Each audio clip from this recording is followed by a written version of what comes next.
The Hu Mengan matter was settled. Because the procurement station's demand for headpieces had increased again, Zhang Ruoli and the team leader planned to openly recruit 5 people to work in the workshop. When this news spread, the women from various families eagerly wanted to join. After all, they preferred jobs that didn't involve exposure to the sun and wind. Who wouldn't like that? The women from the Jiqing courtyard were also happy. They had come to the countryside, not voluntarily, and they didn't want to do exhausting work. On the day of registration, except for those who truly couldn't sew, everyone who had even a little skill came to sign up. Even some from the neighboring team applied. Zhang Ruoli looked at the unfamiliar faces and asked, "Auntie, aren't you from our team?" The auntie with slanted eyes glanced at Zhang Ruoli. No, why? Can't people from other teams come here?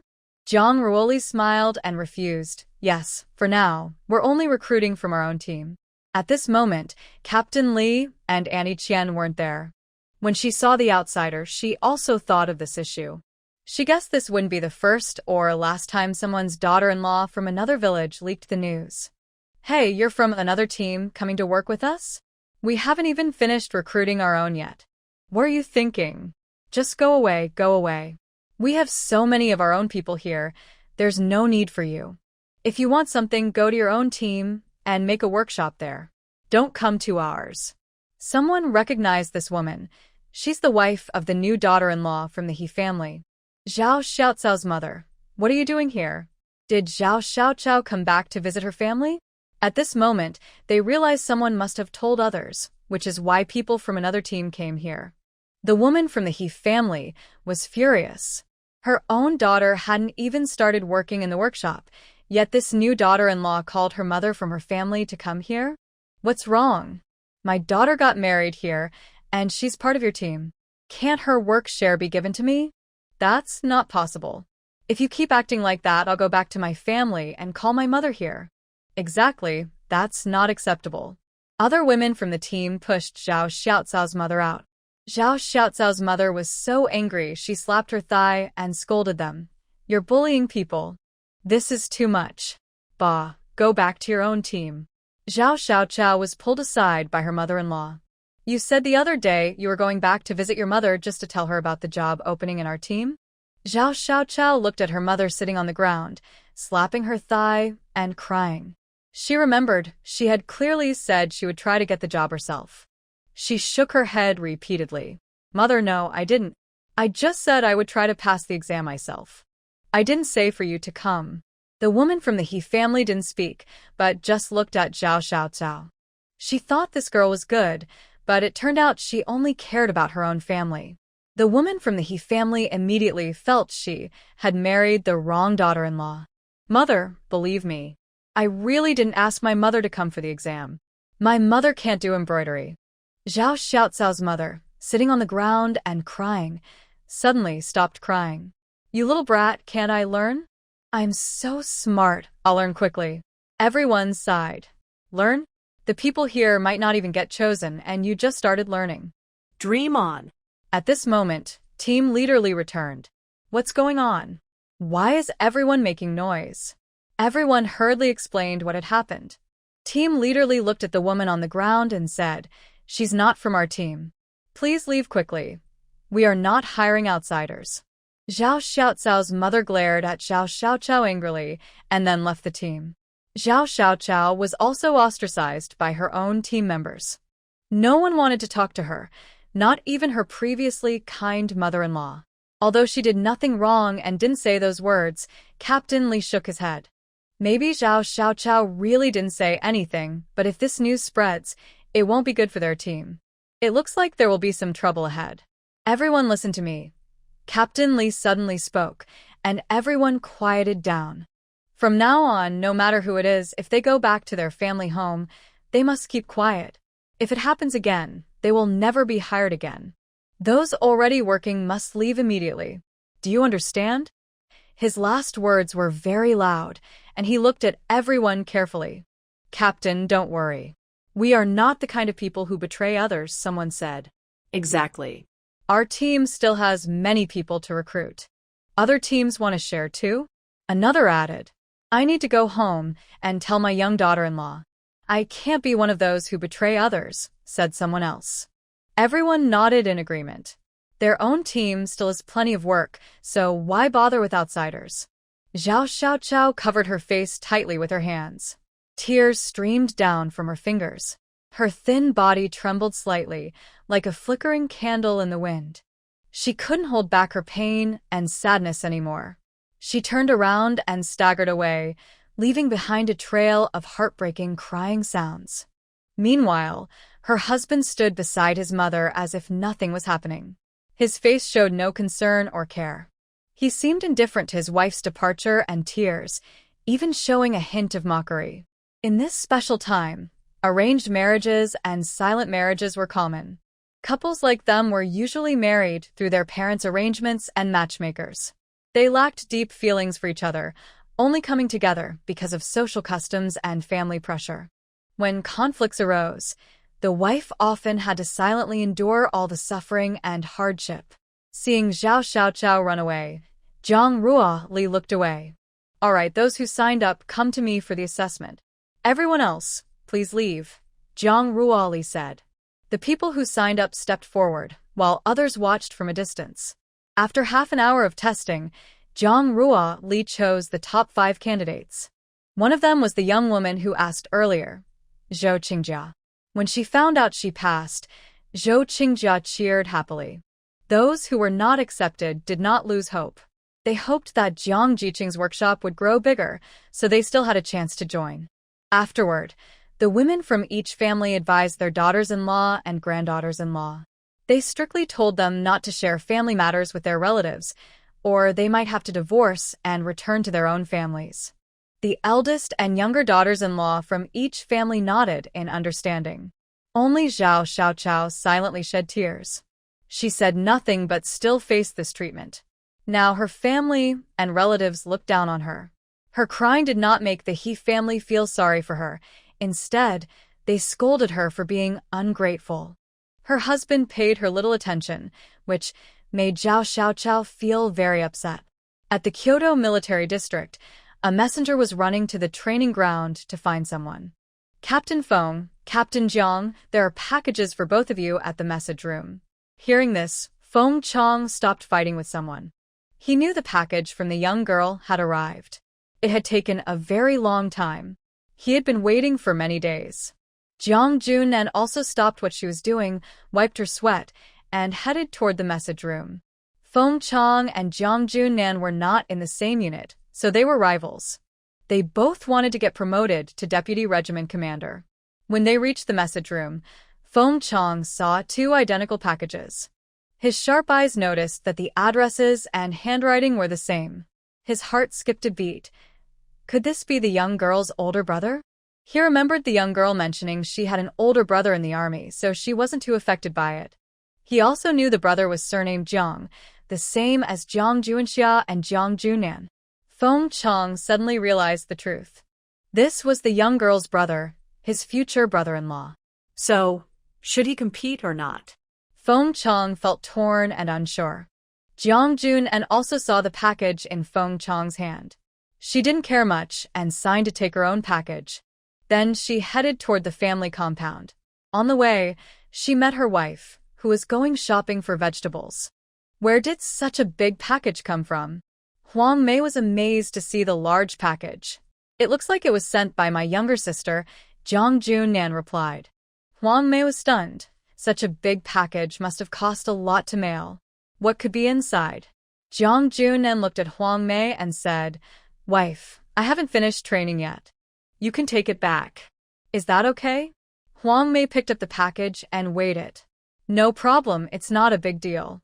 Seeing Huang Mei carry the package back, Jiang Junan also returned to the training ground. When Huang Mei opened the package at home, her eyes widened in surprise. What did she see? Dried chicken, dried duck, and dried rabbit.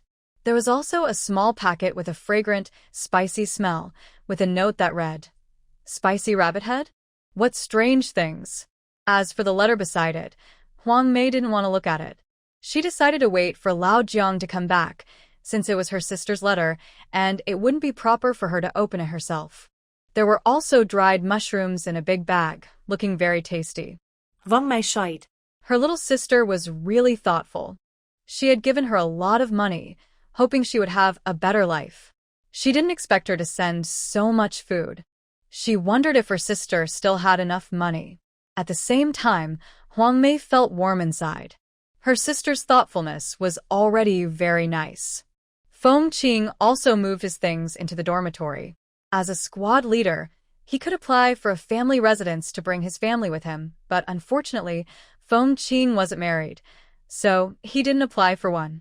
He could only stay in the dorm. When he opened the package, he saw a bunch of things. If Huang Mei saw it, she would definitely be surprised because these items looked exactly like what her little sister sent her. But Feng Qiang's package had fewer mushrooms. After all, he wasn't someone who cooked often. Feng Qiang didn't pay much attention to those things. He first opened the letter.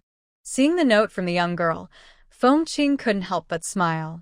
At the entrance, Song Jianyong saw his good friend's unworthy smile and immediately felt a shiver run down his spine. This usually serious person was actually smiling, and so happily. He must be seeing someone. Then he caught a whiff of a delicious smell. Old Feng, are you hiding some good food? Did your little wife send some tasty treats? Don't hide it, share some with us brothers. Feng Qiang snapped out of his thoughts and saw Song Jianyong already rummaging through his package. Hey, how could this guy have no sense of boundaries? Hey, what are you doing? Is this something you can just mess with? Get out of here. Old Feng, don't be so stingy. You have so many good things. Why not share a little? You know I come from Sichuan and I love spicy, fragrant food. He already smelled the spicy aroma, strong and commanding. It was the taste he liked. Last time, Feng Qiang brought some meat sauce and rabbit meat that he couldn't get enough of. Now, smelling this again, he was sure it was there. Go. This is a package my partner sent me. Nothing to do with you. When I say partner, Feng Qiang's lips curl up slightly. Song Jianyong yells, I know you have a partner now. But you can't show off like this. Hurry up and bring out the food to comfort my wounded heart. By the way, where is your sister-in-law from? How did you make this food so tasty? Hearing Song Jianyong call Jiang Rua's sister-in-law, Feng Qiang's smile becomes even less meaningful. He takes out a dried rabbit and hands it to Song Jianyong. Take this to share with the brothers. Don't think about anything else. Add a duck too. One rabbit isn't enough for us. He even reaches out to grab it himself, and Feng Qiang doesn't stop him. Hey, you beast. I'll train you so hard this afternoon you'll die. But Song Jianyong, who has already run far away, doesn't hear this at all. After finishing reading the letter, Feng Qiang takes out the items one by one. The ones that can be eaten immediately he locks in the cabinet, and the dried goods he plans to send back to his mother. After all, he can't cook, and he wants his mother to experience the respect of a future daughter-in-law. Jiang Junin sees Song Jianyong from the 2nd Battalion, 3rd Company, rushing to the cafeteria with a dried duck and rabbit, and gives a disdainful look, feeling proud of himself. After training at noon, Feng Qiang returns to the military district compound. Henan? Little one, why are you back? Missed your mom? Feng Qiang's mother, Li Zhishu, is surprised to see her son back. Since her son joined the army, he hasn't come home. She has to call old Feng to bring him back. This time, her son took the initiative to come home, and Li Zhishu feels quite surprised. Feng Qiang looks helplessly at his lively mother. Mom, I brought some things back. This is from my partner. Li Zhishu exclaims, Partner? Little one, you have a partner? When did you get one? Male or female? Feng Qiang, who is drinking water, immediately sprays it out. Mom, what nonsense are you talking? How could I like a man? Not fond of them. You're over 20, and you haven't even shown a shadow of a partner. If you don't like men, I haven't seen you get close to any woman. I've introduced so many partners to you, and you... Stop, Mom. Look, these are all things sent by my partner. Li Zhishu looks at the dried chicken, dried duck, dried rabbit, and some bottles and jars on the table, not knowing what they are. Is this really from your partner, my future daughter-in-law? Or did you buy it yourself? You are overthinking. There's no place to buy those things for you. Li Zhishu pouted and said, "Don't think I don't know you have." In the black market. Feng Qiang immediately interrupted her. "Mom, if you want to scare me, just say it directly. No need to beat around the bush." Okay, I won't say anything." Can we drop it now? "Son, tell your mom where your girlfriend is from, what she looks like, if she's easy to get along with, where she is now, when you'll bring her to meet me, or I can go see her myself." Feng Qiang. He regretted letting his mom find out about his relationship so early. Li Zhishu excitedly pulled Feng Qiang to sit on the sofa. "Son, tell your mom about her. She's a very cute and nice girl, 18 years old. Her name is Jang." Feng Qiang gave a simple introduction. Li Zhishu looked at him with shining eyes. Wow, what a cute name. I can imagine how adorable she must be. What does her family do? Are there other people at home? Hearing this, Feng Qiang fell silent. He didn't know how to explain. Seeing her son silent, Li Zhishu felt uneasy. "Son, you don't like someone who's already married, do you?" Feng Qiang's face darkened. "Mom, what are you talking about?" She's only 18. "Where would she be married?" Oh, right. Just tell me, what's making you so troubled?" Li Zhishu was very curious. Her son has always had his own opinions, and no one in the family could control him. She had introduced many beautiful girls with good family backgrounds, but he didn't like any of them. She didn't understand why Jiang Ruoli caught her son's eye. Feng Qiang hesitated for a moment, but finally told her about Jiang Ruoli. This matter, he thought, should be left to his mom to talk to his dad about. Of course, not to help him climb the ladder faster. He would earn his promotion through his own efforts, and his dad wouldn't resort to such tricks. It was to protect Jiang Ruoli and her family. Li Zhishu slowly put away her smile. "So her family was reported and demoted, and you helped her family because of your uncle?" "Not exactly helping them, just making sure they aren't beaten or scolded. They still have to do their work." She didn't know about what I did at first, but maybe she found out later, and then she asked me not to do it anymore, worried it might affect her uncle. Li Zhishu nodded, showing she was a sensible girl. "Anan, you know if you marry her, your future will be very difficult. Even so, do you still want to marry her?" "Yes, I want to marry her. Her parents have cut ties with her, but she told me she will never sever her relationship with her family. That's what I like about her. If I ever face trouble, she definitely won't abandon me. Because of her, you return to the army. Yes, for her, I can overcome my fears. I will work hard to succeed until no one dares to boss her around. Then I will marry her." "Good boy, my big son. Mom supports you. You need to work hard and marry your wife soon." "Marry? Who's getting married?"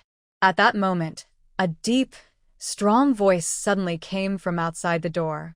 The voice sounded a bit old, but the commanding presence was still strong, as if it could pierce through walls. The mother and son turned to look at the door. An elderly man with white hair was slowly walking in. He wore a slightly faded green military uniform, simple and neat. His silver hair was wild in the cold north wind, shining like silver snow.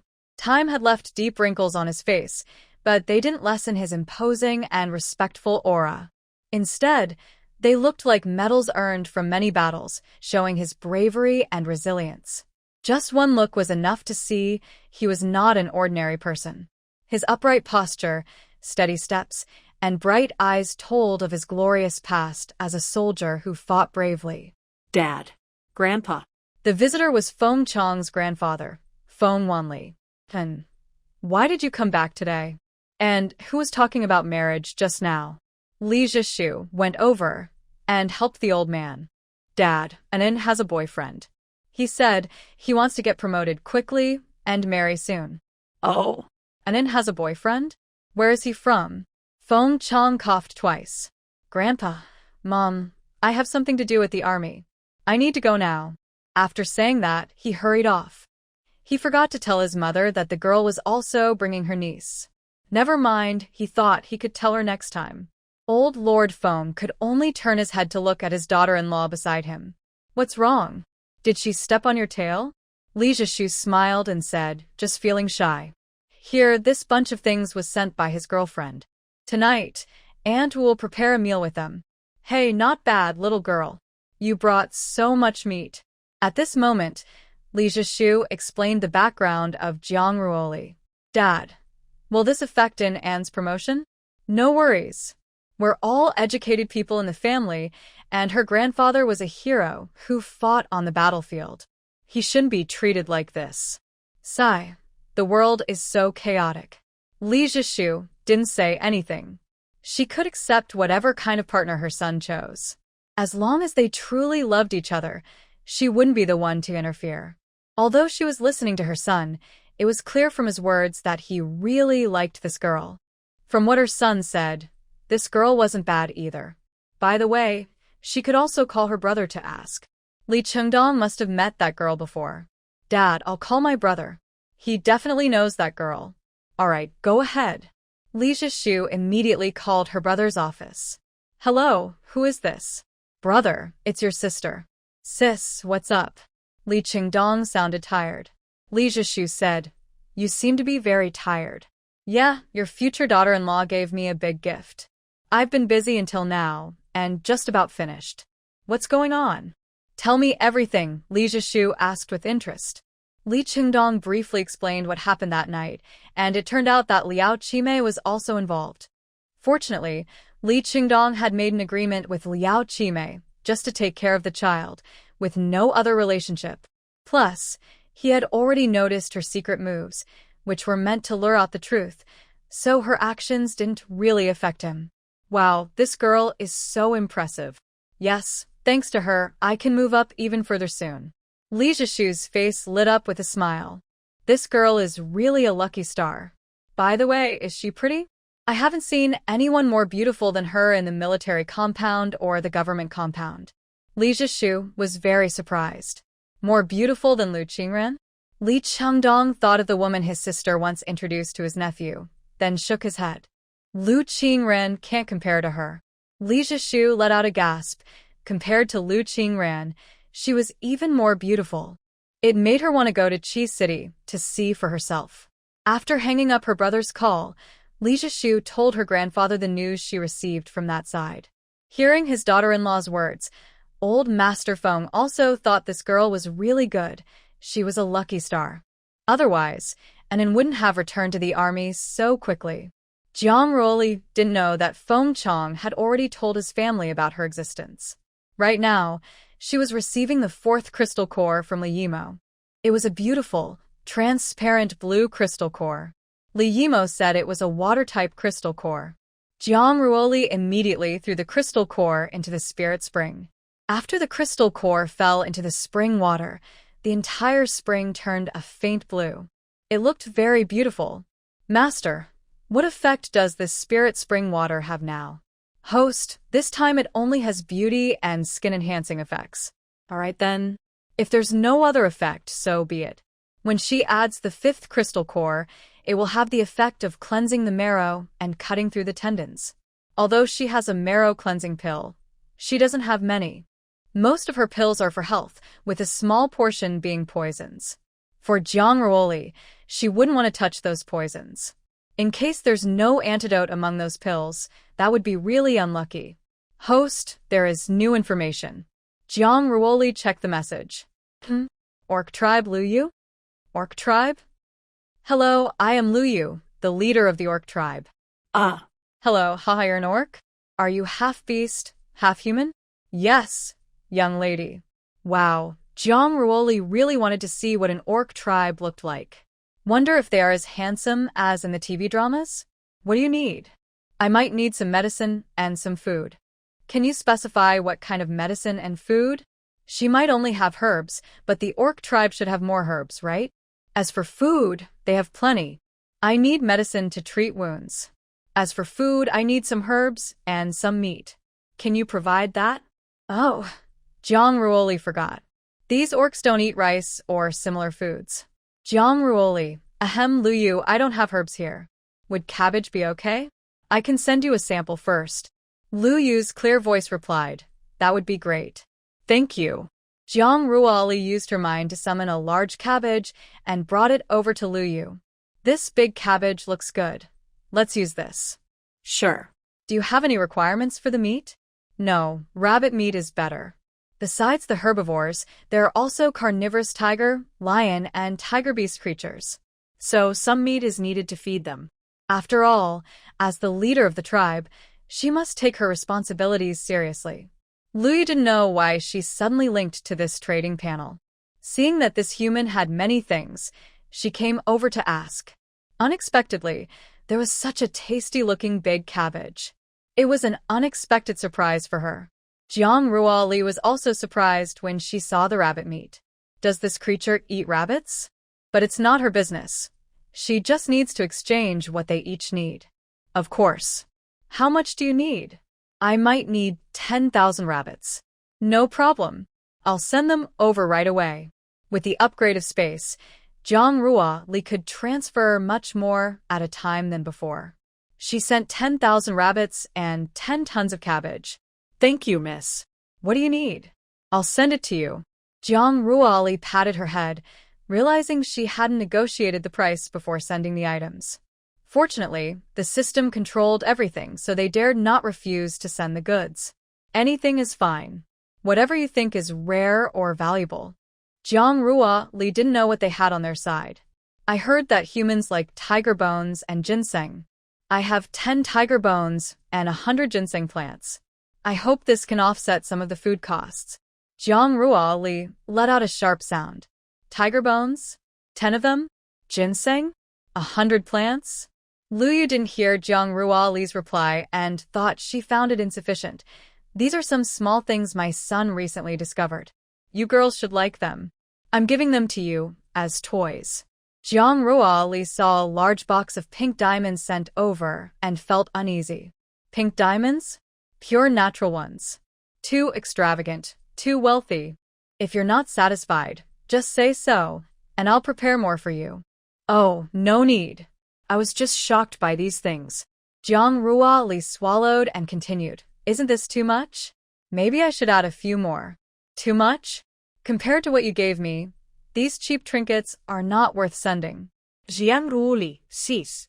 I also have various fruits like apples, bananas, and watermelons. Do you need any? Luyu happily said, Really? That's great. What else do you need? I can help prepare it.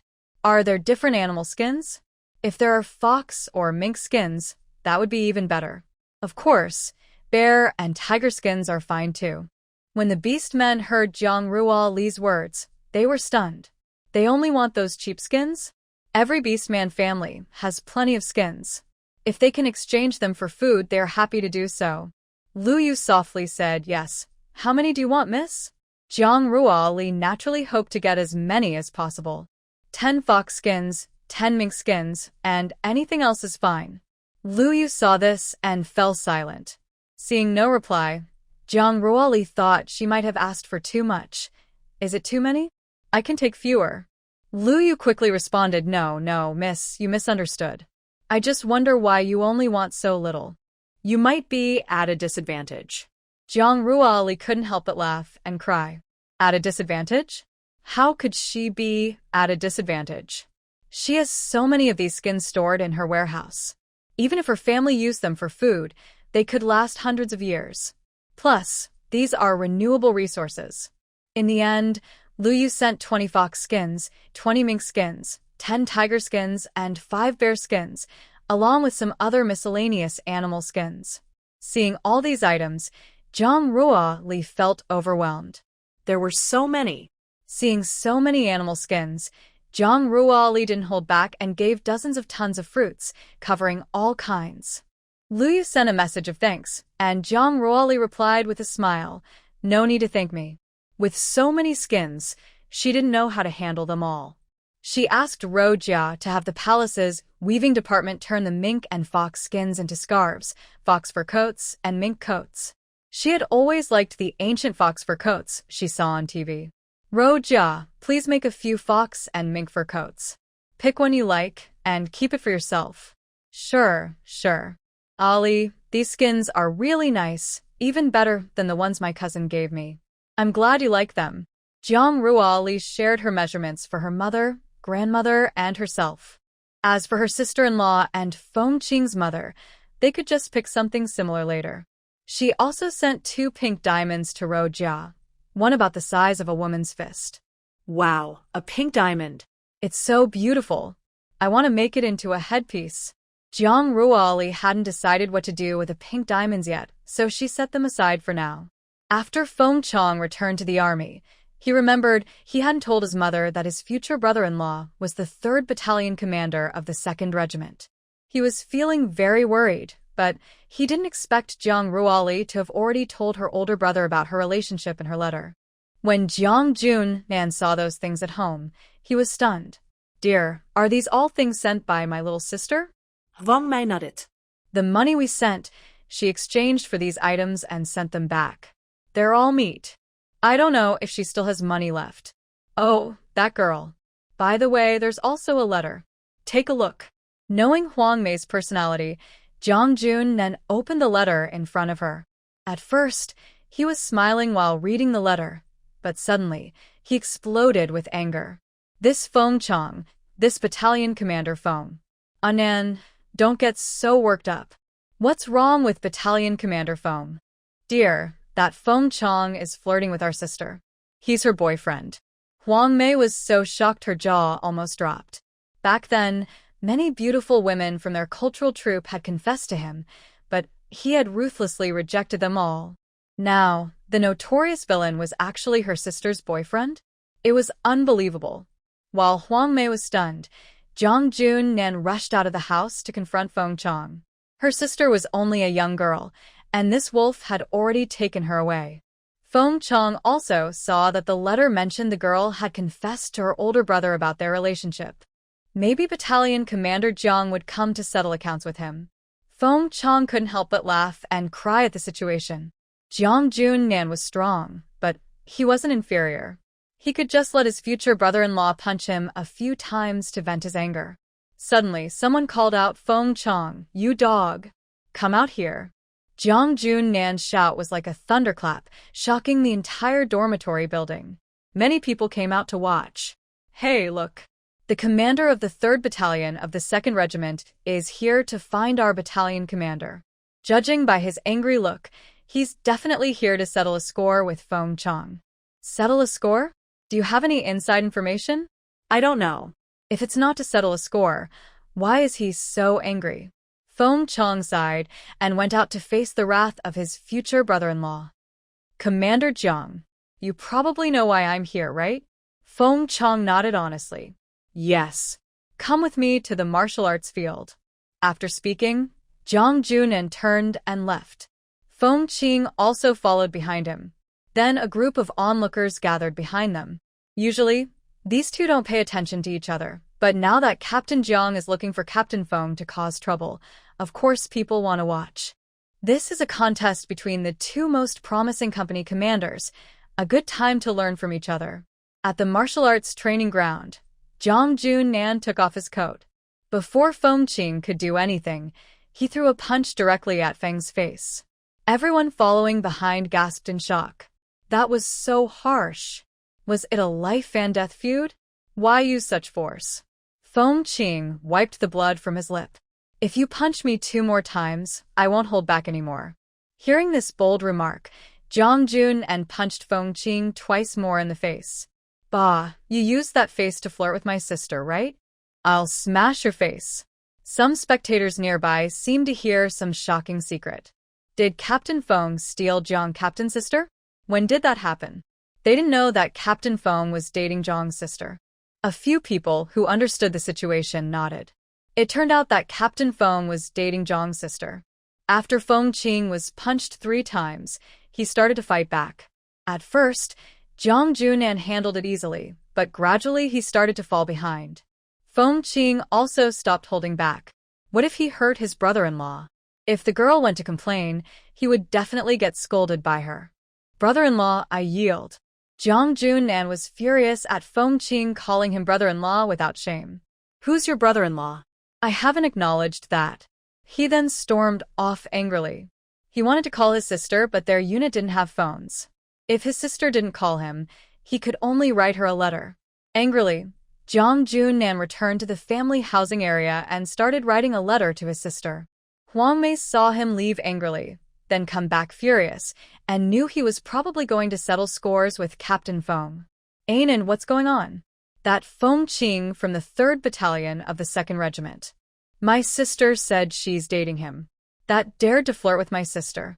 Huang Mei had just heard her husband mention it, but didn't know the details. Did my sister write the letter about this? Yes, I want to write back and ask her how she fell for that Feng Qiang. Ainin, stay calm, Huang Mei said, holding Jiang Junnan's hand. Your sister is already 18 and an adult with her own thoughts. She and Captain Feng's relationship was surely well thought out. You can ask about it, but I don't recommend interfering too much. Jiang Jun listened to Huang Mei's words and finally calmed down. Last year, my younger sister had a falling out with Wang Jingyi and didn't think about coming to the military district to see me.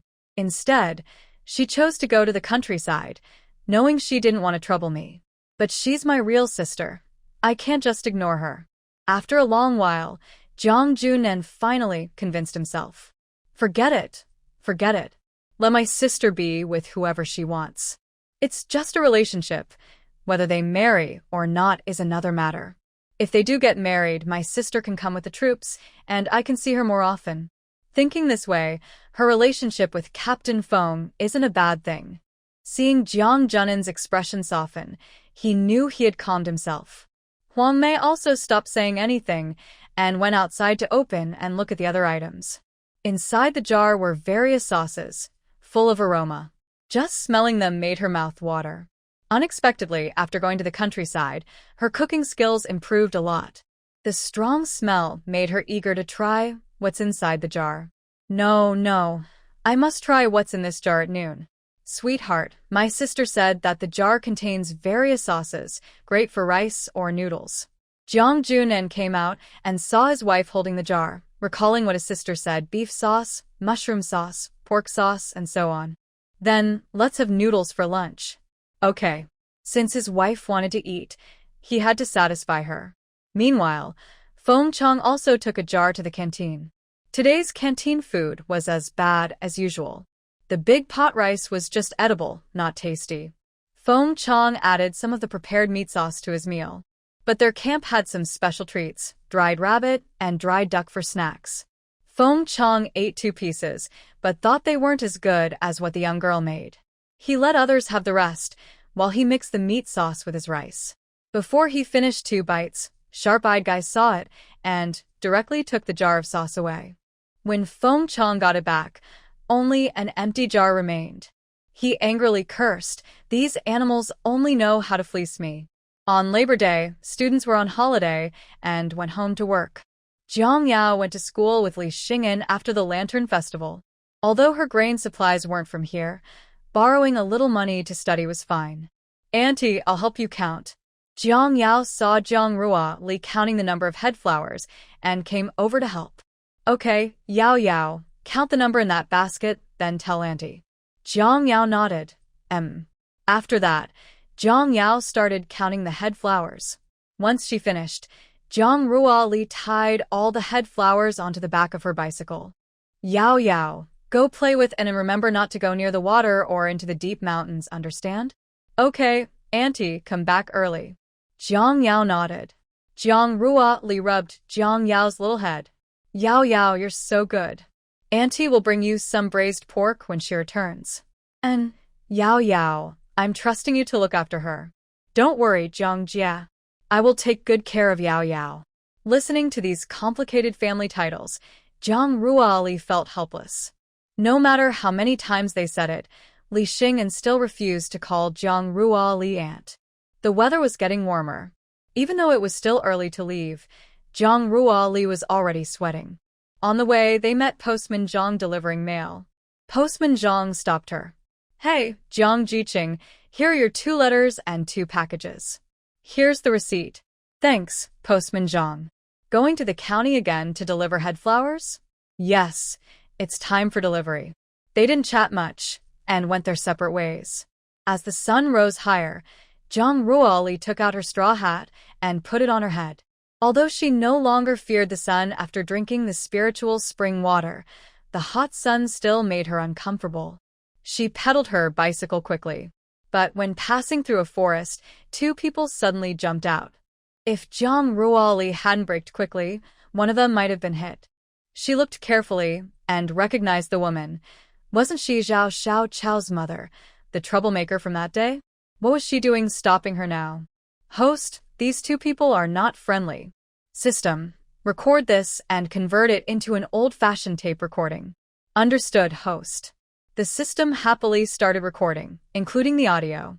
The man blocking her angrily said, "You little brat, it's because you didn't let my mother work, right? Because of the work?" Jiang Ruoli replied calmly, "We only hire people from our team. If our team doesn't have enough workers, then we hire from outside. Not from your team, but from other teams? Isn't my sister part of your team? If she goes, can't she pass the work to my mother? Your sister, Xiao Xiaocao, was not hired." "What?" Xiao Xiaocao's mother screamed. "You shameless woman! Why didn't you hire my Xiaoqiao?" Jiang Ruoli didn't want to argue about this. "Any issues you should ask our team leader," she said, turning her bike handle to leave. But the man grabbed her handlebar, stopping her. "Don't go. If you don't give an explanation today, I won't let you leave. Such a pretty girl, makes me feel so good." Jiang Ruoli's eyes narrowed slightly. She was shocked that he dared to look at her with such a disgusting expression. She kicked him in the stomach. "I hate useless people like you." The man was kicked to the ground, crying out in pain. Xiao Xiaocao's mother saw her son being kicked and hurriedly rushed over. Son. "Are you okay?" She looked angrily at Jiang Ruoli. "You little brat. How dare you kick my son? I'll beat you to death." Xiao, Auntie reached out to hit Jiang Ruoli in the face. She didn't like these pretty but rude girls. Seeing her so aggressive, Jiang Ruoli noticed her nails were dirty with black mud. If she scratched her face, it might get infected or turn into an abscess. This woman seemed determined to ruin her face. Seeing this, Jiang Ruoli didn't hold back. She kicked her to the ground. "Ouch, ouch. Little brat, help. The educated youth is hitting me. Ow, ow. It hurts so much." They shouted and argued, but Jiang Ruoli chose to ignore them and left directly. Since she had the recording, she knew she could report to the police and be in the right. Xiao Andy wanted to stop her, but she was too weak from stomach pain. 5 minutes after Jiang Ruoli left, Xiao and her mother slowly got up from the ground. Xiao Auntie spat in the direction Jiang left. "Let's go to Xiangyang Brigade. That brat kicked us. She must pay for it." The mother and son headed toward Xiangyang Brigade. Jiang Ruoli didn't know they had gone to complain to Team Leader Li.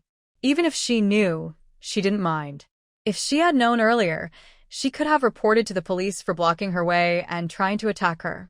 When Jiang Ruoli arrived at the procurement station, she saw Director Liu waiting at the door. "Young Jiang, you're a bit late today. Don't mention it.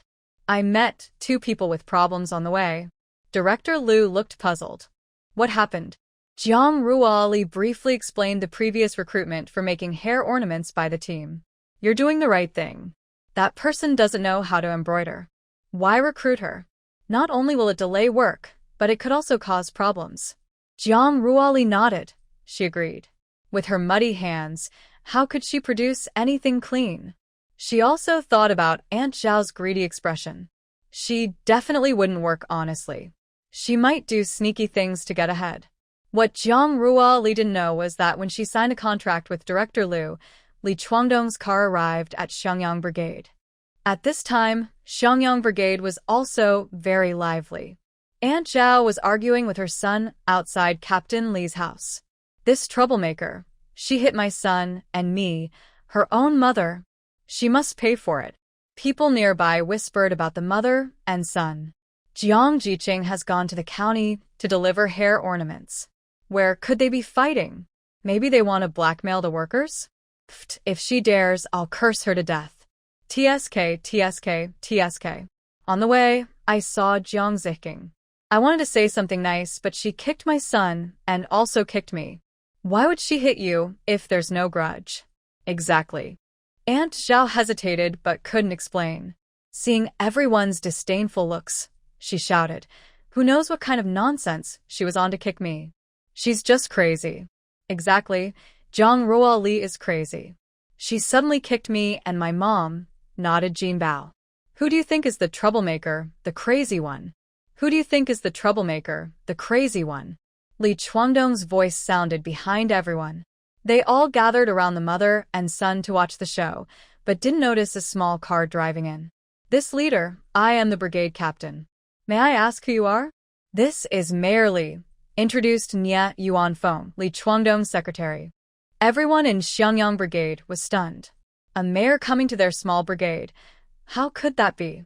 Mayor Li, is there something you came for? Li Chuangdong looked around and asked, where is Zhang Ruoli, Zhang Ziking? I've come to deliver a banner. A banner? What good deed has Zhang Ziking done now? Unfortunately, Mayor Li, Zhang Ziking has gone to the county to deliver hair ornaments. Hair ornaments? He hadn't heard his niece was doing anything related to hair ornaments. Captain Li, seeing Mayor Li's curiosity, led him toward the head flower workshop. Little Jiang, the educated youth, is a lucky star for our team. Last year, she found work for the women in our team, making beautiful head flowers, and then signed a supply contract with the procurement station. Now, other counties are also buying head flowers from our county. Mayor, the workshop over there is the head flower workshop, built with the money our team earned last year. All of this was made possible by little Jiang, who led us in creating head flowers. Many people followed but didn't dare to speak to the mayor, only watching silently. Who were those two just now?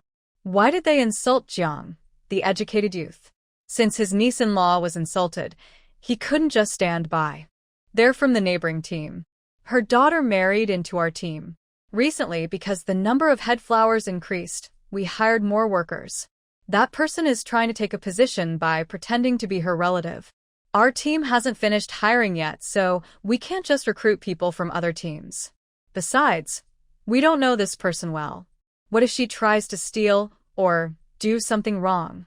Captain Li explained, and Li Chidong nodded. It wasn't his niece-in-law's fault. But I also heard them say Jiang, the educated youth, hit someone. That's unclear. Jiang, the educated youth, already went to the county to deliver the head flowers this morning. Li Chidong ordered his subordinates, keep them here and wait until we understand what happened. Nye Yuanfeng nodded. Captain Li led Li Chidong into the head flower workshop. Everyone else was stopped outside. This was their important place, and others couldn't enter casually. Inside, Li Chidong looked around at the clean, tidy environment and the hard-working female workers making head flowers. He kept nodding, thinking, this niece-in-law is truly talented. Seeing Li Chidong nod, Captain Li continued. All these styles were designed by Jiang herself, and she releases a new one every month. Li Chidong was even more satisfied. After leaving the workshop, Li Chidong asked, does Jiang have a niece? Yes, she does. She's out collecting mushrooms in the mountains with my grandson right now. Curious, Li Chidong asked, why did she bring her niece when she went to the countryside? Li Qingdong's eyelids twitched, but she couldn't bring herself to say that. Was her brother from the military district fake? Forget it, everyone has their reasons. Being able to take her niece to the countryside shows she has a kind heart. Li Qingdong sat outside the captain's house, waiting for Zhang Ruoli to return. She also learned a lot about Zhang Ruoli from the captain. Anyway, many people praised her, and even more wanted her to be their daughter-in-law. Fortunately, the girl had already said she was in a relationship. She didn't hide Feng Qiang, which was pretty good of her. After waiting about an hour, Zhang Ruoli returned. Seeing the lively scene at the village committee, her heart skipped a beat. Could Zhao's family really have come? But even if they did, she wasn't afraid. Hey, Jiang Jiqing is back. Jiang Jiqing, someone is looking for you. Jiang Jiqing, did you do something good? Someone brought you a banner. Zhang Ruoli was confused. What good thing could she have done? Then she saw Feng Qiang, her uncle, at the captain's house, and her mind went blank. Ruoli, come here, Li Chengdong waved at her. Uncle Li, why are you here? Li Chengdong smiled and said, I'm here to give you a banner and see how you're doing here. It's pretty good. The captain treats me well, and the other team members are nice too. Li Qingdong took a banner and an envelope from Ye Yuanfeng and handed them to Jiang Ruoli. Because of the important information you provided last time, the city uncovered an enemy spy nest. This is your reward. Everyone around was shocked when they heard this. Enemy spy nest? What kind of clues are so impressive? How can little Jiang Jiqing be so capable? It seems she also caught an enemy spy last time, right? Jiang Ruoli opened the envelope and looked inside. There was 500 yuan and some receipts. She smiled softly and said, "This is what I should do as a citizen of Huagua. Uncle Li, why don't you come to my place for tea? I'll treat you well at noon." "Not in a hurry. These two say you hit them. Is that true?" Li Qingdong pointed at Aunt Zhao and her son, Zhao Jinbao. "I was delivering goods to the city, and on the way, they stopped me and asked me to give this work to Aunt Zhao. I refused, and they tried to beat me. I had to push them away. If you want to say, I was just defending myself." "Nonsense.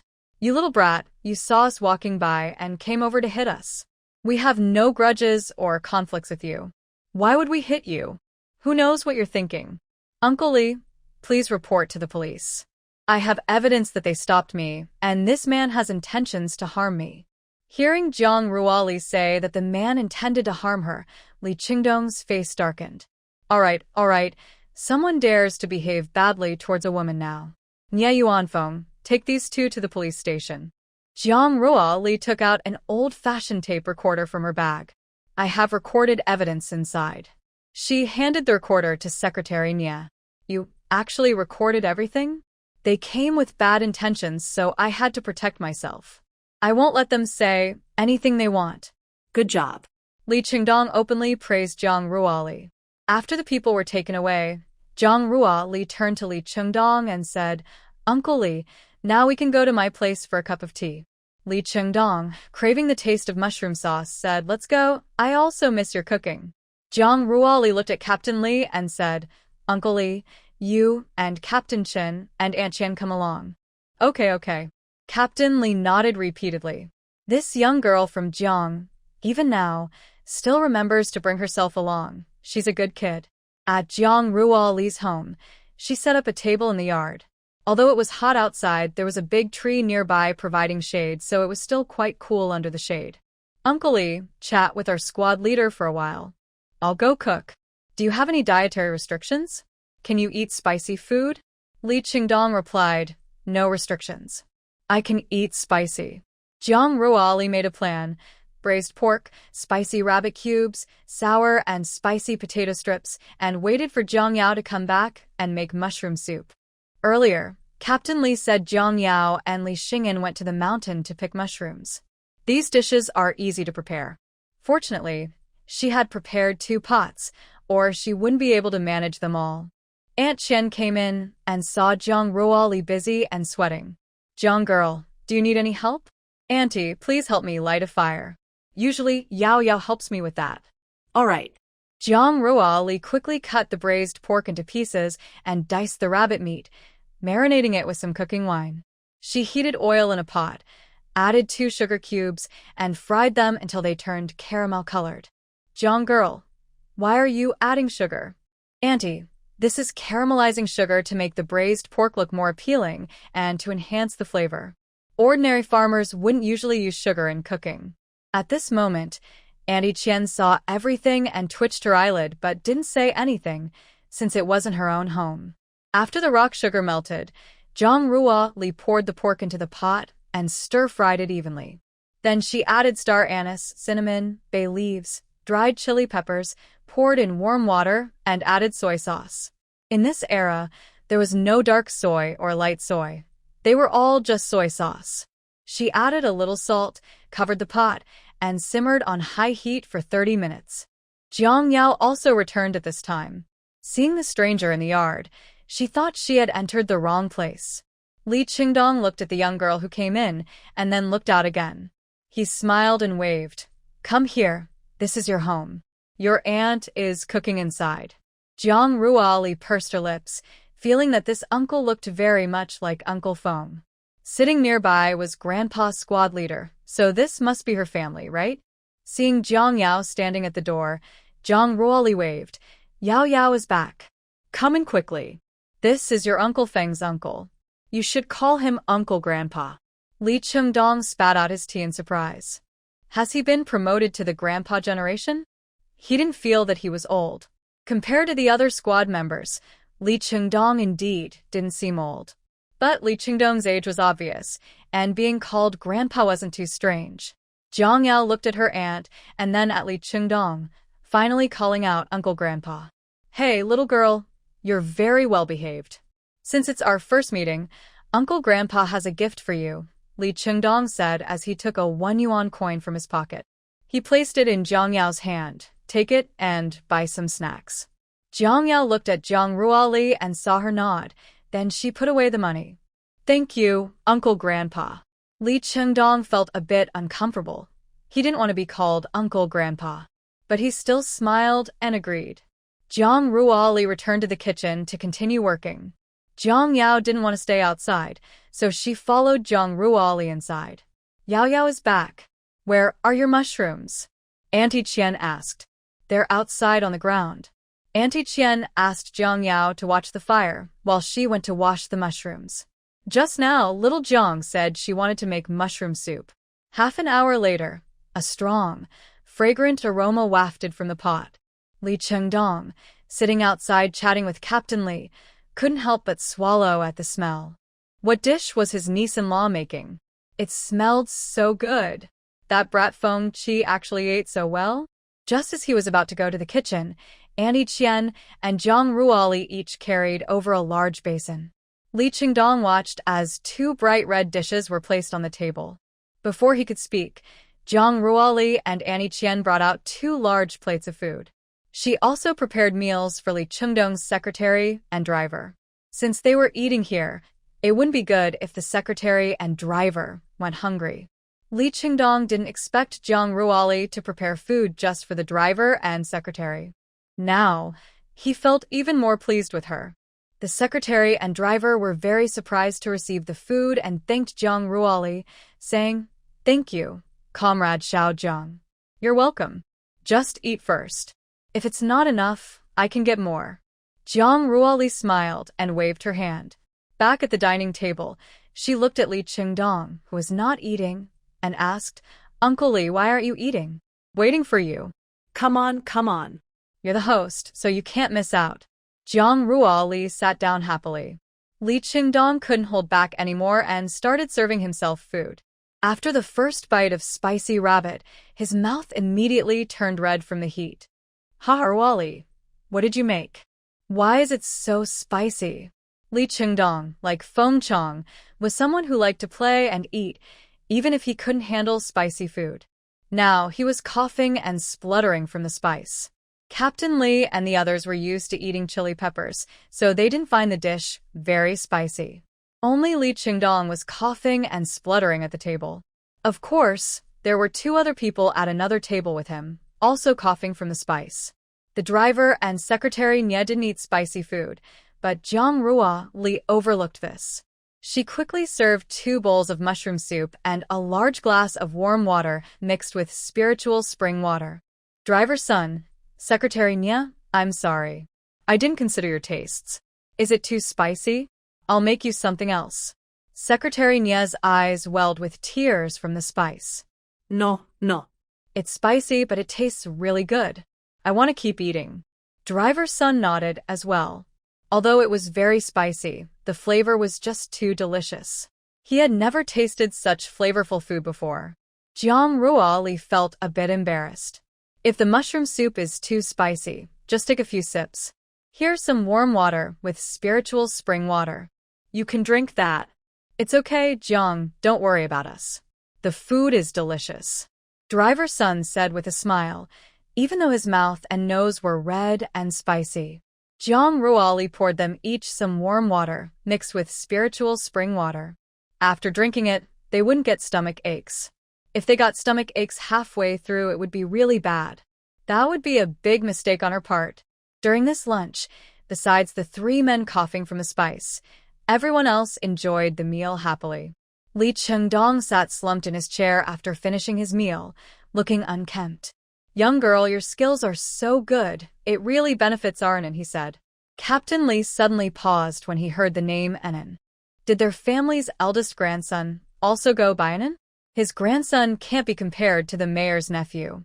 I heard he's in the military, with a bright future ahead.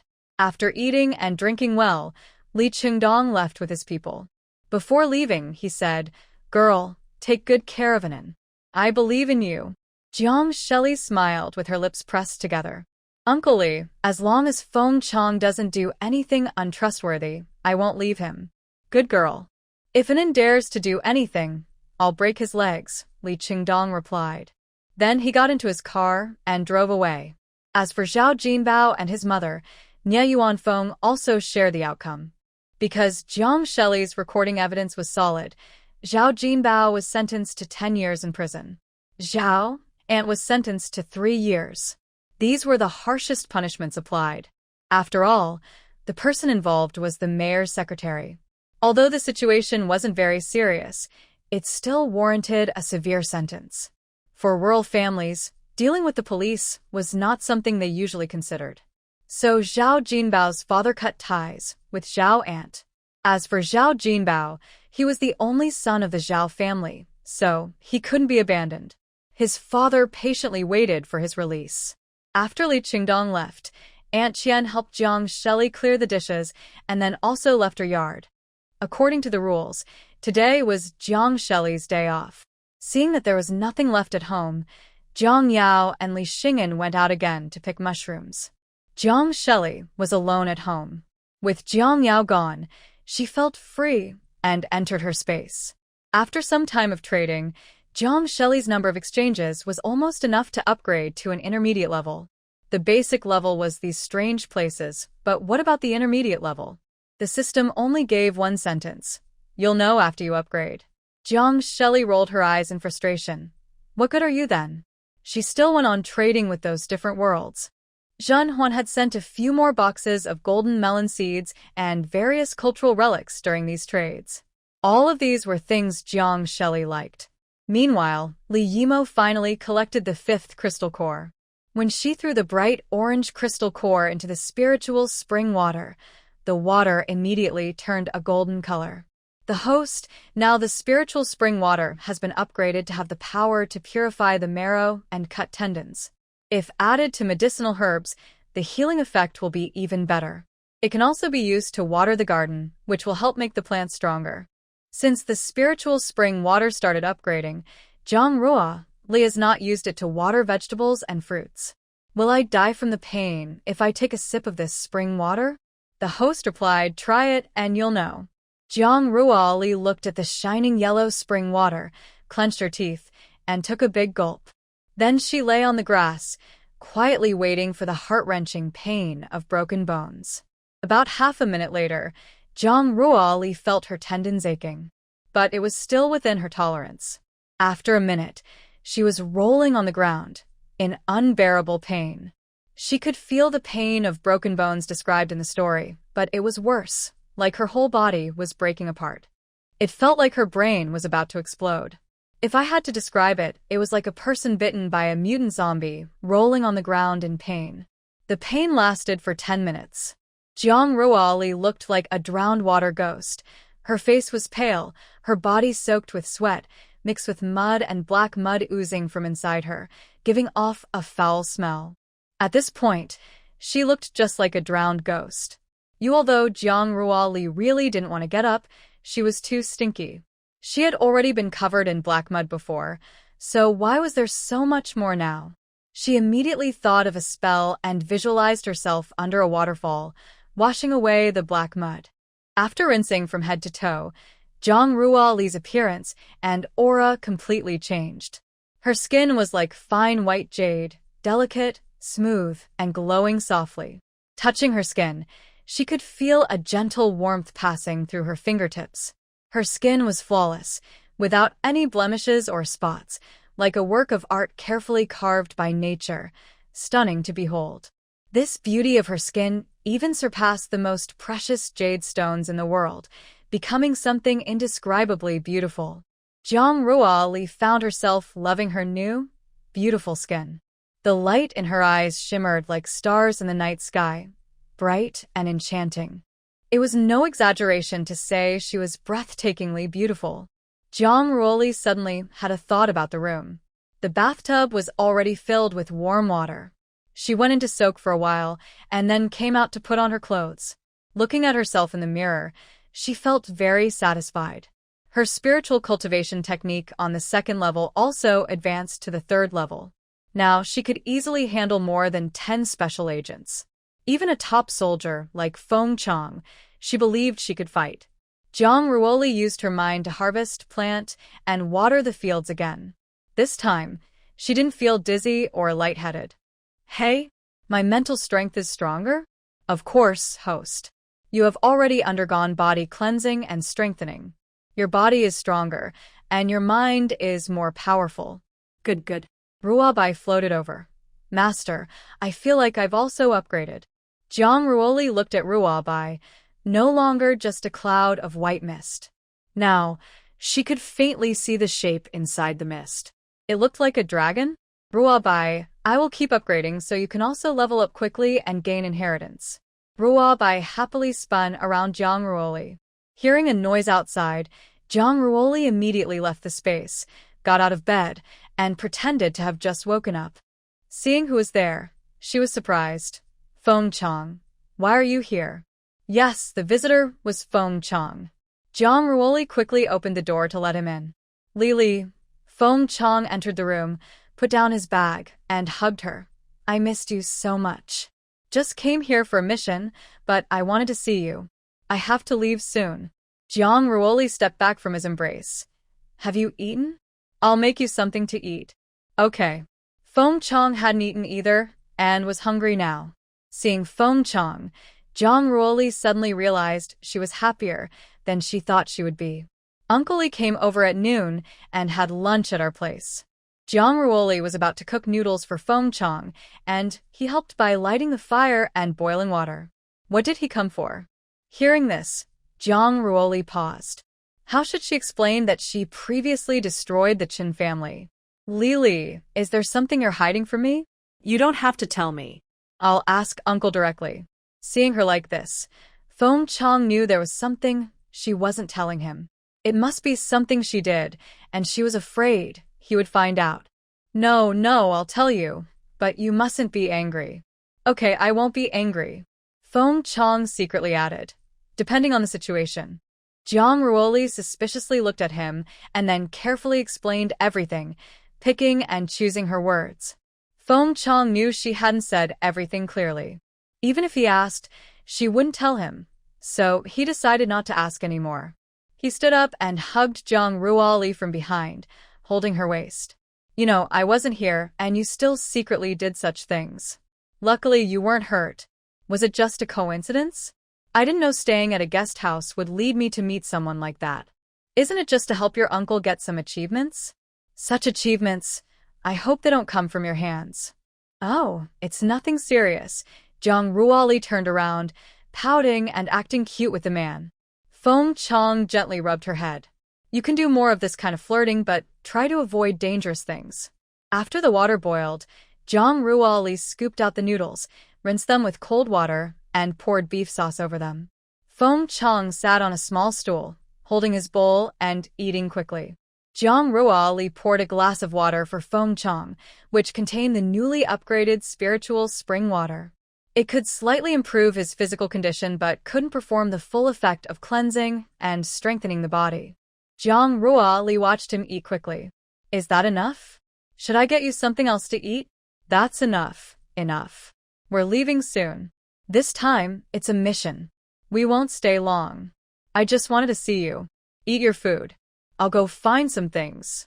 Jang Ruoli entered the house and used her mind to retrieve a life-saving 9 Revolutions rebirth pill. She also prepared plenty of poison gas-proof and insect-proof powders and medicine packs. Feng Qiang, how many people are on this mission? Jang Ruoli called out from inside.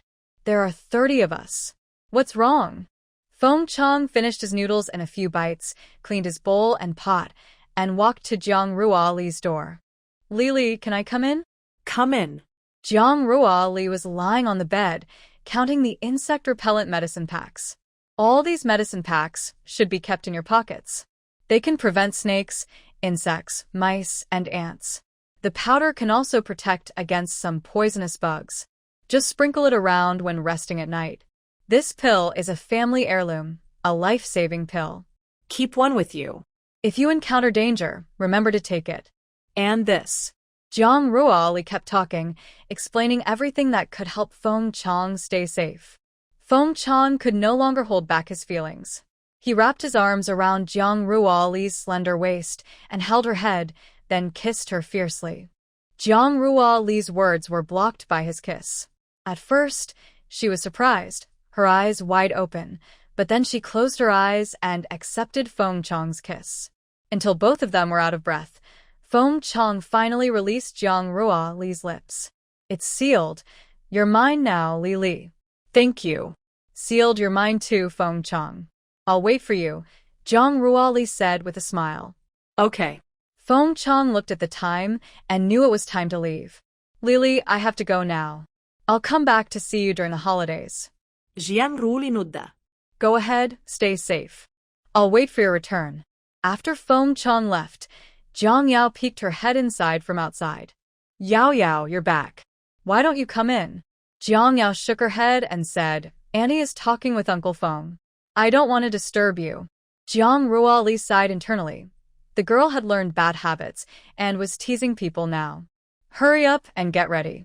Tonight, we're going to visit your grandparents and dad. Okay.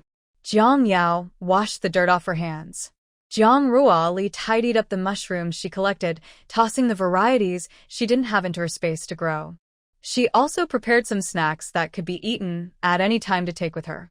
When night fell and everyone was asleep, Zhang Ruoli and her family headed toward the cattle shed in Dawaxi village. A rhythmic knocking on the door sounded. Jiang Juanxia opened it from inside. Li, Yao Yao, come in quickly, Jiang Juanxia said as she took the basket off Zhang Ruoli's back and set it aside, then gently picked up Zhang Yao for a closer look. Zhang Yao called out, Grandma, Dad. Jiang Juanxia smiled and said, Good girl. The family gathered around to look at the food Zhang Ruoli brought. Family, these are the mushrooms Yao Yao picked in the mountains this afternoon. Wow. Yao Yao is amazing. Come here, Grandma, let me kiss you. Zhang's mother held Jiang Yao close and kissed her repeatedly. Yao Yao looked just like the young version of Li Li from her family. It truly matched the old saying, niece looks like aunt. Looking at Yao Yao, it was like seeing the lively little Li Li from the past, making everyone feel warm and loving. Hee Grandma, it tickles. Yao Yao giggled happily. The family hadn't been this happy in a long time. Although they weren't being insulted or abused now, they were still considered outcasts. No villagers would talk to them. Grandpa, Dad, Mom, I have something to tell you. What is it? I'm in a relationship. Zhang Ruoli thought carefully before telling her family about her relationship. But as soon as she said it, everyone was stunned. Li Bao, Mom thinks you're still young, maybe. Mrs. Zhang looked into Zhang Ruoli's eyes and couldn't finish her sentence. In her past life, Li Bao had been single her whole life for over 20 years and never dated anyone. Old Lady Zhang chuckled and asked, Li Bao, where's the boy from? What does he do? Let me tell you first, his name is Feng Qiang. He's from the Feng family in the capital. Grandpa should know him. General Feng is his grandfather. Old Master Zhang nodded. He indeed knew him. General Feng was one of the people he admired most. Feng Qiang is 23 years old. He's a company commander in the military district in the capital, in the same unit as my older brother. My brother already knows about him. I heard they even fought once. It seems my brother wanted to teach him a lesson but ended up getting beaten instead. Father Jiang muttered, useless waste. Li Bao, how did you two meet? I met him when I was dealing in the black market. He was in charge then. A year ago, he was left with some after effects from a battle, so the army gave him a year's leave. After that, Zhang Ruoli slowly recounted how they met. Yao Yao has also met him. Yes, I saw Uncle Feng before. He used to help Aunt cut firewood. Hearing this, Mrs. Zhang thought Feng Qiang was a good young man. And also, your peaceful life is partly thanks to Feng Qiang, who used his uncle's name to help the people below him. Right, his uncle is the mayor of the city. The Jang family finally understood. They realized why others who were exiled were constantly beaten and scolded, while they only had to work. They owed a huge favor. I told them not to worry too much about you. That wouldn't be good. It could cause resentment. It's also not good for Feng Qiang's uncle, as it might give others a chance to find fault. Li Bao, you did very well, but you still owe a favor. Old Master Jiang sighed. He still lacked ability. In his past life, he was a businessman and didn't understand the complexities of the military world. He was framed and exiled here.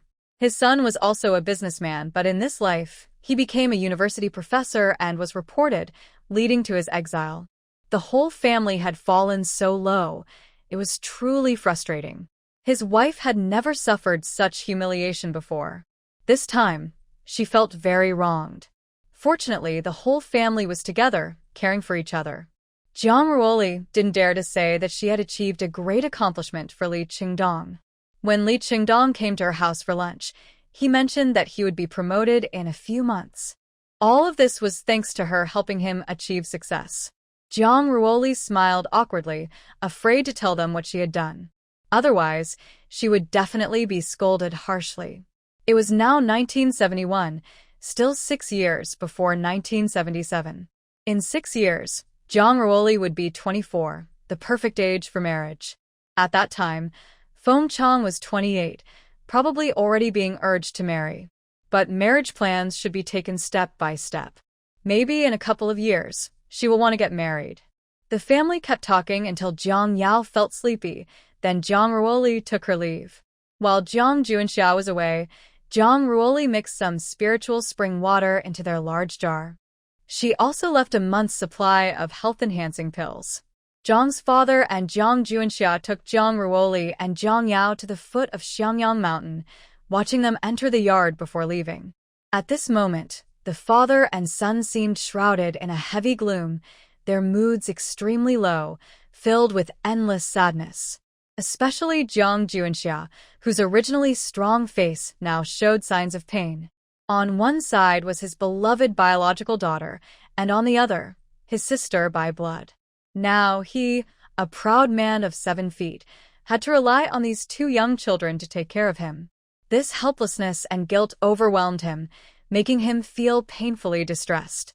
Back home, Jiang Yao couldn't resist her tiredness and fell asleep. Jiang Ruoli gently wiped her face and hands and feet, then let her sleep. Meanwhile, she entered her space. Just now, she heard a system prompt indicating that someone from the intermediate realm wanted to trade with her. She didn't know which part of the realm they came from. Then Jiang Ruoli saw a message from the mermaid planet, Han Yuan. This. Master, do you call this the intermediate realm? For us, they are indeed the intermediate realm. Jiang Ruoli swallowed hard. For her, they probably belonged to a higher realm. Mermaid planet? What planet? She didn't recognize it. Anyway, it definitely wasn't their water blue star. She saw Han Yuan from the mermaid planet send her a message. Hello, AI Li. I am Han Yuan from the mermaid planet. I want to trade some fruits with you. If possible, I hope to get some planting soil and seeds. Jiang Ruoli's puzzled reply. Han Yuan, don't you have soil over there? Our planet's environment has been destroyed. The soil's radiation levels are too high, and farming is impossible. We can only survive on nutrient solutions now. Jiang Ruoli nodded. So, even people in higher dimensional worlds are living difficult lives. What is nutrient solution? It's okay, but even if our soil were to be transferred to your side, it would still get contaminated if placed on the ground, right? That's true, but without soil, we can't grow anything. I'll think of a way for you. Thank you, Miss Pear. Seeing the words Miss Pear, Jiang Ruoli's eyelids twitched. My surname is Jiang. Just call me Jiang Ruoli. Han Yuan, do you have anything you can trade with me? My profile has everything listed. You can see what I need. Jiang Ruoli went to browse Han Yuan's profile. She didn't realize until she looked, but then she was shocked. Technology for mechs and vehicles, materials for mechs and vehicles, mech guns, AI robots, materials for AI robots, simulation robots, materials for simulation robots. There's even technology and materials for building warships and battleships, defense shields, space rings, and more. Jiang Ruoli was stunned. Interstellar items. Future mech technology. Scrolling further, she saw nutrient solutions, body-strengthening liquids, and various flavored drinks. She wondered if drinks in this universe tasted good. Excuse me, Mr. Han Yuan, are these technologies all really available for trade? Of course, but the cost will be high. For example, how much do the blueprints and materials for the mech gun require in exchange? The blueprints need 80 million tons of fruit, and the materials require over 100 million tons of fruit plus soil. Wow, over 100 million tons. That's so expensive. She couldn't afford it. She bowed out politely. Then what about the AI robots and simulation robots? Those are fewer. A simulation robot only needs 5,000 tons of fruit. I have them in stock. In stock? Is that the same in stock she was thinking of? It made her want to produce one herself. But even if she did, it wouldn't be useful, just an illegal item. Maybe later, when she has her own villa, she could make one. And what about the AI robot technology? I'll trade for this technology first. By the way, do you eat rice? I have cooked food. Rice? Cooked food? What's that? Is this how people in the future interstellar worlds live? She doesn't even know what rice and cooked food are anymore. How many fruits do you need for the smart robot technology? I'll exchange one for you, then send you a meal to try. 3,000 tons of fruit. Anyway, it's not something very advanced. 3,000 tons of fruit is already a lot for Han Yuan. The transmission space for Jiang Ruoli's transactions has also been upgraded. She can now transfer 3,000 tons of fruit at once. When she transmits the fruit, she also includes a box meal, some with meat, some vegetarian, some spicy, some not. They quickly received the blueprint for the smart robot. But Jiang Ruoli really didn't understand this thing. It's not her field of research. She stored it in her space study, planning to have her second brother research it in 10 years. But right now, their biggest need is lithography technology. She immediately asked if they had it. The answer was yes. How many fruits do you need to exchange for lithography machine technology? 5,000 tons of fruit, plus the meal you just sent, and a few more portions. Do you like eating it? It's delicious, a specialty from our water blue star. Does it taste good? Are there other flavors? Of course. Jiang Ruoli sent a share of fruits and dishes from the 8 major cuisines for him to try. When she checked the warehouse, she saw the fruits were almost gone, so she quickly used her mind to harvest the ripe ones and planted new ones. Now, fruits can mature in about a day, but grains take 3 days. So Jiang Ruoli harvests a batch of fruits every day. Soon, Han Yuan sent the lithography machine technology. These are quite old. I searched for a long time before finding this much.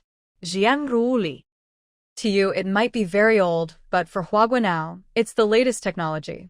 Thank you, Mr. Han Yuan. If you need anything else, just come to me. The soil and seeds you mentioned, I can prepare some for you to try planting.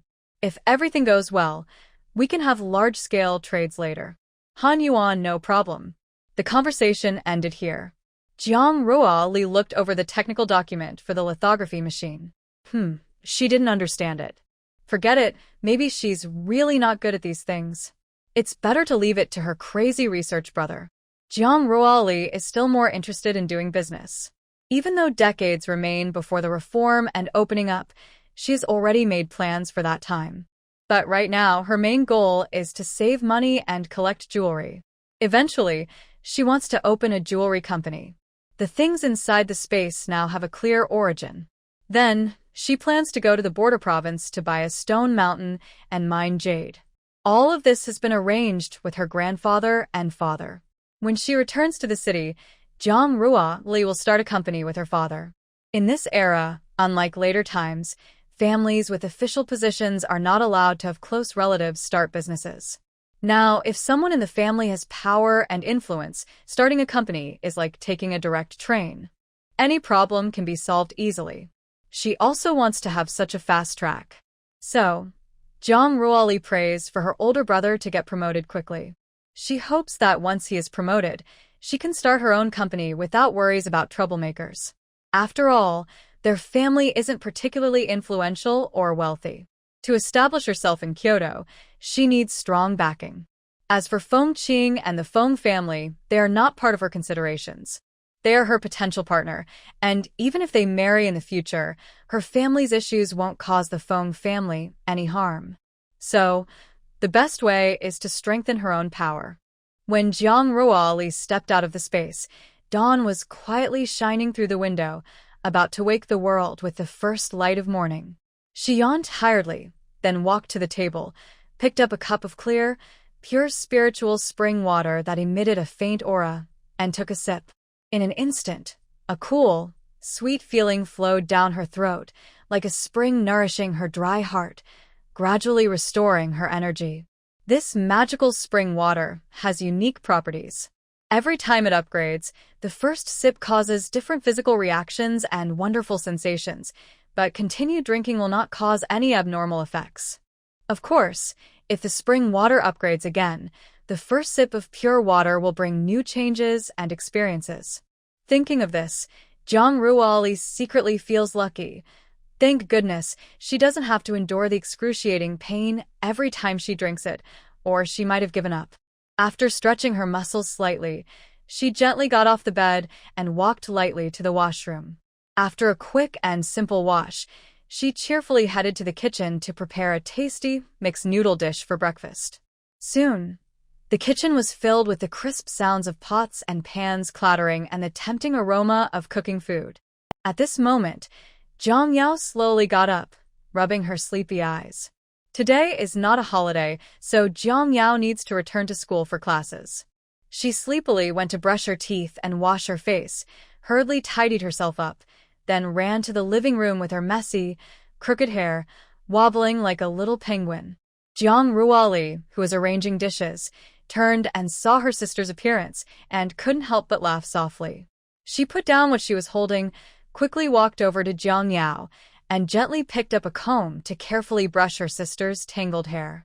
After some careful styling, Jiang Ruoli tied a cute and playful hairstyle that was uncommon in this era and decorated it with a delicate, beautiful hairpin. "Oh my, Yao Yao, you are so pretty," Auntie said with a big smile, praising the adorable girl in front of her. Jiang Yao blinked her bright, sparkling eyes and asked curiously, "Auntie, Grandma said I look a lot like you.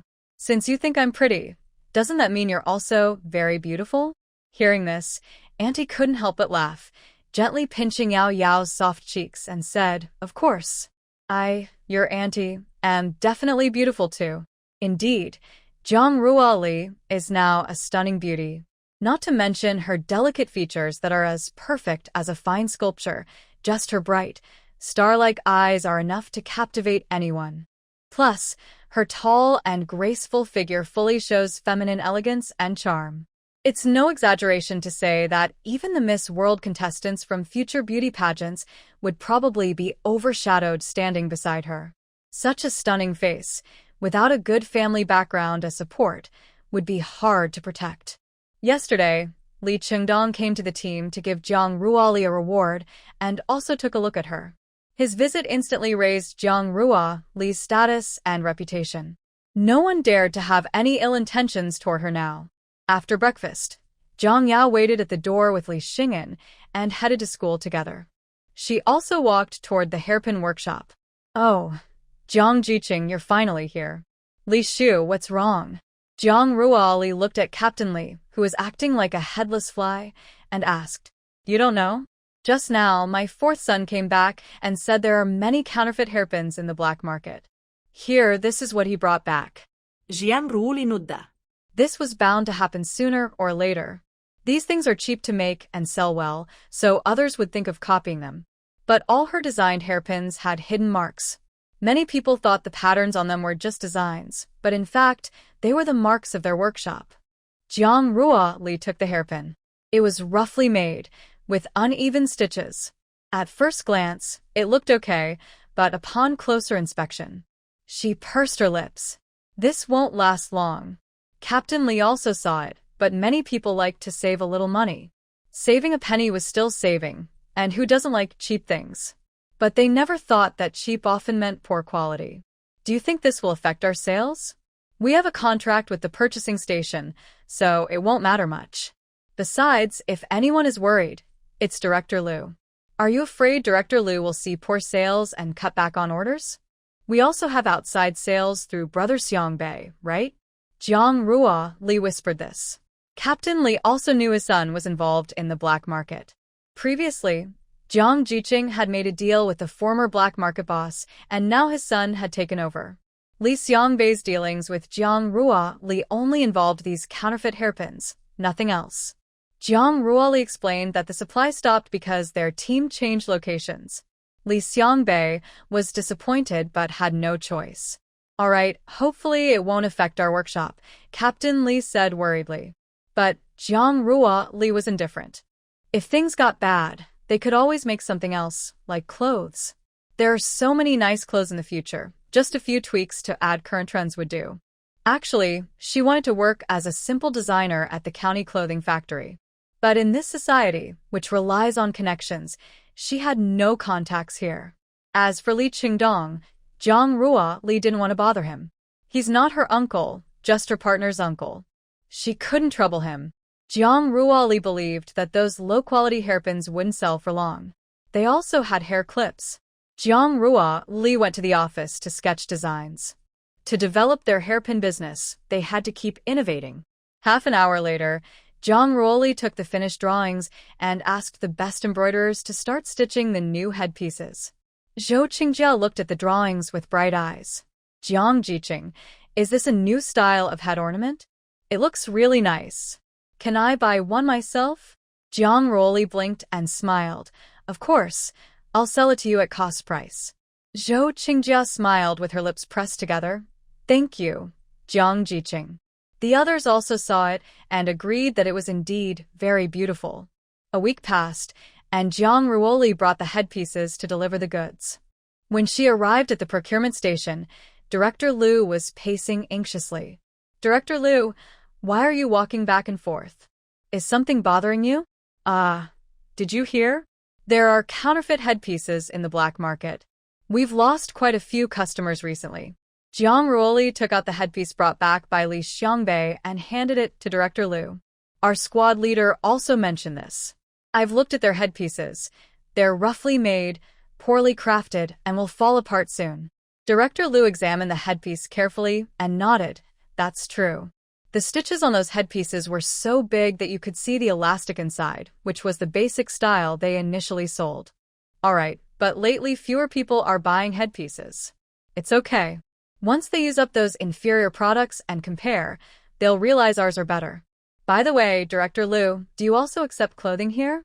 Director Liu looked at Jiang Ruo Li in surprise. You make clothes too? Of course. Everyone has seen the embroidery skills of your workers. Making clothes isn't difficult. Do you have drawings? Can I see them? Jiang Ruo Li was very pleased. Director Liu, do you mean the procurement station also accepts clothing? Director Liu nodded. If the designs are suitable, yes. Next week, when I bring the headpieces, I'll bring the drawings and finished clothes for you to see. If you think they're good, we can discuss the price. Alright, no problem. Director Liu thought that Jiang Ruo Li's ideas would surely bring more business to their supply and marketing cooperative, and even to the procurement station. He counted the headpieces and saw a new style that looked very nice. He took out some money and bought one for his wife and daughter each. Jiang Ruo Li left the procurement station with a receipt, some scraps of fabric, and a piece of cotton cloth.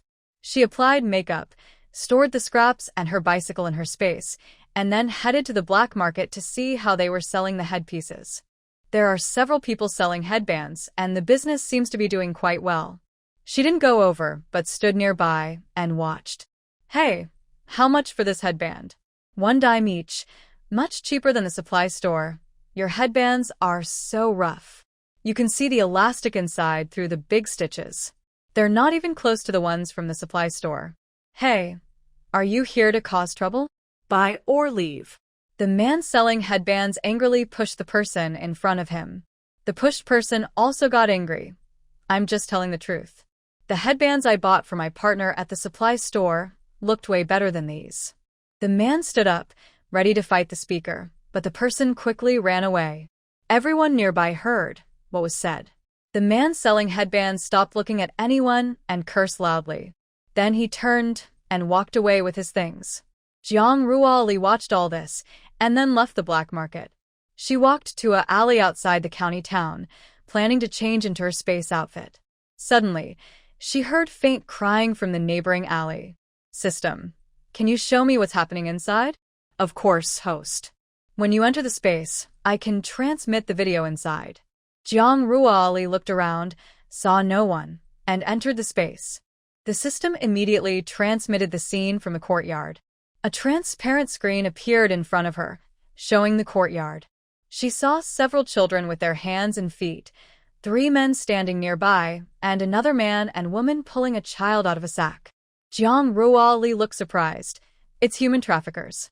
They've kidnapped so many children. Are they all from the same place or different places? System, show me what's inside the house. Understood, host. Soon, Jiang Ruoli saw more than 10 children and 4 men inside the house. They said they planned to move all the children tonight. Realizing this, Jiang Ruoli quickly exited the space, took out her bicycle, and headed to the police station. Police Liu, I need to report. I just found a human trafficking den in an abandoned house outside the town, with 7 or 8 kidnapped children inside. I overheard them saying they plan to move the children tonight. Jiangang Liu met Jiang Riley and quickly greeted her. Hey, Jiang Jiqing, what's going on? Sit down and tell me slowly. I was riding my bike to the suburbs earlier and noticed a few suspicious people. I quietly followed them to see what was happening. I peeked over the wall and saw 3 or 4 children on the ground in that yard, and some people were pulling a child out of a sack. I also heard children crying inside the house. Hearing about human traffickers, Jiangang Liu immediately headed toward the director's office. Soon, Guan Liao came out. Previously, Director Qian Yue was promoted to Vice Director of the City Police Bureau because of Jiang Riley's work in catching enemy agents. Liao Guan then took over as the county director. Jiqing Jiang, are you sure they are traffickers? Guan Liao asked, a bit excited. This young worker had brought them more achievements again. Earlier, Director Qian was promoted, and he was promoted too. I'm sure. I saw them pull children out of the sack with my own eyes. I hurried here because they said they would transfer the children tonight. Good. Tell me the exact address, and I'll send people there immediately. Jiang really described the location, the house's features, and nearby buildings. Liao Guan gathered all police officers, dressed in plain clothes, and headed to the small, dilapidated yard. Jiang really also left the police station with them. She didn't go straight back to the team, but followed them to the small yard. When they arrived at the abandoned yard outside the city, Jiang really used her system to detect that the children were locked inside a room, guarded by only 3 people outside. She circled around from behind and told Guan Liao what she found. Guan Liao's eyelids twitched when he saw Jiang Riley. Jiqing Jiang, you should leave here first. I also know some fighting skills. Later, I will go inside from behind to look after the children. You focus on dealing with those people.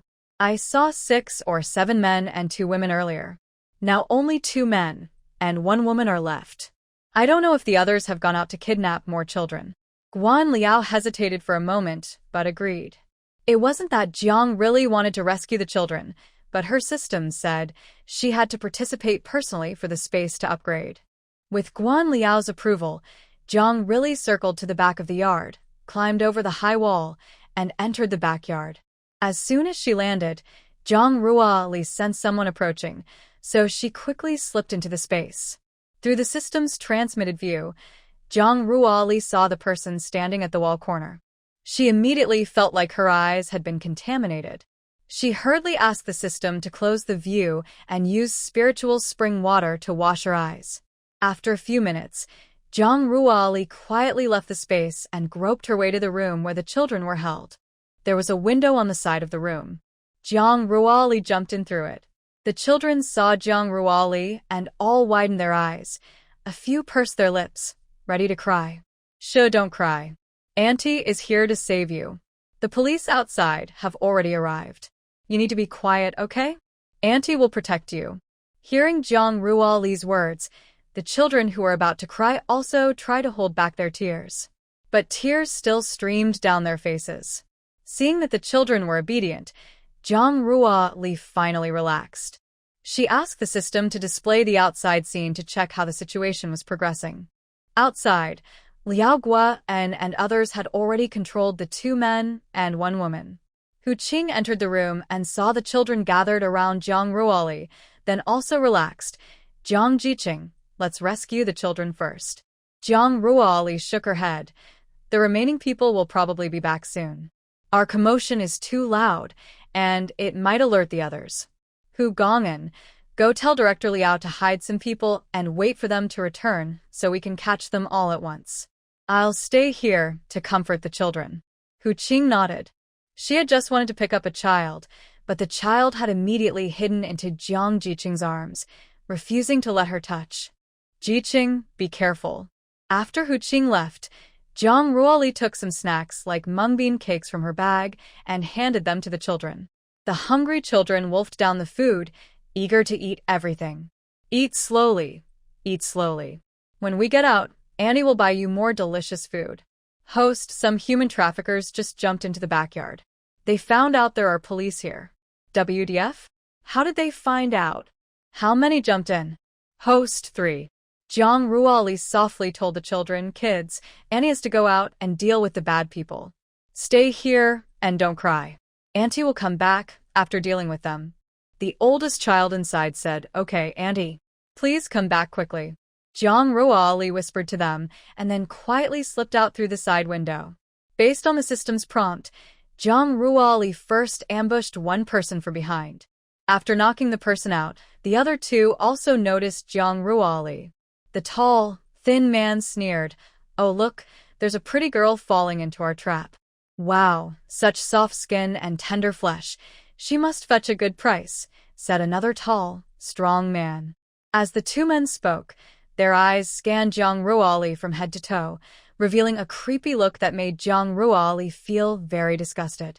She looked at these 2 men with cold eyes and silently sentenced them to death in her heart. Trying to sell me? You'd better have the skills for that. Take back those disgusting looks, or I'll gouge out your eyes. Hey, little girl, you're pretty spicy. Let me see what I can do. The tall, thin man was the first to rush forward. Zhang Ruoli used her gentle martial arts, quickly kicking him to the ground. Seeing how fast Zhang Ruoli defeated him, the tall, strong man also charged at her. Using his sturdy body, Zhang Ruoli took some effort to knock him out. The fighting noise attracted attention from the front yard, and the situation over at Liao Ju's side also escalated. After dealing with the 2 men, Zhang Ruoli tied all 3 together and fed them poison. It was recommended by Ru Bai. The poison has a 1-week incubation period, then causes weakness all over the body, and after 3 days, skin begins to rot. They could only watch helplessly as their flesh and skin fell off piece by piece. Eventually, all their flesh and blood were gone, leaving only white bones. After feeding them the poison, Zhang Ruoli went to the front yard to help Liao Ju and the others tie up the remaining people. She didn't expect that this time there would be even more people than she initially thought. It seemed this human trafficking gang was quite large. She just didn't know if there were other accomplices outside besides these. With Zhang Ruoli's help, the police quickly gained the upper hand. They caught every single one of the traffickers. Seeing that everything was settled, Zhang Ruoli went inside to rescue the children. The police officers saw more than 20 children, and they all gasped in shock. There were so many, and most of them were girls. Why didn't anyone report this to the police? Looking at so many children, Guan was at a loss for what to do.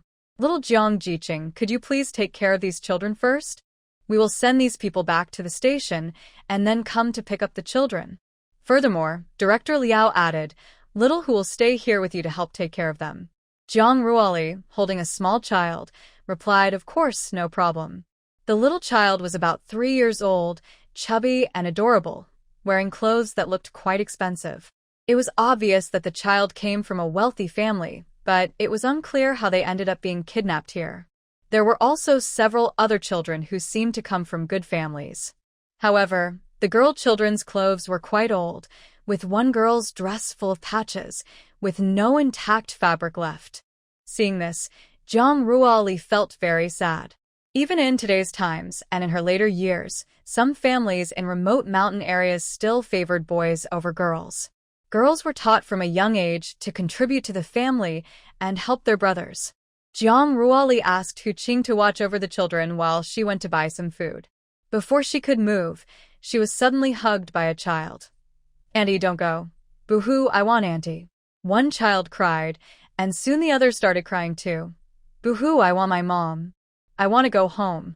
Their crying was loud and heartbreaking. "Be good, Annie isn't leaving forever. I'm just going to buy you some food. Didn't we agree just now?" "Boo-hoo, I don't want food, I want Auntie." "Boo-hoo, I don't want food, I want Auntie." Jang Ruoli and Hu Qing exchanged a glance. Hu Qing said, "Don't go, I'll go instead." After saying that, she left the small yard. Jang Ruoli quickly comforted them. All right, Auntie isn't leaving. Don't cry anymore. Auntie will give you some candy." She took out a bag of milk candies from her bag. The children immediately stopped crying. Jang Ruoli gave each of them one piece of candy, letting them quietly enjoy it. The girl children's eyes lit up with surprise and happiness when they received the candies. As girls, they had never tasted what candy really was. All the delicious candies at home belonged to their brothers, and they never dared to hope for any. This time, they had received a whole piece of candy, and it was milk-flavored. They unwrapped the paper and put the candy in their mouths. For the first time, they tasted the sweet flavor and rich milk aroma. It was incredibly delicious. Jang Ruoli turned to the oldest child and asked, "What's your name? How old are you this year?" "My name is Rong Haiyang. I am 6 years old." "Do you know where you are from?" "Yes, I am from Kyoto." "Then, how did you come here?" Rong Haiyang remained silent. Seeing this, Jang Ruoli did not ask further. It's a child's sad story. Asking more would only make things worse. Liao Guan and Lu Jiangang arrived in 2 police cars and took all the children to the police station. At the station, Jang Ruoli was about to leave. But several children clung to her legs and wouldn't let go, no matter how she tried to comfort them. Even Rong Haiyang, the oldest, looked at Jang Ruoli with tearful eyes. She didn't know what to do. Liao Guan was overwhelmed by the crying children in the room. He pleaded with Jang Ruoli, "Jang Jiqing, if you're not busy, please stay here and keep them company. We will find their families as soon as possible." Jang Ruoli had no other options but to agree and stay with them. Most of the children were picked up in the afternoon. The people who came to collect them kept thanking Jang Ruoli and the police, almost kneeling to thank her. She felt helpless and exhausted from trying to persuade them. Hu Qing poured her a big glass of water, which Jang Ruoli drank in one gulp. By around 5 p.m., only 4 children remained in the police station. One was Rong Haiyang, and the other 3 were girls. They looked sadly at the police station door, understanding deep down that their parents had abandoned them. As for Rong Haiyang, his parents had already sacrificed themselves for the country. Only his grandfather was in Kyoto, and he couldn't come quickly. The 3 girls were taken to the police dormitory for shelter, while Rong Haiyang followed Jang Ruoli closely. "Why are you following me?" "I don't trust them. I only trust you. I will go with you." Jang Ruoli was speechless. Did she just rescue someone and now have a shadow? "I'm going home soon. My niece will worry. Just wait here for your grandfather. He should arrive soon." Rong Haiyang shook his head. "Not so soon. "The earliest is tomorrow. Take me with you. I promise to behave." Rong Haiyang didn't want to stay at the police station. He didn't know if the person they were looking for was here. If the person's followers were here too, and he was sold somewhere else, he might never meet Jang Ruoli again. Rong Haiyang was afraid to gamble, so following Jang Ruoli was the best choice. No matter how many people like Liao Guan tried to persuade him, Rong Haiyang refused to speak and kept holding on to Jang Ruoli's clothes. "Forget it, Director Liao. You know where I live. I'll take him back first. When his guardians come, you can come find me there." Liao Guan was helpless. "That's all we can do. Sorry to trouble you, Jiang Jiqing." I'll have someone take you back. Jang Ruoli shook her head to show she was fine. She said to Rong Haiyang, let's go. Come with me. Jang Ruoli, who had originally planned to ride her bicycle, was now glad she had taken her things out and left them at the police station earlier when she went to the bathroom. Now, she could only tie her bicycle to the top of the car, and the pile of torn cloth was placed on the car. Rong Haiyang still followed closely behind Jang Ruoli. When she got into the car, he also climbed in. As the police car entered Xiangyang Brigade, many women under the trees saw them. Why is the police here? Did someone do something wrong again? Maybe Jiang Jiqing did something good again? Could be. The car could only go as far as the village entrance. Jang Ruoli got out of the car, with a follower still behind her. The women at the village entrance looked at Jang Ruoli and felt it was just as they expected. Jang Ruoli thanked Liu Jiangang, who was driving. Police Liu, thank you for bringing me back. You're welcome. You helped us catch such a big human trafficking gang, so it's only right we return you. Plus, there's a child involved. Liu Jiangang carried out the belongings, smiled, and then left. The police station still needed more staff to interrogate the traffickers, hoping to catch more and rescue more kidnapped children. When Jang Ruoli pushed her bicycle past the village information station with Rong Haiyang, the women gathered around. Jiang Jiqing, how did you come down from the police car? Jiang Jiqing, whose child is this? Why are they with you? Jiang Jiqing. Jiang Jiqing. A group of women surrounded Jang Ruoli, talking to her. Rong Haiyang tightly held onto Jang Ruoli's clothes, his eyes filled with confusion and fear, which made people feel sad. It's okay. These are women from my brigade. They won't hurt you. Everyone, I have something to do, so I can't talk now. As for this child, I'll explain to you next time. Jang Ruoli left the circle of women and took Rong Haiyang to Captain Li's house to pick up Zhang Yao. Zhang Jia, you're back? Li Xing'an saw Jang Ruoli shout, Yao Yao, your auntie is back. Zhang Yao also ran out of the house. Seeing the boy of the same age behind Jang Ruoli, Zhang Yao looked at her with a puzzled expression. Wait here for me. I need to talk to the team leader, Jang Ruoli said. Rong Haiyang nodded and stood at the door, watching Jang Ruoli go inside. Zhang Yao curiously looked at the person. Who are you? Why did you come back with my aunt? Rong Haiyang ignored her and quietly watched Jang Ruoli talk to Captain Li inside. You're so rude, Zhang Yao said, then ran in and grabbed Jang Ruoli's hand to stand beside her. Rong Haiyang looked at Zhang Yao holding Jang Ruoli's hand with envy. He also wanted to hold Jang Ruoli's hand. It must feel very safe. Jang Ruoli explained to Captain Li about Rong Haiyang's background, saying they went to break up a human trafficking ring with the police this afternoon. Captain Li looked at Jang Ruoli with complicated feelings, unsure what to say. He felt happy but also scared. Happy because Jang Ruoli did another good deed, and their team would surely be recognized. Scared because Jang Ruoli might get hurt doing good deeds. If Mayor Li found out, it wouldn't be good for their team. Girl, you're so lucky. You always encounter these things. Or maybe you're unlucky, but you still get praise. Whatever you decide. Anyway, that kid won't stay long. Okay, we'll go back now. That child is still shaken up and doesn't know how she'll be tonight. Jang Ruoli told Captain Li and then took the two children back to her home. Rong Haiyang looked at the yard, which was not even half the size of his own home, but said nothing. He was now staying with others after all. Jang Ruoli simply made fried noodles to fill their stomachs. After washing Zhang Yao, she also let Rong Haiyang take a shower. In this hot weather, not bathing for a day would make him smell bad, especially since Rong Haiyang had been kidnapped for 5 days and was already stinky. It was also because Jang Ruoli didn't mind and brought him back.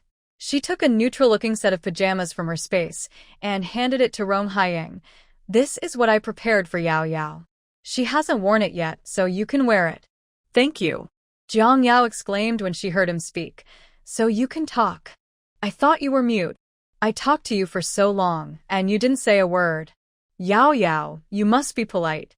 The ocean was recently trafficked and both physically and emotionally, it has been hurt. You shouldn't make fun of him. Auntie, I know I was wrong. Zhang Yao apologized to Rong Haiyang. Sorry, I shouldn't have said that. Rong Haiyang shook his head. It's okay. Looking at the pajamas in his hand, a ripple of emotion appeared in Rong Haiyang's heart. Take a shower and go to bed early. You sleep in that room. Rong Haiyang nodded, went into the room, and lay down on the cool mat and soft blanket, his mind swirling with thoughts. But he was still too young, and after several days without good rest, Rong Haiyang soon fell asleep. Jiang Ruoli went in to check if he had covered himself properly, then left without closing the door. She thought maybe this child would be afraid. This was the most comfortable day Rong Haiyang had slept in a long time. The next morning, Zhang Yao got up to go to school and took a quick look at Rong Haiyang's room. Seeing he didn't seem to want to wake up, she simply shrugged and left. Jiang Ruoli planned to wait until Rong Haiyang woke up before heading to the flower craft workshop. She was now organizing supplies in the space. She hadn't touched the food she packed before, since Zhang Yao was around. Many dishes wouldn't be suitable to take out. Whenever she went to the barn, she only took those foods when Zhang Yao wasn't around. Jiang Juanxia also thought it was Jiang Ruoli who made the food. So, there was still plenty of packed meals. Recently, the grain in the space had been traded and harvested several times. Because she saved those children yesterday, the space had upgraded again. Everyone was fine, except Rong Haiyang. His grandfather was the chairman of the military commission in the capital. According to the system prompt, if she hadn't saved him, this child would have been killed for resisting the traffickers. Chairman Rong was deeply affected after learning this, and he was injured. He soon passed away from illness. After Chairman Rong's death, without his suppression, the conflicts between the two factions grew even more intense, causing more innocent people to be involved. By saving Rong Haiyang, Zhang Ruoli also saved Chairman Rong and many innocent people. This time, the space upgrade was even greater than before. Last time, it added 1 acre of land. This time, besides that, it expanded her 2 fish ponds and the mountain forest area. Jiang Ruoli could even see with her mind that the mountaintop was covered with a thick layer of snow, and the white mist was much thinner. Its true form became more clear. You could see it was a small golden dragon. Near noon, Rong Haiyang slowly woke up. After opening his eyes, it took him a while to remember where he was. He jumped off the bed without his shoes and ran out quickly. Why aren't you wearing shoes? The ground is dirty. Jiang Ruoli was about to go into the kitchen to prepare lunch when she saw Rong Haiyang rushing out barefoot, looking anxious. I thought, don't worry. Unless someone from your family comes, I won't hand you over to anyone. That's why I brought you back. Hearing Jiang Ruoli's words, Rong Haiyang grinned and then ran back to put on his shoes. Go wash your feet first. Your feet are dirty, and if you wear shoes and socks like that, you'll dirty them. Rong Haiyang obediently went to wash his feet, dried them, and then put on his shoes and socks. He sat on a small stool in the kitchen, watching Zhang Ruoli busy with cooking. Luckily, before Rong Haiyang woke up, Zhang Ruoli had taken out some meat and vegetables. She planned to make dumplings for lunch. She wasn't sure how much the small boy could eat. Anyway, she already heard his stomach growling loudly. Jiang Ruoli was chopping meat filling and asked Rong Haiyang to go to the vegetable garden to pick some green onions, insisting he wash them thoroughly. For the young master who had never done any work before, he didn't even know what green onions or weeds looked like. When Zhang Yao entered the yard, she saw the boy her aunt brought back yesterday pulling weeds. What are you doing? Jiang Jie told me to pick some green onions. Jiang Yao was shocked and pointed at the pile of weeds. Why are you pulling weeds then? Rong Haiyang's hand stopped pulling weeds. Jiang Yao pulled a bunch of green onions from the vegetable patch nearby. This is green onion. What is your aunt going to make? She said she's making dumplings. Hearing this, Jiang Yao pulled out another bunch of green onions. She took the onions to the water basin, rinsed off the dirt, and cut off the roots. Then she brought them into the kitchen to give to Zhang Ruoli. Annie, here are the green onions you asked for. Huh? Yao Yao, why are you the one bringing them in? Jiang Yao sighed and said, he can't tell the difference between weeds and green onions. Zhang Ruoli rubbed her forehead, vaguely recalling that this young master from a wealthy family probably couldn't tell the difference either. Luckily, he only pulled weeds. If he had pulled out her vegetable seedlings, she might have gone crazy. Rong Haiyang blushed and walked in, looking embarrassed. Saw thee. I didn't realize you didn't recognize those. From now on, I will handle things myself. At noon, Zhang Ruoli packed 100 dumplings. Jiang Yao ate 18, Zhang Ruoli ate 22, and Rong Haiyang surprisingly ate 40. After eating, Rong Haiyang let out a satisfied burp. Jiang Yao looked at Rong Haiyang with a complicated expression. Feeling a bit embarrassed, Rong Haiyang quickly scratched his head and said, "Don't worry, I will ask my grandpa to pay for it." Zhang Ruoli chuckled softly. "I don't need your money. Since I took you in, you can stay here peacefully and eat well. The food here is enough." Jiang Yao pouted and started cleaning the dishes. Rong Haiyang followed behind Jiang Yao, clumsily washing the dishes with her. Seeing how awkward he was, Jiang Yao didn't say anything harsh, but let him watch carefully how to wash dishes properly. Rong Haiyang was smart and quickly learned.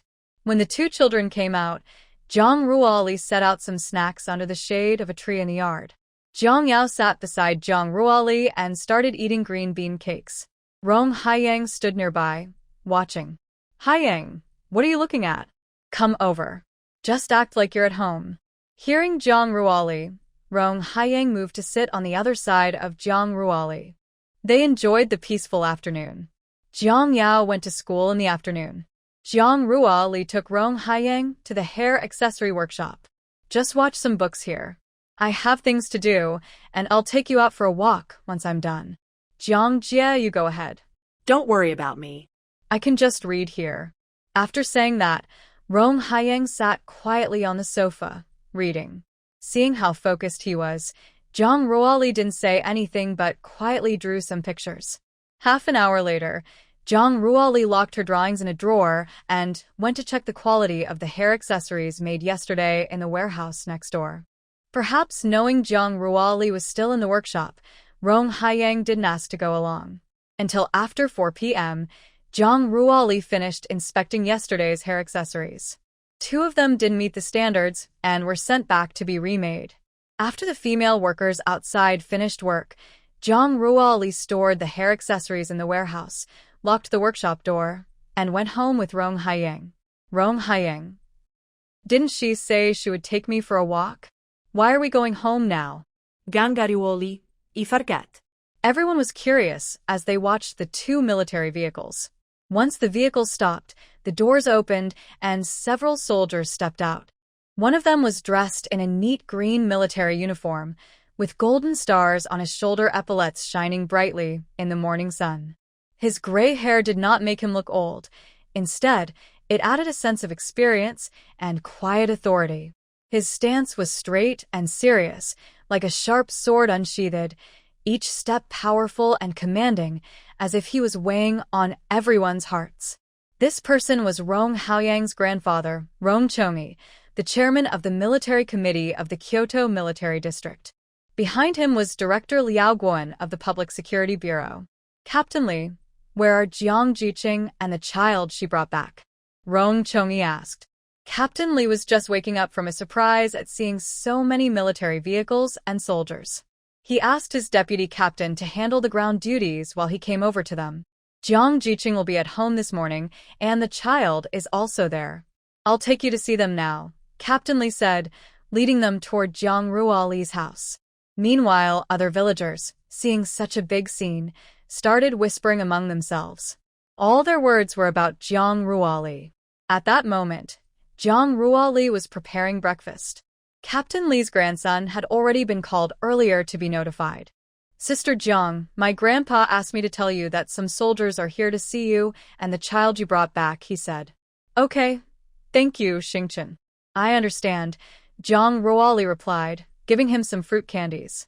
When Zhang Ruoli heard about soldiers, she knew Rong Haiyang's family had arrived. Rong Haiyang was still sleeping soundly inside. She didn't wake him, but continued preparing a few more breakfasts. Since they came so early, she guessed they hadn't eaten yet.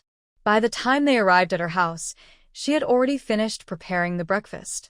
"Director Liao, Chairman Rong, Uncle Li, come in," she said. Captain Li had just called to inform Zhang Ruoli, and everyone had seen it. So, their calm expressions when they saw her now were not surprising. How do you know who I am? Rong Chongyi looked at Zhang Ruoli with a commanding presence without anger. Haoyang said his grandfather is in the army, and his features resemble yours a little. So, I guessed you are Haoyang's grandfather, she replied. Ha, good girl. You observe very carefully, Rong Chongyi laughed. His laughter echoed inside the house, waking Rong Haoyang. Hearing his grandfather's voice, he ran out without shoes. Grandpa. Woo-woo. After many days of persistence, Rong Haoyang finally cried. Good child, you've suffered. Old Rong, everyone come in for breakfast. Director Liao, you too. Zhang Ruoli led the people inside. Rong Chongyi carried Rong Haoyang into the house and, guided by his grandson, found his room. He personally helped his grandson put on shoes. Rong Chongyi didn't send anyone out but first asked about the situation. When he learned that the second son had taken his grandson away and handed him over to human traffickers, Rong Chongyi radiated coldness. She thought she could knock me out, and I wouldn't recognize her? When I was unconscious, I smelled her scent. It was a unique smell that no one else had. Rong Haoyang's sense of smell had always been much sharper than others, and even when unconscious, it remained very sensitive. Grandpa will find out about this. Grandpa will definitely give you an explanation. Rong Chongyi would not let that woman go easily. How have you been these past few days?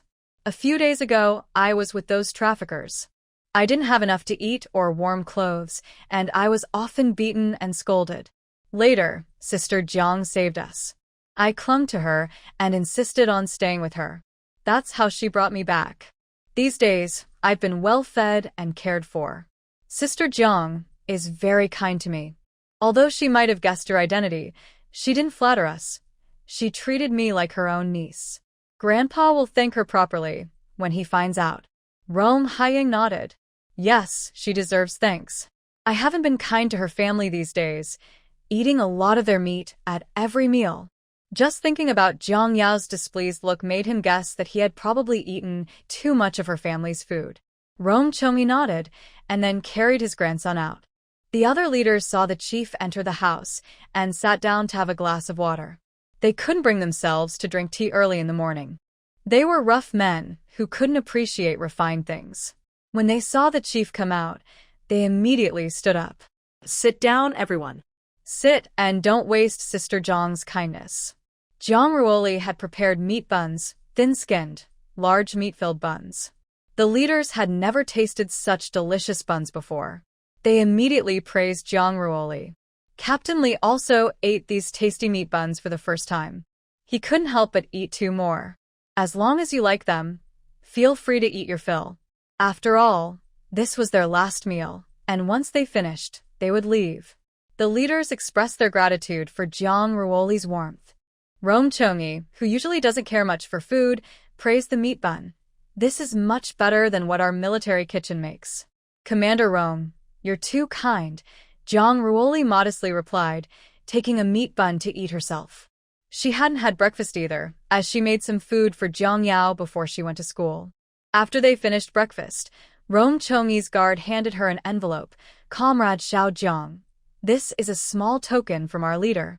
Please accept it. Zhang Ruoli didn't open or refuse it. Thank you, Commander Rong, she said. Rong Chongyi was a bit surprised that she accepted the gift, thinking she might refuse. But she took it directly, which meant she was returning the life-saving favor. However, Rong Chongyi's grandson's life-saving deed couldn't be repaid with money or notes. He was quite pleased with Zhang Ruoli's response. His attitude was, I can give, but you can't ask for it. Rong Chongyi didn't know how much money was inside, but the envelope was quite thick. He wondered if there were other notes or documents inside. Since she accepted it, she might as well, no need to refuse. Zhang Ruoli couldn't repay kindness with more kindness. Saving them wasn't about expecting gratitude. Time was getting late, and Rong Chongyi and his group had to leave for Kyoto. Rong Haoyang said to Zhang Ruoli, Sister Zhang, when you have time, bring Yao Yao to Kyoto to find me. I gave you my address. When you come to Kyoto, please come see me. Okay.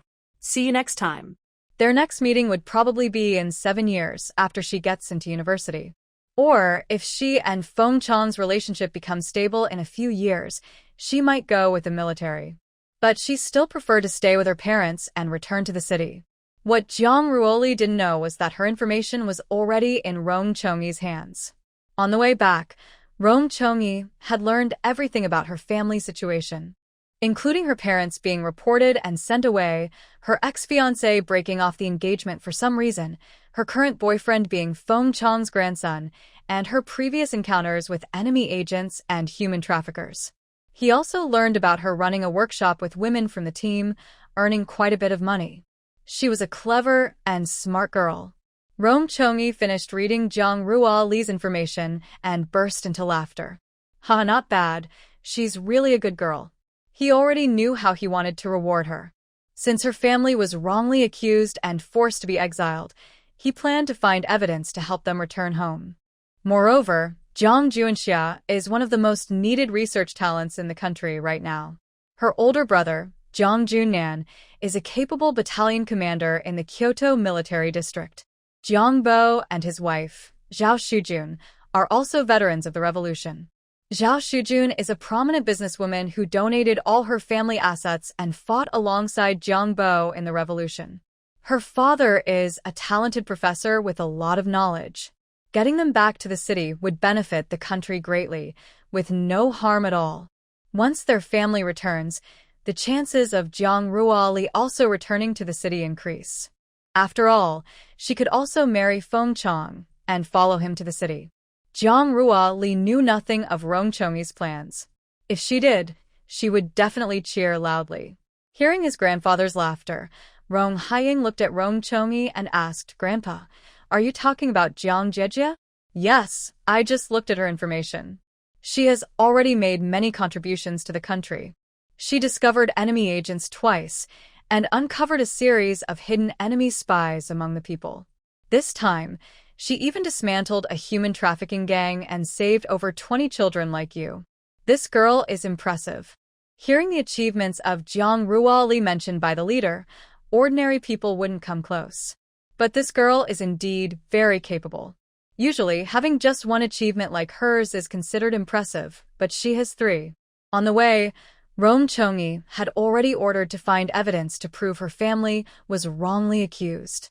When he returned to Kyoto and finished dealing with the second family, he could start arranging their return to the city. Jiang Juanxia is also a talent that needs to be quickly recruited into the Military Research Institute. The ammunition she studied before was much better than current ones. Rong Haiying leaned against his grandfather, listening to him flipping through documents, and gradually closed his eyes to sleep.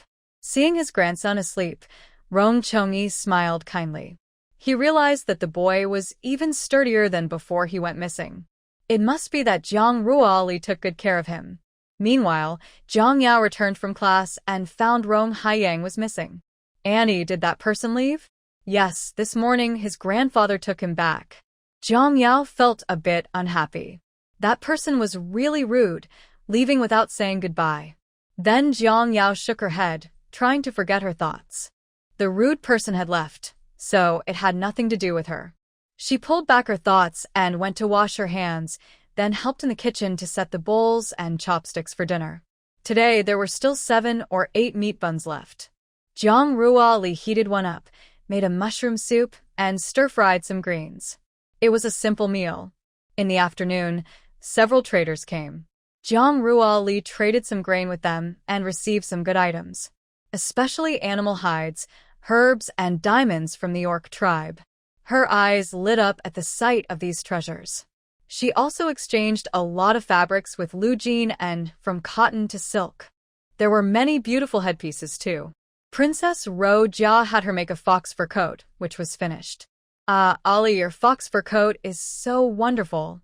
You don't know, when I wear it, Ziwei gets so angry her face turns green. Unfortunately, this wasn't given to me by the emperor's father. She wanted it, but couldn't get it. Last time, didn't Ziwei say she was reborn and was the emperor's daughter?" Xiao Yanzi wasn't expelled from the palace, but didn't get good treatment either. Ziwei didn't live in the Shufang Pavilion with Xiao Yanzi, but was given a separate place called Ziwei Garden. She and Fa Hong didn't get engaged either. It seems she had a very hard life in her past life. Jiang Ruoli watched this story unfold and felt helpless. Everything had changed.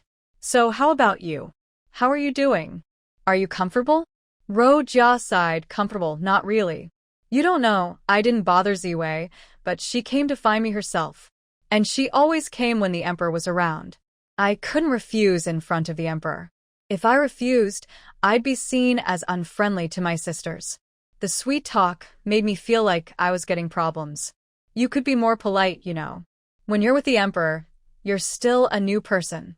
You should at least know some manners, right? You're right, I'll start fighting back. They talked for a while. Jiang Ruoli held the beautiful fox fur coats sent back by Ro Jia. She loved them so much, she couldn't put them down. One was white, and the other gray, perfect for her mother and grandmother. She chose the big red fox fur coat for herself. It looked very festive. Jiang Yao's coat was also red, but the color wasn't as pure as Jiang Ruoli's.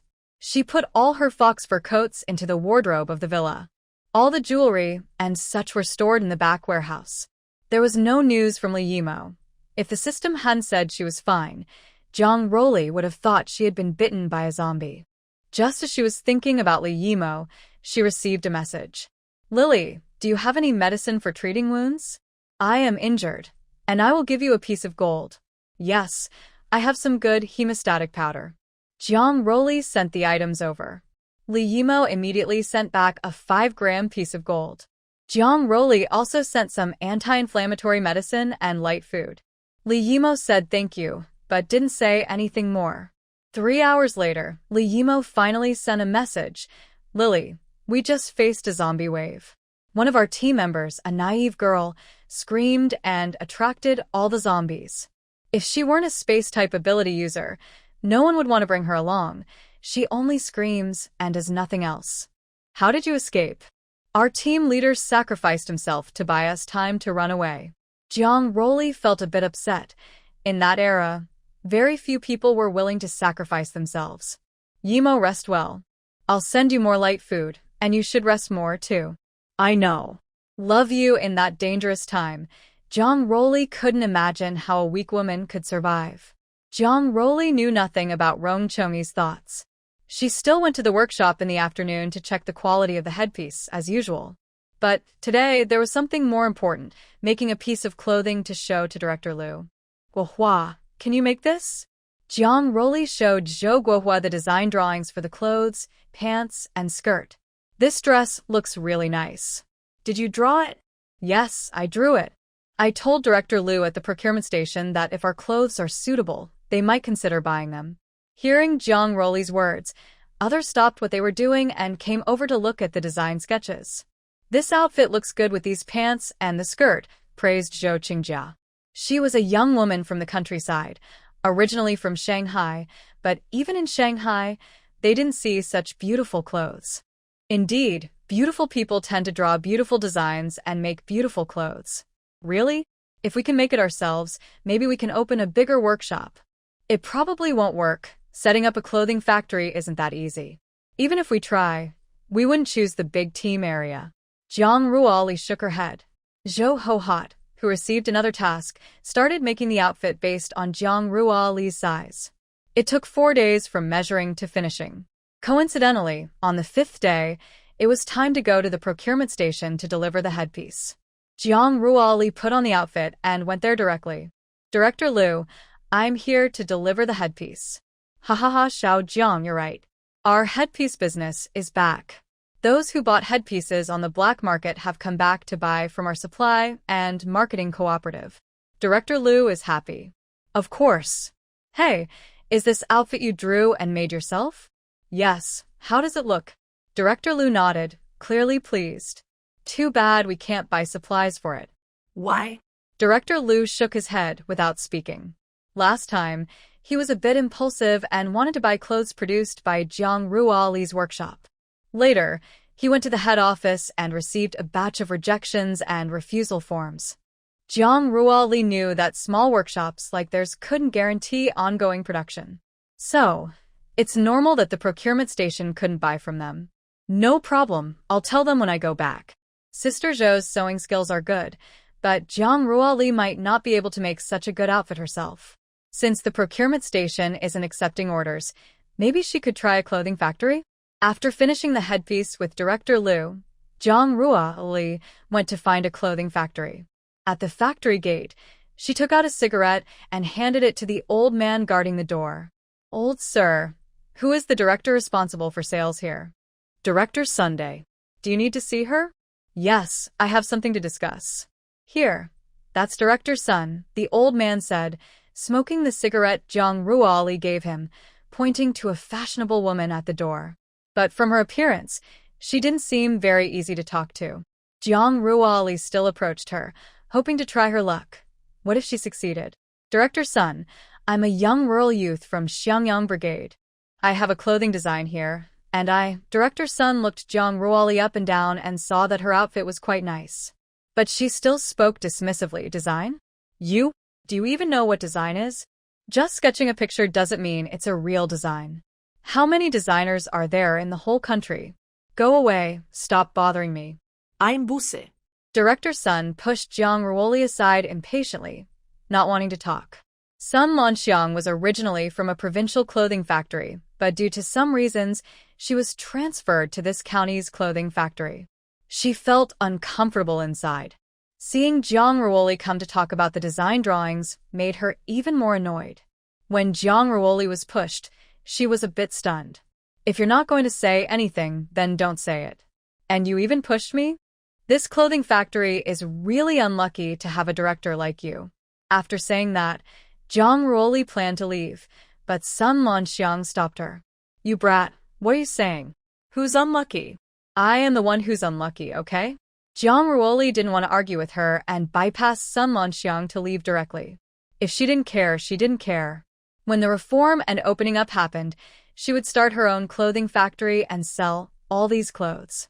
Sun Monxiang wanted to say more, but seeing Jiang Ruoli leave quickly, she cursed under her breath and then left the factory. At this time, the clothing factory was also worried about not having new designs, and when they finally got a new design, Sun Monxiang refused to accept it. Jiang Ruoli returned to the team with the news of being rejected. Knowing she was turned down, the women felt a bit sad. If they had been approved, they could have earned extra income. Without that hope, they obediently continued making hair accessories. Jiang Ruoli didn't mind either. She could now take advantage of her inspiration to draw all the designs. When she could run her own private factory, these drawings would finally be useful. At night, Jiang Ruoli told her family about this. Everyone agreed. But Jiang Juanxia was doubtful. Little sister, right now private trading isn't allowed. Can you really do it? Just because it's not allowed now, does that mean it will never be allowed?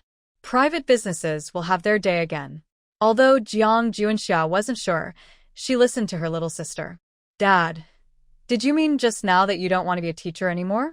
Jiang Juanxia couldn't understand why her elegant father suddenly wanted to become an entrepreneur. Father didn't explain anything, just patted her shoulder. If I could do it all over again, I don't know if I could handle it at my age. When he was reported and demoted, he couldn't carry or lift anything. Now our family is doing simple work. All of this was thanks to her sister's boyfriend's uncle. At this moment, Jiang Juanxia suddenly felt a sense of helplessness, like a scholar with no strength.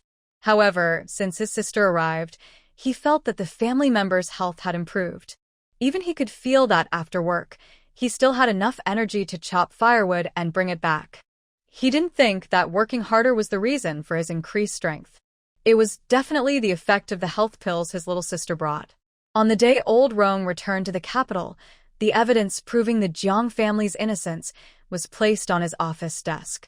The person who reported the Jiang family was Jiang Ruoli's former fiancé, Wang Jingyi. Goodness, what an ungrateful person, old Rong said angrily after reading the documents, then slammed them on the desk. Xiao Lu, go and send Wang Jingyi to the northwest for reform through labor, accusing him of slandering important scientific researchers. Old Rong ordered his guard to arrange for Wang Jingyi to be punished in the northwest. He also needed to plan the return of the Jang family to the city. First, he showed Jiang Juanxia's previous research plan to the Military Research Institute. The institute's old Fu was very excited. Old Rong, where is the person researching this? Bring him here quickly. This direction is correct.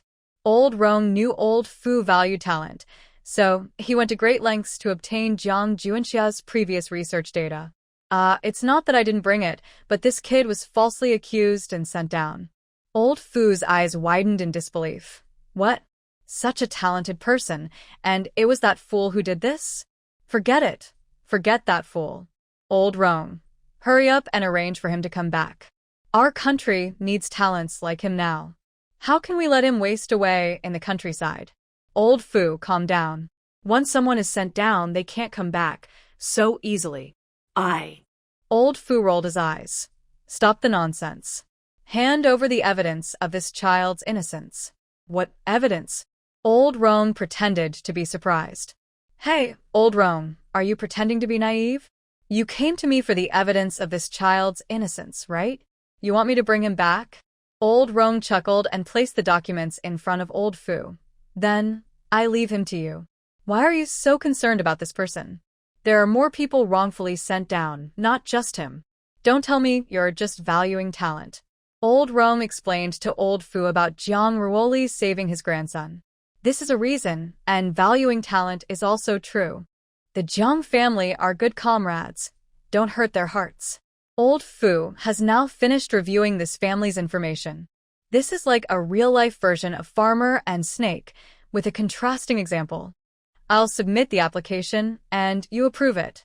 With just one sentence, Old Fu confirmed the matter. The two are from the same faction and have been good friends for decades. So when Rong Chongyi said the first words, Fu Deshan knew what his friend was about to do. Jiang Juanxia is also a rare talent, so Fu Deshan happily cooperated with Rong Chongyi's plan. At this moment, Ningning County in Jiang Province is very tense. Wang Jingyi is with his hands behind his back, and a group of serious-looking people are escorting him slowly toward the northwest. Why are you taking my son? He's an honest and obedient boy. He has never broken the law. Wang's mother shouted desperately, trying to rush toward the guards, but she was coldly stopped. One of the escorts responded coldly. Wang Jingyi has reported Jiang Peihe and Jiang Juanxia for colluding with enemies, but this has now been thoroughly investigated. The facts are not as he claimed. The real person colluding with the enemies is Wang Jingyi himself. Jiang Peihe and Jiang Juanxia are completely innocent. According to regulations, Wang Jingyi must be sent to the northwest for labor reform. Wang's mother knew nothing about Wang Jingyi's accusations against Jiang Peihe. This could be considered a kind of luck. If she had known the truth earlier, she might not have just watched her son be taken away. She could have even been sent to that distant, desolate northwest for protecting her son. But even though she was unaware, her life at this moment was destined to be difficult. Her son had committed such ungrateful and treacherous acts. He falsely accused and reported kind-hearted people who had once helped their family. Such behavior was cruel and unforgivable. The pointing and cold remarks from those around her stabbed Wang's mother like knives, making her feel helpless. In mid-June, 2 military trucks arrived into Hexi village, and several colonels came to find the Jiang family. Jiang Juanxia and others were even more confused. Researcher Jiang, we have orders to bring you back to the Military Research Institute in Beijing for your position, and your family will go with you. Wait. What's going on? When Jiang Juanxia spoke, everyone around was very surprised. Jiang Juanxia had been here for over a year and had never spoken outside before. They all thought he was mute. Regarding the details, you should ask Old Rong.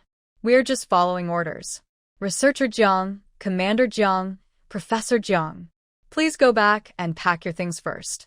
Old Rong and Old Fu are waiting for me to take you back to report. The first to react was Old Master Jiang. All right, please wait a moment. We'll pack our things. Back at the pigsty, the family packed up while talking about the current situation. Old Lady Jiang was very confused. What is going on? Why are they suddenly bringing us back? It seems to be related to Xiao Xiao's research, Jang's father said, focusing on what the team leader was saying. No matter what, being able to go back is a good thing. Old Lady Jang sighed, full of emotion. Jang's mother frowned and said, but I think they mean we're going to Jingdu, not Jiang province. Jiang Juanxia clenched his teeth and said, Mom and Dad, I want to go to my younger sister's place to take Yao Yao away. Peihe, what about Li Bao? Zhang's mother turned to Zhang's father, who was packing. Old Master Jiang also heard this and felt headache. She's a sent-down youth from the countryside. Going back to the city isn't that easy. Let's first bring Yao Yao back to lighten her load. When there's a good opportunity, we'll bring her back. What do you think? Okay. That's the only way. Jiang Ruli alone here might be easier. For Jiang Ruli, whether there's one person or not doesn't make much difference. Except for the inconvenience of entering the space, everything else was fine. Half an hour later, 5 people finished packing their things. The cotton clothes and blankets were all good items brought by Jiang Ruli, so they couldn't just throw them away. They planned to give the remaining food to the squad leader here, since they had taken care of them before. After handing out the supplies, they got on the military vehicle. Jiang Juanxia told them to go to the neighboring Xiangyang Brigade, as he wanted to pick up his daughter. Although puzzled about why researcher Zhang's daughter was in the neighboring brigade, they still followed his instructions and went to Xiangyang Brigade. The military vehicles then arrived at Xiangyang Brigade. At this time, the brigade members were working in the fields. Captain Li saw several military vehicles and wondered to himself, could it be someone coming to see Jiang Jiqing again? A group of people got out of the vehicles, some of whom were not dressed very brightly. Although confused, Captain Li approached them politely. Is there something you need to discuss with us, esteemed leaders? A regiment leader stepped forward to speak. Is Zhang Ruoli at this battalion? Upon hearing Zhang Ruoli's name, Captain Li's mind immediately thought, sure enough. Yes, she is here. Who are you? Zhang's father kindly said, we are Zhang Ruoli's family. We came to see her about something. Then, please come with me, Captain Li said, still puzzled. Family? Didn't she say her family was no longer here? Where did these family members come from? Knowing that Zhang Yao had been sent to school by her sister, Jiang Juxia didn't mention wanting to see Zhang Yao. Instead, she went straight to Zhang Ruoli's house.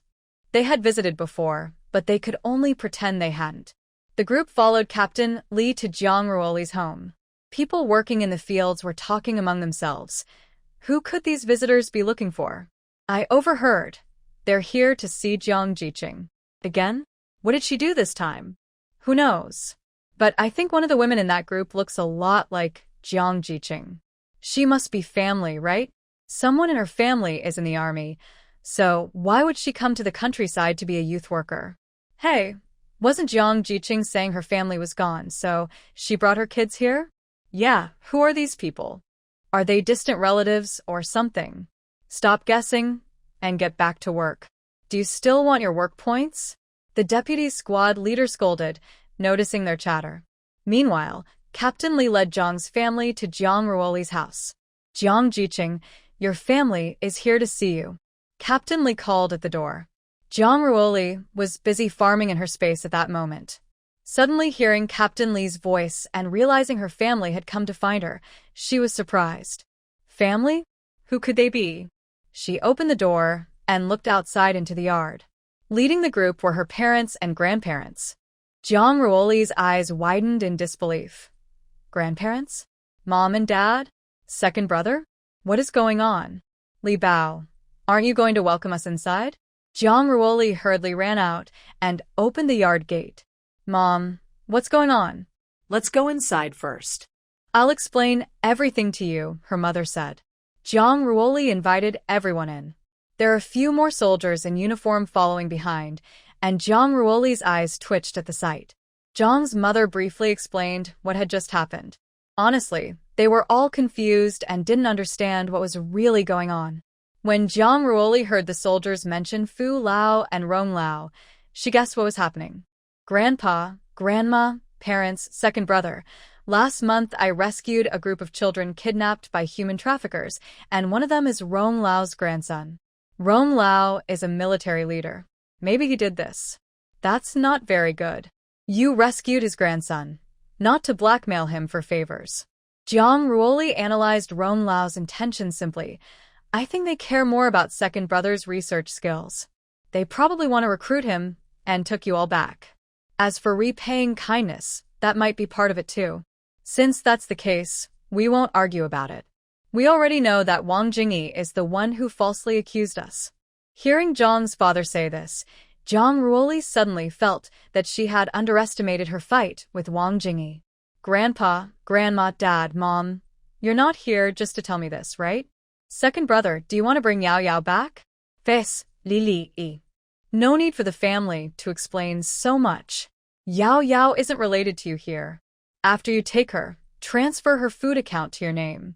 Hearing this, Jiang Juanxia felt even more guilty toward her sister. He could take his daughter home but couldn't take his sister along. Yao Yao will be back from class soon. When that happens, just take her away. Jiang Ruoli was happy to hear she could take Yao Yao away. After all, she checked if Yao Yao was in the space every time she entered. With the child there, things were very inconvenient.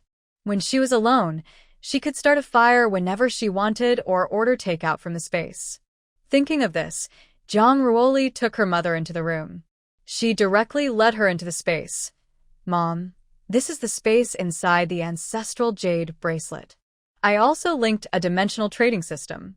Look, all these things are traded items I got. Wow, it's so beautiful here, Li Bao. Did you grow all these plants? Yes, I did. All of them are grown with my mind. The mother and daughter explored for a while, and Zhang's mother said happily, have we been in here for a long time? What about your dad? And the others? It's okay. 10 minutes inside here equals only 1 minute outside. Zhang's mother was so surprised she didn't know what to say. Li Bao, no one can tell anyone about this. Be very careful when using it, understand? Mom, I understand. Maybe we can start a jewelry business. We have so many jewels, we could sell a lot of money. By the way, Mom, you keep this money. When you go to Kyoto, remember to buy a courtyard house. Jiang really took out the tens of thousands of yuan from their previous deal. If it's not enough, then sell these gold items and buy a house. In her past life, Jiang really had never lived in a courtyard house. And in the future, the value of courtyard houses would skyrocket. Now is the best time to buy one. Okay, Mom, I understand. Jiang really prepared a big bag for her mother, filled with clothes, hidden gold, and money. After going out, no one asked questions. When the time was right, Zhang's mother would tell them everything. Soon after, Jiang Yao returned. She first saw many soldiers, then recognized some familiar faces. It was her father and grandparents, great-grandparents. Jiang Yao threw herself into Jiang Juanxia's arms and cried, Dad, boo-hoo, Yao Yao, be good. Dad is here to pick you up. Dad, are we leaving this place? When Jiang Yao said we, she meant herself and Jiang really. But Jiang Juanxia shook her head. You and us are leaving, but your aunt can't leave for now. Jiang Yao was stunned. She wanted to say she wouldn't leave and wanted to stay with her aunt. Yao Yao, go back with your dad. Your grain supplies are still with your mom and need to be sorted out. Auntie, I understand, Jiang Yao said sadly. She had been with her aunt all this time and was really reluctant to leave her. One of the 2 bags Jiang really and her mother mentioned contained Jiang Yao's belongings. So they put her things in the car and everyone else got in too. Li Bao, don't worry. Dad will find you a job soon. Mom and Dad, it's okay. If I can't find one, it's fine. I'll just marry Feng Qiang and follow the army. No, you can't marry someone so easily. We haven't even met him. Don't worry, before I marry him, I'll definitely bring him home for you to see. Zhang's father wanted to say more, but Zhang's mother held him back. The elders reminded Jiang really a few more times, then they got into the military vehicle and left the Xiangyang team. If they didn't leave now, the squad leaders would be very worried. 2 military trucks and 4 regiment commanders took turns driving the Jang family to the Kyoto military district. Meanwhile, at the family residence in the military district, Old Fu and Old Rong had already chosen a house for Jiang Juanxia. They were just waiting for her to move in. But before the house was finalized, the two old men had a fierce argument. The dispute started because old Fu's choice of house for Jiang Juanxia was not appropriate. Old Rong, what do you think of the house I picked? It's so big, the whole family can live there. I don't even know what to say. That house is probably only for senior officers, at least at the regiment level, right? Jiang Juanxia is just a battalion officer. How can she live in such a house? Aren't you causing trouble? Why not? It's just a house. Why make such a fuss? You see, he just arrived, everything is unstable. Giving her such a nice house might make others jealous or cause trouble. Where will you find such good talent again? Hearing old Rong's words, old Fu gave up on that house and chose a smaller one suitable for a battalion officer. Of course, the family residence at the research institute where they lived was different from the homes of those on the battlefield. It was located behind the institute, further inside than usual family quarters. This was to protect the researchers. Jiang Juanxia's house was inside, while old Zhang's house was outside. Old Jiang, before being demoted, was a division commander. Even after being transferred to Kyoto, he was still a deputy division commander and was assigned a small two-story house. Originally, they planned for Jiang Juanxia and old Jiang to live in the same house. But their family was quite large and Jiang Juanxia might often be busy late into the night, so they decided to have separate houses. They had the right to make that choice. The car traveled for 3 days and nights before finally arriving at the Kyoto military district. As soon as they got out, the Jiang family saw 2 energetic elders standing at the gate. Several regiment commanders saluted them. Old Rong, Old Fu, Comrade Jiang Juanxia, and her family have arrived. Good. Old Fu looked at the young Jiang Juanxia. You are Comrade Xiao Jiang. I've seen the research you're doing on firearms. Enough. First, you should focus on your work. She just arrived, and you're already eager to talk about your research. Aren't you tired? It was old Rong speaking. The Jiang family members all saluted. Old Rong, Old Fu, hello. Good. You're all good comrades. You've been wronged. Old Rong's guard took the person to the courtyard assigned to Elder Jiang. Vice Commander Jiang, this is the courtyard Elder Rong specially chose for you. Good. Thank you, Commander. I appreciate it. Elder Jiang nodded in thanks. Do you think I can visit Elder Rong tomorrow? I will pass your message. After saying this, the guard left. Meanwhile, Fu Lao took Jiang Juanxia to the courtyard assigned to him. This is your courtyard. Are you satisfied with it? If not, we can change it. Jiang Juanxia waved her hands quickly. No, this is already very good. Thank you, Old Fu, for arranging it. Don't thank me. Well, forget it.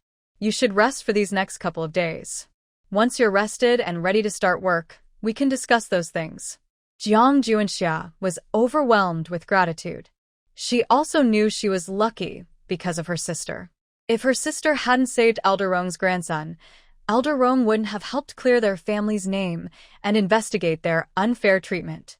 He even moved them back to the city. Otherwise, among all the wrongly accused people sent away in China, why was she the one chosen? Old Fu, I won't let you down. Old Fu smiled and nodded. Jiang Juanxia held Jiang Yao and looked around the new house. Yao, from now on, this is our home. Are you happy? Happy. Jiang Yao clapped her hands happily. At this moment, Jiang Yao was full of innocent childhood joy.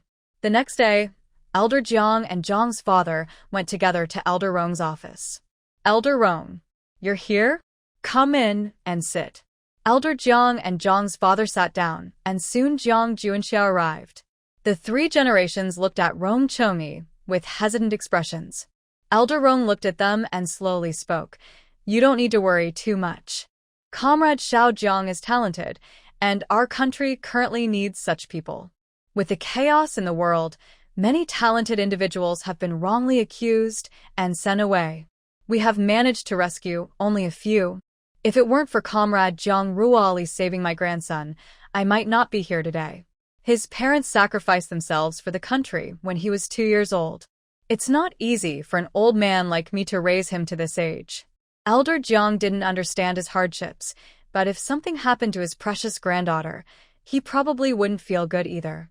Old Rong, we know it took a lot of effort to bring us back to the city. We don't know how to thank you. Although my granddaughter saved your grandson's life, that was her duty as a citizen. Anyone would do the same in such a situation. Old Rong smiled and interrupted Mr. Jang. All right, enough of that. We don't need to say more. Meeting like this is fate. If it weren't for the pear tree, those children wouldn't know where they would be sold. There are more than 20 children. Just stay here peacefully. Comrade Jiang Juanxia, I hope you can help the country with more research. With that, the three members of the Jang family had nothing more to say. Jiang Juanxia secretly touched the item her sister had given her, which was the most urgently needed research data on the lithography machine. She didn't know how her sister got this information, but she would not waste her sister's good intentions or Old Rong's effort to bring her back. After leaving Old Rong's office, the three of them looked relaxed. Second brother, you must work your research and not let Old Rong's efforts go to waste. Also, don't forget the reward your sister fought so hard to earn. Grandpa, Dad, I understand. I will study hard. Yao Yao, I brought you here. Your mother, and I will take care of you. As for that woman, I will have nothing to do with her anymore. As for Lin Xiao, if she had treated Yao Yao well, perhaps she would still consider reuniting with her. But since she treated her own daughter so badly, this woman was completely erased from her heart. Old Mr. Jiang patted his shoulder and sighed. Let's look forward and move on. The three went to Jiang Juanxia's yard to pick up Yao Yao, then went to the house assigned to old Jiang. The family had a meal together. They not only took over the house, but also returned their previous wages and assets. Although Pear Tree didn't lack anything, they still wanted to give her the best. Jiang Juanxia also took out her compensation money. Grandma, Mom, send this to my little sister. Jiang's mother nodded with relief. Luckily, she wasn't ungrateful. Otherwise, she wouldn't want this son of hers. 3 days after the Jiang family arrived at the military district, Jiang Juanxia officially entered the research institute. With her solid knowledge and strong research skills, she received unanimous praise within the institute. Old Master Fu nodded to show he hadn't mistaken the person. The technology of the lithography machine he brought out received the attention of the higher-ups. Old Master Jiang, Jiangbo, went to report to the military district on the second day. Imagine a man in his 60s or 70s still diligently clocking in for work. No one seems more hardworking than him. In his previous life, he started a business with his wife from scratch and became a billionaire.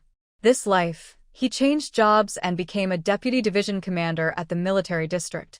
The difference is huge. And he couldn't refuse. He had to stay up late reading all the books from the military district. Fortunately, Jiangbo's mind contains the knowledge from his previous life, so studying wasn't too hard for him. They also drank the health-boosting medicine given by Jiang Ruo and the spiritual spring water she provided. Now his mind is much sharper than before. He can understand almost anything immediately. Jiang's father, Jiang Peihe, was assigned to teach at a high school in the military district. Jiang Peihe was reluctant. He preferred doing business and didn't like teaching at all. But his body was that of a university professor. Luckily, all the knowledge was stored in his mind. In his previous life, Jiang Peihe was a well-known university student, so teaching high school students was easy for him. They also discussed Jiangbo's other 2 sons and 1 daughter. Dad, do you think we should tell them? Jiang Peihe asked. Jiangbo hesitated for a moment, then sighed. What's the point? After being reported, they cut ties with us. I don't want to go and seek their coldness now. Jiang Peihe nodded, agreeing. Both he and his father had been reported and demoted, and his 2 brothers and sister had publicly severed relations. Now that they've returned, they shouldn't let them take advantage. Meanwhile, Jiang Peijian and Jiang Peilu, 2 brothers from Jiang province, were discussing their father. Big brother, I heard that Dad and third brother have been cleared of charges. Dad has been transferred to the Kyoto Military District, and third brother is working at the Military Research Institute. Should we go see them? It was Jiang Peilu speaking. He liked to scheme from a young age. When Jiangbo was reported, he was involved. Jiang Peijian shot him a glance. If you want to go, go. I won't. When Dad, Mom, and third brother were demoted, I cut ties with them. I didn't share their hardships then, and I won't rush to join in now. Jiang Peijian knew his second brother's thoughts and wouldn't do anything that would make him disliked. Although he had cut ties with his family earlier for the sake of his small family, he believed his second brother was innocent. He understood his brother's actions but hadn't told their father anything about it. Fine, you don't want to go, I will. I don't believe our parents would be so cruel as to abandon me, Zhang Peilu said angrily before preparing to go find Zhang Bo. His wife and daughter, upon hearing this, also felt excited. They believed Zhang Bo and their family were always close and wouldn't be so heartless.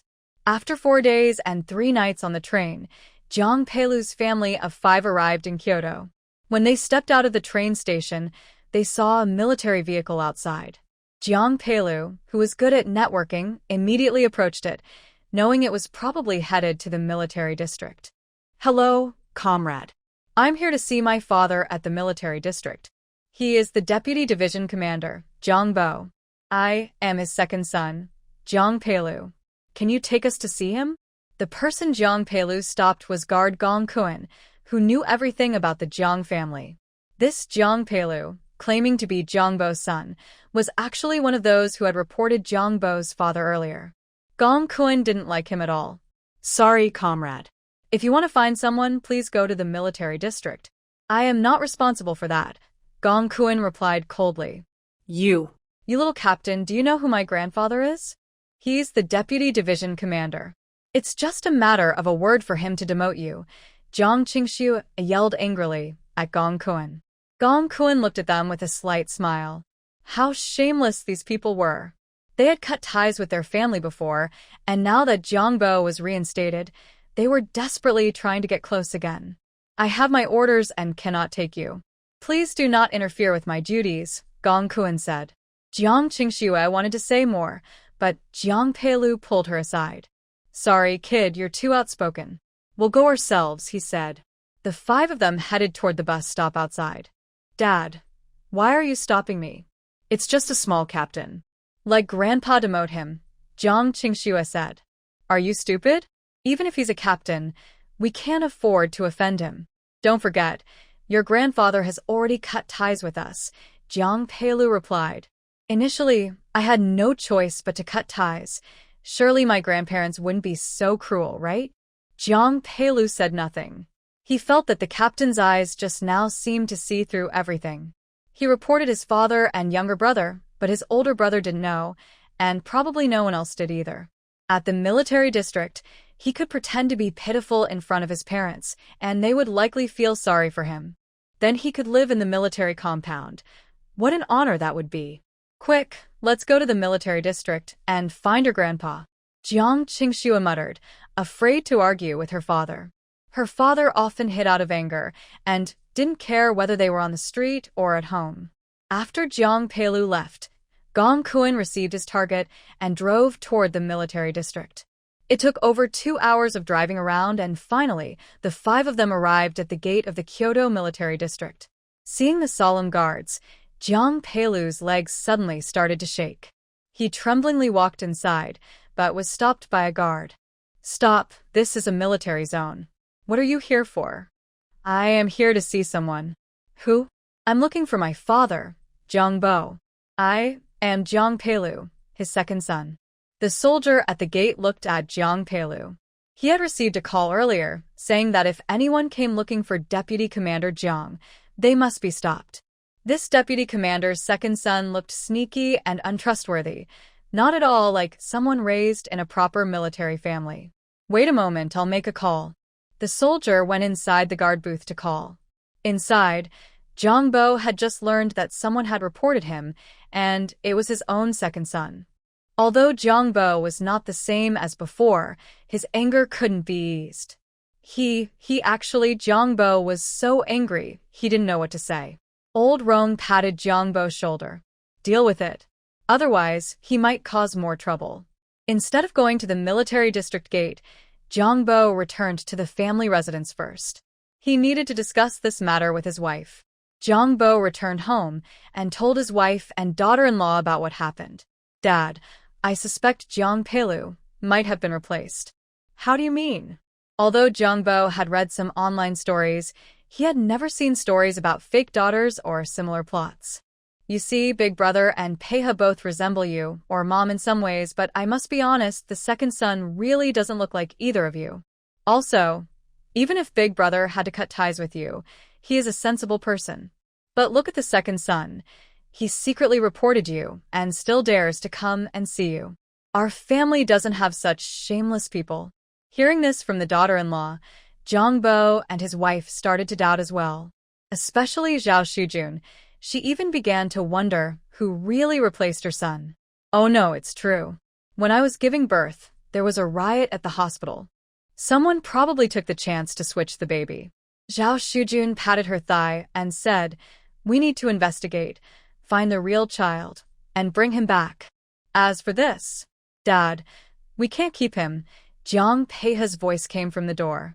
That second brother is not a good person. In Jiang Peiha's memory, he always liked to steal and cheat, and he often tricked his younger brother. Of course not. He's not even our son. Why keep him? It just causes trouble. Jiang Bo glared at him angrily. He then headed toward the military district gate. Outside, Jiang Peilu's family of 5 was already getting impatient. Yuli said impatiently, "Brother Lu, why hasn't Dad come out yet?" "Yeah, Dad, Grandpa, why isn't he out?" "Could it be he's angry because you cut ties with him?" Jiang Qingxue also said impatiently. The other 2 children didn't speak. They just stood quietly. It wasn't their turn to speak, and whatever they said, their parents and older sister wouldn't listen. Jiang Qingyu and Jiang Qinghue are twins. Since they are girls, their parents don't pay much attention to them. Jiang Qingxue is their first child, so she is somewhat more valued. Now, Yuli is pregnant again, so they just came to the military area to hang around Jongbo, hoping to get some food or something. After waiting over an hour, Jongbo finally appeared in Jiang Peilu's sight. Dad, I'm here," Jiang Peilu waved to Jongbo. He saw Jongbo was genuinely happy. Right now, he was tired, hungry, and thirsty. He really hoped Jongbo would take him inside to eat and drink. He heard that the food in the military unit was very good. He had long wanted to try it. Dad, I'm starving. Please take me in." "Yes, Grandpa, we're hungry and thirsty too. Please take us inside to eat." Jiang Qingxue also agreed from the side. She didn't like her grandfather because he always favored third uncle's daughter, Jiang Ruoli. She also didn't like Jiang Ruoli because she was spoiled by her uncle's family and even by her grandparents. Although they were all granddaughters of the Jang family, why was Jiang Ruoli so favored, living like a young lady every day, while she was beaten and scolded by her father and lived worse than a maid? "Why are you looking for me?" Jiang Bo asked coldly. While speaking, Jiang Bo carefully observed Jiang Peilu's face. He found that this person looked nothing like himself or his wife. From this, he could tell that this person was definitely not his son. "Dad, what are you talking about?" "I am your son. Shouldn't I come to see you? Don't you know what I mean? You broke off your relationship with me in the newspaper, right? Why do you still have the nerve to come and see me?" "Dad, wasn't that because we had no choice? If I hadn't done that, our family of 5 would have been sent away with you. You wouldn't want us to suffer with you, would you?" "Dad, look, Lily is pregnant again. This time it must be a boy. Whether she's pregnant or not doesn't matter to me. Since you've already cut ties with me, just like the eldest, don't come in front of me. I know you probably went to see the eldest before coming here. Wouldn't it be better to stay quietly in Jiang province?" "Dad, that's pointless to say. I am also your son. How could you really be angry with me?" Jongbo ignored him and took out the evidence that old Rome had previously investigated. "Jiang Peilu, I know you're thick-skinned, but I didn't expect it to be this thick. The fact that I was sent away was probably your doing, right? Don't rush to deny it. Since I was rehabilitated and brought back, it means there is solid evidence. And you, as my son, even reported me to the authorities. Have you no conscience?" A flash of panic crossed Jiang Peilu's eyes, but he quickly pretended to be calm and said, "Dad, what are you talking about? I would never report you. Are you confused? Stop pretending. The evidence you reported is right here. Do you want to see it?" Jiang Peilu. Was he really exposed so plainly? He started crying and shouting, "Dad, I didn't mean to. It was them forcing me. They said if I didn't report you, our family would be sent to the Northwest. Dad, we're just a small family, and I am the only one working. How can we survive if we are sent away?" Yuli knew about Jiang Peilu reporting their father. When Jiang Peilu hesitated at first, she gave him the idea. Now, hearing their father say he knew about their report, her face turned pale with fear. "Enough. Stop pretending here. No matter how much you cry and scream, it won't change the fact that you reported on me. Leave now. I won't consider you or your older brother as my children anymore." Jiang Peilu wanted to cry and scream, but when Jiang Bo walked away without looking back, he was unsure whether to cry or not. The three sisters, Jiang Qingxue and her siblings, were all stunned. They didn't expect that their grandfather was removed because their own father reported on him. "Brother Lu, what should we do now? Let's open a guest house first. In the next few days we should go and ask our parents. They will probably soften." After discussing, the couple went to a guest house near the military area and rented a room. The couple slept on the bed, while Jiang Qingxue and her sisters slept on the floor. In Jiang Peilu's words, it was, "A worthless person like me isn't worth paying for a separate room. Just having a floor to sleep on is good enough." The three sisters lay on the ground, trembling in the night wind. Jiang Shelley didn't know about the situation at the Kyoto military district. She had just received another commendation at the team. This time, she helped the police catch human traffickers. Director Liao personally brought a banner and a bonus. Everyone at the team was envious. "Jiang Jiqing, why did you say your family was gone before?" This question had been bothering the team members for a long time. Jiang Shelley shyly explained, "My family was relocated for various reasons. I didn't want Yao Yao to be looked down on, so I just said no one was home. I was hiding the truth from everyone, and I'm sorry." We were just asking. No need to feel sorry." Exactly. "It's your own matter. Sister-in-law Wu, you're asking too much." Sister-in-law Wu, who was pointed out, awkwardly smiled and admitted she asked too many questions. Then, Jiang Jiqing, "When will you go back to the city?" "Yeah, your dad said he would find you a job to go back." "No, my dad was just joking." "All right, aunties and sisters-in-law, let's get to work." Jiang Shelley hurried away with her banner and money. Standing beside her, Aunt Qiuju looked conflicted, wanting to stop her but couldn't. After thinking for a while, Aunt Qiuju headed to Jiang Shelley's home. "Is Xiao Jiang Jiqing home?" Yes. Jiang Ruoli opened the door and was surprised for a moment when she saw the visitor. "Aunt Qiuju, what are you doing?" "Young Jiang, I only came to see you because I had no choice. My daughter is about to give birth soon, but I couldn't find any brown sugar anywhere. Since you often go to the county, could you help me buy some? I can pay you next time, or I can exchange it for something else." Aunt Qiuju is the wife of Captain Li's older brother. Captain Li's brother married a wife, but shortly after, he went off to join the army. He never returned, leaving Aunt Qiuju and an unborn child, Li Qinghe. Now Li Qinghe is married to the Liao family from the brigade. Li Qinghe is going to have a baby. I still have some brown sugar here. You can take it for your sister-in-law to use. As for the money, I can give it to you next time or exchange it for something else. If it were anyone else, Jiang Ruoli might just ignore them, but Aunt Qiuju and sister-in-law Qinghe are honest people. Even if they borrow something, they will find a way to return it. Young Jiang, thank you so much. Aunt Qiuju said happily. Jiang Ruoli went inside and took out a bag of brown sugar. "There's about 2 jin here. You can return it whenever it's convenient for you." "Oh, thank you so much, young Jiang." Aunt Qiuju left Jiang Ruoli's house with the brown sugar. Unexpectedly, this scene was seen by Pai Posey nearby. She rolled her eyes and also headed toward Jiang Ruoli's home. Young Jiang, I have something to ask you." "What's the matter?" Jiang Ruoli had heard of Pai Posey before. She liked to take advantage of others. Now she came to ask for help, probably to take advantage again. She had just received 500 yuan, some rice, flour, and vouchers. Well, Our family hasn't had rice for 3 days. Please be kind and give me some rice, Pai Posey said, not borrow but give. Jang Ruali immediately refused, no. How can you, young Jang, be so unkind? Just watching us starve to death. Ah, how heartless.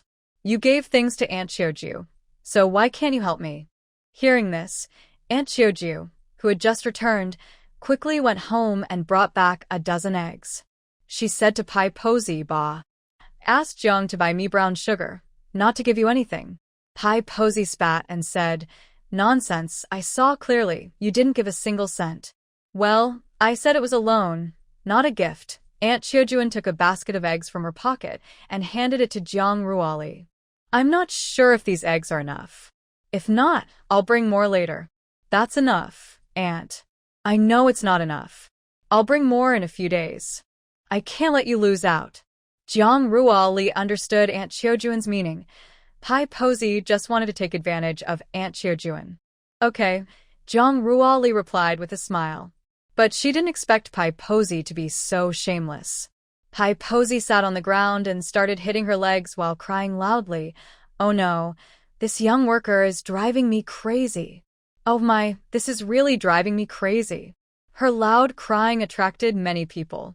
Captain Li hurried over. Jang, what's going on? Earlier, Aunt Xiaojuan said she wanted me to bring her a bag of brown sugar when I went to the county, because Sister Qinghe is about to have a baby and needs it for her postpartum rest.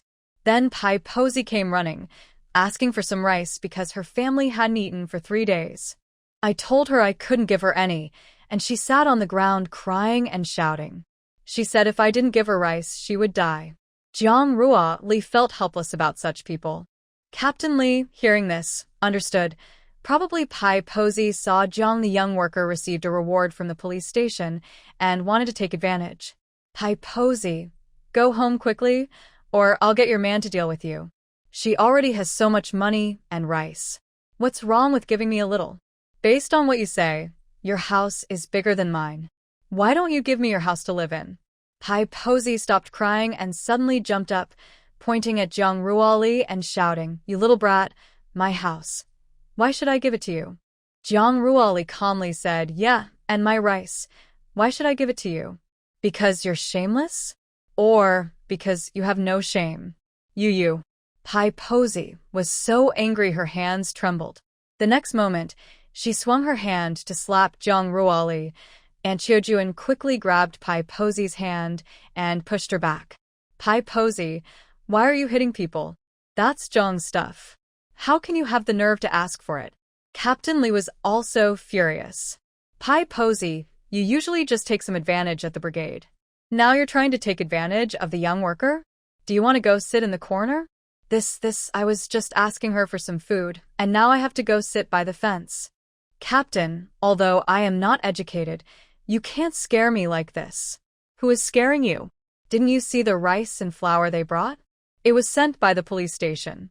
If you ask for it and they don't want to give it, and you force them, then they might send you to sit by the fence. Old Lady Pai was frightened by Captain Li's words. She stopped asking Jang Ruali for rice and flour, stood trembling, then pushed through the crowd and ran away. She didn't want to sit by the fence. It's just some food, and her life is more important. In the depths of the Great Xing'an Mountains, Feng Qiang and others faced an unprecedented challenge. They lost their way deep in the forest. Luckily, they wore medicine pouches given by Jang Ruali, which protected them from bites from snakes, insects, and rodents. Commander, the medicine pouch made by my wife really works, Li Jingli said, patting the pouch in his pocket. Feng Qiang nodded. That's good to know. He looked proud and confident. But, Commander, when can we get out of here? We've been wandering inside for over 10 days. Feng Qiang shook his head. I don't know. This deep mountain forest is strange. We're already lost here. If we can't find a way out, then we won't be trapped. Trust me. Feng Qiang was not the type to give up. Just because others couldn't do it didn't mean he couldn't. He was determined to complete this difficult task and lead his brothers out. After checking the direction, Feng Qiang led the team forward. Sho, there's movement ahead, Feng Qiang whispered, listening carefully. He wasn't sure if it was people or large animals. Hearing Feng Qiang, everyone hid and slowly moved forward. Soon they saw a group of people. That group was walking through the woods with some unconscious individuals. They spoke in a strange language. Seeing these people, Feng Qiang knew they had found the place. He watched as they headed underground from one spot. Because they didn't know how many people were below, Feng Qiang and his team dared not act rashly. Until late at night, when the enemies were deep in sleep, they launched a surprise attack. Meanwhile, Zhang Ruoli suddenly woke up from her bed. She didn't know why, but she dreamed that Feng Qiang was injured, seriously hurt. Could it be a warning? Or something else? Zhang Ruoli was unsure. But at this moment, she also couldn't sleep and directly entered the space. Even inside the space, Zhang Ruoli still felt restless. Leader, can you see the situation with Feng Qiang? Zhang Ruoli straightforwardly asked the system. Sorry, host, I can't see the situation. Hearing the negative answer, Zhang Ruoli didn't say anything further. She simply harvested the ripe fruits and then planted another batch. She kept busy, but didn't know what she was busy with. In short, she felt uneasy all the time. She suspected that Feng Qiang might have encountered trouble. Until a week later, Zhang Ruoli received a telegram from her older brother. Feng Qiang really had an accident. When Zhang Ruoli saw the telegram, she was momentarily panicked. Then she immediately went to Captain Li to get an introduction letter. She wanted to visit her family in Kyoto. Captain Li didn't hesitate and gave her 2 months' time. This is the maximum time I can give. If it's not enough, call again, and I will extend it for you. Okay. Thank you, Uncle Li. Zhang Ruoli quickly packed a few things in her room, giving away some items she didn't like. After packing, she rode her bicycle straight to the county, then took a bus to the city, and transferred to another bus to the train station. She bought the next train ticket to Kyoto, a standing ticket since no seats were available. Kumrada Jiang Ruli. Someone approached and asked, Yes, I am. And you are? Zhang Ruoli looked at the person in uniform in front of her and asked suspiciously. It's like this, I am here on orders from Commander Jang to deliver your train ticket.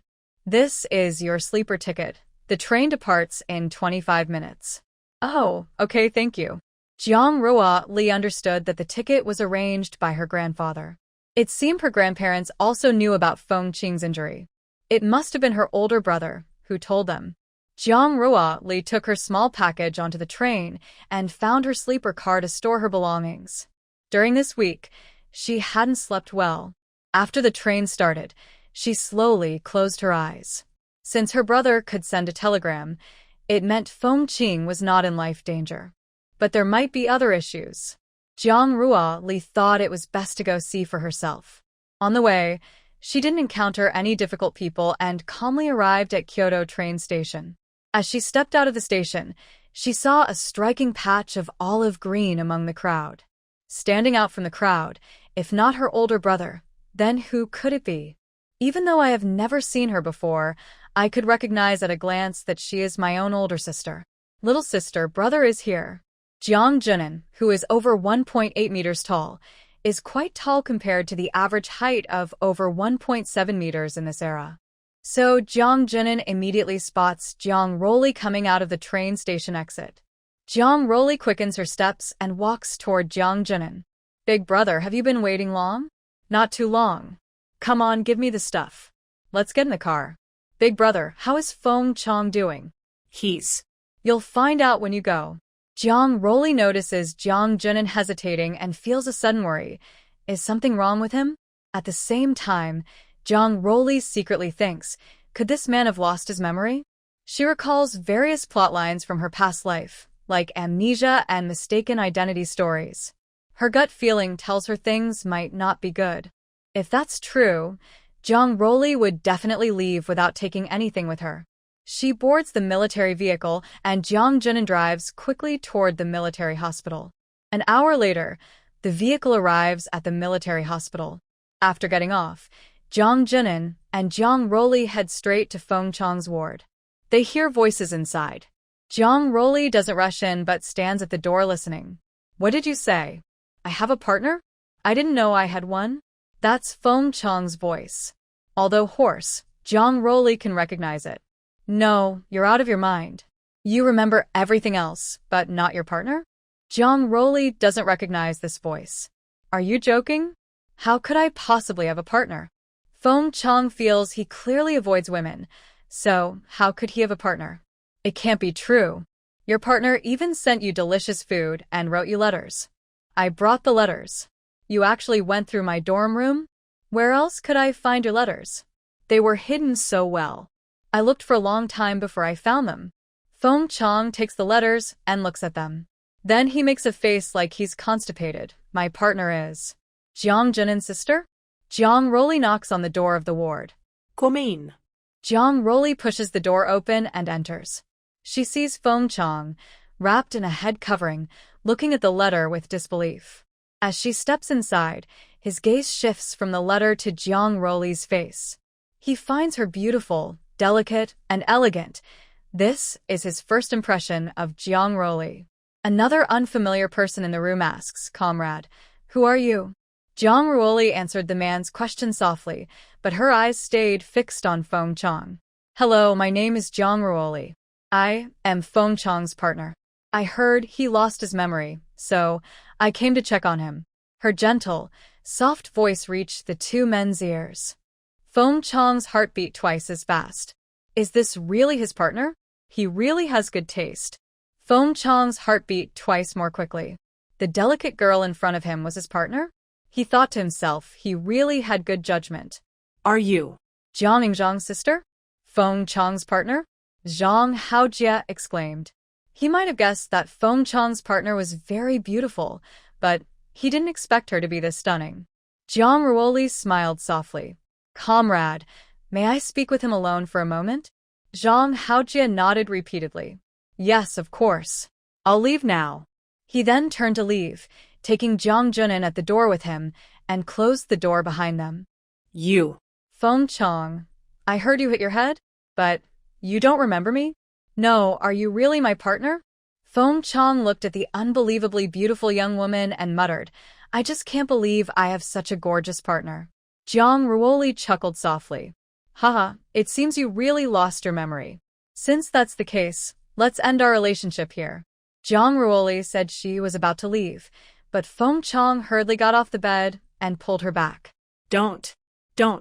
Maybe I just hit my head and can't think clearly. If you're my partner, then you're my partner. How can I just give up? Don't be mad. I promise I'll recover my memory soon. Your name is Zhang Ruoli, right? Lily, your name sounds so lovely. I'm not trying to forget you on purpose. Give me some time, and I'll definitely remember you. Don't leave me, okay? Oh, Zhang Ruoli watched Feng Qiang babbling on, truly amazed. Even Feng Qiang, who used to be quite aloof when talking to her, had turned into a puppy now. When Li Zhishu arrived, she saw this scene. Her son was holding hands with a beautiful young girl, smiling so earnestly, as if he was begging for her affection. At the door stood two men. She turned to ask, "What's going on inside with Anan? Why is he smiling so foolishly?" Zhang Haojie replied, "Auntie, that girl said she's Feng Qiang's partner." "Ah, is Lily here?" Li Zhishu said happily. Jiang Junan turned to look at Li Zhishu. "Auntie, do you know my sister?" "Hi, I don't know her, but I heard from Anan and my brother. The girl named Lily is my sister Anan's girlfriend. I didn't expect Anan's girlfriend to be so pretty. She's such a lovely young girl. My Anan is really lucky." But, Auntie, Feng Qiang forgot about his relationship. Zhang Haojie quickly recounted what Feng Qiang had just said. "What? Forgot? How could he forget?" Li Zhishu's surprised exclamation was interrupted by the sound of a door opening. Zhang Ruoli came out and saw her older brother and the soldier nearby, along with a beautiful middle-aged woman. She didn't recognize her, so she politely nodded. Then she looked at Jiang Junan. "Big brother, let's go home." Seeing Jiang Junan nod, she also nodded at Zhang Haojie and then walked away. She completely ignored Li Zhishu, who was staring in shock. Until her figure disappeared from sight, Li Zhishu finally came back to herself. "Wow, this girl is pretty and her voice is nice too, soft and gentle. I didn't expect Anan to be so lucky." Zhang Haojie nodded in agreement. She looks much prettier than the women in the art troupe. Mom Feng Qiang's soft voice came from behind Li Zhishu. Startled, she jumped. You little brat, scaring people like that can really scare someone to death, you know? Is my girlfriend pretty? Yes, very pretty. Hey, didn't you forget her? Feng Qiang nodded. Yes, I forgot, but when I saw her, my heart started pounding. That must be my girlfriend, no doubt. Whether he forgot or not, the fact that Zhang Ruoli is his girlfriend can't be changed. Otherwise, if the young girl's words about being in a relationship just now are ignored, why would he feel so upset? He put a lot of effort into comforting her. He can't let her get upset and leave.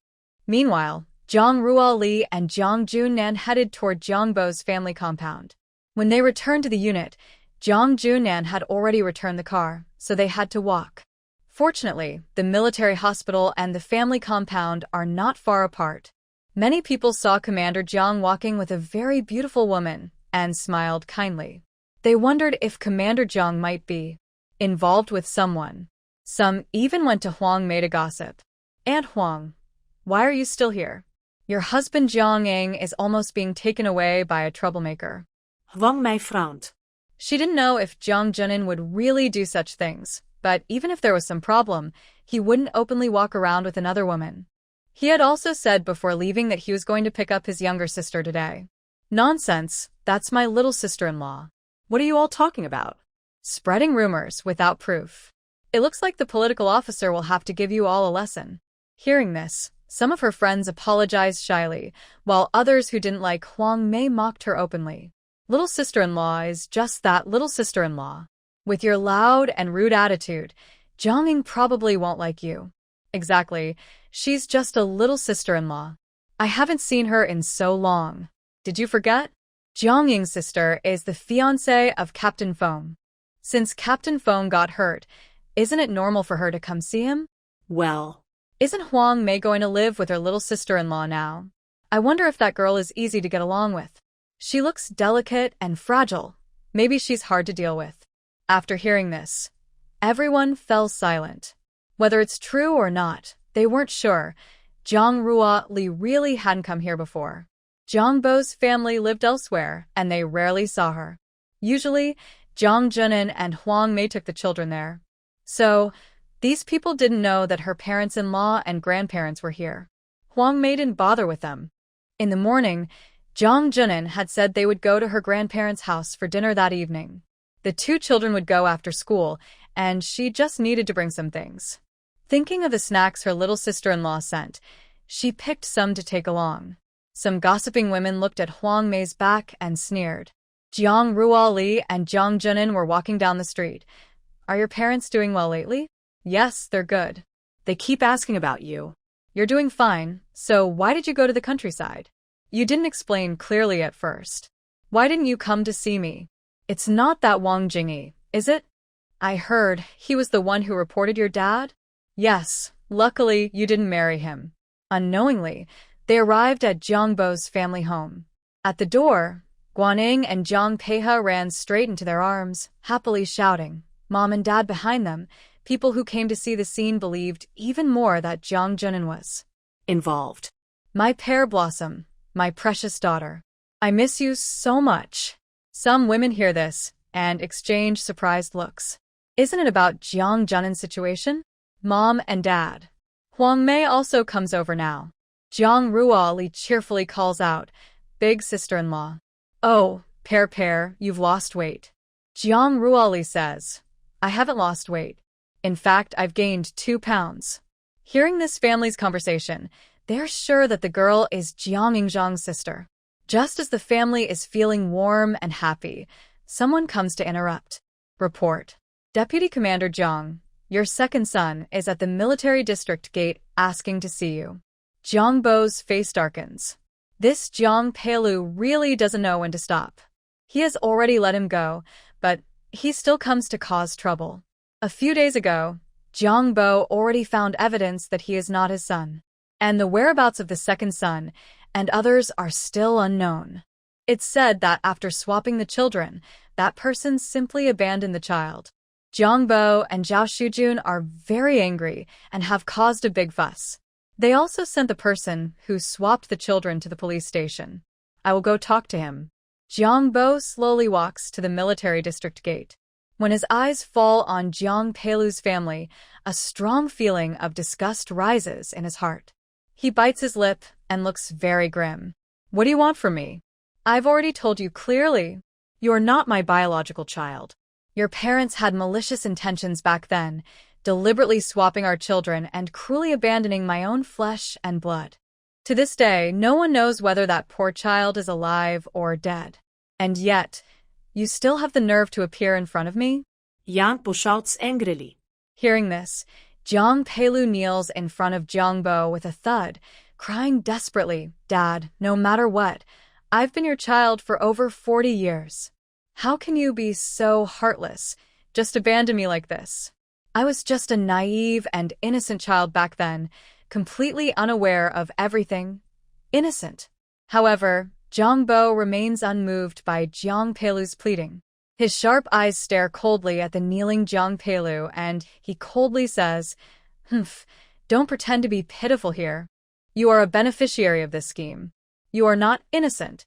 I am about to leave the military district and disappear from your sight. Otherwise, don't blame me for being rude. I can also send you to jail. Don't forget, those so-called pieces of evidence you once reported against me are still safely in my hands. Jiang Peilu saw that Jiang Bo showed no sign of softening. His pleading eyes gradually turned into a cold, vicious look. Is his dad really so ruthless? He asked through clenched teeth. Jiang Bo sneered coldly and revealed Jiang Peilu's dark thoughts without mercy. Did I guess right? Looks like you're still thinking of revenge? Jiang Peilu, full of anger, snorted heavily at Jiang Bo, then turned around without hesitation and walked away quickly, head held high. Yu Li and the three sisters, Jiang Qingxue among them, saw this. Although they were unwilling, they had no choice but to follow closely behind and leave together. Jiang Qingxue never imagined that her father, whom she always regarded as family, was not actually her grandfather's biological son. Even more unbelievable, her real grandparents had long been imprisoned and forced to undergo labor reform because of what her so-called grandfather had done in the past. Once, Jiang Qingxue dreamed happily of living a happy, beautiful life. But now, that lovely dream shattered like a fragile bubble in an instant. Jiang Bo was not a kind-hearted person. Faced with Jiang Peilu's unreasonable behavior and false accusations, he decisively took action. He quickly arranged for Jiang Peilu to be sent to the remote and desolate northwest, where he and his parents would undergo labor reform. After all, the evidence against Jiang Peilu's false accusations was clear and undeniable. Jiang Qingxue was completely caught off guard. She couldn't understand how her grandfather could be so cruel as to send their entire family to such a harsh and distant place just because they caused some trouble. Before this, Jiang Qingxue had held on to a bit of hope, thinking that even if she couldn't surpass Jiang Ruoli, she could at least compare favorably. But now, she knew she was a total loser, with no chance of winning or being comparable. When Jiang Bo returned home, he briefly explained how he handled the situation to his family. Zhao Shujun listened without objection and agreed with Jiang Bo's decision. That evening, Guaning was cooking in the kitchen, with Zhang Ruoli and Huang Mei helping nearby. While Huang Mei wasn't paying attention, Zhang Ruoli secretly added a few drops of spiritual spring water into each dish. All these small actions were done openly in front of Guaning. Guaning also knew that what was being stored was valuable, so she happily went along with her beloved daughter. During dinner, Huang Mei couldn't help but praise. Mom's cooking skills are the best. I can't make such delicious dishes. The brothers Jiang Jinan, Jiang Yu, and Jiang Pa nodded in agreement. It really was very tasty, and they liked it a lot. Jiang Ruoli smiled with her mouth closed, thinking that it was all thanks to the spiritual spring water. Jiang Yao had gotten used to this flavor during the 6 months she stayed with Jiang Ruoli. When she first arrived, she was a bit uncomfortable, but now that she was familiar with the taste, she was sure her aunt had added something good. She didn't reveal this, though, and happily ate her meal. After eating, the family gathered together to chat. Mostly, they talked about Jiang Ruoli and her relationship with Feng Qiang. Li Bao, has your boyfriend really forgotten about you? Yes, he's lost his memory and forgotten me. Thinking about today's events, Jiang Ruoli couldn't help but find it funny. The usually cold man was acting like a big puppy, being affectionate with her, which really damaged his reputation as the stern king of darkness. So, what are you going to do? Guaning asked worriedly. Jiang Ruoli shrugged nonchalantly. Just cool off. I'm not desperate for him. But she had already asked Ruobai if there was any medicine that could restore his memory. Ruobai said such medicine existed. Jiang Ruoli planned to give Feng Qiang some in a few days. For now, she wanted to test his patience a bit. Otherwise, he might think she was completely devoted to him. Good idea. My daughter is so beautiful. If you just put the word out, many people would come to date you. Jiang Pihe's words were unanimously approved by the family. I think Deputy Team Leader Lin next door is pretty good. He's not too old and is a deputy team leader. Yes, and Captain he isn't bad either. And there's also Captain Liu. He's a bit older, but older men tend to be more caring. Listening to everyone's suggestions, Jiang Ruoli's mind was overwhelmed. She felt like they were choosing a bride for a prince. All right, grandparents, parents, older brother, and sister-in-law, let's not talk about this anymore. Seeing that her beloved daughter didn't want to discuss this topic, Guaning quietly changed the subject to something else. After Jiang Junin's family left, Jiang Juanxia also took her daughter and left. Jiang Ruoli stood by the window watching them walk away, then immediately locked the door. Grandpa, Grandma, parents, I'll take you into the space now. As Jiang Ruoli spoke, she thought of it and quickly pulled the 4 people into her space. After a moment of dizziness, Zhang Bo and the others opened their eyes to see a beautiful landscape of mountains, water, and fields. Is this our family's inherited space? Zhang Bo asked in disbelief. Xiao Xiaocao and the others also opened their mouths wide, amazed by what they saw. Yes, Grandpa. This small world is now part of me. With just my thoughts, I can control the entire world. As she spoke, Jiang Ruoli used her mind to pick some fruit. Xiao Xiaocao and Guaning hadn't eaten such fresh fruit in a long time, so they picked some and started eating. Rubai, Jiang Ruoli called out. Rubai immediately appeared in front of everyone. Guaning was so surprised she almost shouted out loud. This is the spirit of the space's inheritance. It looks like a dragon. Jiang Ruoli also introduced Rubai. Rubai, these are my grandparents and parents. Rubai floated around, but only Jiang Ruoli could hear its voice. Rubai says it's happy to meet you. Grandpa and Dad also have the aura of the space's previous owner. Jiang Peihe looked confused. Why can't we hear Rubai talking? Because Rubai is bound to me. It can only communicate with me through thoughts. Jiang Peihe was helpless. He still wanted to talk to this little dragon. Jiang Ruoli took them on a tour, first going to a small Western-style building. There wasn't much to see there, but the fox fur and mink fur in the wardrobe caught the attention of the 2 ladies. These are specially made for Grandma and Mom. Do you like them? Jiang Ruoli took out a gray one for Xiao Xiaocao and a white one for Guaning. Both of them felt the clothes fit perfectly. But they couldn't wear them outside now, at least not for 10 years. Reluctantly, they put the clothes back. Next, everyone stopped at a spring in front of the small Western-style building. The spring was surrounded by beautiful stones, and the clear water sparkled under the sunlight. This is the legendary spiritual spring water. Jiang Ruoli excitedly explained. This spring's water has amazing effects to cleanse the body and strengthen the muscles. Grandpa, Grandma, Dad, and Mom, you should all drink a cup. Hearing this, Grandma hesitated and asked, will it hurt to drink it? I read online that cleansing the muscles and bones can be painful.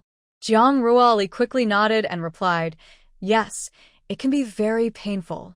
I drank it before, and although the pain was unbearable at first, afterward I felt completely refreshed and happy. Also, this spiritual spring water not only strengthens the body, but also has wonderful beauty benefits. She deliberately showed her smooth, delicate, and silky skin. Seeing this, Xiao Xiaocao and her mother-in-law couldn't help but feel jealous, secretly thinking, Who wouldn't want such moist, glowing skin? After some internal debate, Zhang Peihe and Guaning finally decided to bravely try this mysterious spiritual spring water. Meanwhile, Jiang Bo and Zhao Shujun smiled and waved their hands, saying they were too old to care much about their looks, and if there were pills to strengthen the body, they wouldn't mind trying them. Seeing this, Zhang Ruoli didn't force them to drink the spring water. She knew deep down that it was best for her two brothers to drink it because, besides strengthening the body, it also greatly benefits the brain, making thinking sharper and reactions faster.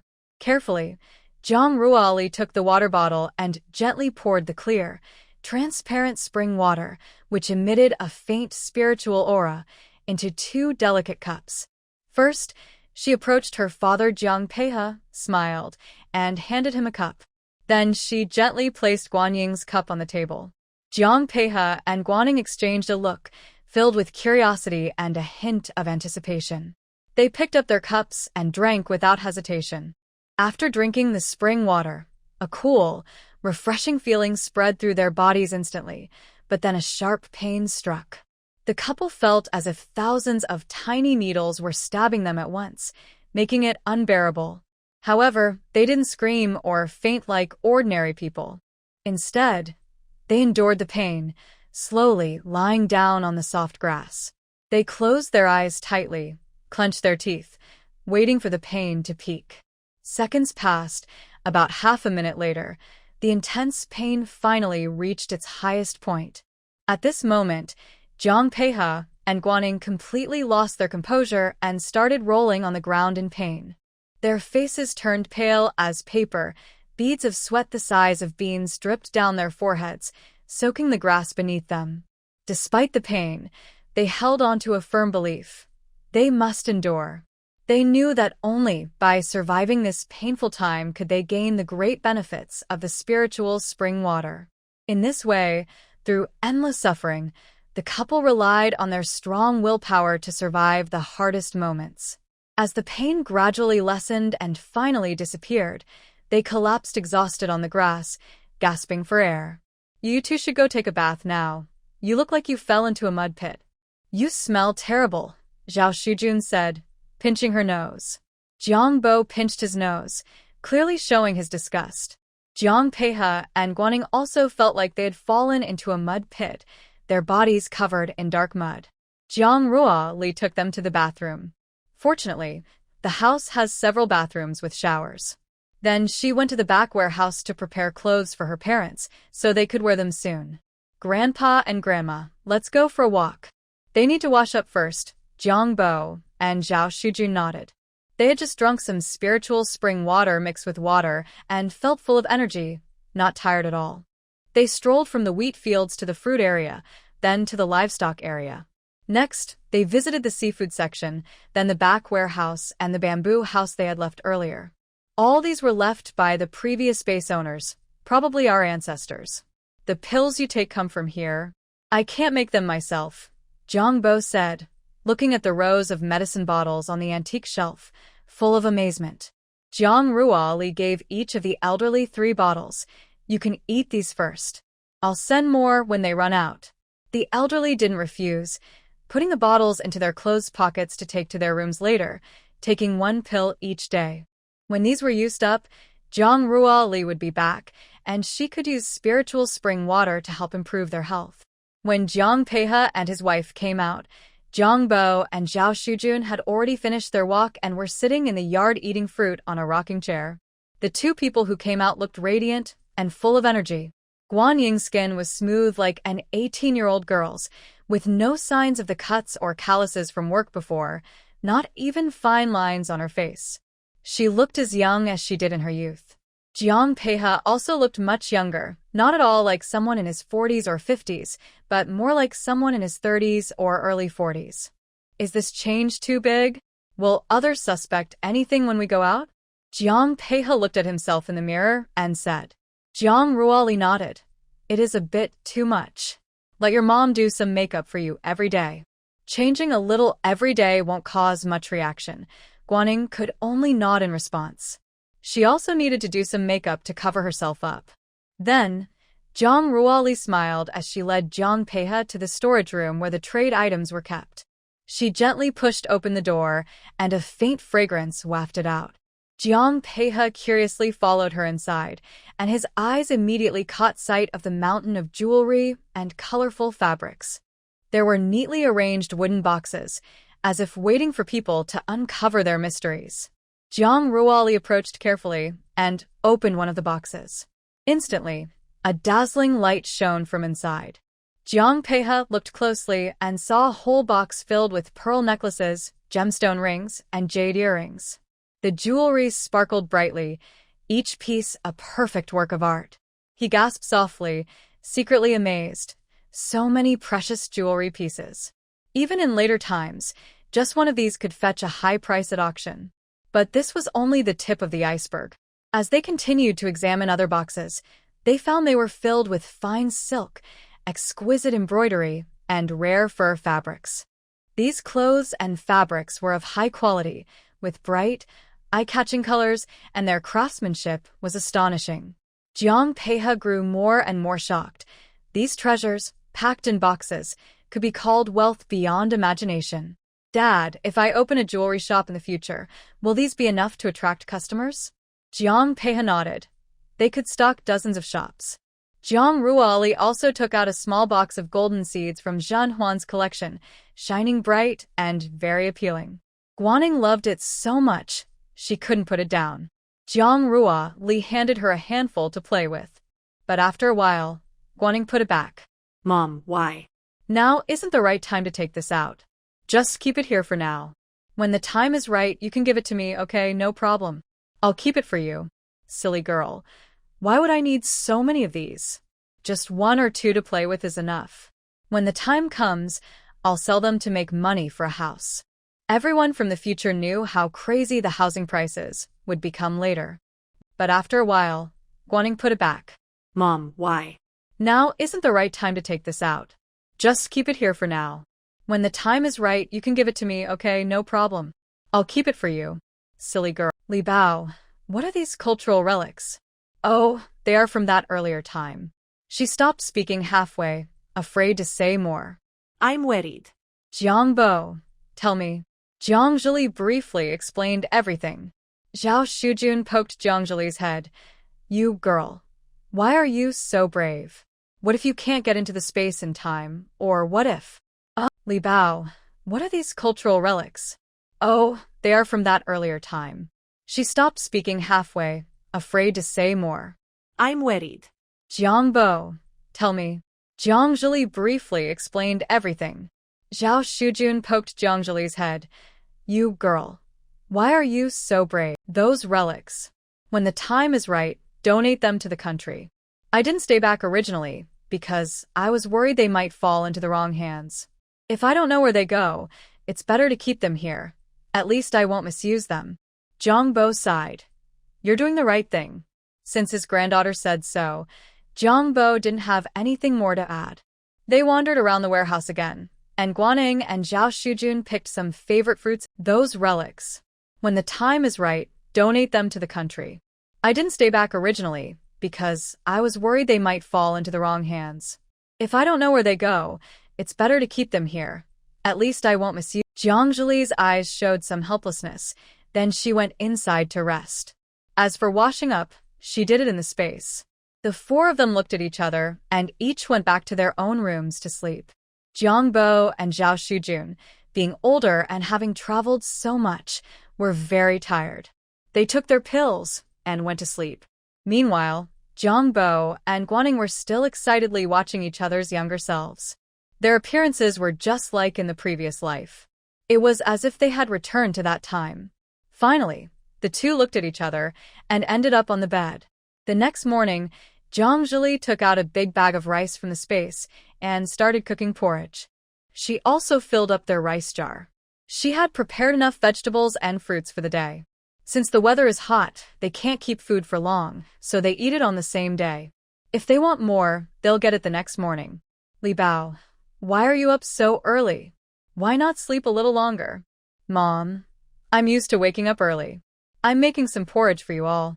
It's not a holiday yet, and Jiang Peihe still has to go to school. That's the most painful part for him. However, after drinking the spirit spring water yesterday, he felt his memory and other abilities improve significantly. It's no exaggeration to say he now has a photographic memory. He could instantly recall knowledge deep in his mind and better understand its secrets. With his current brain power, he could easily teach at a university research institute. Jiang Peihe hurriedly left after dinner, and Jiang Bo went to work at the military headquarters. Of course, before leaving, Jiang Peihe was made up by Guanning. Otherwise, suddenly looking 10 years younger might have scared people. At home, only 3 women remained. The 3 of them decided to go shopping at the department store. Since they didn't need to worry about their husbands at lunch, they happily agreed. They tidied up quickly and headed out. Inside the hospital room, Feng Qiang was anxiously waiting for Jiang Ruoli to come, and he could only describe his feelings with one word: longing. Feng Qiang was eagerly waiting for Jiang Ruoli, but she was already out leisurely strolling with Guanning and Zhao Shujun around Nanluo Guxiang and nearby areas. Although they couldn't buy property now, they wanted to learn about the market and find a suitable location. They visited many places along the way and were surprised to see several households living in traditional courtyard houses. The condition of these houses was quite poor, making the 3 women frown in concern. After a long search, they found a few empty courtyards, but all the gates were closed and locked with heavy chains, making it impossible to see inside. Forget it, Grandma Mom, let's go. Since we can't buy anything now, looking around is pointless. Jiang Ruoli sighed helplessly. Zhao Shujun and Guanning exchanged glances and nodded in agreement. As she said, no matter how much they observed now, it wouldn't help. They might as well wait until after 1979 or 1980, when policies might change, to buy their dream house. Since buying a house was impossible now, the 3 of them turned around and headed to the nearby department store. Back when Jiang Ruoli stocked up on supplies, she never thought about buying cosmetics. So, this time at the department store, they planned to buy some cosmetics to keep as backup. Generally, people buy cosmetics to make themselves look more beautiful and attractive. However, for some women, buying cosmetics has a different purpose: to appear older. 3 people walk into a department store that sells cosmetics. The clerk looks at their clothes and, seeing they are not from the store's brand, ignores them. Jiang Ruoli feels annoyed by the clerk's dismissive attitude. Is this how people behave in this era? A clerk being so rude to customers is common here. Jiang Ruoli doesn't say anything and just looks at the display. There are testers on the counter, and Jiang Ruoli picks up a powder to examine it.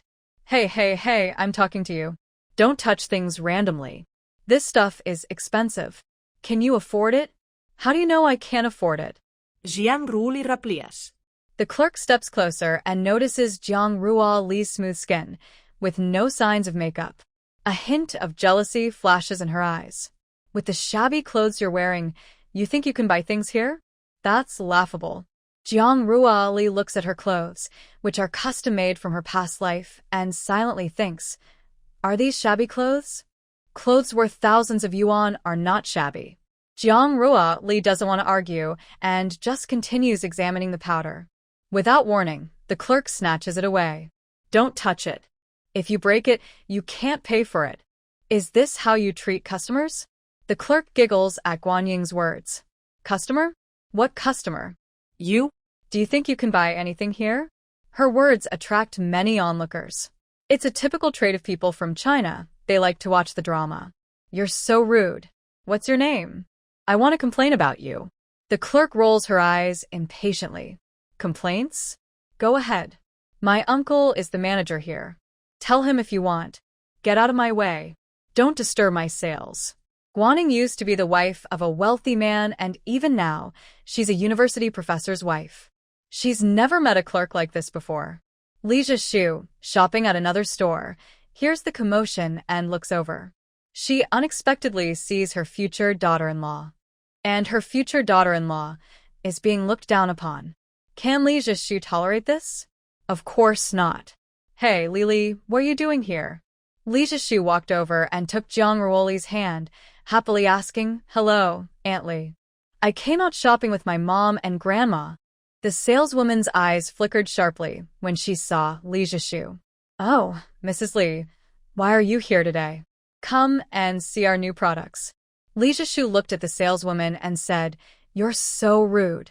Can't you see I'm talking to my younger relatives? What's your name? The saleswoman's smile froze instantly, but she couldn't offend Li Zhishu. She was the head of the military art troupe and also Mrs. Feng. She couldn't afford to offend her. Saw the. This soil.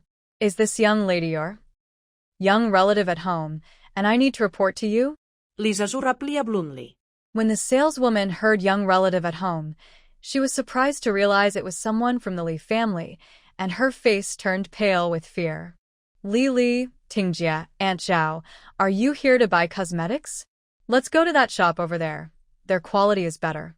She pulled Zhang Ruoli's small hand and led her away. Xiao Xiaocao and Guanting also followed.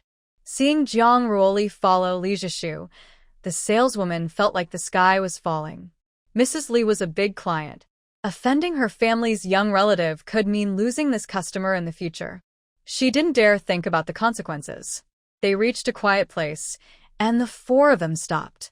Guanting looked at Li Zhishu and asked, Li Bao, who is this lady? Grandma, Mom, this is Mrs. Feng Qiang's mother, Ms. Li Zhishu. Then she introduced Li Zhishu again. Aunt Li, this is my grandma Xiao Xiaocao and my mom, Guanting. I've wanted to meet you for a long time, but I never had the chance. Today, I finally did. Ever since Feng Qiang said he was dating Li, I've been so happy, I didn't know what to do. We only had a quick meeting yesterday at Feng Qiang's hospital door. I wanted to buy some things to visit, but I didn't expect to meet again today. Come on. It's dinner time now. Let's eat together. My treat.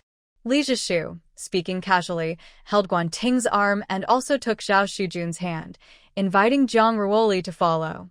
Reluctantly, Xiao Xiaocao and the others followed Li Zhishu to the Kyoto Grand Hotel. Usually, people come here to entertain important guests or foreign visitors. Unexpectedly, Li Zhishu brought them here. Fortunately, in their past life, their family was wealthy and noble, so they were not afraid or ashamed when faced with such scenes. A typical small shop assistant might not notice the quality of this family's clothes, but people in large restaurants can tell precisely that the clothes of Zhang Ruoli and her family are made from special fabrics.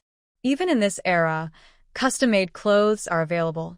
Li Zhishu smiled gently as she placed the menu in front of Xiao Xiaocao and softly said, Aunt Xiao, please take a look and see what you'd like to eat. However, Xiao Xiaocao waved her hand politely and said with a smile, Xiao Xiu, today you're the host, so it's up to you to decide. Li Zhishu didn't insist, and instead handed the menu to Guanting. Guanting responded with a gentle smile, saying, I'm not picky. Just arrange whatever you think is best. Seeing this, Li Zhishu paused briefly, then finally handed the menu to Zhang Ruoli and kindly said, Li, take a look and see if there are any dishes you like. Just order whatever you want. Zhang Ruoli felt a bit embarrassed and looked up, about to decline. Before she could speak, Li Zhishu decisively interrupted, No, you can't refuse this time. You must choose some of your favorites. Faced with Li Zhishu's enthusiasm, Zhang Ruoli found it hard to refuse and had to nervously select 3 dishes. After Zhang Ruoli finished ordering, Li Zhishu took the menu and examined it carefully. After a moment, she quickly added 3 more dishes and a bowl of soup, nodded with satisfaction, and muttered to herself, that should be enough. At this point, Zhang Ruoli couldn't help but softly remind her, Aunt Li, do you think we might be ordering too much? I'm afraid we can't finish all this. Li Zhishu waved her hand nonchalantly and comforted her. It's okay. If we can't finish, we can pack it to go. We can give some to Feng Qiang. You probably haven't visited him at the hospital today, right? When we deliver a hot meal to him later, he'll be so happy he won't be able to close his mouth. Hearing this, Zhang Ruoli couldn't help but feel a bit uneasy. Actually, she hadn't planned to visit him at all.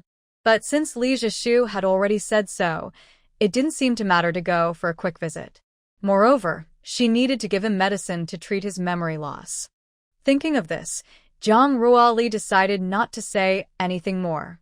While waiting for the food to arrive, Li Zhishu quickly introduced her family to Zhao Shujun and Guaning.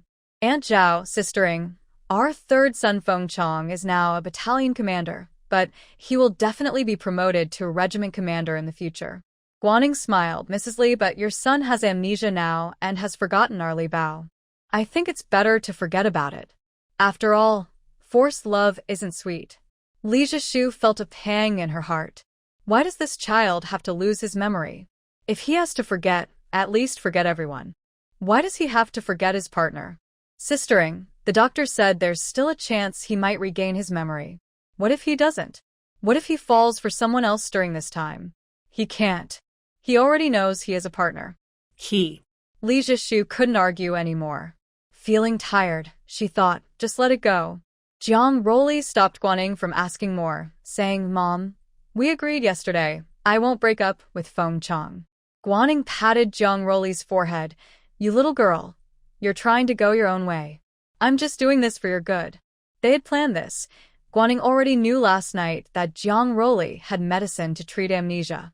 She intended to give it to Feng Qiang in a few days. But she didn't expect to meet Feng Qiang's mother today by chance. Guaning was just testing Li Zhishu's attitude. Seeing her like this, she seemed very pleased with Li Bao. She didn't seem like a bad mother-in-law who would cause trouble for her son and daughter-in-law. Her first impression was quite good. Li Zhishu listened to Zhang Ruoli's sincere words and felt even more fond of her. She thought privately, what kind of blessing did her son and get to have such an outstanding partner? Look at Zhang Ruoli, beautiful and talented, with excellent abilities, and seemingly lucky. She was perfect. Thinking back to the girls in the big courtyard before, compared to Zhang Ruoli, they suddenly looked dull and less impressive. At this moment, Li Zhishu patted her chest and assured Zhang Ruoli, Lily, don't worry. If that brat Feng Qiang dares to do anything to hurt you, you don't need to do anything. I'll be the first to step in and break his leg. As soon as she finished speaking, Zhang Ruoli was stunned, staring at Li Zhishu in shock. She couldn't help but wonder silently, is this really her biological mother? How could you say such harsh words? Soon, a series of delicious dishes were served on the table. Li Zhishu warmly invited Zhang Ruoli and another person to dine together. The three sat around the table, eating and happily chatting. As the conversation deepened, Li Zhishu felt more and more that Guaning was very compatible with her personality. Not only did Guaning have her own opinions on clothing matching, but she also had ideas about dance. Guan Ying's words sparked many dance moves in Li Zhishu's mind. Recently, their group was practicing a dance for the anniversary of the founding of the party. Ingjie, do you also know dance? Your advice is very helpful for our dance. When do you have time to come to the military district art troupe and help me look at it? Guaning has been a housewife all her life, but before that, she was a nationally renowned dancer. Giving guidance to a modern art troupe was a big deal. But Guaning didn't want to show off. Mrs. Li, you praise me too much. I only shared my thoughts. I don't have the ability to help you with this. Just call me Ah Shu, no need to call me Mrs. Li. Although Guaning looked younger than Li Zhishu, she was actually 2 years older. So Li Zhishu called her sister Guan, and Guaning was okay with that. Alright, Ah Shu, I'm not a dance expert, so I really can't give you advice. But you just said it very well. Maybe I liked dance in the past, but then... Guaning paused. Forget it, let's eat. Pear Blossom, aren't you going to deliver food to Feng Qiang later? Li Zhishu wasn't clueless. She saw the longing in Guan Ying's eyes.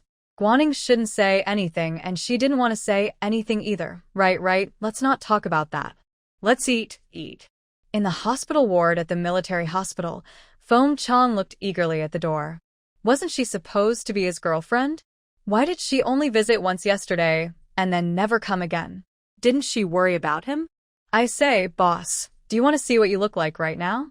A sad face, longing eyes, and a still body, like a stone waiting for his wife. Get lost. You don't understand because you don't have a girlfriend. Yes, I don't understand. You forgot her already, so what girlfriend are you talking about? Feng Qiang was so angry, he wanted to hit someone. Just eat your food. If the girl doesn't come, are you planning to starve yourself? Xiao Xiaocao tried to persuade him for a long time, but Feng Qiang remained unmoved. Knock, knock. Can I come in? Outside the door, Zhang Ruoli's voice was heard.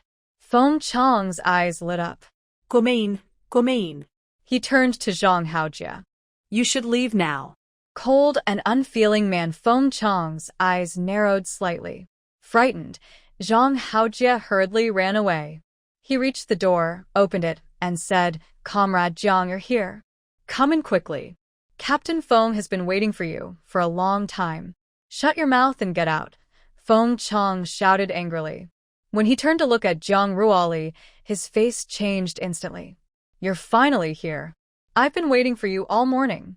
If a stern man suddenly acted cute towards you, how would you feel? Zhang Ruoli said, I really can't handle this today. I didn't want to come because you don't remember who I am, and I didn't want to cause trouble. But when I met Aunt Li, she asked me to bring you some food. Hearing that Zhang Ruoli didn't plan to come, Feng Qiang looked disappointed.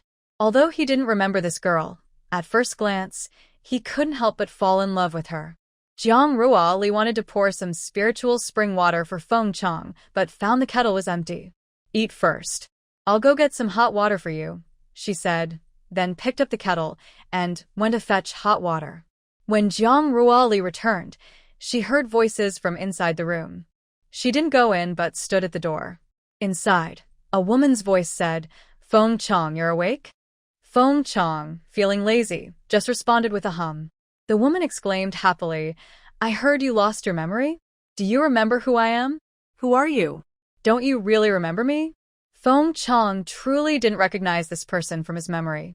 I'm Elu Qingran. Aunt Li introduced us to date. I'm your girlfriend. Zhang Ruoli outside the door chuckled silently. Feng Qiang glanced at her. You think just because you say you're my girlfriend, you are? Why don't you believe me? Only. Feng Qiang facultly. Because my heart doesn't flutter for you, so you're not my girlfriend. I'm your girlfriend. You just forgot about me. Zhang Ruoli pushed the door open. If you're his girlfriend, then who am I? Li, she's pretending to be you, Feng Qiang said, looking at Zhang Ruoli with his moist eyes, acting like a spoiled child and complaining.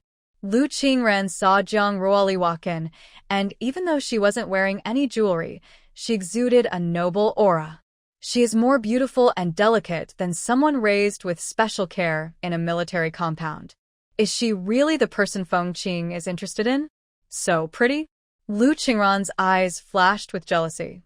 Somehow, a very charming and lowly girl appeared out of nowhere. Aunt Li dislikes people like you the most. I advise you to leave Feng Qing early. Your background won't help him at all. I don't have one. Do you? Of course I do.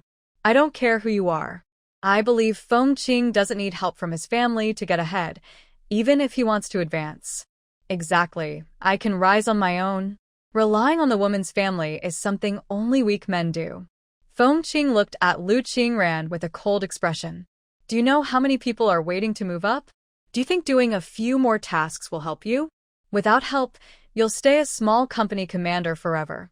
The army is fair.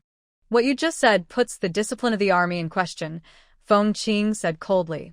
I will report your words to my superiors. Lu Qingran's face turned pale at Feng Qing's words. I didn't mean it like that. I have to go now, she said quickly and left Feng Qing's hospital room. How did she let her true feelings slip out just now? She hoped Feng Qing wouldn't really mind. But his partner was truly beautiful. Lu Qingran thought of Zhang Ruoli and felt a surge of jealousy. Li, did you just say I am your partner? Zhang Ruoli raised an eyebrow. Don't you want to admit it? If you don't want to, that's fine. Feng Qing hurriedly denied, no, of course not. I'm happy you're my partner. When I heard that woman say I was her partner, I felt disgusted, but when I heard you say it, I was only happy. Have some water. Zhang Ruoli handed him a cup filled with spiritual spring water. Feng Qing drank it in one gulp.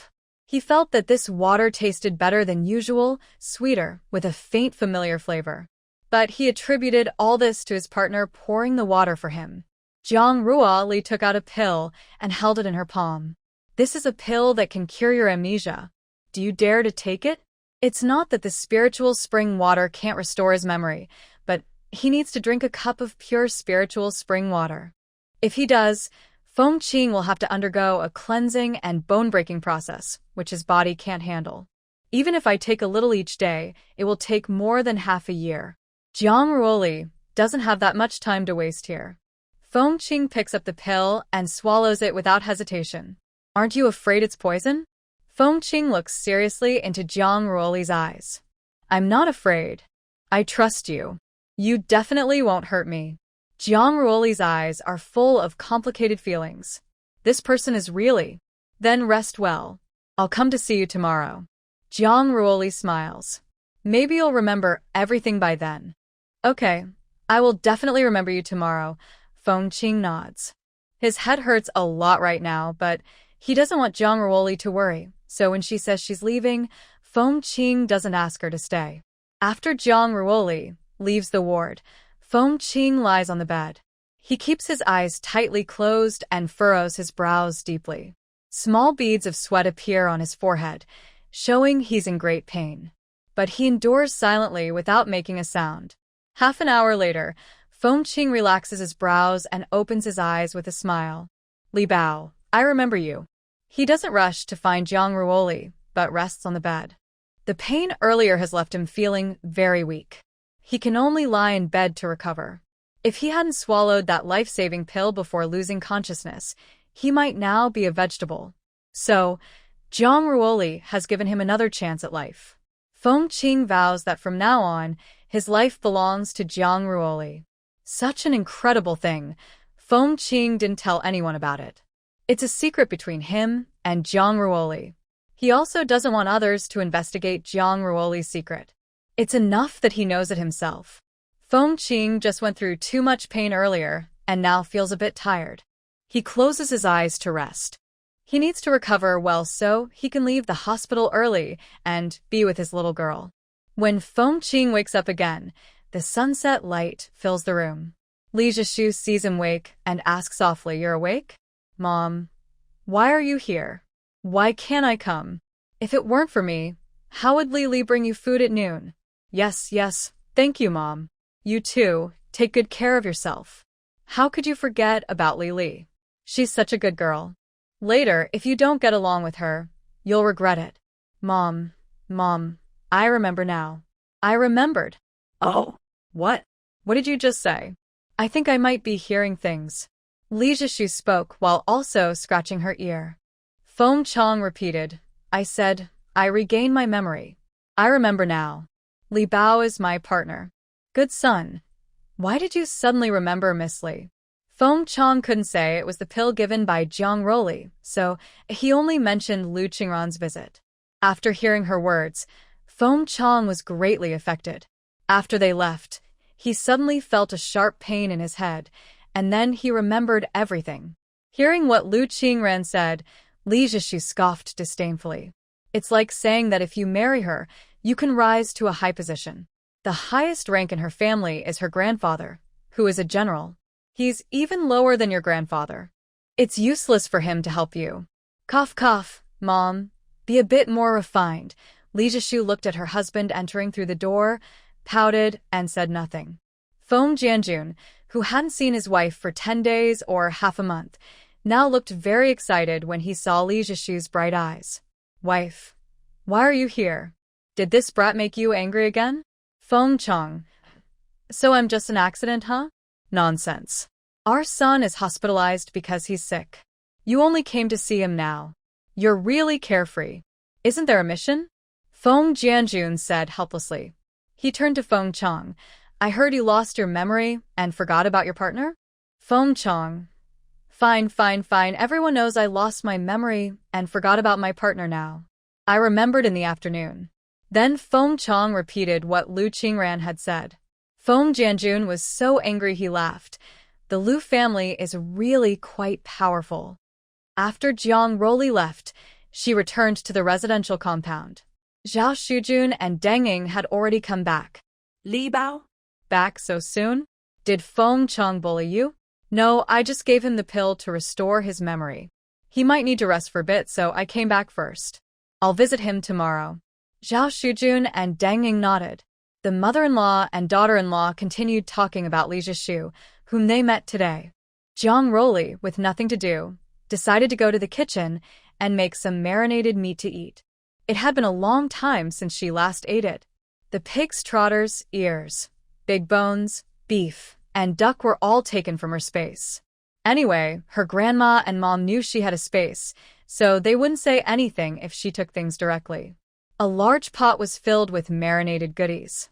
The marinade included Sichuan peppercorns and chili peppers, smelling fragrant and spicy. An hour later, the marinated food was ready. Jiang Roli prepared some and asked her mother to take it to share with the neighbors nearby. The remaining 2 pig ears were cut by Jiang Ruoli and made into spicy pig ears.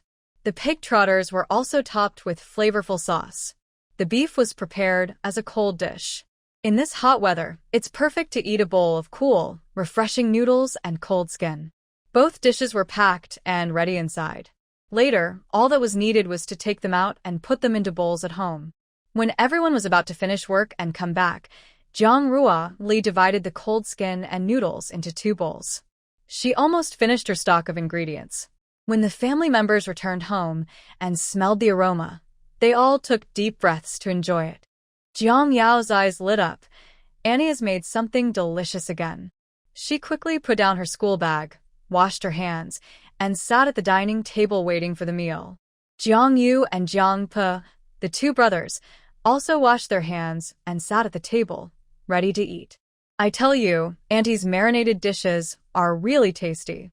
You should eat more later, Jiang Yao whispered to her brothers. Jiang Ruoli carried a bowl out of the kitchen and said, "Everyone's back? Dinner is ready." Jiang Junnan and Jiang Junxia hurried to help bring out the dishes. Smelling the delicious aroma, Jiang Junxia, who usually prefers light food, couldn't help but swallow. It really smelled so good. And these noodles, along with that white unknown thing, they looked very tasty. All right, dinner is served. Today, it's all cold dishes. We have spicy pig ears, cold beef, pig trotters, cold skin, and cold noodles. You can choose what you want, Jiang Ruoli explained. Except for the few people who came with her, no one else had seen these cold dishes before. Jiang Sheng was most familiar with mixed rice noodles. Wow. I didn't expect these cold skin and cold noodles to taste so good. Jiang Junnan quickly ate a bowl of noodles and then moved on to the cold skin. Compared to the noodles, she liked the cold skin more. The 3 little ones each ate a little and quickly got full. I only wish I was 5 years old now. My stomach isn't big enough, Jiang Pe said, shaking his head and making a cute face. He looked so adorable when he did that. Jiang Yao tried each dish once, then chose her favorite and ate it slowly. Annie had never made cold skin or cold noodles before. This was her first time trying them. The cold noodles suited her taste very well. And Jiang Yao also ate a lot of the spicy pig ears. In the end, the whole family finished everything on the table. Jiang Junnan and Jiang Junxia took turns washing dishes and tidying up the kitchen. The rest of the family sat back, their bellies round and full. Jiang Ruoli quickly brewed a pot of hawthorn tea to help everyone with digestion. Overeating is not good. Everyone still felt satisfied after the meal. Little sister, if you make this again tomorrow, I want to learn from you, so I can cook for everyone. Huang Mei touched her rounded belly and said, "Sure. Tomorrow when your sister-in-law comes back, I will teach you. It's very easy. It's really not hard. As long as the seasonings are right, everything else is simple." Jiang Junnan and his family of 4, holding their rounded stomachs, returned to their yard. The 2 brothers were still talking about tonight's dinner, commenting on which dish was the best. Meanwhile, Jiang Yao and Jiang Junxia walked back to their home, also talking about tonight's dinner. "Dad, Auntie's cooking is so delicious. I like her food the most. It's a pity she can't stay here for long." Jiang Junxia patted Jiang Yao's head. "Auntie will be back very soon." Even Jiang Junxia didn't believe this statement himself, unless she married Commander Feng and followed him to the military. Otherwise, the next morning, Jiang Ruoli got up early. Today, she planned to make a chicken soup with old hen for Feng Qiang, adding 1/3 of spiritual spring water, which is more effective than using ginseng or other herbs. Jiang Peihe saw Jiang Ruoli working hard to make chicken soup for that brat and felt a surge of jealousy. As a father, he never received such treatment. He was giving that brat a good deal. At noon, Jiang Ruoli prepared some light dishes for Feng Qiang. All ingredients were taken from the space, soaked in spiritual spring water. They could help heal Feng Qiang's wounds and improve his health a bit. When Jiang Ruoli entered the ward, Feng Qiang immediately saw her. Lily. His familiar tone showed he had regained his memory. Jiang Ruoli stepped in front of him, raising an eyebrow. Have you remembered everything? Yes, Lily, I'm sorry. I don't know why I forgot you. I feel very sorry. Jiang Ruoli nudda. If this happens again, I won't help you anymore. If you remember yourself, good. If not, then we're done. Feng Qiang hurriedly promised he would never forget again. But Li, even if I lost my memory, my heart still beats for you. I still fall in love with you at first sight. Jiang Ruoli poured him a glass of water and placed it in front of him, just saying sweet words. I swear, everything I say is true, Feng Qiang said seriously and earnestly. Jiang Ruoli sighed helplessly. Okay, really. So, Li, when will you take me to meet your parents? Huh? That's a big jump in topic. Your injury isn't fully healed yet and you're not discharged, but you want to meet my family? Of course. If it weren't inconvenient when we were in Dawaxi village, I would have gone to see them already. How do you know they're in the military? Yesterday, my mother told me she's already met my grandmother and aunt. They had a good chat. Also, everyone knows about Captain Zhang's grandfather working in the army, so it's not a secret. Seeing his pleading eyes, Jiang Ruoli's heart softened as expected. This time, I have 2 months off. Once you're discharged and better, I'll take you to meet my family. After hearing Jiang Ruoli's positive answer, Feng Qiang was so happy he didn't know what to say. Apart from hitting his head and losing his memory during the mission, there were no other problems. Now that his memory is back, Feng Qiang feels meeting Jiang Ruoli's family is just around the corner. Jiang Ruoli looked at his happy face and wondered what he was so excited about. All right, let's eat. I made all the food. Lily, you've worked hard. Actually, I can eat hospital nutrition meals too. Feng Qiang said this, but his hands kept opening the lunchbox. Looking at the light dishes and the chicken fat on the old hen soup, Feng Qiang felt a bit uncomfortable. Eat up, it's good for your wound. Jiang Ruoli scooped off the chicken fat from the soup, leaving only the pale yellow broth. It smelled fresh and rich. Feng Qiang, who usually didn't like chicken soup, had already drunk a big bowl now. Soon, the food Jiang Ruoli brought was finished completely by Feng Qiang. Rest well. I'll come back tonight to bring more food. No need. That would be too much trouble for you. Just ask Zhang Haojie to bring some food tonight. I don't want you to work so hard. Seeing his serious expression, Jiang Ruoli said, Then I'll come to bring you lunch tomorrow noon. Feng Qiang finally agreed. After Jiang Ruoli left the ward, a doctor came to check on him. Captain Feng, your recovery looks good. During the morning rounds, you said you remembered everything, is that right? Yes, Dr. Zhang. I remembered everything after taking a nap yesterday noon. Dr. Zhang examined Feng Qiang's wound. Seeing it was already scabbing over, he couldn't help but marvel at how fast young people recover. Good, just observe for 2 more days. If nothing happens, you can be discharged. Your injury this time is lighter than usual. Of course. I now have someone I care about, so I must take good care of myself. Otherwise, my partner might end up with someone else. Dr. Zhang rarely saw Feng Qiang joke and smiled, saying, Captain Feng, now that you have someone, you're joking around too.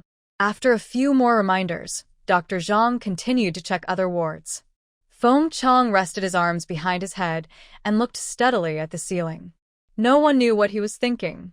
Zhang Haojie entered and saw this scene. Boss, what are you pretending to be so serious for? Why aren't you in training? So free?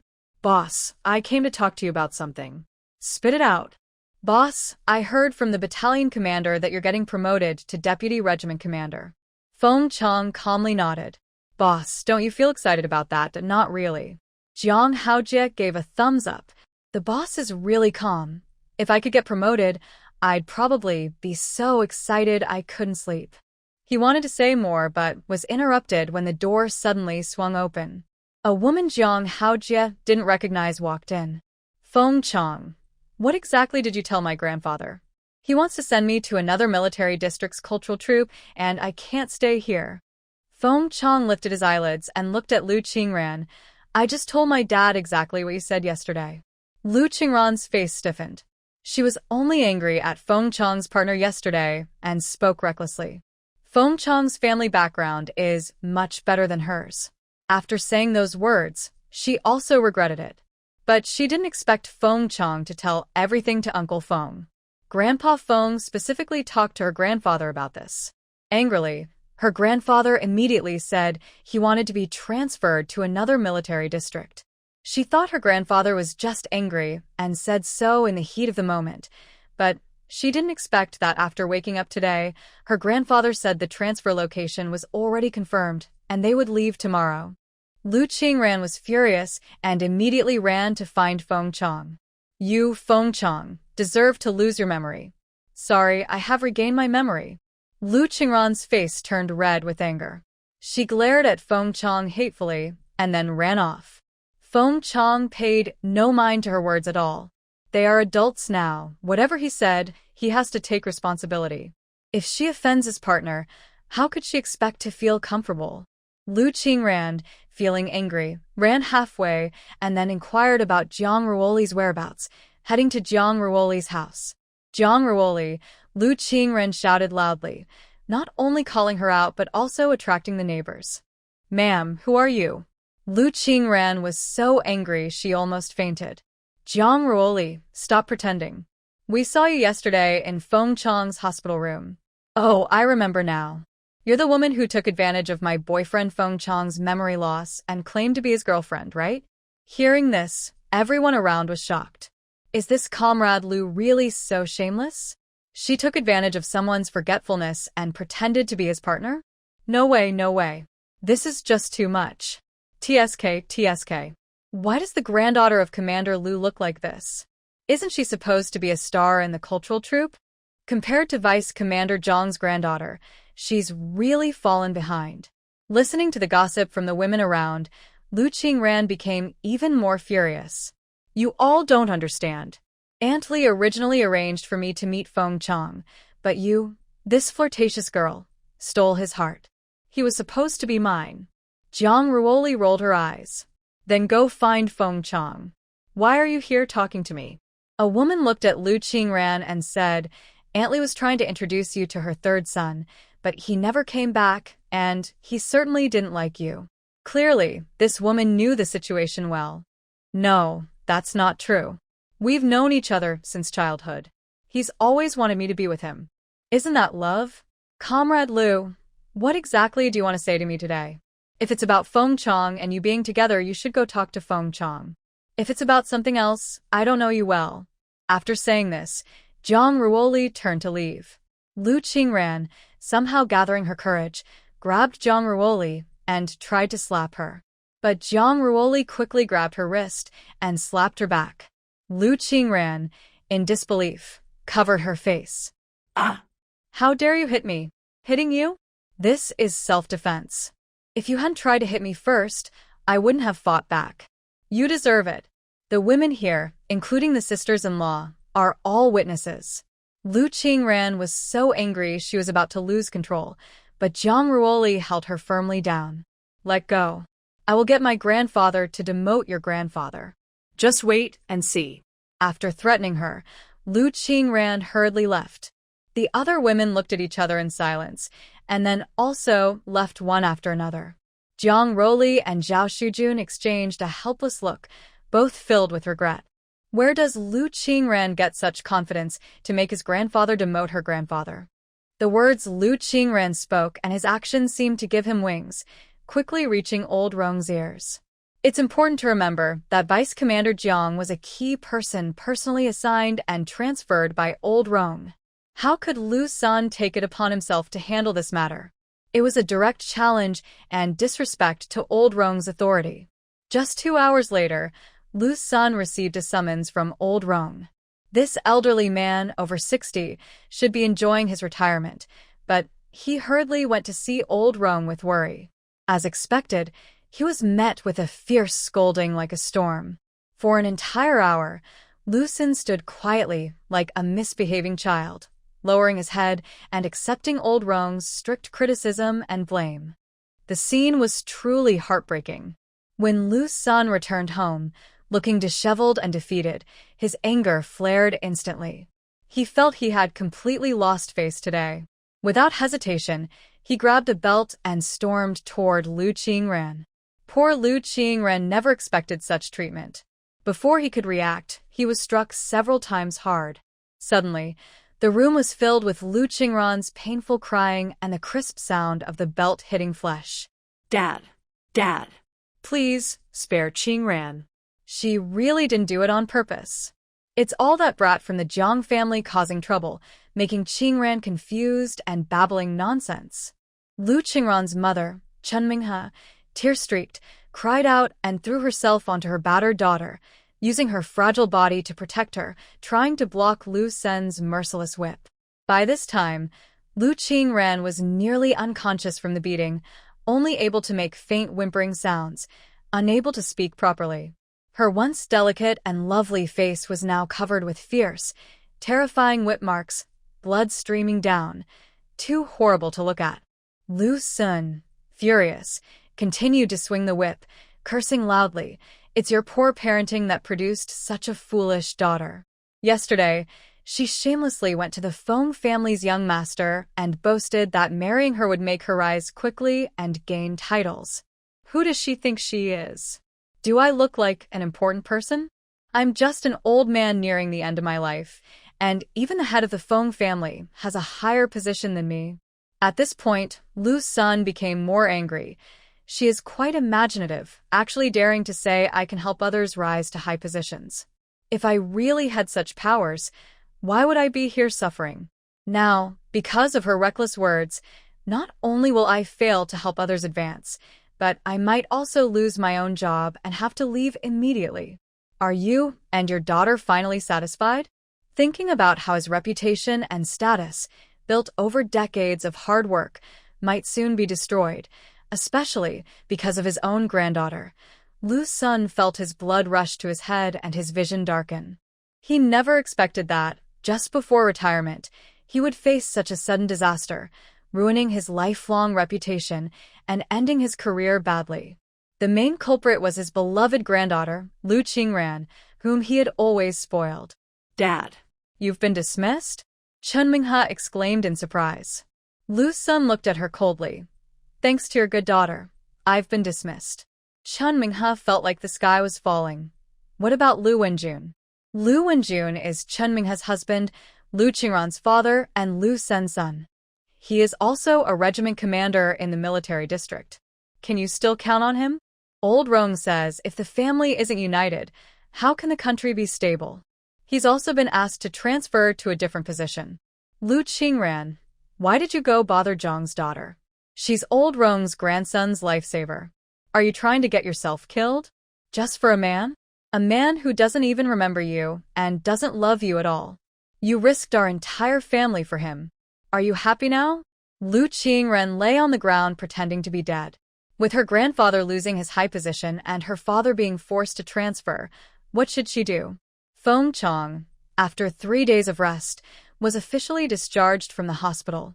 Young people have strong health. It's only been a few days, and he's already out, Dr. Zhang commented after examining Feng Qiang. Dr. Zhang, can I leave now? Yes, go ahead and handle the discharge procedures. Feng Qiang was very happy. He really didn't want to stay in the hospital any longer. When he was finishing the discharge process, Jang really happened to arrive. You're leaving the hospital? Dr. Zhang examined me and said there was no problem, so they arranged for my discharge. Jiang Ruoli nodded. Since I could leave the hospital, I decided to go home first. Now that you're discharged, I'll head back. Lily, when can I visit your house? Jiang Ruoli was surprised. Her injury wasn't fully healed, and she was already thinking about visits. How about the day after tomorrow? Okay, I'll come over the day after tomorrow. All right, as long as you're happy. Feng Qiang finished the discharge procedures and saw Zhang Ruoli to her door before heading home himself. His grandfather was already retired and didn't live in the family housing.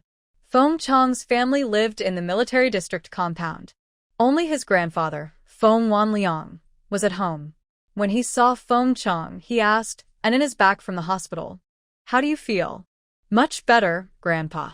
I feel like I could even lift a cow now." "You're just bragging. It takes about 100 days to recover from muscle and bone injuries. Your injury is in your head. Will it really heal in 2 weeks?"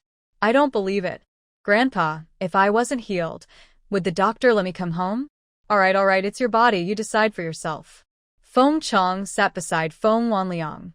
"Grandpa, I'm visiting my girlfriend's family the day after tomorrow. What do you think I should bring?" "Think about what they like. You should find out what her family prefers." Feng Qiang scratched his head. He really didn't know. When his mother came home that evening and heard he was visiting Zhang Ruoli's family the day after tomorrow, she immediately took out the prepared gifts. "Here, your mom has already found out everything. These are for your future father-in-law and family." Feng Qiang gave a thumbs up. His mom was really impressive. She had thoroughly researched his girlfriend's family. Zhang Ruoli also told her family about the visit planned for the day after tomorrow. Guan Ying and Huang Mei, the mother-in-law and daughter-in-law, were responsible for preparing lunch.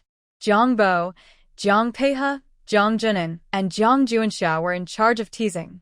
Xiao Xiaocao was responsible for smoothing things over. She was worried the men might go too far. On the scheduled day, Feng Qiang arrived early, carrying gifts, and stood at Zhang's door. Zhang Ruoli saw him from the second-floor window and was stunned. Was he too early? It was her fault for not agreeing on a specific time. She changed her clothes and went downstairs. "Why are you here so early? Why not sleep in a bit longer at home?" "I couldn't sleep. I was so excited to visit Grandpa, Grandma, Uncle, and Aunt." Zhang Ruoli, "Really? Since you're here, come in." Zhang Ruoli brought someone inside. Today is the weekend, so the men in the house don't have to work. They are all sitting in the living room drinking tea. When Feng Qiang entered, Jiang Junin was the first to snort coldly. Jiang Bo, Jiang Peihe, and Jiang Juanxiao were all examining Feng Qiang. In terms of appearance, this person looks very handsome and noble. He matches well with Li Bao. The two standing together are truly a good match of a man and a woman. Zhang Ruoli stood nearby and introduced everyone. Grandpa and Grandma, parents, older brother and sister-in-law, second brother. "This is Feng Qiang, my boyfriend." "Feng Qiang, these are my grandparents, my parents. You already know my older brother." "This is my sister-in-law, and that is my second brother." "The two over there are my nephews." "Yao Yao, you also know him." Feng Qiang handed over a gift prepared by Li Zhishu for the elderly couple. "Grandpa and Grandma, hello. I'm Feng Qiang, Lily's boyfriend. This is a gift I prepared for you. I hope you like it." Jiang Bo received a chess set and was very pleased. Good. You are thoughtful." Xiao Xiaocao received a shawl. "Nice, Xiao Feng. Thank you for your effort." Seeing that Jiang Bo and Xiao Xiaocao liked the gifts, Feng Qiang quietly relaxed. Then he took out gifts for Jiang Peihe and his wife. "Uncle and Aunt, this is a gift for you." He showed the gifts, a rare book for Jiang Peihe and a set of new cosmetics for Guaning. Jiang Peihe reluctantly nodded, saying it was not necessary. Guaning happily accepted her gift. Then Feng Qiang took out several more gifts for Jiang Junin, Huang Mei, and Jiang Juanxia. Only Huang Mei smiled and thanked him. Jiang Junin said, "Don't think that just because you give a gift, I will support you." Jiang Juanxia said, "Thank you for taking care of my daughter before, but that doesn't mean I accept you as my sister's boyfriend." Feng Qiang introduced himself. "My name is Feng Qiang. I am 23 years old.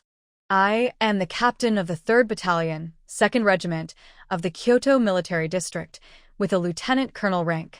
My grandfather is a founding general, now retired and living in the military compound.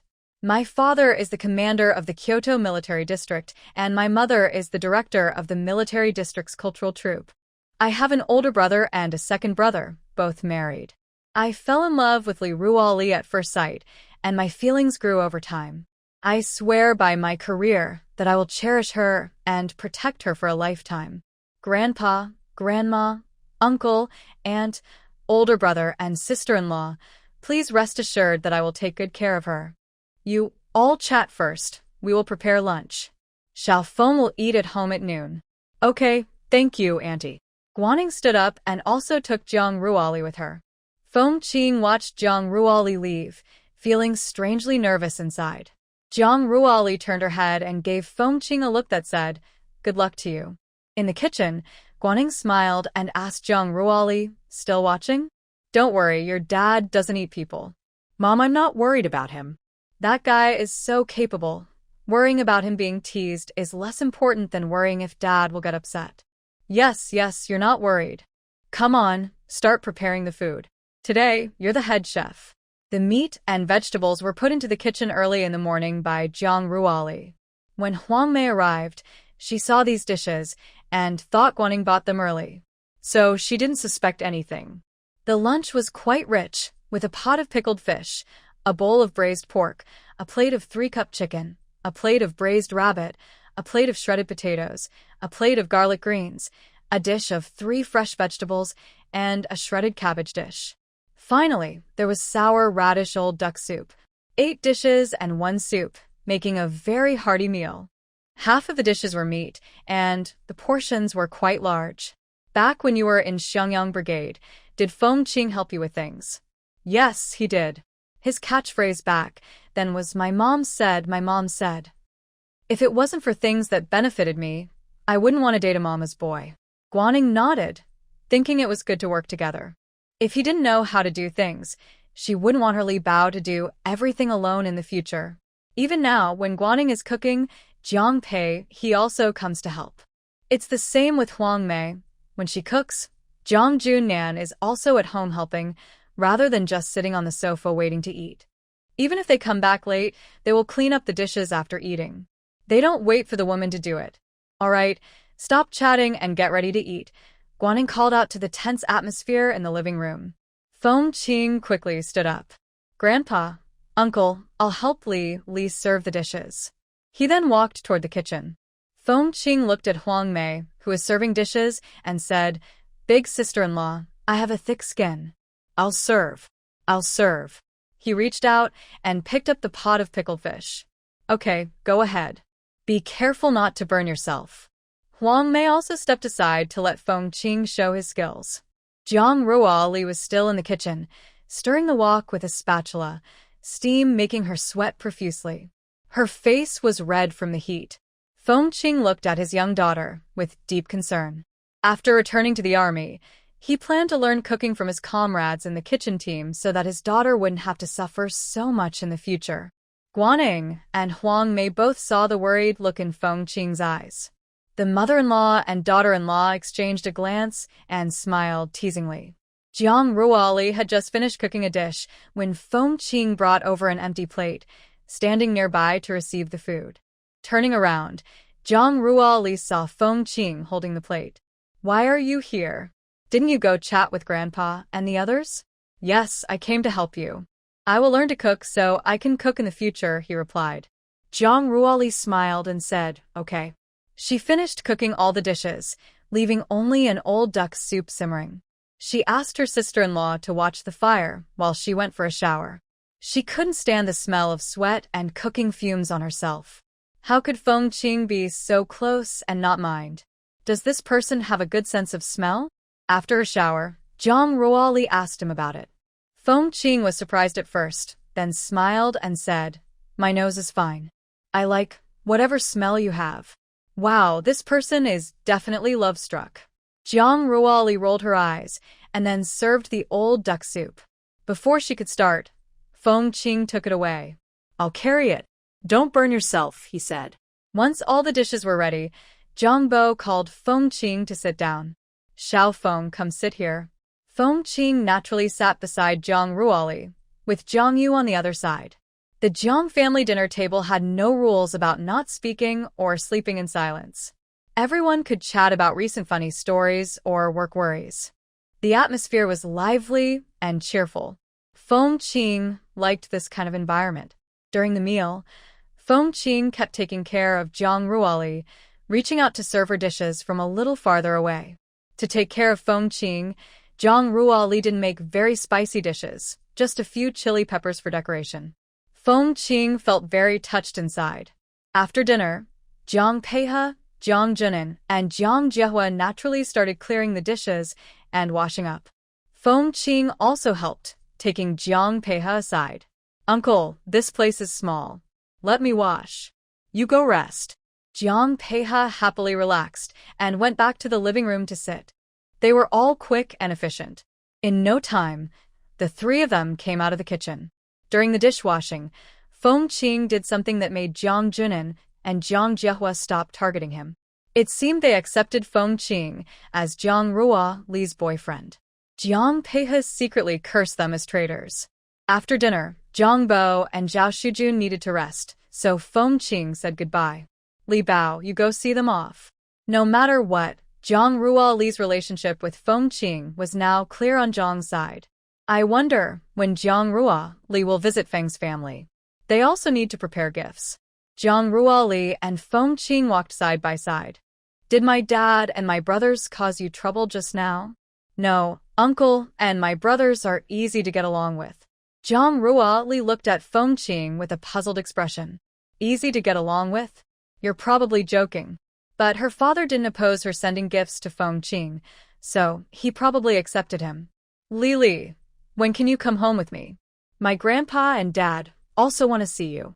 Zhang Ruoli hesitated for a moment. "I'll be returning to Xiangyang Brigade in 10 days. When your parents are free, pick a time that works for them." "Okay, I'll ask them first and come back tomorrow with an answer." "Good, but you need to tell me what your grandpa, uncle, aunt, and brothers-in-law like so I can prepare gifts." "Grandpa likes playing Go. My dad is crazy about soldiers and training. My mom likes pretty things. As for my older brother and sister-in-law," Feng Qiang briefly explained, only mentioning what the Feng family's grandfather liked directly, while others were vague. Zhang Ruoli felt headache. How should she choose gifts? "Don't worry, whatever gift you pick, my parents will like it. As for my older brother and sister-in-law, you don't need to consider their opinions." Zhang Ruoli scolded him with a glare. Are they worried she might get too close to her sister-in-law? The two only walked from the door of the house to the gate of the yard, and Feng Qiang didn't insist on seeing her off. It was noon, the sun was hot and shining brightly, and Feng Qiang didn't want the girl to suffer. "Li, go inside. I'll walk by myself. I'll come back tomorrow to tell you the time they set." "Okay. Be careful on the way." They knew about Lu Jia and Lu Qingran, but they didn't mention it, as they were unrelated and didn't want to ruin their good mood for her. But things were different on the Feng side. Lu Qingran found Li Zhishu. "Aunt Li, please help me. I don't want to leave the art troupe." "Xiao Ran, it's not that Aunt doesn't want to help you. Your grandfather previously transferred your file out, but it wasn't accepted there. Now that we've transferred it out, it can't be taken back. And we have already found a replacement person, so Auntie can't do anything about it. Can I marry Feng Qiang? We are childhood sweethearts. Everyone knows us well, which is better than that woman who only knew him for a few months, right?" Li Zhishu heard Lu Qingran's words and stopped smiling.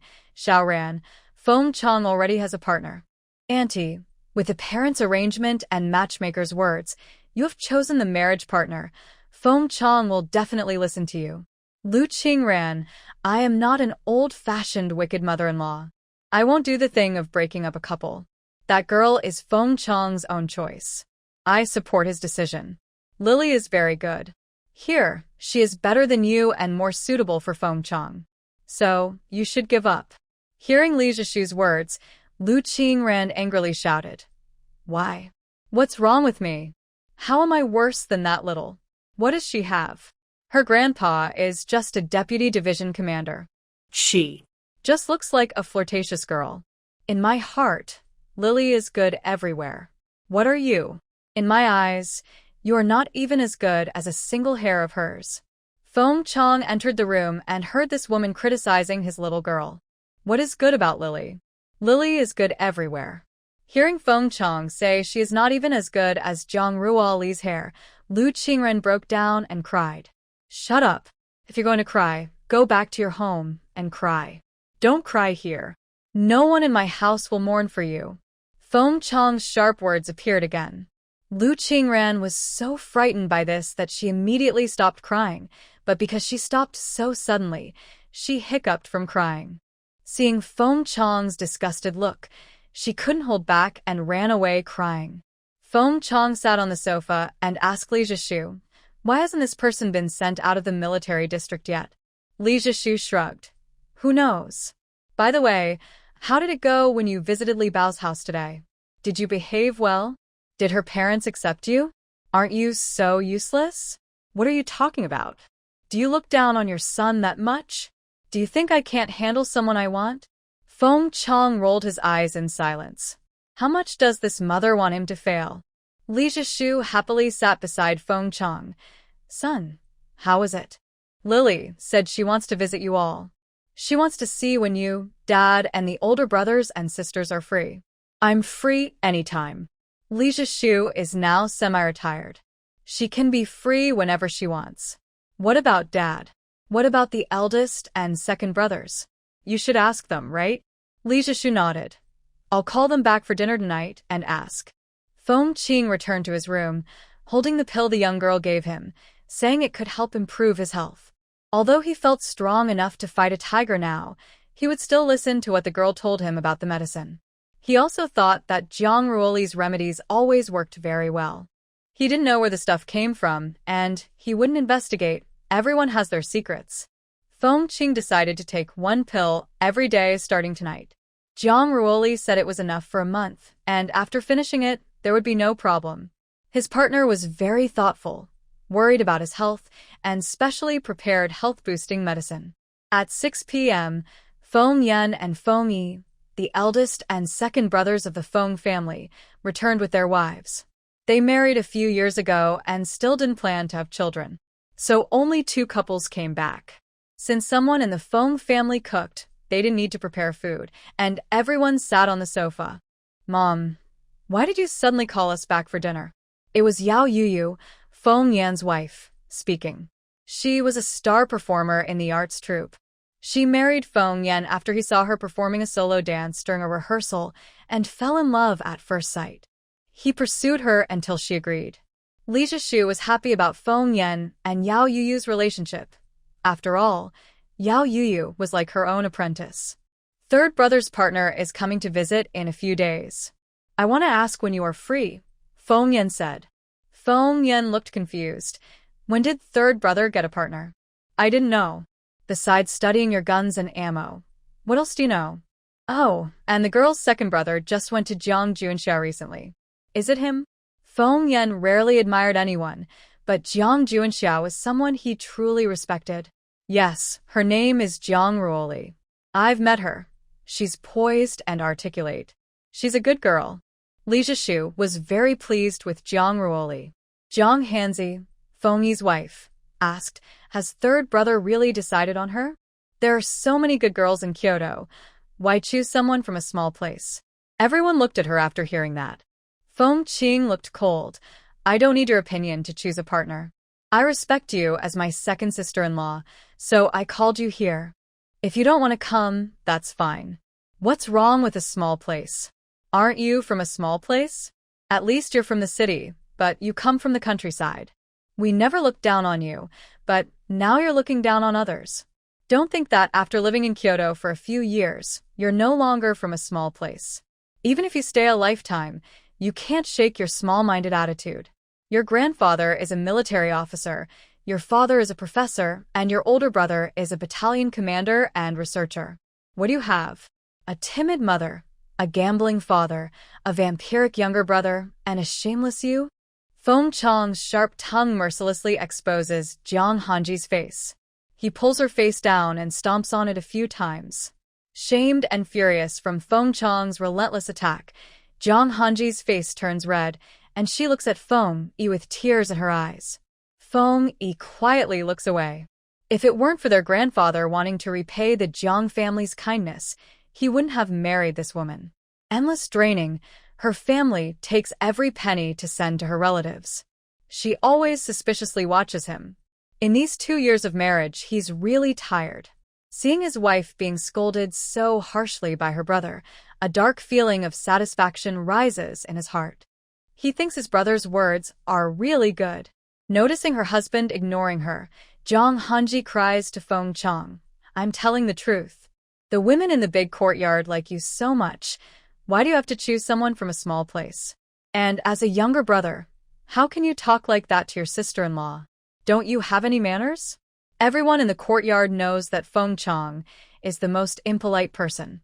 If I have a partner, and I haven't hit you, that's already my respect for you as my sister-in-law. Otherwise, I don't care if you're a man or a woman. I'll hit you anyway. Put away those inappropriate thoughts. Make sure those people encouraging you are also informed, or else Lu Qingran will end up like them. Zhang Hanji also knows that the soldiers' families from Lu Qingran's side were forced to transfer out. She shrinks back in fear, but doesn't say anything more. Still, she can't stand the unfamiliar sister-in-law. Even among people with the Jang surname, she feels this person is nowhere near as good as Zhang Ruoli's family. Her relationship with her sister-in-law, Yao Yuyu, is also bad. Yao Yuyu is considered a gifted daughter of heaven. She has a grandfather who is a commander and a father who is a military general. But she shows no sense of superiority like Lu Qingran. Yao Yuyu got into the cultural troupe purely based on her talent. That's why Zhang Hanji envies Yao Yuyu. Now there's also a third sister-in-law from a family even better than hers. How can Zhang Hanzi avoid feeling upset? If it weren't for the life-saving favor, how could Uncle Feng force Feng Yi to marry her? Out of filial duty, Feng Yi had no choice but to marry her. However, they never consummated their marriage. At their home, they sleep in separate rooms. Even if they are resting in the same house, Feng Yi sleeps on the floor, and even if they share a bed, Feng Yan keeps her distance. Zhang Hanzi feels helpless and can't find the words to express her pain. Because Feng Yi doesn't touch her, Zhang Hanzi starts to suspect and worry. She believes all of this is Feng Yi's fault. When Feng Jianjun returns, Feng Qiang mentions again at the dinner table that Zhang Ruoli plans to visit. "Dad, when you have a day off, clear your schedule. In 10 days, Lily will go back to Mo City. Have your mom set a date. Once it's fixed, I'll take leave." Feng Jianjun is happy to meet his future daughter-in-law. He genuinely wants to see how this girl tames his rebellious third son. "Let's set it for the day after tomorrow." Li Zhishu checks the calendar. Feng Qiang's face twitches. Does it really require checking a calendar to pick a day for a visit? Fine, you say the day after tomorrow, then it's the day after tomorrow. Feng Jianjun nods. Whatever his wife says goes. Zhang Hanzi scoffs disdainfully. Why all this fuss just for a visit? When she visited before, they were very casual and didn't take it seriously. Feng Qiang notices Zhang Hanzi's expression, but says nothing. Soon, he plans to talk to his second brother. Li's visit day can't be spoiled by her. She shouldn't be annoyed. "Yao Yuyu, I'll come early the day after tomorrow to help." "That's great. You're young, so you probably understand what young people think." As for the second family's girl, Li Zhishu never thought of inviting her. With her sharp tongue, she might say something inappropriate, upsetting Li, and the third son would definitely lose his temper. Feng Qiang immediately informs Zhang Ruoli about the set date. "Okay, I understand. I'll come then. I'll come to pick you up." Zhang Ruoli thinks that's fine. After all, the military compound isn't easy to get into. The day of Zhang Ruoli's visit to the Feng family arrives quickly. Early in the morning, Yao Yuyu comes to the compound, sees Li Zhishu busy, and can't help but smile mischievously. "Yao Yuyu, stop laughing. Come help mom pick out a suitable outfit." Yes, Li Zhishu was busy choosing clothes for today's visit to Zhang Ruoli. "Mom, you've met Comrade Zhang before. Why are you so nervous?" Third sister rarely has a boyfriend, and she's so attentive. I definitely can't underestimate her. We need to show her that our family values her. "Alright, I'll pick out a nice outfit for you." Yao Yu didn't feel upset about being overlooked earlier. Li Zhishu always treated everyone equally. What she had, her second younger sister-in-law would also have. But her thoughts about her second sister-in-law are hard to read. "I wonder if she'll come today." Even if she does, I hope she won't say anything silly or cause trouble and make everyone unhappy. Yao Yu thought this and asked, did third sister tell second sister-in-law not to come today? But she can come if she wants to since she can walk on her own. We can't stop her. If she angers third sister, she'll regret it. Li Zhishu also sighed. If only her father-in-law had another son, Zhang Hanzi's marriage wouldn't have fallen to the second brother. That kind of clueless woman truly made life hard for the second brother. Fortunately, the second brother was in the army and often went on missions.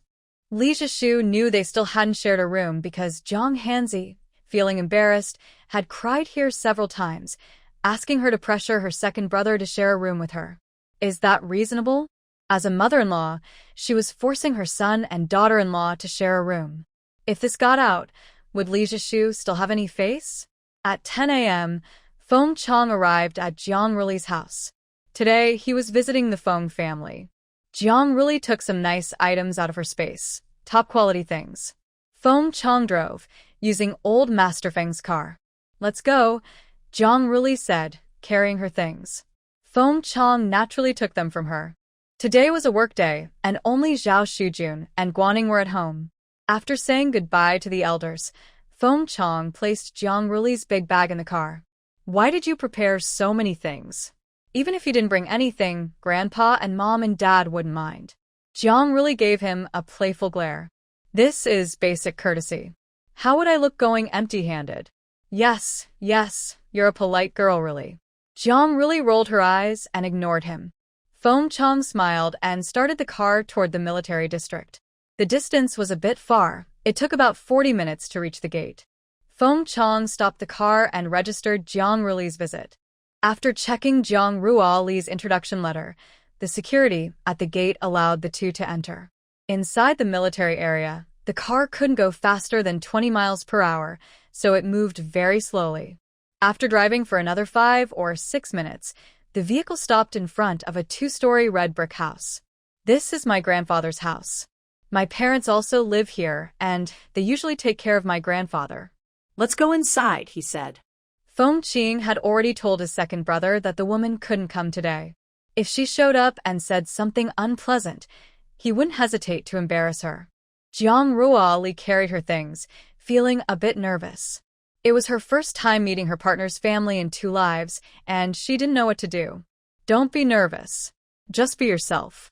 My grandfather and parents are easy to get along with, he said. Jiang Ruoli didn't believe this.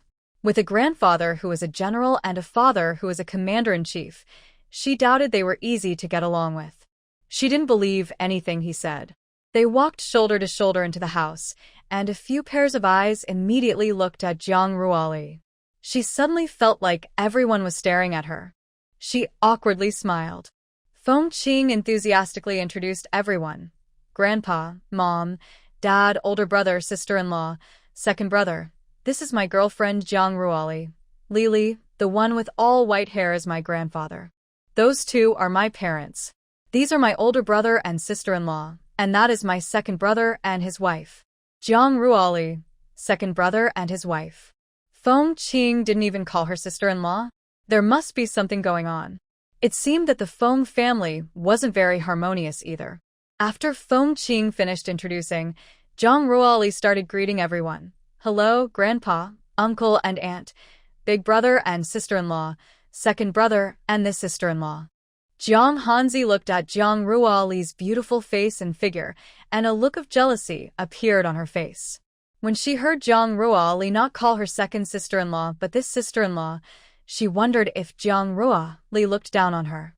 Why are you calling people that way? I am Feng Qiang's second brother's wife.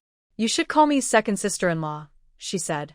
Jiang Ruoli's gaze turned cold. I only call Feng Qiang, and does Feng Qiang call you second sister-in-law? You. Jiang Hanzi wanted to say more but was interrupted by Feng Qiang. If you don't want to stay here, then get out. Jiang Ruoli looked at Feng Qiang in surprise, as if she had never seen this side of him before. But she still kept a small smile, thinking that this man was quite protective of her. After arguing with Jiang Hanzi, Feng Qiang turned to Jiang Ruoli and said, Lili, don't pay attention to her. Jiang Ruoli nodded, then took out gifts to give everyone. Grandpa, I know you like playing Go, so I got you this set. Feng Wanli took the Go set and started to touch it. Wow, the stones are made of warm jade. That's not easy to find. Feng Wanli said happily. Thank you, girl. I really like it. I'm glad you like it, Grandpa. Then she took out a military strategy book. Uncle, this is for you. I hope you like it. Seeing the rare military book, Feng Jianjun's eyes lit up. Great, this is a good thing. Thank you, girl. I like it very much. Jiang Ru smilata pili. I'm glad you like it, Uncle. Auntie Li, this is for you. I hope you like it. Jiang Rua Li handed a big box to Li Zhishu. Inside was a mink coat. Li Zhishu asked Lily, can I open it and see? Of course. Li Zhishu opened the box and saw pure white fur. She carefully took it out and saw it was a mink coat. She exclaimed, Lily, do you like it, Auntie? Yes, I love it so much. Even if she can't wear it now, it's nice to keep. Maybe someday she can wear it. Jiang Ruali gave Yao Yu a fox fur, but not white, it's red. Yao Yu took it happily. This dress is so beautiful. Jiang Ruali gave Feng Yan a mechanical book. Feng Yan also liked it very much. Jiang Ruali then learned that Feng Yan works with her second brother, so he probably would like these books. She gave Feng Yi a pair of rabbit fur gloves, which Feng Yan also liked. These gifts were very suitable. Even if Jiang Ruali didn't like her second sister-in-law, she couldn't exchange the gift last minute, so she secretly swapped the fox fur coat for the rabbit fur one. Fortunately, Zhang Hanzi was not knowledgeable and couldn't tell whether it was fox, rabbit, or mink fur. Zhang Hanzi happily accepted it and gave Jiang Ruali a sly look, not even saying thank you. Feng Qiang looked at her with dislike, showing his disapproval. Everyone else felt the same. Jiang Ruali noticed everyone's expressions and guessed they didn't like this woman. Feng Yi looked at Feng Qiang and Jiang Ruali awkwardly and apologetically. Feng Qiang snorted at his second brother and then pulled Jiang Ruali to sit on the sofa. Most of the group, except Zhang Hanzi, was happily chatting. Because they were talking about some deep topics, Zhang Hanji, a primary school graduate, couldn't understand at all. Every time Zhang Hanji wanted to speak, Feng Qi looked at her coldly. So she didn't dare to say anything and could only listen silently. But she couldn't understand what was being said. Feeling awkward, she could only pick at her fingers. Fortunately, after a while, Auntie finished preparing the food. Half of the dishes were spicy, which Jiang Ruali liked. Lily, do you think the food tastes good? Should I make a few more? Wow, so many delicious dishes. Thank you, Auntie. No need, this is already enough. Zhang Hanji found a chance to speak. Isn't it good? Half of it is made for you. You really have a big face. If you can't speak, then get out. Do you have a right to speak here? Feng Qing looked at her coldly, speaking in a detached way. Zhang Hanji raised her chin and said, Isn't what I said the truth? The family doesn't eat spicy food, only she does. Usually it's spicy dishes. Isn't that showing off? Feng Yi's face darkened. Can you shut up and die? Do you have to make everyone unhappy to be satisfied? Zhang Tongji even gave you a gift, and you still have the nerve to give people a cold look. Feng Qiang, get out of here. Feng Wanliang also looked very displeased. The granddaughter of this lifesaver was too unruly. Zhang Hanji, who was scolded coldly by Feng Qiang, was first stunned, then shouted, Feng Qiang, I am your second sister-in-law. Show me some respect. What are you? Want my respect? Before asking for respect, learn to respect others. Get out, or I'll say it a third time. Others didn't say anything about Feng Qiang's words. Everyone disliked this annoying woman. Jiang Hanji looked at Feng Wanliang. Grandpa, look at third brother, he. Xiao go back first. Feng Wanliang interrupted. Jiang Hanji looked at Feng Wanliang in disbelief. Grandpa, what did you say? Grandpa said, tell you to get out. Feng Qiang said happily. Jiang Ruali tugged at Feng Qiang's sleeve, signaling him to calm down. Feng Qiang obediently stayed silent, just watching Zhang Hanji's face change repeatedly. Zhang Hanji was stunned for a long time, then finally covered her mouth and ran away. She didn't really want to leave. She was just pretending to run away, hoping someone would chase her. But unfortunately, no one did. After she ran out the door, no one came after her. Angrily, Zhang Hanji left directly. Without this annoying person, Zhang Ruoli and the Feng family members got along very happily. The older brothers of Feng Qiang were very pleased with this younger sister-in-law, especially after learning that Zhang Ruoli had helped their uncle achieve good results, which was key to his promotion. Their impression of Zhang Ruoli improved even more.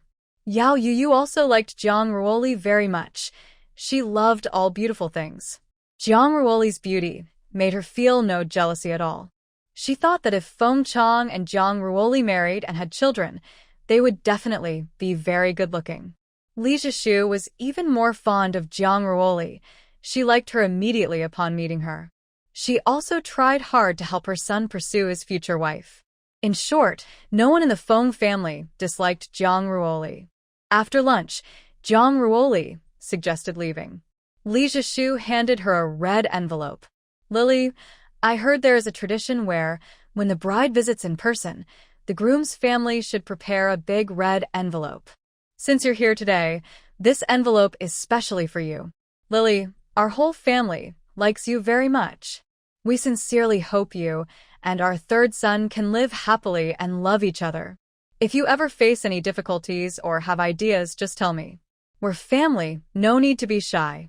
Zhang Ruoli happily accepted the red envelope, her face blooming with a bright smile like spring flowers. She sweetly thanked Li Zhishu, saying, "Thank you, Auntie." She gently pinched the envelope with her fingers, feeling its thickness, secretly estimating how much thought was put into it. She couldn't help but marvel at how substantial the red envelope felt.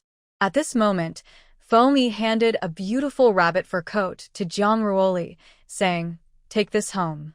She doesn't deserve such a good thing." Hearing this, Zhang Ruoli blinked in surprise, her big, bright eyes wide with disbelief. She wondered, did her husband really say that? It was hard to believe. Before she could react, Feng Qiang immediately reached out and took the box containing the rabbit fur coat, firmly agreeing, "That's right. She doesn't deserve to wear this coat." As he finished speaking, others around nodded in agreement, supporting the brothers' view. Seeing everyone's unanimous attitude, Zhang Ruoli thought, "Since everyone feels that way, I might as well take back the coat." After all, the rabbit fur was soft and smooth, and wearing it would be very warm and comfortable. She also knew the woman didn't like it. So, she smiled and nodded, taking the box. Feng Qiang drove toward the military district. Second brother's wife is the granddaughter of the person who saved grandpa's life. Second brother doesn't like her, but he had to marry her because of grandpa's wishes. The marriage should have been with the eldest brother, but by the time they found someone, he was already married, so it ended up with second brother. This person isn't very educated and has a narrow view. Don't take what he says to heart. Feng Qiang kept talking about Zhang Hanji to Zhang Ruoli. "It's okay, I don't spend much time with her anyway. But you guys, you've really worked hard. I've been in the army, so I don't have many chances to be with her. Plus, I have a temper, and if she makes me upset, I might scold her." Zhang Ruoli looked at Feng Qiang. "If I upset you, will you scold me too?" Feng Qiang exclaimed, "No way. You can never make me upset. I won't be angry with you, and I definitely won't scold you." "That's not so sure. Feng Qiang, swear here that no matter what happens, I will never be angry with Zhang Ruoli. If I break this promise, heaven." Zhang Ruoli quickly covered Feng Qiang's mouth. No need to continue that part. Feng Qiang looked at Zhang Ruoli's silly smile. He knew the girl wouldn't dare to risk being struck by lightning. Seeing Feng Qiang like this, Zhang Ruoli rolled her eyes and said nothing. Sorry, I was wrong. Ruoli, I'm not angry." Zhang Ruoli hurriedly straightened his face. "Drive carefully. Do you want us to go to the afterlife together?" Feng Qiang thought for a moment. "It's not impossible." Zhang Ruoli quickly unbuckled her seatbelt, about to get out. "Then you go ahead. I'm still young and don't want to die." Feng Qiang held Zhang Ruoli. "I'm just joking, Ruoli. Don't be mad, okay?" Oh, this man's teasing is too overwhelming. Ah. How can there be such a cold, yet adorable man? After safely getting her home, Feng Qiang returned to the military compound. Grandpa, do we really have to repay this life-saving favor like this? Look at how my second brother has been tortured by that woman. Feng Qiang sat in front of Feng Wanliang and asked. Today was supposed to be a happy day bringing his partner to meet the family, but it ended in disappointment because of that woman. Feng Qiang couldn't be happy about that. You secretly helped her with money, enough to repay her for many acts of kindness. Li Zhishu also muttered unhappily. Today was the first time her future daughter-in-law visited, and this woman caused trouble. Fortunately, Lily is a generous girl. If it had been another girl, she would have simply turned away in anger. I know I'm sorry for Xiao Yi.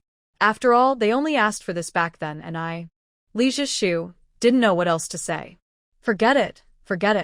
Her son is her own child, and from now on, if her second son has more tasks, she won't try to persuade him. Today, even if Lily doesn't say it, I know she's unhappy. Grandpa, you need to compensate her. My partner's first visit, and this woman dares to cause trouble. Who knows how she'll treat my partner in the future? Feng Wanliang nodded. Today, her partner was indeed wronged. I understand. I have something left by your grandmother. You should take it to her. Feng Qiang nodded happily. The things left by grandma must be good. Good things should belong to our Lily. Meanwhile, Zhang Hanzi returned home and waited for a long time, but didn't see Feng Yi come back. She asked around the military and found out he had gone on another mission. Angrily, she ran to Li Zhishu to complain. Ooh, he's not telling me when he's on a mission anymore. Am I still his wife? Mom, what should I do? Li Zhishu looked at her and shook her head. This is your and your husband's matter. I don't interfere. Whose son cares more about his family? Don't you know why he's avoiding you? I just want to get along well with him. Getting along? Xiao Yi just talks normally with his comrades, and you say they're trying to him. Where does that put the girl's face? Xiao Yi's chances for promotion have been ruined because of your constant trouble. I can't interfere in your life, and don't come to cry to me. Go back. From now on, don't come to me anymore. Just seeing you makes me annoyed. Li Zhishu didn't say the last sentence aloud. She left some face for her. After speaking, Li Zhishu took her bag and left.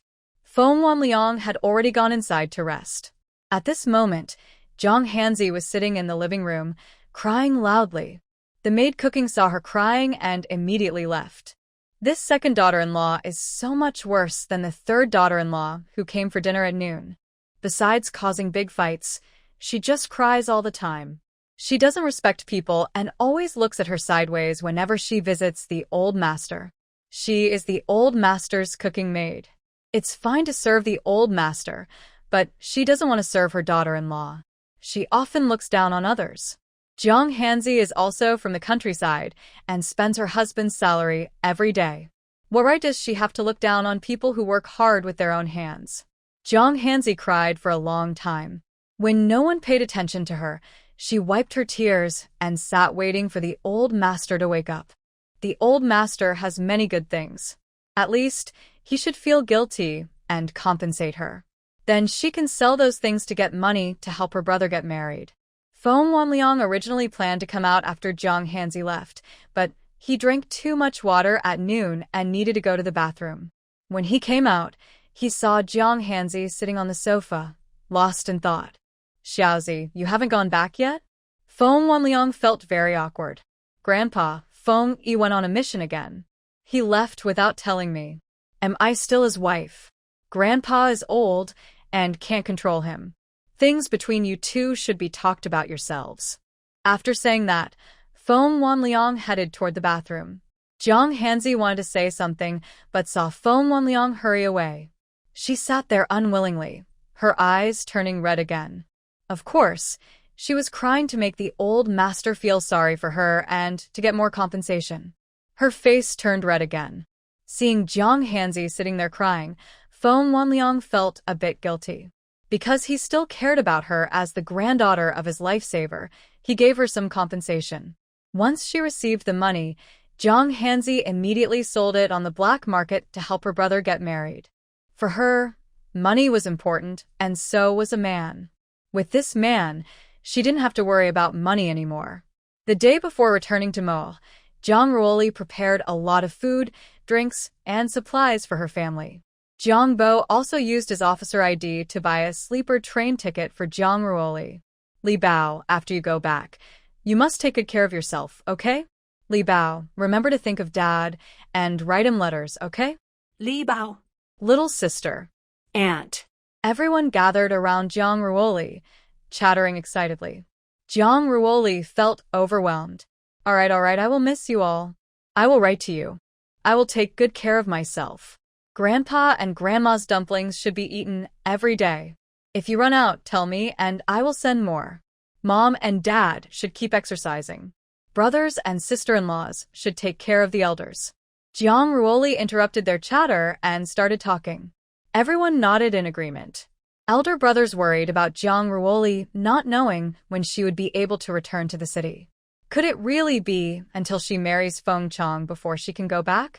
All 4 elders knew that the college entrance exam would be restored for the first time in 7 years, but that was a long time ago.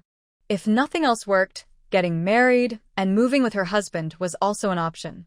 Hearing Jiang Pihi say this, Zhang Ruoli almost wanted to laugh and cry. Her father was the one who opposed her marrying Feng Qiang and moving with him the most. Now he was speaking so positively. Feng Qiang, standing nearby, brightened at his future father-in-law's words. If possible, he would go apply for the marriage immediately.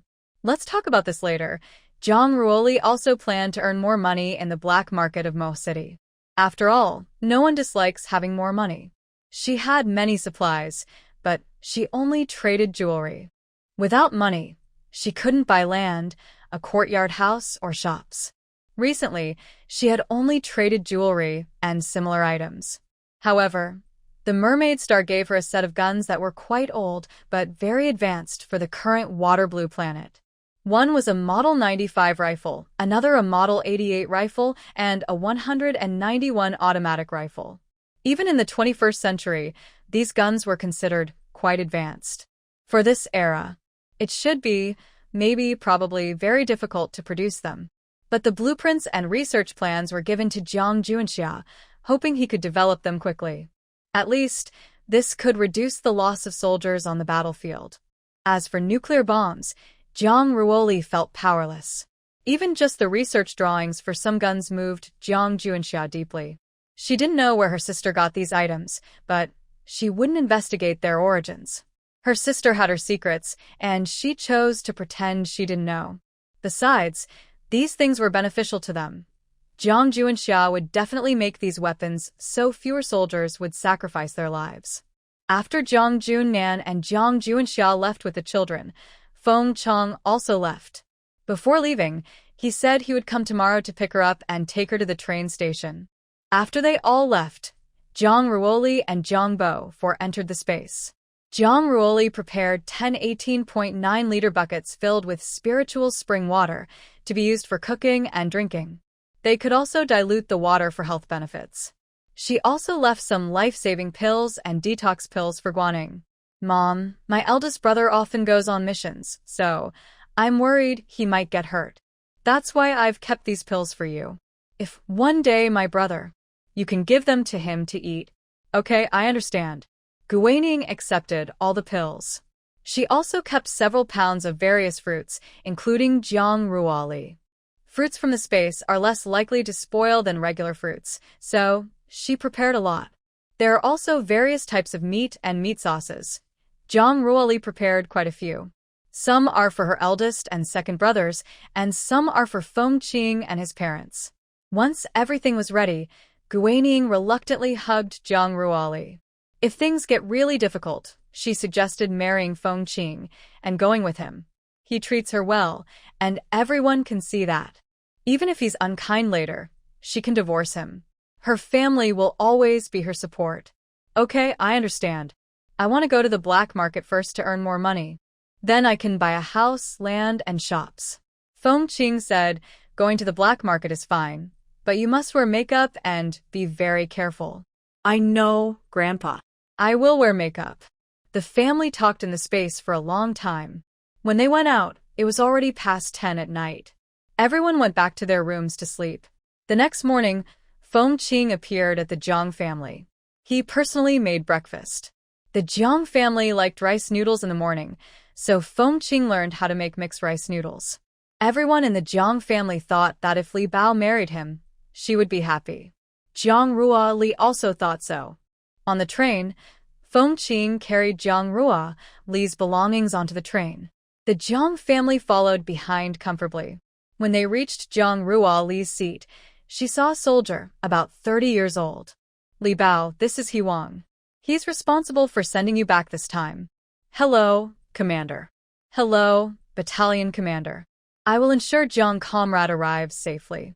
Xiao He, thank you for your hard work. He Wang shook his head. This mission was easy, and there was money to be earned. No life was in danger, so everyone wanted to do this task. But it just happened to be his turn. Your injuries aren't fully healed yet. Be careful on the road. Yes, I will complete the mission safely. Jiang Ruali knew this was their heartfelt gesture, so she didn't refuse. She also had quite a few things on the train, some prepared by her family and some by Feng's family. Especially Li Zhishu, who prepared several lunchboxes filled with durable food. Thank the aunt for me. I left some meat sauce, mushroom sauce, and dried rabbit meat at home. When you go back, please pick them up and bring them to Grandpa Feng and Uncle and Auntie. I understand. Be careful on the way. Don't sleep too deeply tonight. When you arrive at Xiangyang Brigade, rest slowly. If you want water, ask He Wang to fill it for you. Don't go out alone. Feng Qingshu kept talking, mostly reminding Jiang Ruoli to stay safe. Jiang Ruoli nodded in response. She turned to look at the 5 people watching the scene, and her face instantly turned red. Jiang Bo and Zhao Shujun. This young couple has such a good relationship. Guaning, I really like this couple. I love to ship them.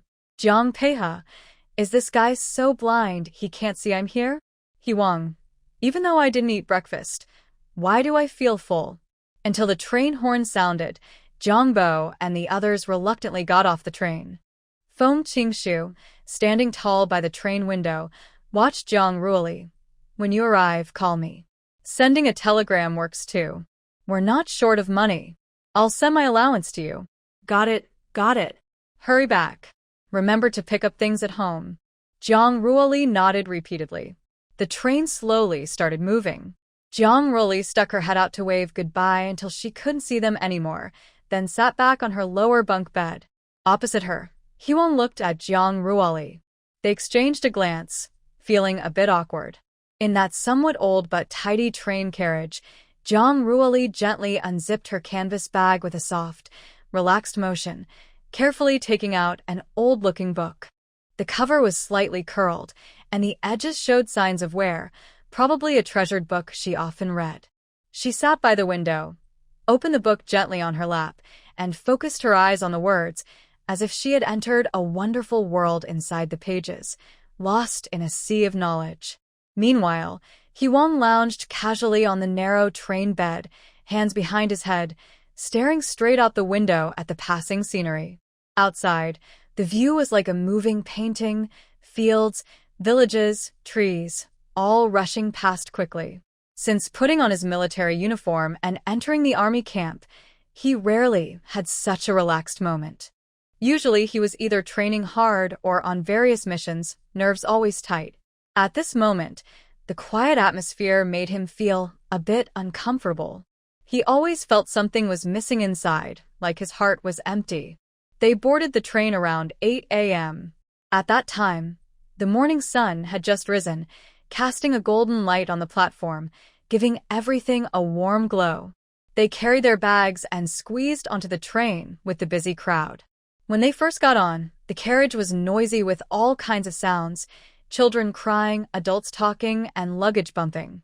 But as time went on, the train slowly started moving, and the scenery outside the window kept changing. People gradually became quieter. Before he knew it, it was noon. He Wang sat up from his bed, brushed off the imaginary dust from his clothes, then turned to Jiang Ruoli with a simple, honest smile and said, "Comrade Jiang, I'm going to buy some food.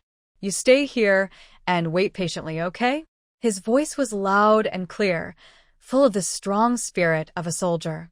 Jiang Ruoli was deeply absorbed in her reading when she heard Huang's words. She quickly closed her book, gently set it aside, and raised her hand to wave. No need to go, no need to go.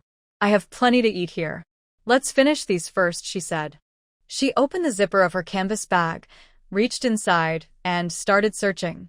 Soon, she pulled out a bunch of food and neatly arranged it on the table.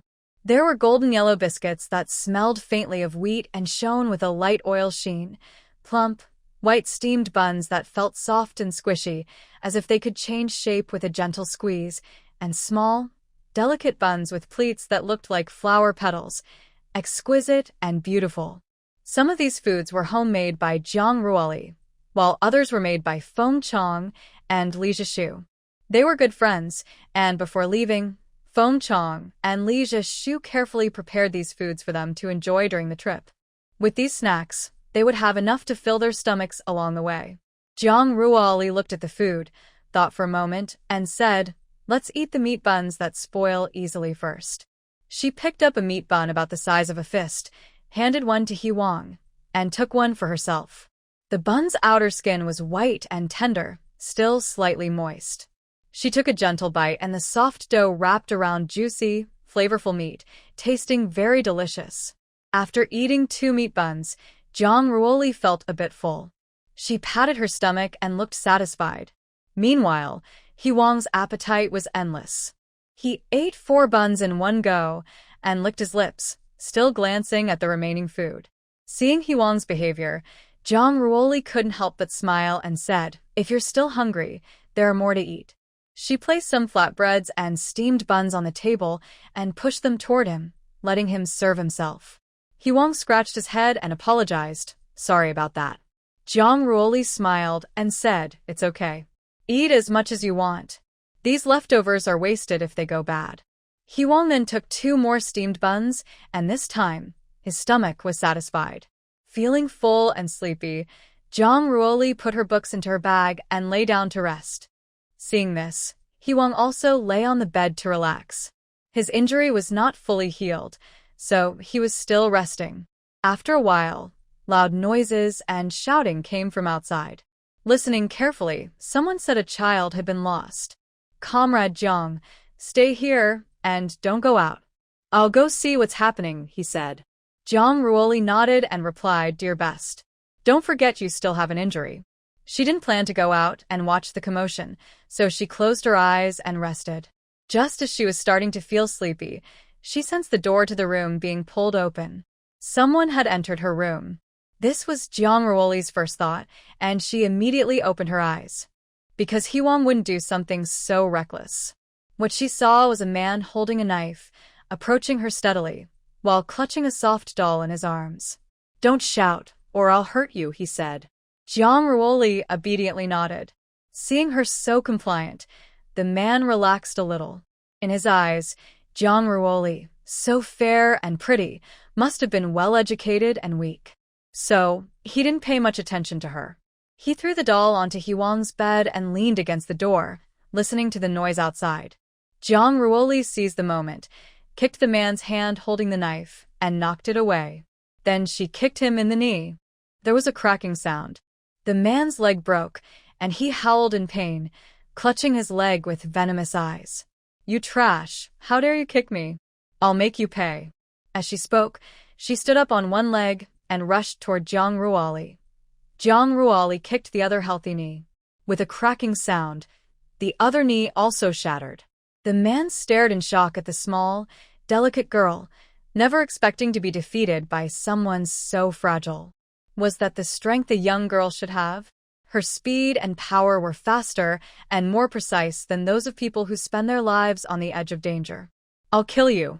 Before he finished speaking, Jiang Ruoli slapped his face. His face swelled like a steamed bun. Blood sprayed from his mouth, along with a few teeth. Huang heard noise from the sleeper car and immediately ran back.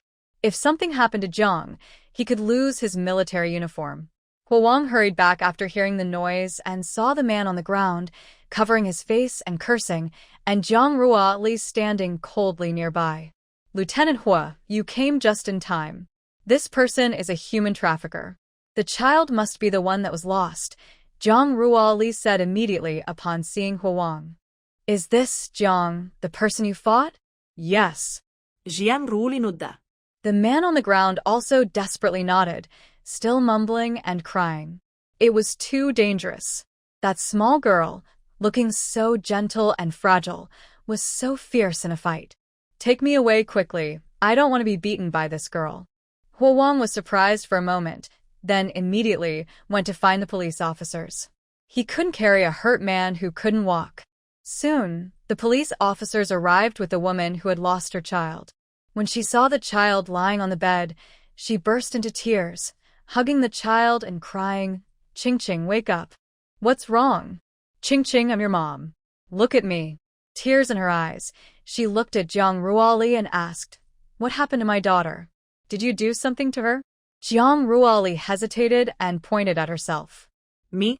How would I know? I don't know.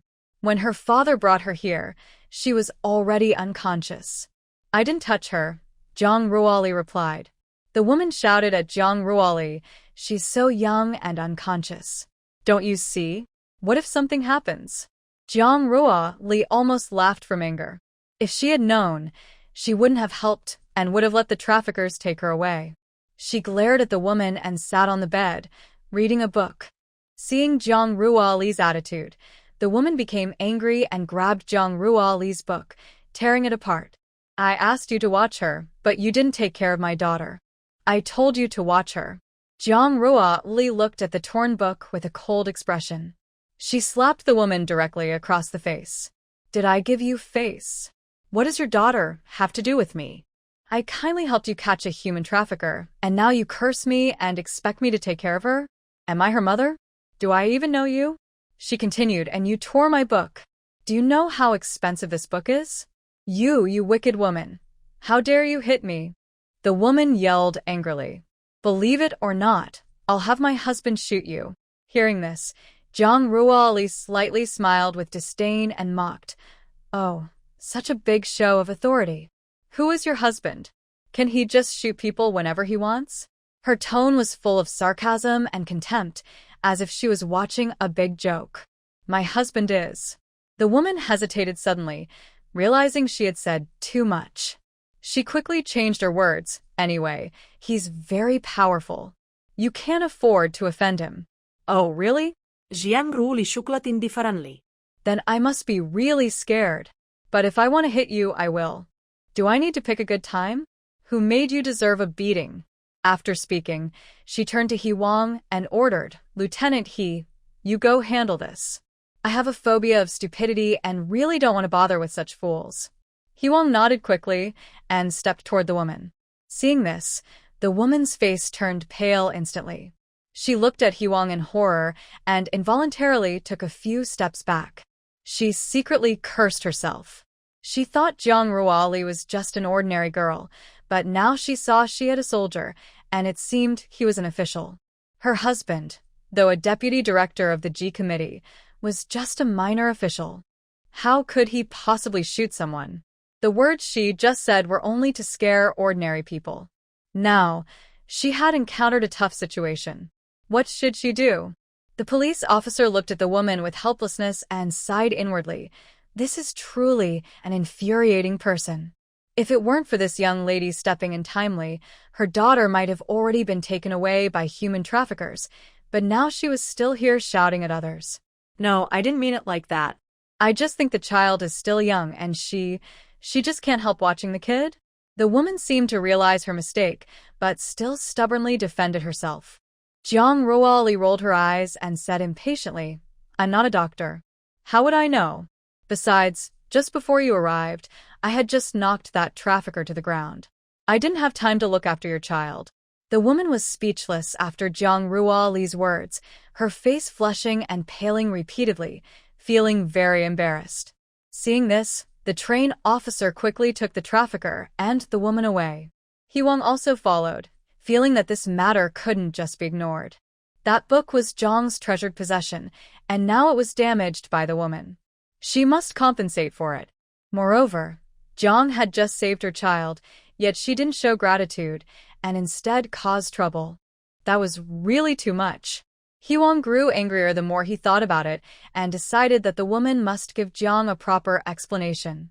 He wasn't sure how he negotiated with her, but in the end, she paid Zhang Ruoli 10 yuan as compensation. Jiang took the money, casually threw the broken book pieces back into the storage space, and asked the system to help glue them together. This was truly a wonderful book. She absolutely couldn't let it be lost just like that. She rarely felt helpless, but for some reason, every time she took a ride, she encountered strange people or situations. Today was no different. She even met an unreasonable mother of a child.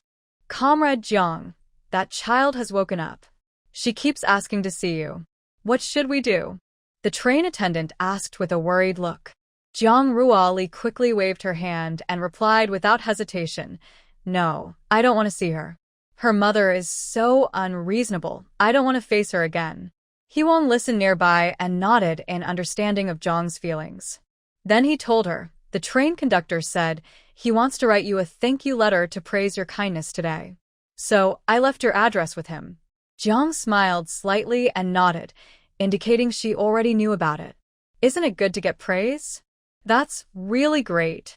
Soon, night fell, and Zhang Ruoli and Huang finished eating all the remaining snacks like biscuits and steamed buns. After eating, Huang let out a satisfied burp. He shyly scratched his head and said, "These things are really delicious." Zhang smiled and said, "That's good. At least it wasn't a waste of their kindness." Huang's normally dark face was now both dark and red.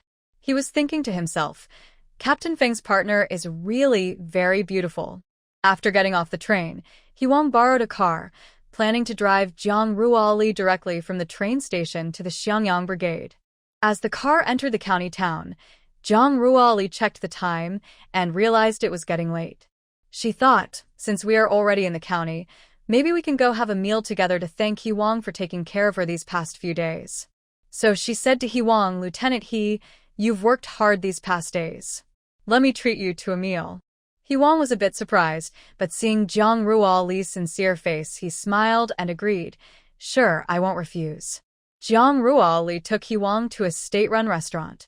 She looked at the menu that day, which included 3 fresh vegetable dishes, sweet and sour pork, and a cold mixed salad. These dishes should suit Huang's taste, so she ordered all 3 without hesitation, plus 2 bowls of rice. Of course, before ordering the rice, she politely asked if Huang needed some.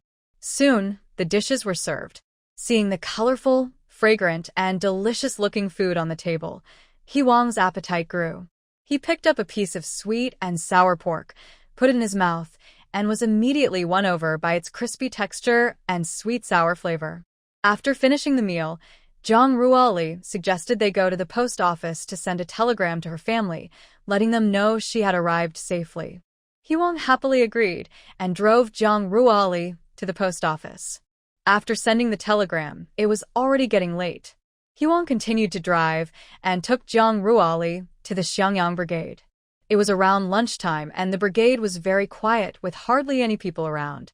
Zhang Ruoli asked Huang to stop the car at Captain Li's house, then got out and went straight to Captain Li's home. "Hey, Sister Zhang, you're back."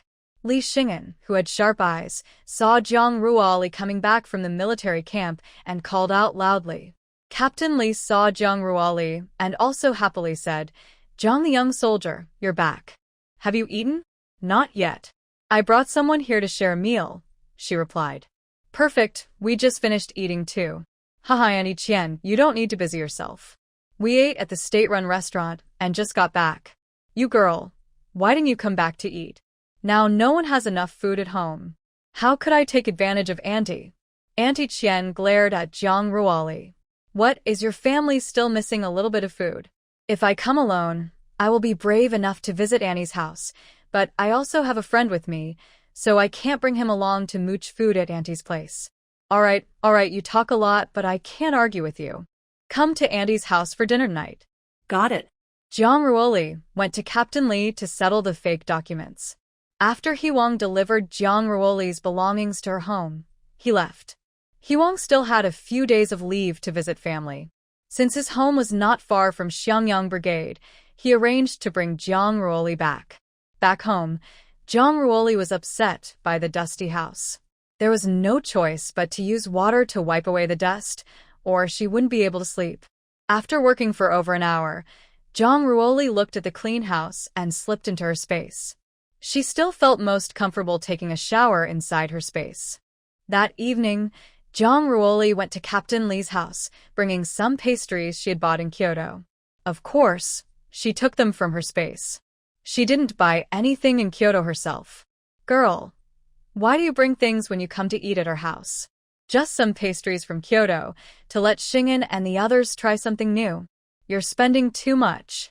Captain Li looked at the pastries and said, for dinner, mother-in-law made stir-fried wild garlic with cured meat, stir-fried potatoes, and scrambled eggs with wild scallions.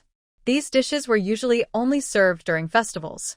Today, because of Jiang Ruoli, they were brought out early, and the second daughter-in-law's face immediately sank. Li Xiaoxiao, the second daughter-in-law, Li Xiangnan's wife, muttered unhappily, eating so well, will we still have food for the new year? Li Xiangnan pounded the table and said, eat if you want, if not, then go. You're spoiled. Li Xiangnan, are you even a man? I'm saying this for our family.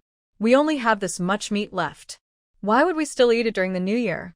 You shallow-minded thing, those who work hard for points at home haven't said anything. You're just whining and complaining. If it weren't for Jang, how could we live so well and eat meat? You should be grateful. Li Xiaoxiao said. What does that have to do with me? I didn't work at the workshop. Li Xiangnan spat at her and said, it's not your skills that are the problem, but does Jiang Jiqing not want you? Jiang Ruoli really felt exhausted. She decided she didn't have to eat if she didn't want to. She wasn't someone who liked to take advantage of others. After dinner, Jiang Ruoli placed 5 mao, 50 cents, on the table as the cost of the meal. Back at home, Jiang Ruoli quickly entered the space. She saw a chat request from a new planet. Muyen Star? What a strange name for a planet. Sure enough, besides Blue Star, there are all kinds of planets. Hello? What do you need here? I need fruits, a lot of fruits. I heard Han Yuan also exchanged from your side, right? Jiang Ruoli was surprised. Are you Interstellar Communication? Of course. I am good friends with Han Yuan. By the way, my name is Long Yi. Jiang Ruoli looked at Long Yi with a question in her mind. Master, isn't it said that only one trader per planet? Why are there 2? Host, aren't they from different planets? Jiang Ruoli.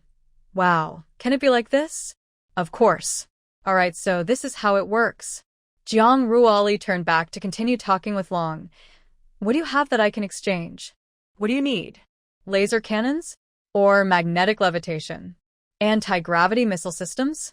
Interstellar illusion chambers? Jiang Ruoli. What are these? What? What is an interstellar illusion chamber? It is a revolutionary technology developed by a level 4 galaxy civilization in artificial intelligence. It combines virtual reality with faster-than-light travel. By simulating various cosmic scenes, passengers inside can enjoy immersive interstellar adventures during their journey, offering a new way to travel. Jiang Ruoli. Amazing. Do you have defensive weapons? Of course, anti-gravity armor. It's a wearable device that looks like a sleek combat suit made with superconducting materials. It can also automatically adjust its defense level based on the threat. Jiang Ruoli liked this. How many do you have? How many do you want to exchange for one? Do you have manufacturing files and materials? Yes, I do. How many do you want to see? A few minutes later, Long Yi returned. I have 20 of these suits. Each one can be exchanged for 5,000 gene of fruits, regardless of the variety. Han Yuan said you can provide soil and seeds, and I want some too. Sure, no problem. I'll take all of them. 10,000 tons of fruits were sent out in 3 batches. Jiang Ruoli also received 20 sets of anti-gravity armor. They looked just like the combat suits used by Feng Qiang and others, but she wasn't sure if they were really effective. So, how do you want to exchange the manufacturing files and materials? That's quite expensive. You might not be able to develop it on your side now. I don't recommend exchanging for it. Jiang Ruoli nodded and told Long Yi that she understood. The next morning, sunlight streamed through the window onto Jiang Ruoli's face. She was still lost in a sweet dream and unaware of the passing time. It wasn't until the sun was high in the sky that she slowly opened her eyes and stretched lazily. Jiang Ruoli hadn't slept in so late for a long time. Normally, work and daily chores would wake her early. Now, she felt this relaxed feeling was strange and a little uncomfortable. After getting up, Jiang Ruoli quickly tidied herself up, washed her face, and ate a little. Just as she was about to leave, Captain Li came over and told her she could rest for another day and didn't need to rush to work. She felt very happy. This unexpected holiday made her feel very relaxed. Carrying her basket, Jiang Ruoli decided to take a walk in the back mountain. She didn't have a special goal, just wanted to enjoy nature and walk around. At this time, the village adults had already gone to work, leaving only a group of children gathering grass for pigs in the mountain. They played and laughed, bringing some life and energy to the peaceful forest. "Lily, you're back?" one of the children asked. "Yes," Jiang Ruoli replied. "Lily, is Kyoto fun? Is it pretty?" another asked. "Very fun and beautiful. Next time, I'll take some photos and show you," she said. "Wow, that's great. Lily, is the train comfortable? Is it very long?" another child asked. "Yes, very long," Jiang Ruoli answered. Lily. The children gathered around her like magnets, chattering excitedly. It was like being surrounded by a flock of chirping ducklings. Their constant quack-quack sounds filled her ears, making her feel annoyed, as if her head was about to explode. All right, kids. Have you finished gathering the pig grass?" Jiang Ruoli tried to keep her voice calm and clear the noisy children. One small voice answered, "Not yet, but I want to hear a story from Lily." Before she could speak, another child interrupted bluntly, "Forget it. If you don't work hard gathering pig grass, your mom will come with a stick to scold you later." This sentence was like a spark that instantly ignited the enthusiasm of the other children. They started arguing back and forth, and the scene became quite chaotic. In the end, the children scattered like startled bees, running away while shouting. The last child to leave didn't forget to turn back, wave to Jiang Ruoli, and say goodbye. Jiang Ruoli watched the group of little kids' figures disappear into the distance with a helpless shake of her head. She then carried her basket and headed up the mountain. Not far away, a man stood quietly, his eyes always fixed on Jiang Ruoli, deep in thought. Song Boyan had recently come here with his grandfather, who was sent down from the city, while he was a young, educated youth. Since arriving, he often heard people in the team talking about Jang as a young, educated youth. Although he hadn't had the chance to meet her in person, he had learned a bit about Jang from the women's conversations. At this moment, when he saw the woman suddenly appear in front of him, a wave of curiosity rose in his heart. Song thought, this must be the Jiang young educated youth the women were talking about. He stood there, feeling like his mind was swirling with thoughts. He stared deeply at Jiang Ruoli's figure as she gradually walked away and disappeared from view, as if trying to see into her innermost thoughts through her silhouette.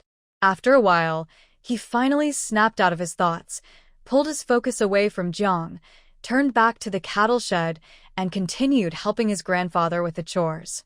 Grandpa was old and not in good health.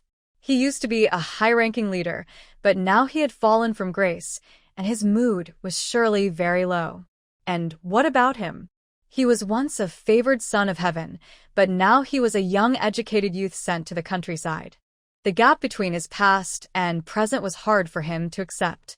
Among these young educated youths, the most fortunate was the legendary Jang. She was not only beautiful but also seemed to come from a well-off family, and she had the ability to earn money. If he could date her, maybe their lives and his grandfather's would improve. After all, with her conditions, it shouldn't be hard for her to give them some food.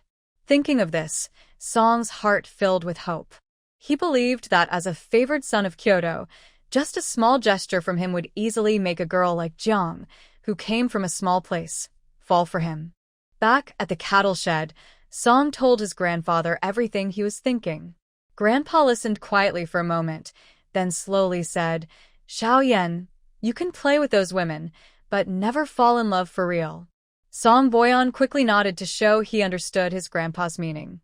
He smiled and replied, "Grandpa, don't worry, I know what I'm doing. She's not worth my genuine feelings. Plus, dating her is just to make our life a little better." Grandpa Song looked at his grandson with a hint of satisfaction in his eyes.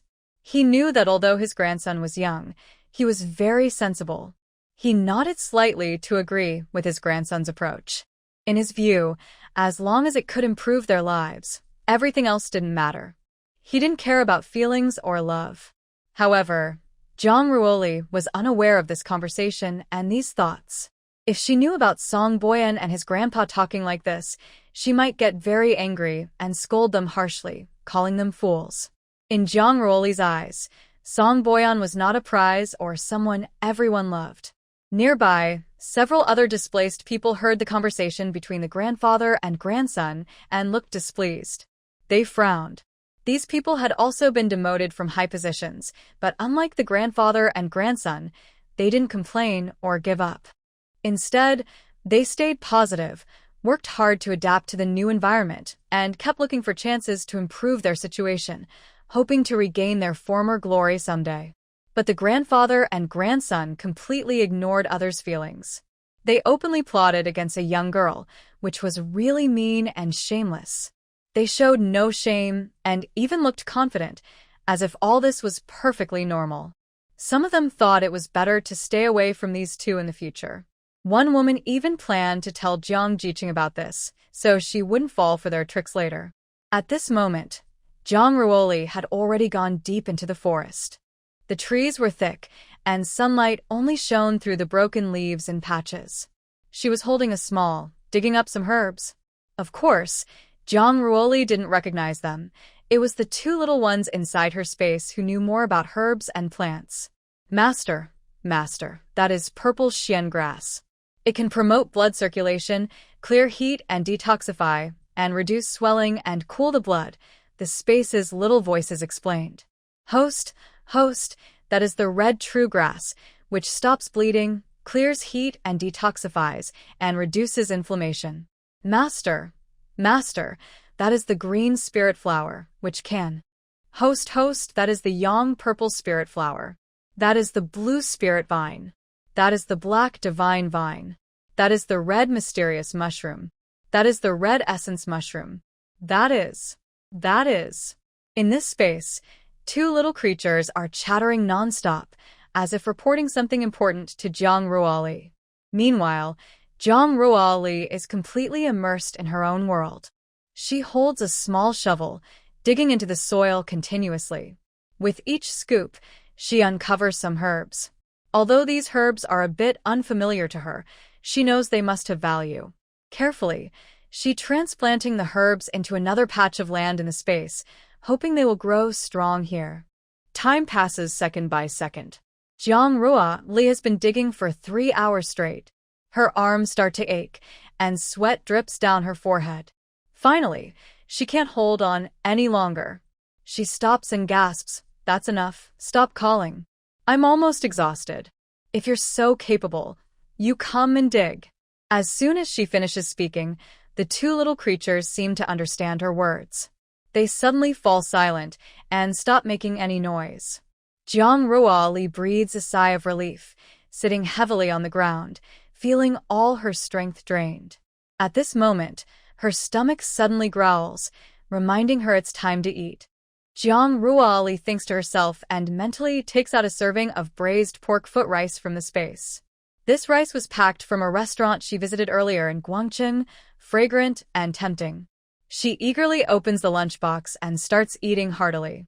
The rich aroma of meat and the soft, sticky rice blend in her mouth, making her feel extremely satisfied. In no time, she finishes the entire serving of braised pork foot rice. After resting for half an hour, Jang Ruoli continues walking and digging ahead. She also discovers a wild 1,000-year-old lingji mushroom and a ginseng, over 500 years old. There are also many iron-skin dendrobium, yellow essence, and wild sanchi. By around 3 or 4 in the afternoon, The deep mountains begin to gently release a cool breeze, and the temperature gradually drops.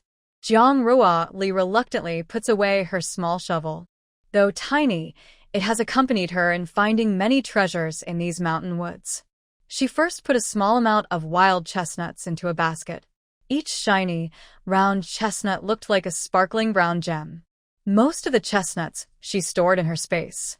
She thought that in a few days, she would send these fresh chestnuts, carrying the scent of the forest, to Kyoto so her family could enjoy the delicious taste from the mountains. She also gathered various mushrooms and wrapped them in large leaves, gently placing them on top of the wild chestnuts. On the way back, Jiang Shelley watched a small, frantic bunny, like a tiny fuzzy ball, run into a tree and fall unconscious with a soft thud.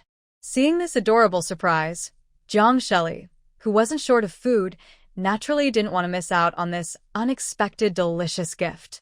Tonight's dinner would be roasted rabbit. Thinking of the crispy outside and tender inside, with a rich aroma, Jiang Shelley couldn't help but smile. On the way down the mountain, Jiang Shelley met some people chopping firewood. They greeted her warmly upon seeing her. "Hey, Jiang Jiqing, you're back? When did you return?" Uncle Jen Sheng put down his axe, asking with a caring voice, his face relaxing into a smile. Jiang Shelley responded with a bright smile, like a flower blooming in spring. "Uncle Jen Sheng, I came back yesterday at noon." "Jiang Jiqing, is your partner okay now?" Aunt Lanqing put down her bundle of firewood, her eyes full of concern. "Aunt Lanqing, my partner is fine now," Jiang Shelley said with a sense of relief, as if her happiness depended on her partner's safety. The others also greeted her with smiles, their warmth like sunlight lighting her way. Some even gave her a thumbs up, praising her for catching the rabbit, their words full of admiration. Everyone treated Jiang Shelley kindly, like family. Not far away, Song Boyan was helping his grandfather chop firewood. His sharp eyes, like an eagle's, quickly caught the scene. Seeing how popular Jiang Shelley was, he became even more determined to find a way to be with her. As for her supposed partner, Song Boyan thought he was just a soldier. Someone who can't marry or follow her into the army. What kind of impressive person could he be? If someone is very capable, they should use their connections to bring Jiang Ruoli back to the city, rather than leaving her alone in this rural place to suffer and work hard. If Jiang Ruoli heard Song Boyan's thoughts, she would probably secretly complain. "Where do you see me suffering and working hard? I am quite happy here in the mountains."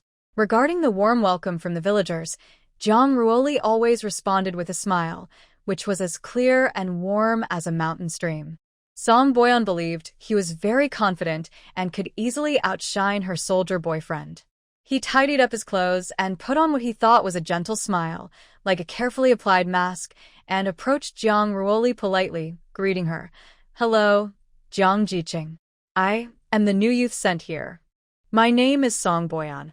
Jiang Ruoli looked at him. Although he tried hard to hide his scheming in his eyes, she still saw through it with her sharp eyes. She wondered secretly, not knowing what he was trying to scheme about, but she instinctively became more cautious. She slightly relaxed her smile and replied calmly, "Hello, Song Jiqing. Are you going back now, Jiang Jiqing?" "Let me carry that for you," Song Boyan said, staring greedily at the fat rabbit in her hand, full of desire. Since arriving here, he hadn't eaten meat. Every time he went hunting in the mountains, it was like a child rejected by the forest, returning empty-handed. Seeing the rabbit Jiang Ruoli carried, he salivated desperately, as if an invisible stream was flowing down his throat. "No need, I can do it myself," Jiang Ruoli said lightly, dodging Song Boyan's outstretched hand like a nimble bird avoiding a trap. "Hey, Song Jiqing, what are you doing? Jiang Jiqing has a partner. You should stay away," said an ant, crossing her arms like a righteous guard, loudly criticizing him. "Exactly, your eyes are all on that rabbit. Stop thinking about her," another ant echoed, looking displeased. "A grown man hitting on a female comrade. So shameless," said another ant, shaking her head in disapproval. Hearing these comments, Song Boyan's face turned red with anger, like a ripe apple. He forced himself to stay calm and explained, "Sorry, I was just looking at how much Jiang Jiqing had taken and wanted to help." As he spoke, he took a step back, trying to show off his so-called gentlemanly manners. Jiang Ruoli glanced at him, her gaze sharp like a sword, piercing through Song Boyan's disguise. She probably understood what this man was trying to do. Her eyes showed clear disdain, like an invisible blade cutting into his heart. Almost unable to hide his hidden anger, Song Boyan looked like a volcano about to erupt. But in an instant, he acted like a skilled magician, swallowing all his emotions, and his eyes cleared up as if everything that just happened was just an illusion. He smiled at Jiang Ruoli, but the smile was fake, like a mask, and then he went back to chopping firewood. Jiang Ruoli also stopped looking down on him, thinking silently that this man had a deep mind. He could control all kinds of emotions easily, like a master hiding his true strength, not to be underestimated. Jiang Ruoli didn't pay much attention to Song Boyan's schemes. In front of real strength, all tricks are just paper tigers. Jiang Ruoli not only had space but also practiced martial arts. Dealing with someone without martial skills was very easy for her. She returned home with her things. She threw the rabbit into her space for the system to clean up. Ah, I am a trading system, not a skinning system for animals. Jiang Ruoli smiled and said, "Oh, come on. This is what capable people do. Please help me skin this rabbit." The system obediently went to skin the rabbit for Jiang Ruoli. She then prepared seasonings for roasting the rabbit. Song Boyan chopped a bundle of firewood and went to the cattle shed, casually mentioning today's events to old Song. "Grandpa, that woman dares to look down on me. I must show her how powerful I am." Old Song's eyes darkened slightly. "Don't act rashly. Don't let anyone find a handle against you." His grandson was the pride of the heavens. Why would that rural woman look down on him? His grandson was lucky to be interested in her. "Jiang Ruoli, do you want that luck?" She didn't know about the disgusting words between the grandfather and grandson, or she would have cursed them as crazy. Right now, she was preparing to cut patterns into the rabbit's meat. The fire for roasting the rabbit was ready. She put the rabbit on a stick and held it over the fire. As the flames roasted the meat, the smell of grilled food filled the air.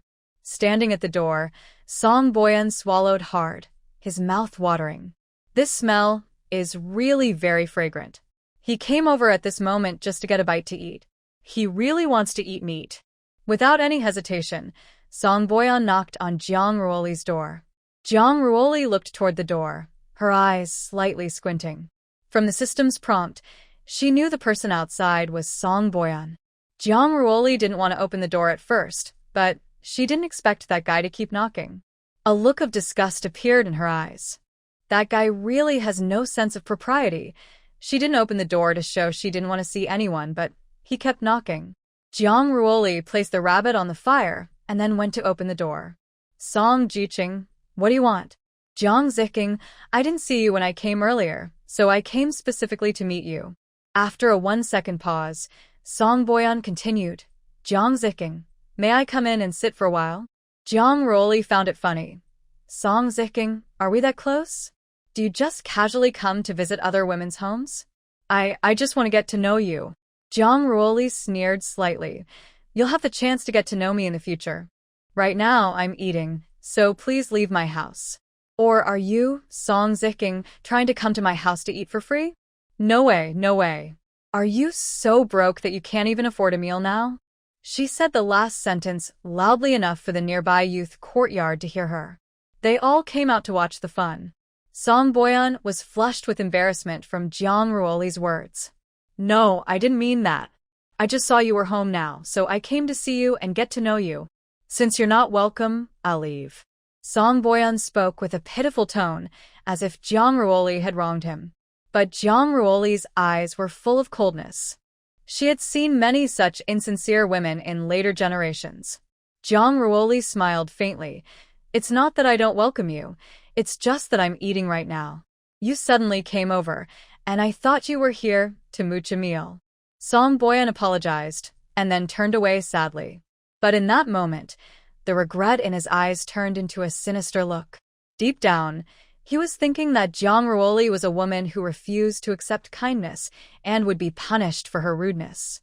Once he had her in his grasp, he would teach her a harsh lesson.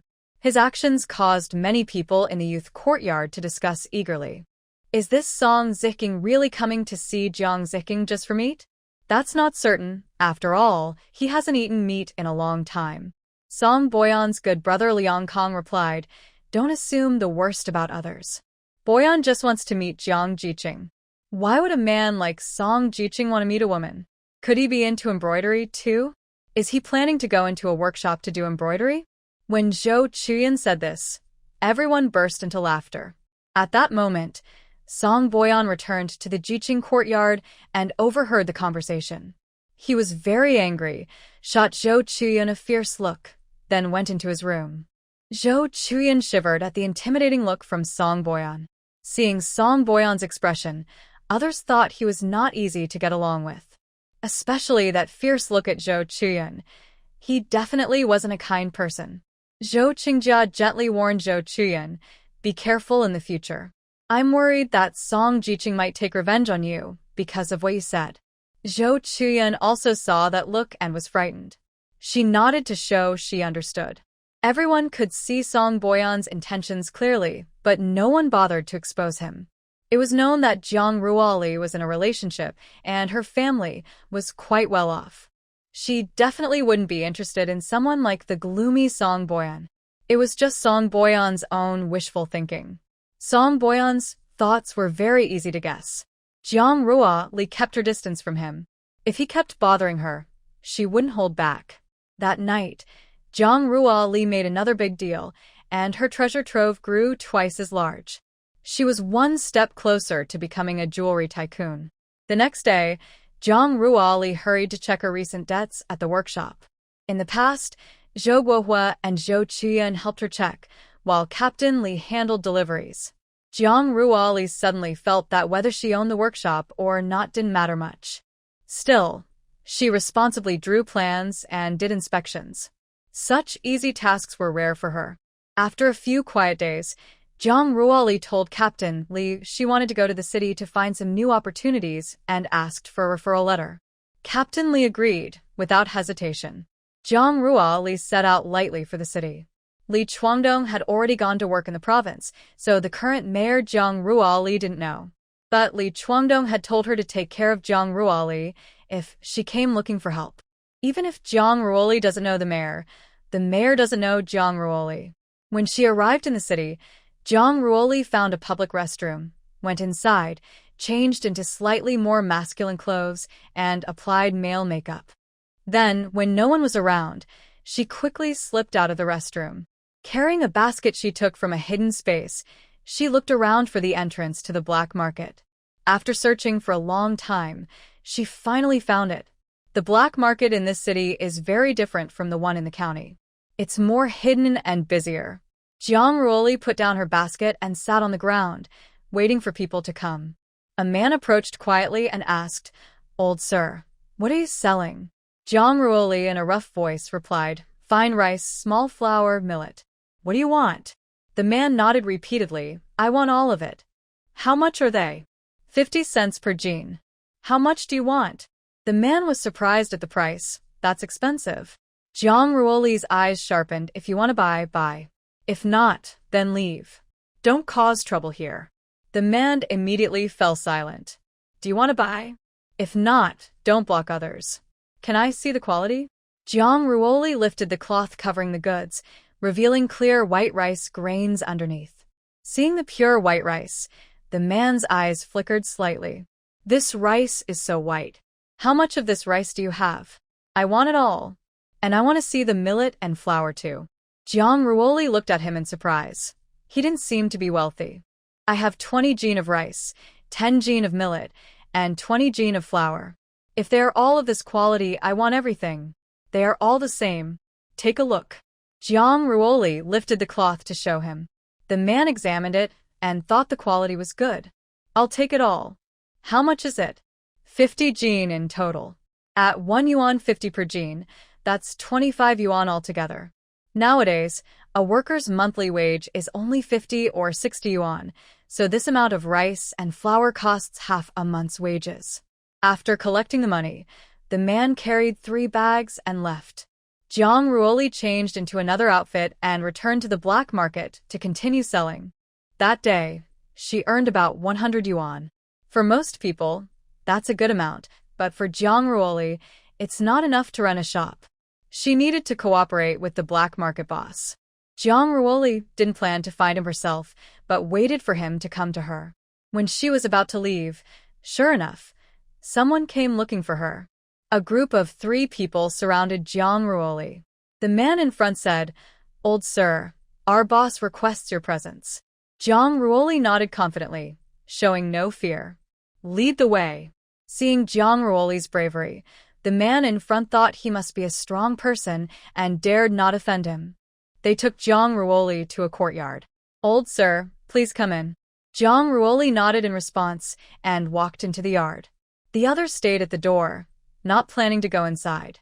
Inside, there was a man in his 30s with a scar on his face, looking fierce. The man said, "Old sir, please sit. What is your name?" "My surname is Chen." "Sir, what can I do for you?" "Old Li, my name is Li. People call me Scar Li." "Let's be honest, seeing how much rice, flour, and grains you sell, you probably have a lot of stock. How about we work together? I'll buy at your price. What do you think?" Jiang Ruoli was probably happy inside but pretended to look a little dissatisfied. "Old Li, you shouldn't be too greedy. 5 cents in the black market is already a high price. I haven't even tried to lower the price for you." "How much stock do you need?" Scarly was pleased to hear this, thinking he had won. "I'll take as much as you have." "Kid, don't talk big. If I can't sell it to you later, I won't give you credit." "Of course not, Old Li. Whatever you have, I can handle it. 8,000 jin of rice, 5,000 jin of millet, 5,000 jin of flour. We also have apples, bananas, peaches, watermelons, grapes, and other fruits, plus pork, lamb, chicken, duck, goose, and rabbit meat. Do you want any?" "Wow, Old Li, are you joking? All these fruits and so many varieties? Where do you get them?" Jiang Ruoli's face darkened, and he emitted a strong aura. "Scarly, don't you know the rules of the trade?" Scarly was stunned by all the goods and forgot that in the black market, no one asks about the source. He was frightened by Jiang Ruoli's imposing presence and quickly apologized. Sorry. I was just surprised. It's my fault. I shouldn't have asked." Jiang Ruoli withdrew his aura. "Whether to cooperate or not depends on you." Yes, I want all of these." "Old Li, tell me the prices." "Those fruits and such might not sell well in the county town, but in the city, they are quite popular. Pork and mutton are $1.25 per jin, and chickens, ducks, geese, and rabbits are sold by the piece, $8 each. Do you want eggs? They cost 2 cents each, about 1,000 eggs. As for the fruits, they are a bit more expensive. Apples and bananas are $1 per jin, peaches and grapes are $1.50 per jin, and watermelons are cheap at 60 cents per jin. That's all. How much of each do you want?" Scarface Li was stunned. Fruits are so expensive. He wasn't sure how many people would buy. Maybe he should order less for now. "About rice and flour, as you mentioned earlier, I need 1,000 jin of each. For the chickens, ducks, geese, and rabbits, I want 100 of each. I'll take 1,000 eggs. As for the fruits, let's start with less, about 50 jin of each. Calculate the total cost." Scarface Li quickly listed a long list, while Jiang Ruoli coolly wrote it down. After Jiang Ruoli finished writing, she calculated the total price. 180,000 jin of rice and flour, at 50 cents per jin, costs $9,000. Pork and mutton are $1.25 per jin, each 1,000 jin, totaling $2,400. Chickens, ducks, geese, and rabbits are $8 each, with 100 of each, totaling $3,200. 1,000 eggs cost $20. The fruits total about $280. Overall, the total is $14,900. Old Chen is really quick at calculating. Scarface Li was still stunned when Jiang Ruoli had already finished counting the money. Jiang Ruoli asked, Are you sure you can handle all this food? No problem. But how do we make the deal? At 10 o'clock tonight, meet in the woods west of the city. That's where we'll trade money in exchange for goods. Remember, don't let anyone come early to watch, or the deal will be cancelled. Don't worry. Our line of work values honesty. When you say the time, our people will be there exactly, Scarface Lee assured, pounding his chest. After confirming the time and place, Zhang Ruo Li left Scarface Lee's yard. The people standing at the door watched her leave. Boss, should we send someone to follow her? No need. Scarface Lee didn't want to offend such a big supplier. If Old Chen could keep supplying them, they would have a very profitable year. Zhang Ruo Li asked her system to check if anyone was following her. When she confirmed no one was, she relaxed. It seemed that Scarface Lee was trustworthy. However, just this point alone cannot fully confirm anything. I will have to wait until the evening for the transaction. Zhang Ruo Li felt her stomach, which was very hungry, and realized she hadn't eaten anything at noon today. She found a deserted public restroom, looked around to make sure no one was watching, and then entered the women's restroom. She slipped into the space, changed into a different outfit, and also removed her makeup and changed her hairstyle. Only then did she exit the space. Fortunately, this public restroom was in a remote place, and not many people came here normally. This made things easier for Zhang Ruo Li. She didn't go to a government-run restaurant, but headed straight to the woods in the west of the city. She had space there and didn't need to open a guest house. She could just eat and rest inside her space. When the time was almost right, she would leave the space and put the supplies in order. The mattress inside the space was much more comfortable than the hard bed in a guest house. When she arrived at the woods in the west of the city, Zhang Ruo Li found a wide open area and slipped into her space. The remaining time, she planned to stay inside her space. With a thought, Zhang Ruo Li summoned a plate of boiled sliced meat. It was served with fragrant rice, and the taste was excellent. After eating and drinking enough, Zhang Ruo Li began to use her mind to harvest the ripe fruits from the rice fields. She also replanted new crops and fruits. Host, the last days Li Emo sent a message. Hearing this, Zhang Ruo Li opened her panel to check. Lily, how much food can these exchange for? Please convert everything into grains, rice, flour, and so on. Vegetables and fruits are fine too. Zhang Ruo Li looked at the large bag of jewelry and was very shocked. Why did you give so much? Are you trying to create a base? Yes, after so long in the last days, someone finally remembered to create a base. Is everything in the novel fake? Isn't it true that people start creating bases right at the beginning of the apocalypse? Novels and reality are different. Zhang Ruo Li sighed helplessly. All right, I'll make arrangements. She checked the supplies in her warehouse. Besides the items for tonight's transaction, there were some leftovers, but not enough to cover the jewelry. This time, it's not much. I traded with others in the afternoon. I'll give you part now, and the rest in a few days. Okay, thank you, Lily. Ugh, I feel like my stock isn't much anymore. I wonder how long Scar Lee's trading session lasts. Host, you can request a trading session once a month. Zhang Ruo Li nodded. This was indeed possible.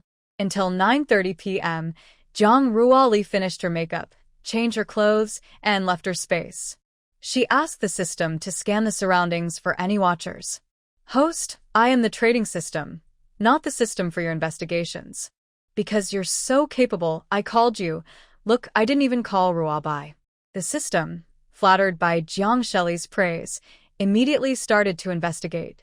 It checked all around a 10-kilometer radius centered on Jiang Shelley and found no one spying. Jiang Shelley piled the supplies on the ground, waiting for Scarface Lee to arrive. At exactly 10 o'clock, Scarface Lee and his men came. Old Chun, I'm here. Jiang Shelley said in a deep voice, check these items, then give me the money, and you can take the goods.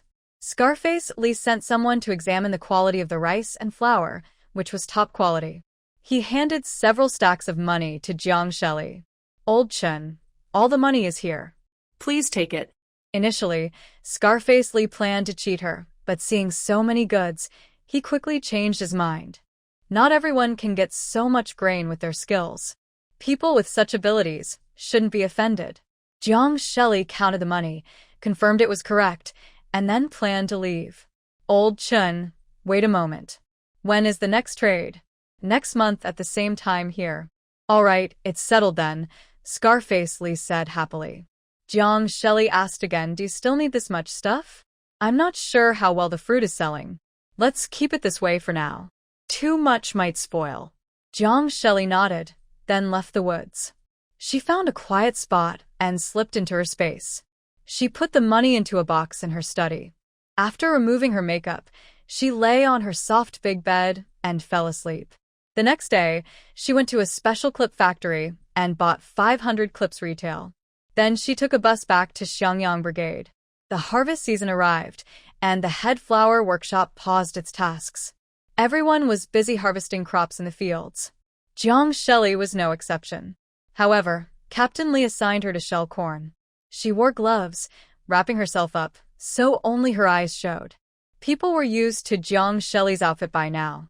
Song Boyan often intentionally or unintentionally ran into her or asked her questions, clearly showing his interest. Even his good friends didn't dare to speak for him casually. Jiang Jiqing, is this how you shell corn?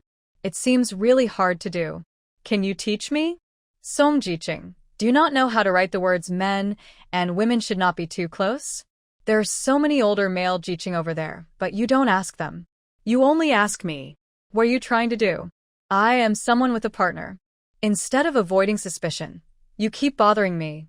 Are you trying to behave improperly towards me? Jiang Ruali spoke very bluntly. Song Boyan's face turned pale and then flushed with embarrassment. No, I just happen to be closer to you, so I wanted to ask if you could be less cold to me. I treat all the men in the Jiqing courtyard the same way. I've told you I have a partner. Don't let your little thoughts influence me, or I'll have to stop you.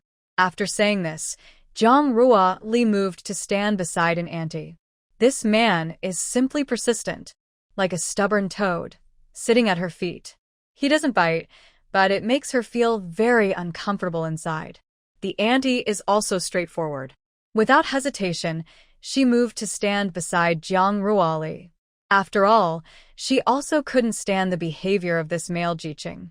There are so many people she could ask, but he insists on holding on to a woman who already has a partner. It's obvious he has impure intentions. However, in a place no one was paying attention, Song Boyan's eyes suddenly turned very dark and cold. He stared fixedly at Jiang Ruali's back, his gaze seeming to pierce through her, full of hostility and determination. It was as if he had already made an important decision in his mind, then slowly looked away. At noon, Jiang Ruali unexpectedly received a letter. She looked closely and found that the handwriting was from Feng Qiang. She couldn't wait to open the letter and quickly read through it. The letter didn't contain anything particularly important, just some trivial daily matters. Jiang Ruali felt surprised. She didn't expect that a grown man like Feng Qiang would write about such petty things and send them to her. What was even more surprising was that the content was actually written by Feng Qiang himself, and he even described in detail his submitted love report. The report was approved directly by Elder Rong, and the speed was astonishing. He had just submitted it the day before, and the next day, he received the approval document. The efficiency was beyond imagination. Feng Qiang couldn't help but sigh in the letter. Lili, your backing is really strong. Faced with such praise, Jiang Ruali couldn't help but feel both amused and helpless. She understood in her heart that old Rome cared for her mainly because she had once saved his grandson. In fact, for old Rome, moving Jiang Ruali's family back to the city was already a very generous reward. Also, when Jiang Ruali helped others, she never expected anything in return. She simply helped out instinctively. After reading the letter, Jiang Ruali threw it into the study in her space and didn't pay it any more attention. After dinner and with some free time, Jiang Ruali wrote a reply to Feng Qiang. When she went to send the letter, she also sent some wild game from the countryside to Old Rome. In the afternoon, Jiang Ruali continued working, but Song Boyan said he was feeling unwell and took a day off. Without this person, Jiang Ruali felt more comfortable. His annoying attitude had caused several young women to complain about her. However, they eventually held back because everyone knew Jiang Ruoli was in a relationship. That afternoon, Jiang Ruoli didn't feel the uncomfortable, sticky gaze on her, and she felt very happy.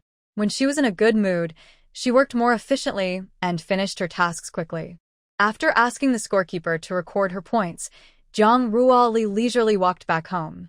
Just as she was nearing her house, she saw Song Boyan, who claimed to be feeling unwell, hurriedly entering the youth's courtyard. He didn't look like someone genuinely unwell. Jiang Ruoli thought he was definitely up to something bad. At home, she asked the system to check if anything was missing inside, especially her personal clothes. "Host, you haven't lost anything, but some extra items appeared," the system said, and a package appeared on the table in front of Jiang Ruoli. Inside were some books labeled R and M, along with a few letters. Good grief, it looked like someone was trying to ruin her. It was obvious it was Song Boyan's doing. Jiang Ruoli couldn't tolerate such disgusting things at all.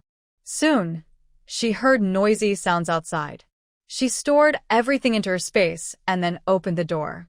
She saw Captain Li and some women standing at her door. There were also a few unfamiliar men, and with their red armbands, she knew they were from the G Committee. "Jiang Young Communist, we received a report that you are hiding M-class books and contacting foreign personnel. We need to search your house. Please cooperate." "Comrade, I am willing to cooperate, but I want to know, are these reports made with real names? Can I know who reported me?" Jiang Ruoli deliberately asked, intending to expose the disgusting man in front of everyone. "Of course, it was reported by a young person named Song Boyan from your team." His words caused a stir among those nearby. Does Jiang Ruoli collude with enemies? She is known as an enemy target collector, and in just a year here, she has captured many enemies. Jiang Ruoli looked at Song Boyan standing nearby. "You reported me? Are we close?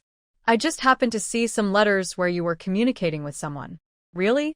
When was that? Where? What did I write?" Song Boyan couldn't answer, and just stubbornly said he saw it. "Jiang Young Comrade, please cooperate with our work." "I can cooperate, but you can't just search my things randomly. Women should check, but it's inconvenient for men to go inside. Also, since Song Young Comrade is so sure I'm colluding with enemies, you can search and handle me if you find anything. But if you don't find anything, how will you deal with it? You can't just accuse someone of being an enemy without reason, right?" The man in charge nodded. "Of course not. If nothing is found, then Song Young Comrade's report is false. She will be criticized." Fortunately, they brought 2 women with them this time, or it would have been hard for them to search the women's rooms. But seeing how confident Jiang Young Comrade was, maybe she was falsely accused? Song Boyan looked happy and smug. "Jiang Young Comrade, stop blocking the entrance. It makes you look guilty." Jiang Ruoli glanced at him. "If you don't speak, no one will think you're mute." Then she stepped aside, allowing the 2 women and a few women to go inside. After about 10 minutes, the women and a few women came out. They shook their heads at the man in charge.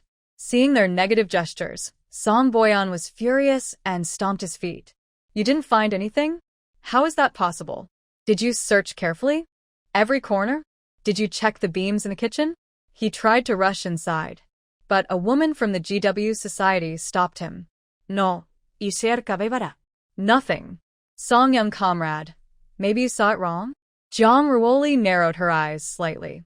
"Song Young Comrade, you know my home well. Why are you so sure I have those things? And that they're hidden in the kitchen? I accidentally saw you placing something on the ceiling beam." Jiang Ruoli shuklat shufli. "I needed to hang smoked meat, so I naturally hung things on the ceiling beam." Song Boyan hesitated and couldn't say anything, so he simply remained silent. Jiang Ruoli looked at the few people leaving her house empty-handed. "Since you finished searching my home, shouldn't we check Song Jiqing's belongings now?" Song Boyan shouted. "Why should you check my things? And why do you suspect me? Because you saw some false things? Or because you want to take advantage of me, but I didn't let you? So you're retaliating? You should know I have a partner. Why do you still deliberately come close to me, knowing I am with someone?" Jiang Ruoli covered her mouth in surprise and said, "Could it be that you're really starving and want to come here to eat something good?" Hearing her words, everyone burst into laughter, but Captain Li was shocked. Who would have thought that this gentle and polite Song Jiqing had such intentions? Song Jiqing, who already has a partner, still tries to approach a girl? Even if he didn't have a partner, it's not good for a man to keep hanging around women all day. Huang and leading GW nodded. Yes, that should be the case. Let's go check Song Jiqing's place. He led the way toward the youth workers' courtyard. Others followed to watch the fun, and Jiang Ruoli also followed behind. Only Song Boyan stayed frozen in place. As Jiang Ruoli passed by him, she smiled and said, "Song Jiqing, thank you for your gift. Now, take a good look at the gift I gave you." Her smile was polite, but it didn't reach her eyes. Her words made Song Boyan feel icy cold. Hearing her words, Song Boyan finally snapped out of it. What are you going to do?" Jiang Ruoli shrugged. "If you did something to me, I'll do something to you. If you bully me, I'll fight back. That's fair." After saying that, she followed the group and left. At the entrance of the male dormitory in the youth workers' courtyard, Jiang Ruoli stayed outside to avoid suspicion, talking with a few other female youth workers. In her mind, she instructed the system to put everything back into Song Boyan's bag exactly as it was. Song Boyan only realized what was happening after the fact. He shouted loudly, "No, you can't search my belongings. This is illegal." Huang An narrowed his eyes. "Song Jiqing, please do not interfere with our work. Or, do you really have those items hidden?" "I don't have them, I didn't." "If you don't have them, then step aside and cooperate with us." Song Boyan still stood firmly at the door, refusing to let them in. Now he was completely sure that Jiang Ruoli must have used some trick to put those items back into his bag. These things absolutely could not be shown in front of others. Seeing this, Huang An's face darkened. He ordered the other members of the GW group to push Song Boyan aside and began searching. After a short while, Huang An came out with a grim face, holding the bag that Song Boyan had prepared for Jiang Ruoli. "Jiqing Song, these were found inside your bag. Do you have anything to explain?" Song Boyan was shocked and stammered, "No, this isn't mine. It's Jiang Ruoli's. She put them there. These items should have been found in her room." Hearing Song Boyan's accusations, everyone in the Jiqing courtyard and the brigade started criticizing him. One ant even jumped up and scolded him. "Bah, you little rascal, heartless thing. Jiang Jiqing just came back and doesn't even know you. And you're claiming these are hers? We didn't say anything when you reported her earlier, but now you're falsely accusing her right in front of us. Jiang Jiqing has been in the yard since she arrived, and she never stepped into your area. How could she put anything in your house?" "Exactly, we all stayed with her. She never had a chance to go into your house, let alone hide anything. And just now, Jiang Jiqing's hands were completely empty." Someone pointed out the key question, "Why are you so sure these items came from her house?" Everyone kept talking, but Song Boyan hesitated and couldn't say a word. Seeing the disbelief in Song Boyan's eyes, Huang An understood most of the situation. It was likely that Song Boyan wanted to frame someone, but that person had fought back. He didn't know exactly how the woman had retaliated, since her actions were all under everyone's watch. Huang An didn't care to find out. From his position, he knew that the more he knew, the faster he would be in danger. Song Boyan is not entirely innocent. The things he has are suspicious by nature. This is a good chance to deal with him. Moreover, the female comrade is someone the mayor said he would protect. Former Mayor Li went to the provincial department, and the current mayor is a close friend of Mayor Li. Although they don't get along well, they usually avoid offending each other. Besides, the person who went to the provincial department has a strong background. When he searched Jiang Zhili's place earlier, it was just for show. If they had found anything real, the two people conducting the search would pretend they saw nothing. This time, Song Jiqing has really stepped into trouble. Song Ziqing is collaborating with enemies, hiding forbidden books, and has been taken away, Huang An announced firmly. Everyone in the youth education center was shocked. But Zhou Chuyan felt relieved. Since she said those words that day, Song Ziqing had been watching her intentionally or unintentionally. His fierce eyes seemed ready to swallow her whole at any moment. It was terrifying. She hadn't slept well for a long time, always afraid he might come for her one night. Now that he's taken away, she probably won't see him again. Finally, she can rest peacefully. Captain Lee is a bit balding. This is the second enemy spy their team has discovered. Why does their team seem so popular among spies? Do all the enemies want to come to their team? Or did their team turn a good young man into an enemy spy? If this keeps up, their team's reputation will be ruined. Fortunately, Jiang Zhili's previous success in catching spies and human traffickers earned them praise. Otherwise, Captain Lee would have been called to the commune for a talk long ago. When they saw Song Boyan being taken away, people still discussed quietly. Enough. This isn't good news. Let's not talk about it anymore. Jiang Ziqing, you've been wronged. Jiang Zhili forced a smile and shook her head. She was pretending, who couldn't do that. After everyone kindly comforted Jiang Zhili, they all turned to leave. Captain Lee explicitly ordered that this matter not be spread or discussed in the village. But such an important event couldn't help but become gossip among the people during their free time. Most people sympathized with Jiang Zhili, thinking she was very unlucky to be targeted by such people. They talked privately and felt sorry for her. However, a few households had different opinions about her situation, especially Grandma Bai, who spoke harshly and criticized Jiang Zhili. That little troublemaker deserves it. Her family clearly has plenty of food, so what's the point of sharing some with those who are hungry?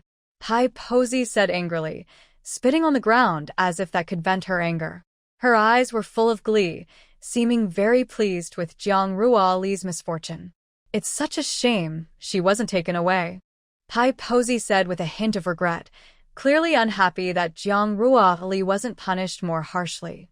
Other villagers also talked about this sometimes, but they only said a few words and didn't curse as much as Pai Posey. However, Pai Posey seemed to hate Jiang Ruoli deeply, constantly cursing her without caring about others' feelings. Until her son finally couldn't stand it anymore and angrily scolded her, Pai Posey eased up a little.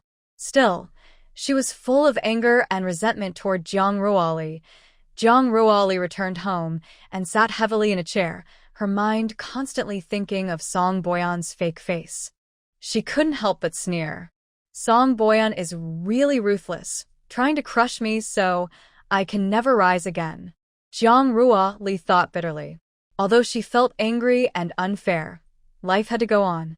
Jiang Ruoli went into the kitchen and started a fire to cook. She skillfully chopped and stir-fried, and soon a delicious dinner was ready.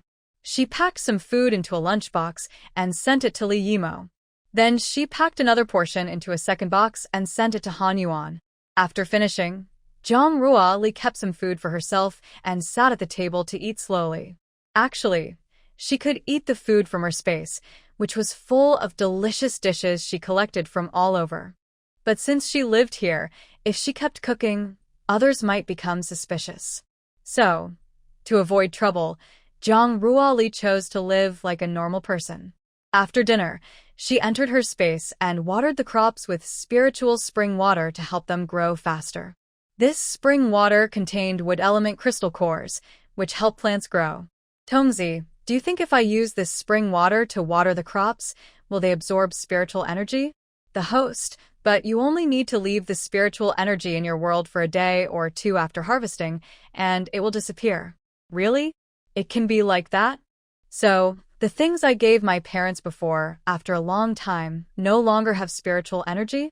Of course. But the spiritual spring water kept in a water tank lasts longer. Forget it, let's leave it at that.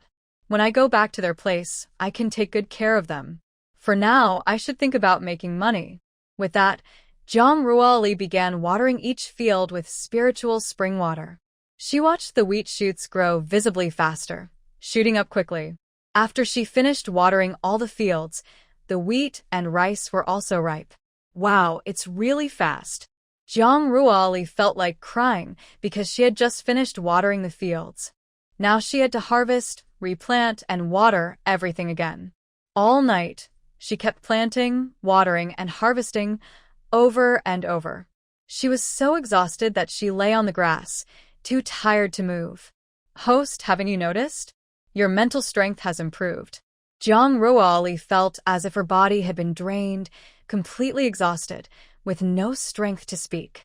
She lay softly on the ground, staring blankly at the sky, as if the vast blue sky could bring her some comfort. After a while, Jang Ruoli felt a bit more energetic and struggled to sit up. She walked to the spring, tilted her head, and took a big gulp of water. The cool, sweet spring water slid down her throat, making her feel refreshed instantly. Jang Ruoli entered the space and took a thorough shower, washing away dirt and sweat until she was clean. After the shower, she changed into fresh clothes. When she stepped out of the space, it was already dawn, about 5 in the morning. At this moment, Jang Ruoli felt no tiredness or fatigue. She was full of energy. She tidied herself up briefly and was about to leave when she suddenly heard the broadcast announcing the start of work outside. Jang Ruoli quickly wrapped herself up and walked briskly toward the grain drying yard. When she arrived, she found no one else there and quietly waited for her task to be assigned. Soon, the team leader arrived. Seeing Jang Ruoli, he looked surprised but quickly returned to normal. He hadn't expected Jang Jiqing to come so early. He still assigned her the task of shelling corn. Jang Ruoli had no particular opinion about this. She smiled and nodded, then turned to walk into the cornfield. Without the gloomy Song Boyan nearby, Jang Ruoli felt especially happy. She hummed a little tune while skillfully husking the corn. When she felt a bit tired, she paused to drink some spiritual spring water. The magical water quickly restored her energy, and she continued working with great enthusiasm. Thus, Jang Ruoli kept busy in a cycle. Her speed grew faster and faster, even surpassing that of the strong young men who were used to this kind of physical work. By the end of the morning, her section of the field was already harvested. The scorekeeper finished recording her points, so in the afternoon, Jang Ruoli didn't need to come back. She told Captain Lee that she would go to the county to send some letters. She also planned to send some chestnuts and mushrooms to her family and the Feng family. 2 big packages, one to the Jang family at the military district and the other to the Feng family at the military compound. Besides chestnuts, there were some meat sauces and dried chickens, ducks, and geese. The Feng family didn't eat spicy food, so Jang Ruoli didn't prepare spicy rabbit meat. The Jang family had some stock left from before. Recently, she hadn't had time to make anything. After the harvest season ends, she would have time to do it. A few days later, Song Boyan's investigation results came back, confirming that those letters were forged by him to frame Jang Ruoli. The reason was that Song Boyan wanted to get Jang Ruoli's attention, but she didn't want to deal with him. Following the principle of destroying what you can't get, Song Boyan came up with this crooked plan. The result was that he was sent to a farm in the frontier province to serve 10 years of hard labor. Wow! Jang Ruoli exclaimed in surprise. How dark is this person's heart? When old Song, in the cattle shed, learned of this, he didn't blame his grandson but instead resented Jang Ruoli and accused her of being ungrateful. His grandson was such a good person, yet Jang Ruoli still looked down on him. Time quickly moved to December, with the north wind howling fiercely. Jang Ruoli had already entered winter hibernation mode.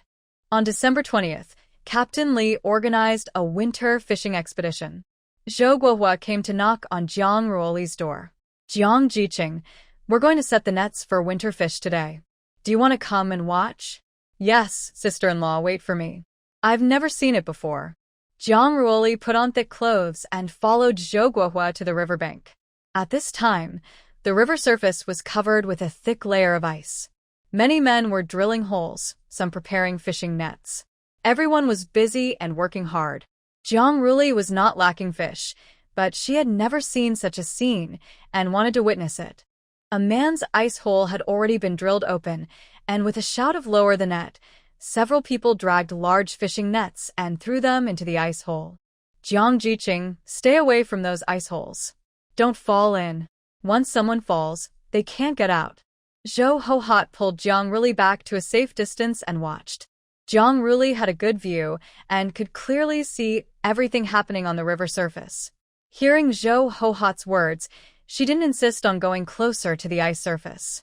She wasn't from the north, so her balance wasn't as good as theirs. Walking on the ice, she might slip and fall. After 3 hours, they announced the end of fishing. A group of strong men was pulling the fishing nets with great effort. As the nets were pulled out of the water, many happy fish flopped on the ice surface.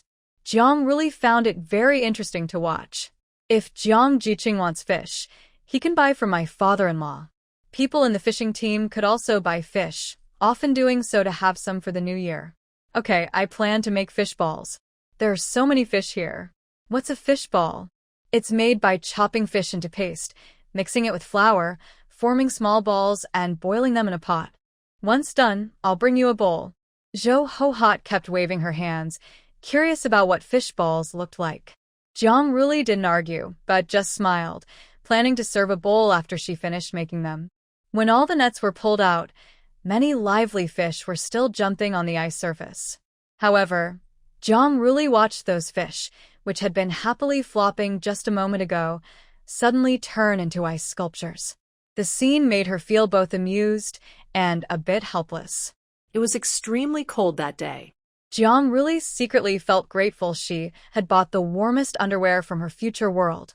Otherwise, she wouldn't have lasted long outside in such freezing weather.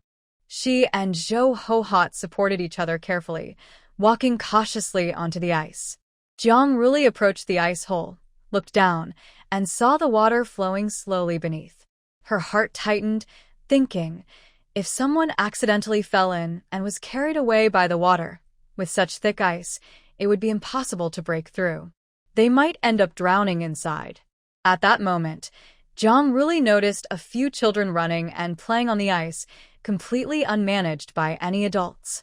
Her worry grew as she realized the icy hole was dangerous enough that she could fall in. If any of the children were careless, they might fall in too. While Jiang Ruoli was anxiously thinking about this, she saw a child slip while passing by her and fall straight toward the ice hole. Just as the child was about to fall onto the ice, Jiang Ruoli quickly reached out and grabbed the child's collar tightly. Because it all happened so suddenly, Jiang Ruoli lost her balance due to the force. She staggered a few steps, but couldn't stop the child's forward fall, and they both tumbled onto the hard ice. With a loud thud, Jiang Ruoli hit the ice heavily. As her body touched the cold surface, a sharp chill spread through her, and she let out a muffled cry from the pain. Despite this, Jiang Ruoli kept holding onto the child's collar as if it were her last hope. Standing nearby, Zhou Hohot saw the dangerous scene and turned pale with cold sweat on her forehead. Everything happened so fast that she had no time to react, only able to watch helplessly as Jiang Ruoli and the child fell to the ground. Like waking from a dream, Zhou Hohot quickly pulled the child up and hurriedly moved away from the ice hole. Everyone else was stunned by the sudden accident and didn't know what to do. Jiang Jiqing, are you okay? Are you hurt? Someone in the crowd asked with concern. Jiang Ruoli quickly waved her hand and said, I'm fine, just fell because of the child. No serious injuries. But Uncle Lee, I think there might be more ice holes on the ice. It's really dangerous for children to play here. If someone falls in by accident, the consequences could be terrible. Captain Lee looked serious and nodded in agreement with Jiang Jiqing's warning.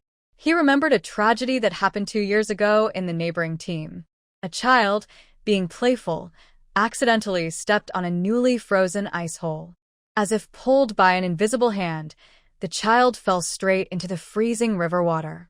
When the child's family found out he was missing, they searched everywhere but couldn't find him. Only when spring arrived and the ice melted did people discover the child's cold body in the river. This event was a heavy to the entire team, and everyone felt scared and cautious about the ice hole. So they all told the children at home not to play on the ice. Zhou Hohot put down the child and came back to help Jiang Ruoli up. Are you okay? That was so sudden. I was shocked and didn't catch you in time. I'm fine. I'm wearing warm clothes, so it doesn't hurt much. Was the child scared? Thanks to you. Just then, the child's family came to thank Jiang Ruoli. Jiang Jiqing, thank you for saving my child. Otherwise, Ermao might have fallen into the ice hole. He Yuan, the leader, thanked Jiang Ruoli. Ermao is her child. She only had time to tell Demao something, and Ermao ran after someone. That scene just now almost made her heart jump out of her throat. She hurried over to thank Jiang Ruoli after calming the child. No need to thank me. I would save anyone. But you must watch your children carefully. There are so many ice holes on the ice. If a child sneaks out and falls in when you're not paying attention, no one can help. I know. I will watch them closely. Jiang Jiqing, thank you so much. Jiang Ruoli waved her hand, saying there's no need to thank her. She still wanted to go to the team leader to buy some fish. Jiang Ruoli stood on the shore, looking at the lively fish just caught from the river. The fish shimmered with silver in the sunlight, their scales sparkling in the water, making her feel happy. She quickly walked to Team Leader Li and asked if she could buy 2 fish.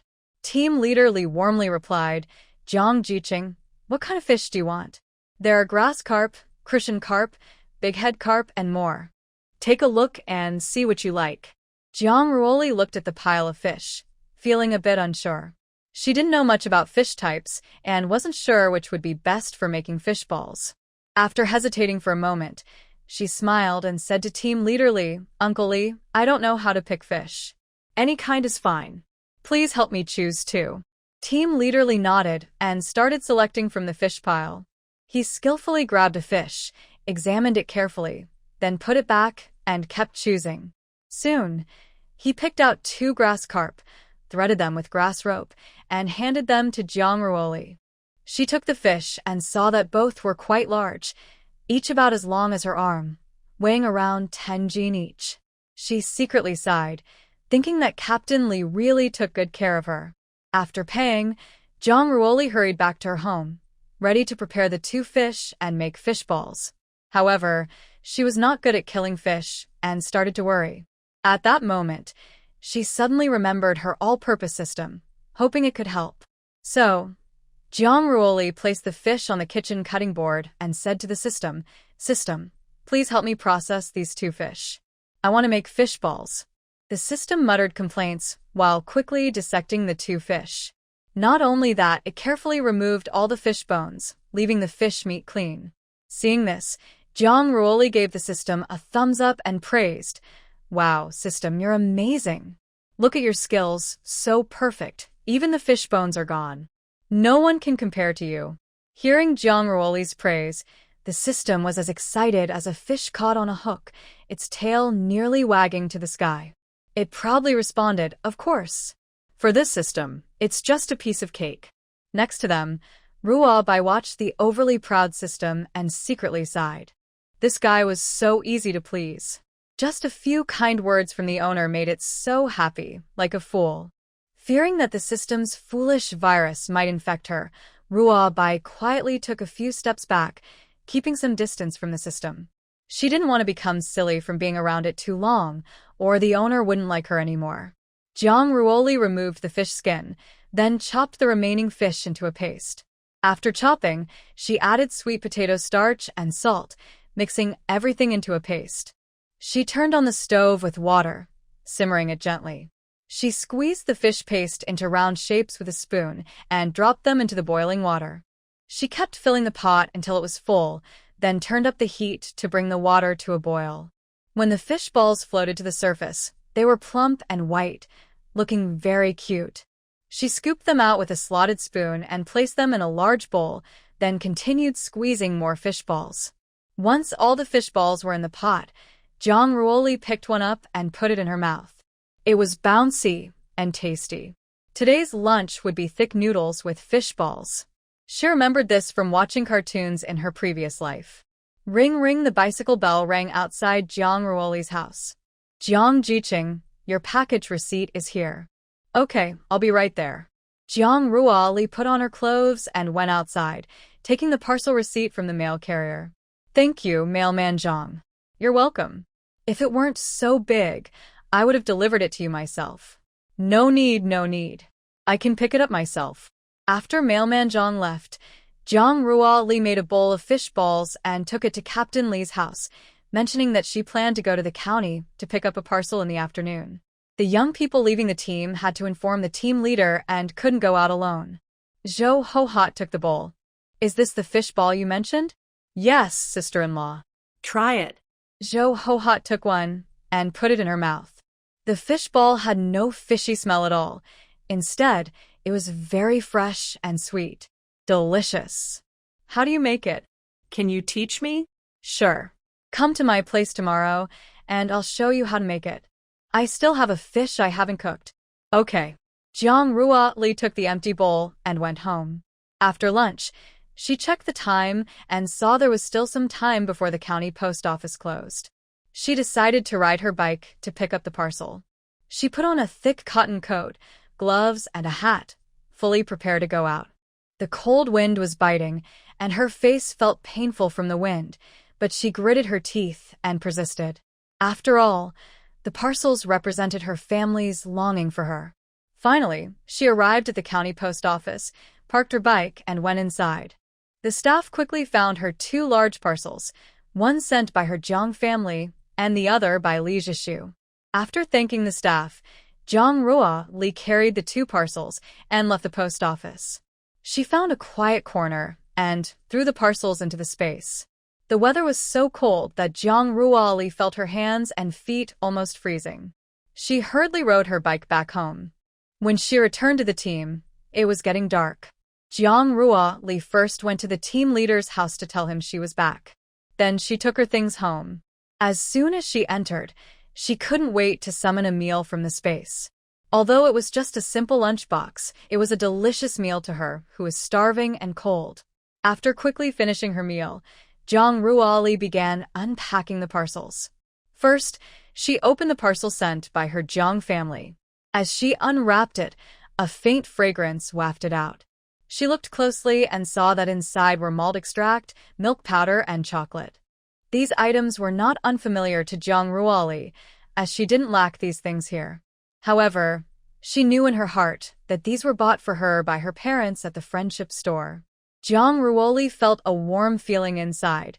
She understood that although her parents knew she didn't need these things, they still wanted to buy them for her. This showed their deep love for her. She carefully organized these items and set them aside, then eagerly opened the package sent by Li Zhishu. Inside, there were also milk powder, malt extract, and various flavored cookies that looked very tempting. Additionally, Zhang Ruoli found a white cashmere coat, soft and smooth to the touch, very comfortable. She was immediately drawn to the coat and imagined how beautiful she would look wearing it. Seeing these gifts, Zhang Ruoli felt the kindness from her future mother-in-law. She knew Li Zhishu had carefully chosen these presents, hoping to make her happy. This love made Zhang Ruoli feel very warm. She decided to treasure these gifts and also to cherish her relationship with Li Zhishu even more. In the howling north wind, the new year arrived like a wild horse running free. Soon, the year 1972 was approaching quickly. On New Year's Eve, Zhang Ruoli chose to spend the holiday at her own home. Originally, the people in the Youth Scout courtyard had planned to invite Zhang Ruoli to celebrate together, but thinking about the previous incident with Song Jiqing made everyone feel awkward. As for Zhang Ruoli herself, she didn't want to celebrate with those young scouts either. Meanwhile, Captain Li and Auntie Qian warmly invited Zhang Ruoli to their house for the New Year's Eve. However, Zhang Ruoli politely declined their kindness with a smile. Although she often brought gifts when visiting Captain Li's house, Qian Xiao was always wary of her and didn't like her eating at their home. Since that was the case, Zhang Ruoli decided not to go anymore and avoid unnecessary trouble.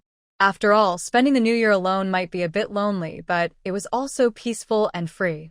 She could eat whatever she wanted without worrying about others' opinions.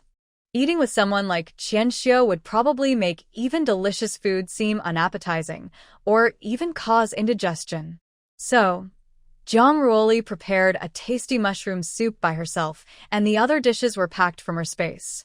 She smiled, raised her glass, and said to herself, "Happy New Year." At the same time, she silently raised a glass in her heart to the Jang family members far away in Kyoto. Currently, the atmosphere in the Jang family was a bit heavy. Huang Mei sighed softly. Sigh, it would be so good if my little sister were here. Then our family could be together and complete. Her words seemed to strike a chord with everyone, making their longing for Jiang Rua Li even stronger. The dining table was full of delicious dishes, half of which Jiang Rua Li loved the most. Unfortunately, Jiang Rua Li was not present. Guaning looked at the table full of food, feeling a bit sad, and said uncomfortably, "Maybe we can think of a way for Li to marry Feng Qiang and come back with the army." Jiang Juanxia hesitated for a moment after hearing Guan Ying's suggestion, then slowly asked, "Is that really a good idea?" There was a hint of doubt in his tone. "We can't just enjoy a comfortable life here because of Li's achievements, while she suffers alone out there." Her words left Jiang Juanxia speechless, as he truly didn't want to see Jiang Rua Li wandering alone. He was able to join the Military Research Institute entirely because of his sister's efforts. Moreover, Yao Yao, the child, was able to stay away from her mother's clutches also thanks to Li. It could be said that they all owed Li a deep debt of gratitude. However, Li never cared about these things, and she was indifferent to the gratitude. But he knew in his heart that he must learn to be grateful. After some consideration, Feng Qiang was proven to be a very good man. Even if Jiang Rua Li followed the army, they would keep a close eye on her, so she wouldn't suffer any injustice. But even if she has to marry and follow the army, Li isn't even 20 years old yet. Zhang Junnan suddenly said. Indeed, according to the rules at that time, women had to be at least 20 to get married. Jiang Rua Li had just turned 19 after the new year, still a little while away from the legal marriage age. Jiang Junnan's words were like a cold splash of water, instantly making the lively discussion fall silent. It's just a little over a year, and it will pass soon. Feng Qiang had no idea about the conversation among the Jiang family. If he had known, he would have wanted to go immediately and report the marriage. At this moment, Feng Qiang was also at home having a reunion dinner with his family. Didn't you buy something for Li to send over? Mom, I send my monthly salary to her every month, so I don't have any money left to send again. Li Zhishu also thought the same. Since all the money has been sent to her future daughter-in-law, there's no more left. Thinking of this, Li Zhishu stopped talking. Anyway, she had already sent a big package, hoping the girl could have a good new year over there. I don't know when you will bring Lily back. Your position already allows you to apply for a family residence. You can live at home or in the family housing when the time comes. Yao Yu smiled and said, Mom, Lily is still young, not even 20 yet. Third brother will have to wait more than a year to marry her. That's true, but it's sad that Lily is suffering alone in the countryside. Can we just report the marriage first and bring her back? Then, when she's of age, we can get the official marriage certificate. I can't do that. I already asked about it, Feng Qiang replied.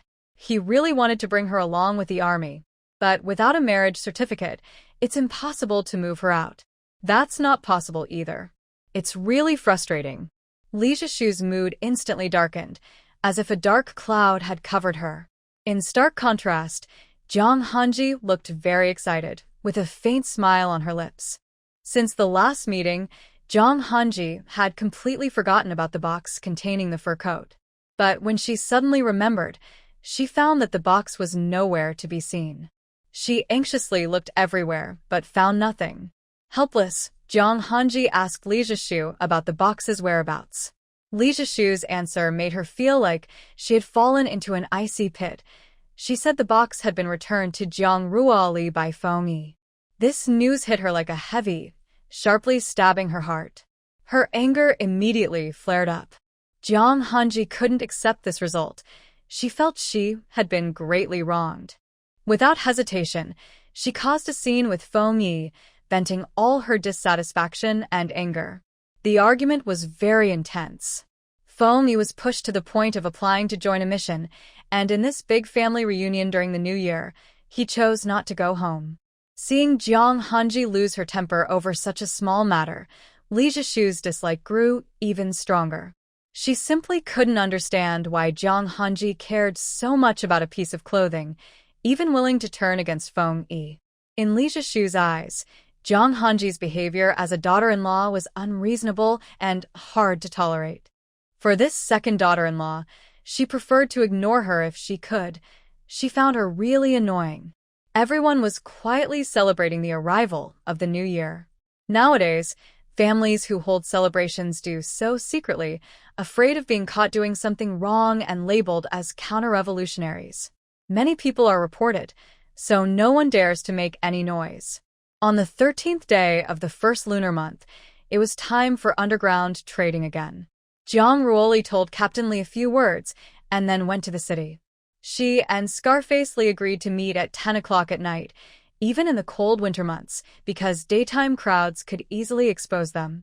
Over the past few months, Zhang Ruoli had earned no less than 60,000 yuan from Scarface Li, especially from selling fruit, which was becoming more popular. Recently, Zhang Ruoli stopped bringing watermelons and instead brought rare and expensive fruits like mangoes, strawberries, and oranges. Strangely, these expensive fruits sold very well. Zhang Ruoli was amazed. There really are quite a few wealthy people in this city. Last time, Scarface Li said they should prepare more fruit. With the Lantern Festival coming soon, how could they be without fruit? So this time, Zhang Ruoli prepared a lot of fruit, mainly oranges, about 1,000 jin, around 500 kilograms. When the time was almost right, Zhang Ruoli put on makeup, changed clothes, and came out of the space. As usual, she asked the system to check if anyone was watching her. Better safe than sorry, she was cautious with these things. After confirming no one was watching, she took out her goods. Honestly, it was really cold in the middle of winter. She only stood there for a little while before feeling her feet almost go numb from the cold. Fortunately, Scarface Li and his men arrived just in time, arriving exactly at 10 o'clock. "Old Chen, are you freezing? I'll have my men start working now," he said, and a few people placed several boxes in front of Zhang Ruoli. "Old Chen, this is what you asked for earlier, along with all the receipts and documents." "Yes, it's pretty cold today. It's more comfortable in the south, cold, but not too bad." Zhang Ruoli was also telling Scarface Li that he was from the south.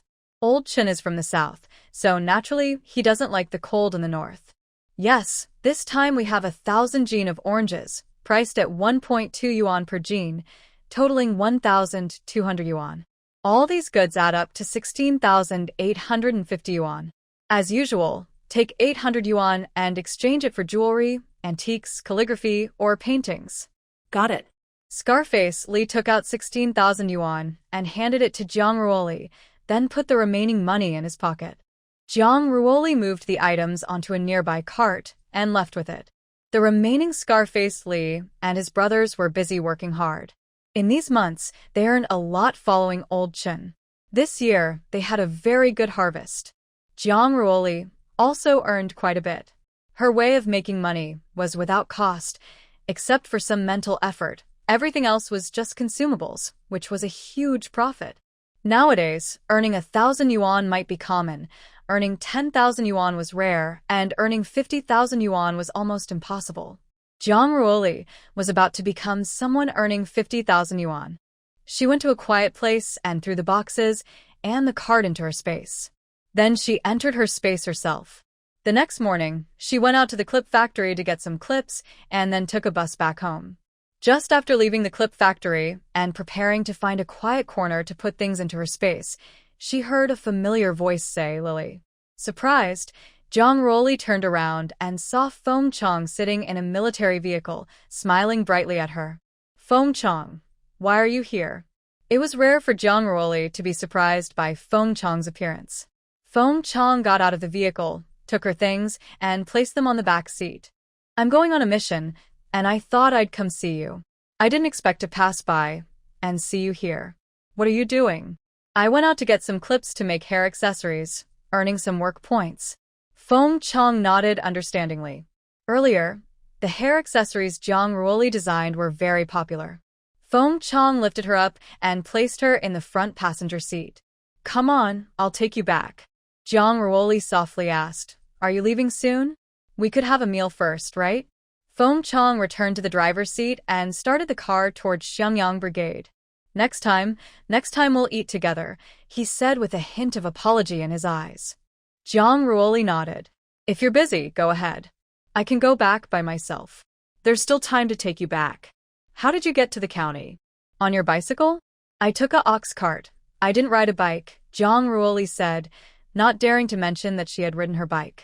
Feng Qiang didn't doubt anything and just nodded. He drove steadily but not too fast, making Jang Ruoli feel comfortable. Along the way, they talked about many recent events. Of course, Jang Ruoli didn't mention that she had gone to the black market again, as it wasn't a very safe place and she was worried about him. Having a car made things much easier, and they returned from the city to the brigade in just over 2 hours. Feng Qiang parked the car in the grain drying yard. On such a cold day, no one was sitting outside. Jang Ruoli and Feng Qiang didn't meet anyone along the way. She first went to Captain Li's place to say she was back, then delivered the clips to the workshop's storage. The women and sisters-in-law at the workshop saw Feng Qiang's tall figure and exclaimed, "Is he Jiang Jiqing's boyfriend? He's really handsome. Did he come here before? Our Jiang Jiqing is a good girl. You shouldn't let her down. With such a handsome man and a pretty girl, their children will be very good-looking. Jiang Jiqing, when are you getting married?" Everyone was talking, and Feng Qiang responded. Although he looked expressionless, he still answered everyone's questions, like when they asked about marriage. "It depends on Li. When she wants to get married, I'll submit the report." This meant his marriage application was already written, and he just needed to fill in the date. Jang Ruoli, who was teased by everyone, blushed. She casually greeted everyone and pulled Feng Qiang away. After Jang Ruoli left, the women continued chatting. Feng Qiang took her home and was about to leave. Jang Ruoli quickly poured a glass of water and handed it to him. "Drink some water. Your mouth is so dry it's cracking." Feng Qiang heard her and picked up the glass, drinking it all in one gulp. He put down the cup and hugged Jang Ruoli. "Li Bao, I really hope you turn 20 soon so I can marry you. Just over a year left, it's coming soon. Li Bao, be careful here. Uncle went to the provincial office, but if you need anything, you can go see the current mayor. They are friends. If you don't want to work in the fields, don't. We have money to buy food, so don't overexert yourself." Feng Qiang kept reminding Jang Ruoli again and again. She didn't speak, just nodded. Finally, before leaving, Feng Qiang cupped her face and gently touched her cheek. "Li Bao, I have to go now. When I have time, I'll come see you. Okay, take care of yourself. Don't lose your memory again, or you'll really lose me." I know. "Don't worry, I won't let anything happen to me. Even if something does, I'll never forget you." Jang Ruoli stared at him. "If you lose an arm or a leg or get disfigured, I won't want you anymore. That's not possible. You are mine, and will be mine forever." Jang Ruoli pushed the person away and took some medicinal powder from her space. Anti-parasite medicine. Keep it with you. Feng Qiang rubbed Jang Ruoli's head and placed the powder in his pocket. He finally left without looking back. If he stayed any longer, he might really start to feel reluctant. With Feng Qiang gone, Jang Ruoli's life gradually returned to normal. Every day, she went to the workshop to immerse herself in painting, carefully designing headpieces.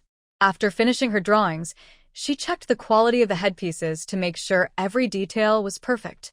Besides work, Jang Ruoli also went to the trading station once a week to exchange headpieces and hairpins. Time passed, spring arrived, and the land woke up. The Yangyang Brigade entered a busy planting season. At the same time, a new group of educated youths and relocated workers arrived, bringing new energy to the small village. However, for Lao Song, this spring was not so good. Because of an earlier incident with Song Boyan, he was isolated by others in the barn. While others received better treatment, Lao Song was always assigned by Captain Li to do the hardest physical labor. Moreover, unlike others who were only criticized or educated, Lao Song was often whipped and scolded by members of the GW society, making his life very difficult. The new relocated workers were surprised by this obvious favoritism. They couldn't understand why Lao Song was treated so specially. It was only after someone told them about how he and his granddaughter schemed against other girls that they finally understood and looked at Lao Song with disdain. Every time Lao Song saw those contemptuous looks, his heart felt like it was being hit with a hammer, causing him great pain.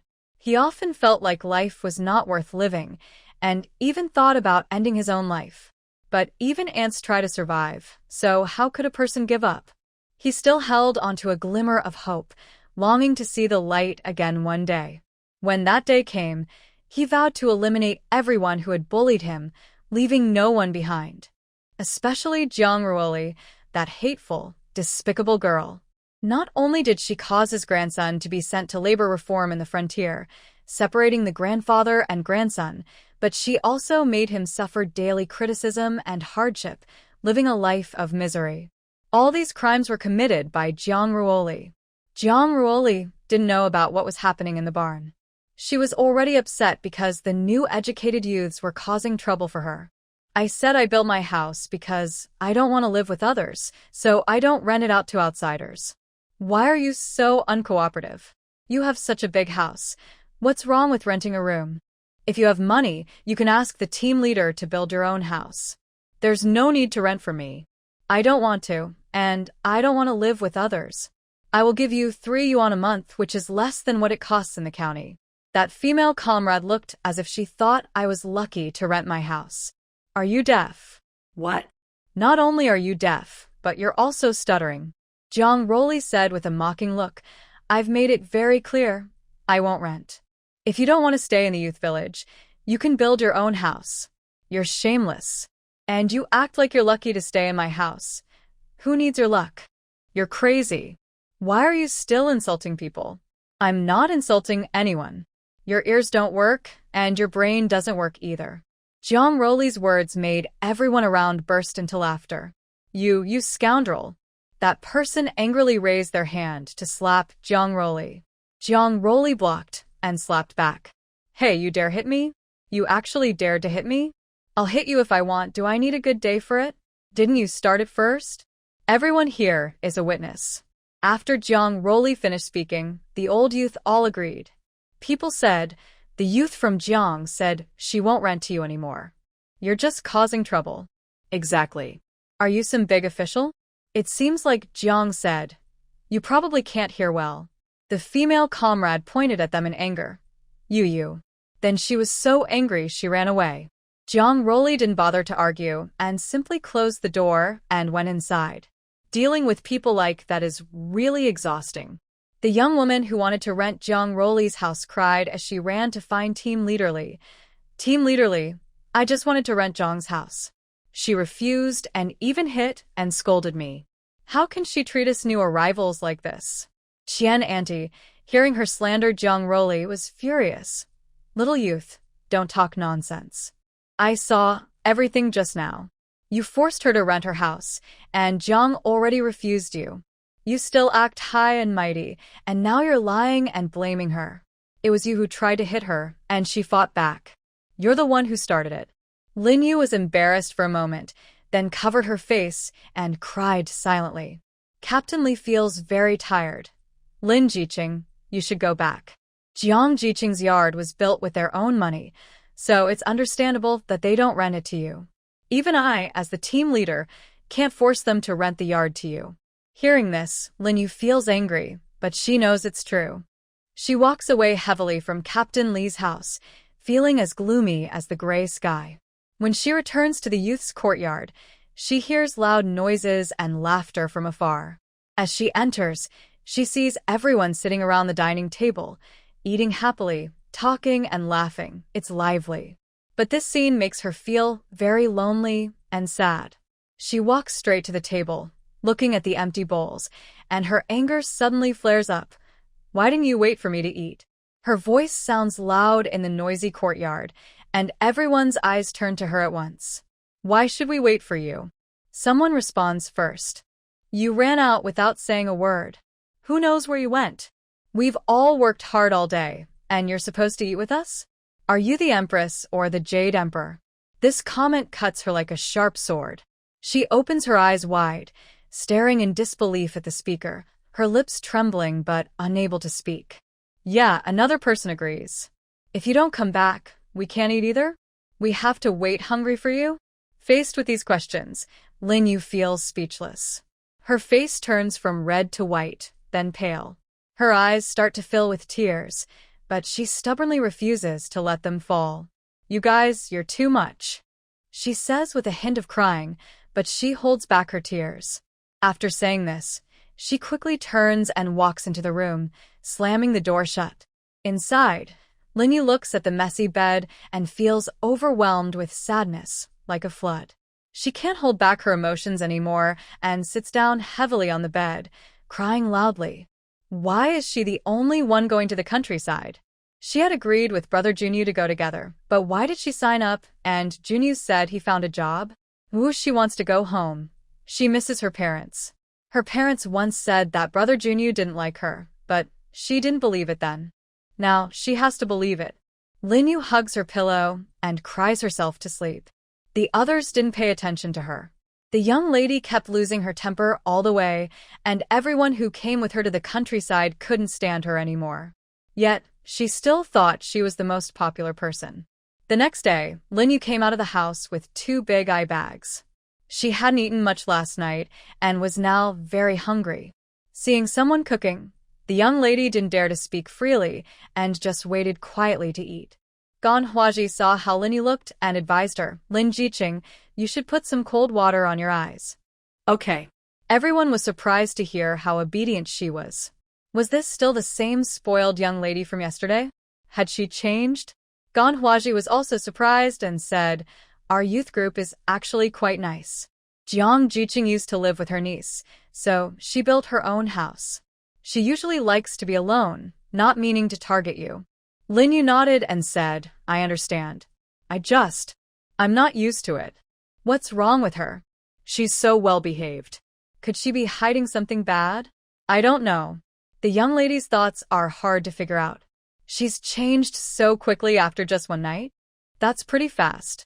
A few girl youths, including Zhou Chuyan, whispered nearby. Lin Yu knew they were talking about her, but didn't mind. Because she was no longer the old Lin Yu. To be precise, she was the real Lin Yu now, and the person she was before last night was a soul that had mistakenly entered her body. A year ago, Lin Yu, her older brother, second brother, and Wu Junyu went to the department store when she was accidentally injured. When she woke up, her soul had been replaced. Lin Yu was still in this body but couldn't control it. She could only watch helplessly as that Lin Yu did whatever she wanted, confessing to Wu Junyu and going to the countryside together. Lin Yu was so angry she almost vomited blood but couldn't do anything. She didn't like Wu Junyu and didn't need to go to the countryside. This was because of that soul. Last night, when she was crying in her room, she suddenly floated out of her body. She seized the chance to take back her body. The soul tried to rush into her body, but couldn't get in. Later, Lin Yu didn't know where that soul went. When she woke up in the morning, she realized it wasn't a dream. She had truly regained control of her body. The real Lin Yu was naturally obedient and sensible, not that soul that had mysteriously entered her body. After breakfast, Lin Yu took some things and went to Zhang Ruoli's house. She gathered her courage and knocked on Zhang Ruoli's door. When Zhang Ruoli saw her, she felt annoyed. What? Didn't you get enough scolding yesterday? Do you want more today? No. Jiang Jiqing, may I come in? As soon as Lin Yu spoke, Zhang Ruoli sensed something was wrong. This was definitely not the arrogant person from yesterday. Her voice had changed. Come in. Zhang Ruoli led her inside. Once inside, Lin Yu placed her things on Zhang Ruoli's table.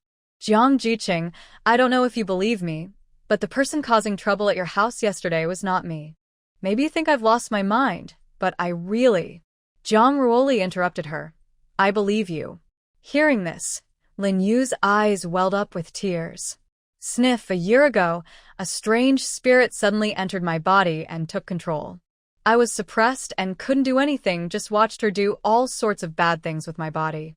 Last night, somehow, she left.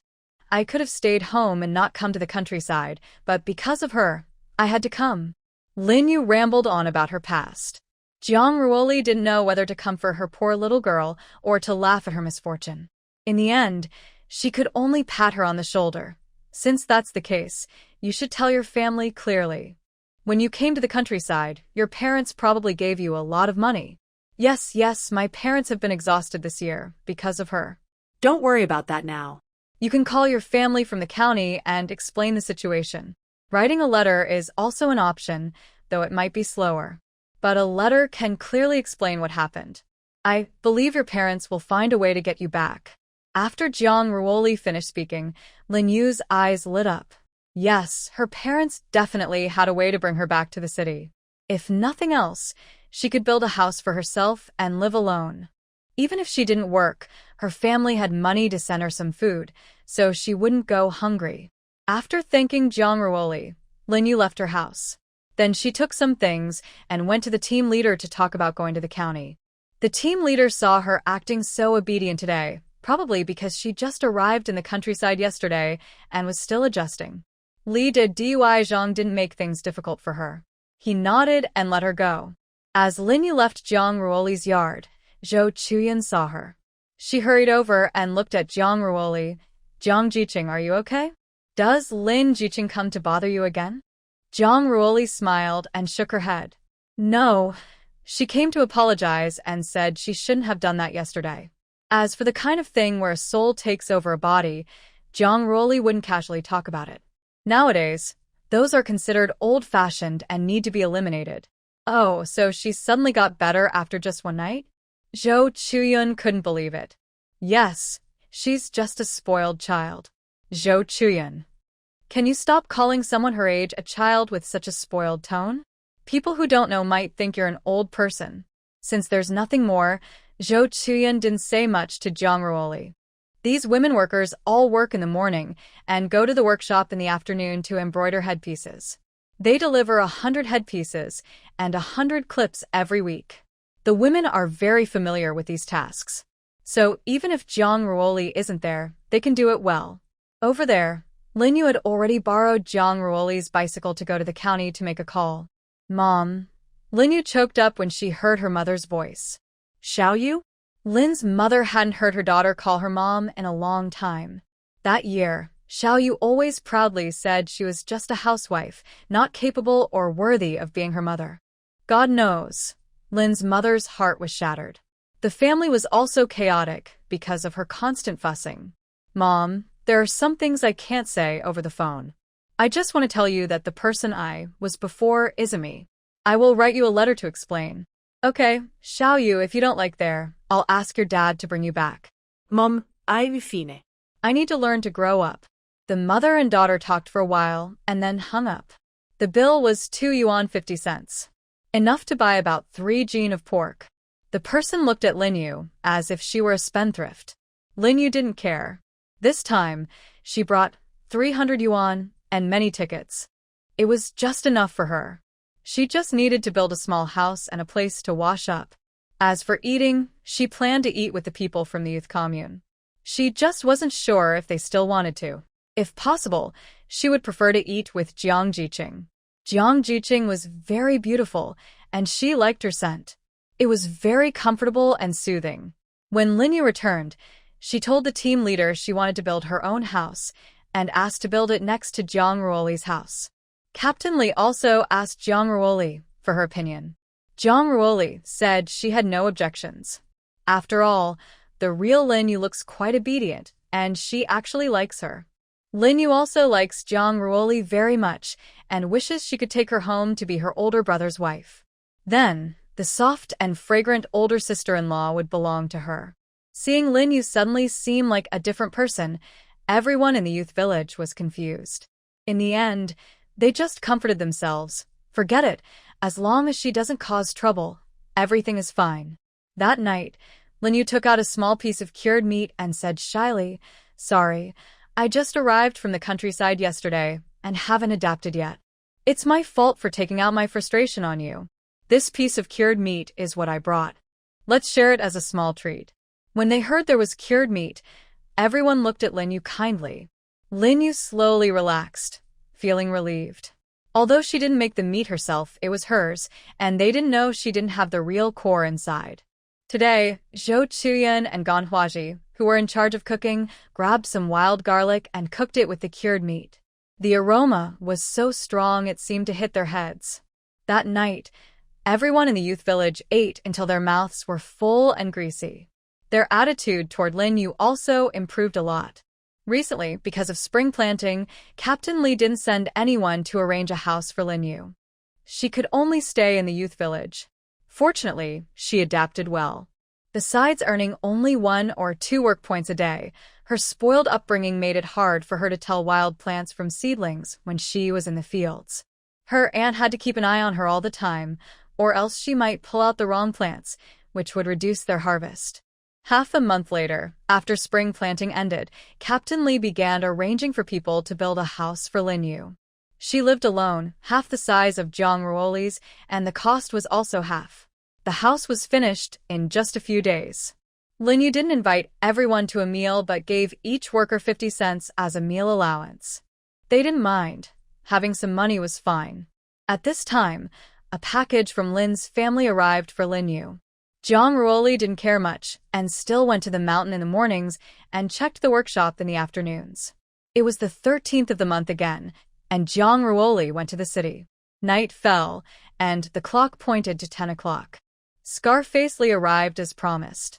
He entered with a big smile and said to Old Chen, those fruits you gave me before sold really well.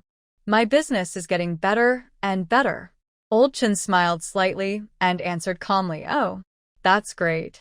You came this time to buy more, right? Scarly quickly nodded and happily said, yes, Old Chen. You really know me well. This time, I want to add 500 more pounds of each fruit. He secretly calculated that this amount was within his capacity. More than that might be a bit difficult. Old Chen thought for a moment and agreed cheerfully, all right, no problem. I'll deliver it together next time. Scarly was pleased but also curious. He wondered why only Old Chen came to deliver the goods and had never seen his other brothers. However, despite his curiosity, Scarly dared not ask directly. After all, Old Chen was like his lucky god. If he angered him and he stopped supplying, it would ruin his business. Thinking of this, Scarly quickly changed the subject and said with a smile, Old Chen, here is the payment for this batch, 18,800 yuan. Please check. He handed a thick paper bag to Old Chen, along with several boxes containing jewelry and other items. Jiang Shelley took the bag and pulled out 800 yuan. As usual, exchange it for receipts and dried fish. Scarly nodded happily in response. Their transactions were growing larger, and Scarly's business was expanding rapidly. Not only was he thriving in the city, but he was also gradually reaching other cities. As a result, he was earning a lot, and his brothers were also benefiting, earning good money. Jiang Shelley placed the boxes on a cart and then pulled away. Scarly watched her leave and fell into thought. He hadn't noticed before, but now he saw that people from the south were generally shorter. But he didn't doubt that the person in front of him wasn't a man but a young, beautiful girl. Jiang Shelley pushed her belongings to a quiet place and stored them in her space. She then entered her space herself. She saw a message from Li Yimo. Li, do you have any medicine over there? We are very short on medicine. What kind of medicine do you need? I'll check if I have any stored. It's not easy to go to the pharmacy here. Antibiotics, anti-inflammatory drugs, those kinds. Jiang Shelley looked and found she had some, but not many. Only a few boxes. I'll give you all of them. Li Yimo sent several thank you messages, then sent a piece of jade and stopped communicating. Jiang Shelley looked at the jade. It was quite good quality. She directly transmitted her thoughts to the warehouse. From now on, it could be sold. Later, she saw Rongjia's message. Jiang Ruoli felt that her evening was really busy. Ali, the story has fallen apart. Huh? What's going on? Tell me more. Did you hear that Ziwei told Emperor A Ma that she is his daughter, then parted ways with Xiao Yanzi? She didn't secretly marry Feng Qiang, but aimed at my cousin instead. She often pretended to meet my cousin by chance, saying some polite words. And surprisingly, the Emperor A Ma seemed to want to matchmake them. Then there's Xiao Yanzi. She doesn't want wealth and luxury, but also dislikes the restrictions of the palace. She always encourages Yongqi to go out and play. When the Emperor Ma found out, he restricted her from leaving. Now she's a noble lady, but her status is nowhere near Ziwei. Later, the Emperor Ma might take her and Xiao Yanzi on the southern tour. Queen Yufei is angry because Yongqi is close to that fake noble lady, and she often gets mad in her palace. She has lost all her manners. Jang Ruoli 6. Rongjia, do you think anyone would still watch the story? Who knows? To them, it might be just a TV drama, but to me, these are real people. I don't want my Empress mother to get hurt, and I don't want my Emperor Ma to be harmed either. Jang Ruoli nodded. That's true. From Rongjia's perspective, those are her loved ones, living, breathing people. In late spring, Jang Ruoli went to the deep mountains of Xiangyang under the blazing sun. Recently, she started studying books on medicine, and she has learned to recognize basic herbs. She had never dealt with these before and found it quite difficult. Now that she's learning, she finds it really hard. But before studying, she found a pill from the cultivation world, Smart Pill. It's said that after taking it, one will become smarter. She wasn't sure if it was true, so she tried it herself. It really works. She can read 10 pages at a glance and remember everything. To increase her knowledge, Jang Ruoli started reading when she was bored.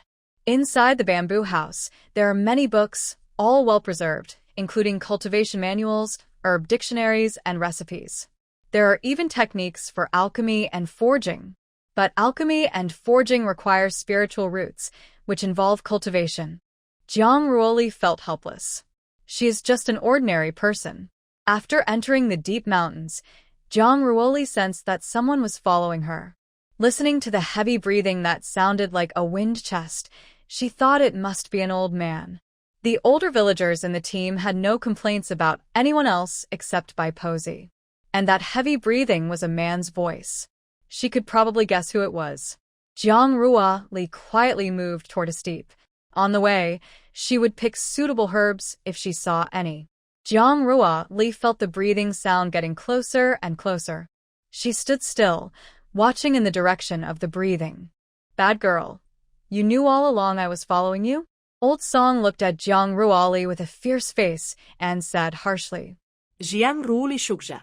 With my character, I haven't offended anyone. On the contrary, I've helped many people. The only one who has a problem with me is Bai Posey, but your heavy breathing is so loud that I doubt even a man would notice. I believe we haven't done anything wrong, so why do you and your grandson want to ruin me? Is it just because I didn't give you grain? It's because you're ungrateful. My grandson is such a talented person, and you still frame him. It caused him to go to the countryside for reform and separated us. Bad girl, you deserve to die. Bah, shameless old man. What do you mean I framed him? He framed me, and I just fought back. It's his own fault. He saw my good conditions and wanted to come here to seek attention. I'm a woman with a partner. A woman with a partner. He doesn't know to stay away, but still tries to get close, acting friendly just to steal. My grandson's liking for you is his good fortune. Don't be ungrateful.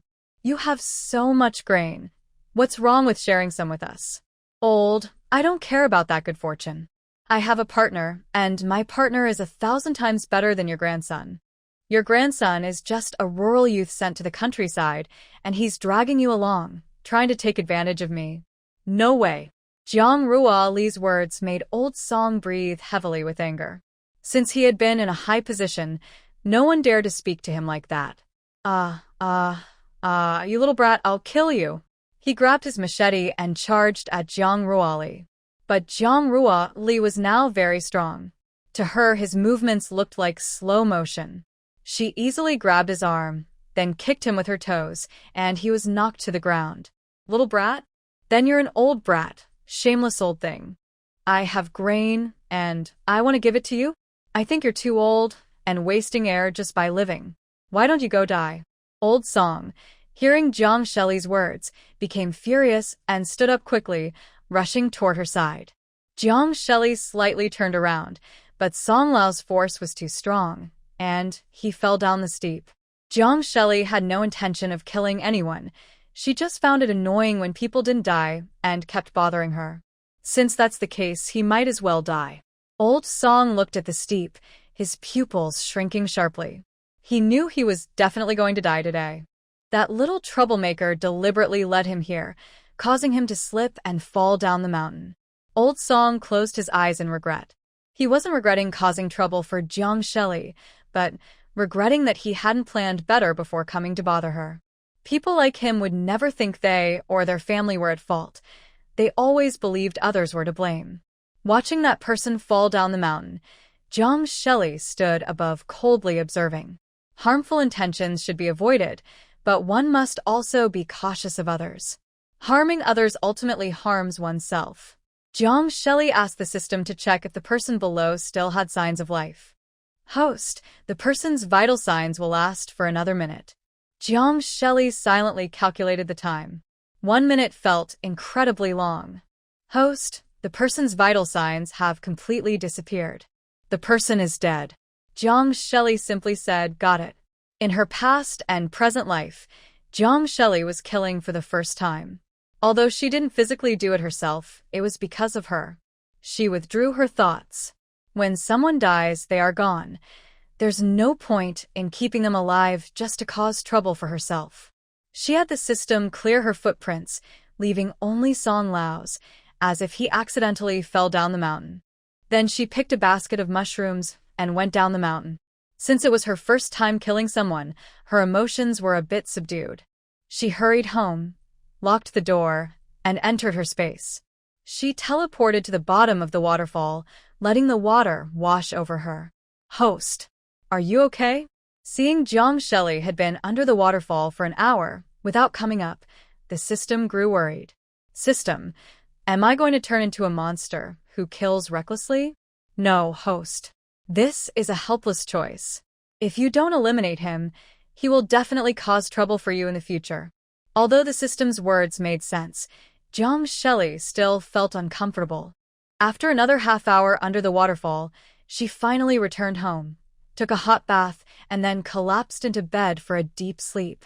It was only in her dreams that she saw scenes from after Old Song's death, including the moment he angrily shouted at Zhang Ruoli with a fierce face. Startled awake, Zhang Ruoli felt no sleepiness and could only go to the fields to water the rice and fruit plants or organize the herbs she had picked earlier. Basically, she kept herself busy so she wouldn't fall asleep. Until Ruobai couldn't stand it anymore and knocked her out, then moved her out of the space. Zhang Ruoli woke up again, this time in the morning. She felt fairly good and didn't have any nightmares during her sleep. Host, you're awake? His punishment was deserved. It has nothing to do with you. Ruobai, this fool, she always asks about things she shouldn't. I'm fine now. I was a bit uncomfortable after experiencing that for the first time. Then she added, hopefully, there won't be a next time. Ruobai and the system also hoped there wouldn't be a next time. Over at the cattle shed, someone had noticed Old Song hadn't returned all night and quickly went to find Captain Lee. What's going on? Not sure. He said he was going up the mountain at Chopwood yesterday afternoon and hasn't come back since. Captain Lee suddenly felt like he had a heart attack. He patted his broken leg and said, oh no, why didn't you tell me last night? The others in the cattle shed looked at each other, unwilling to get involved in Old Song's affairs. After all, his character was really bad. Even at this point, he still looked down on others. Everyone in the shed had risen to their positions from humble beginnings. Could he really be the most powerful? Captain Lee hurriedly gathered some young men to go up the mountain and look for him, warning them not to be killed by wild animals. Meanwhile, Zhang Ruoli also learned about the news from the cattle shed. At this moment, she remained indifferent. Ruobai and the system kept brainwashing her. That person's death had nothing to do with her. Zhang Ruoli couldn't help but laugh and cry, I'm fine. I couldn't accept it at first, but now I can fully accept it. When Captain Lee and his team went to look for the person on the mountain, Zhang Ruoli was leisurely drying mushrooms in the yard. It wasn't until after 3 p.m. that Captain Lee and his team found Old Song, who had already died. Captain Lee looked pale as he rode his bicycle to report to the commune.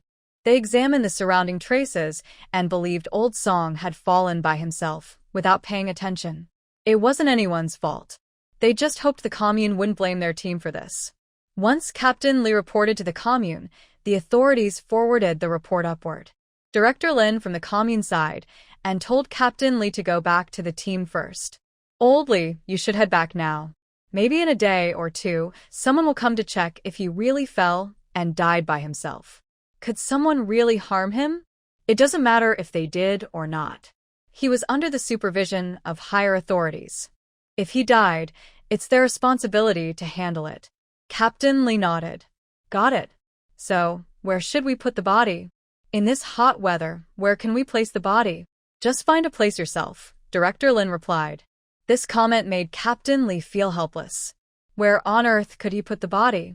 Captain Li rode his bike back to the team, looking at the corpse, unsure of what to do. In the end, they decided to place the body in the storage room. Few people went there, and it was cool, which was good because the heat could cause the body to decay quickly. The next morning, officials from the province arrived to investigate. Since the scene had been disturbed, they couldn't find much. They only noticed some injuries on Old Song, which were caused by the people from GW. The cause of death was simply falling down a steep and hitting his head.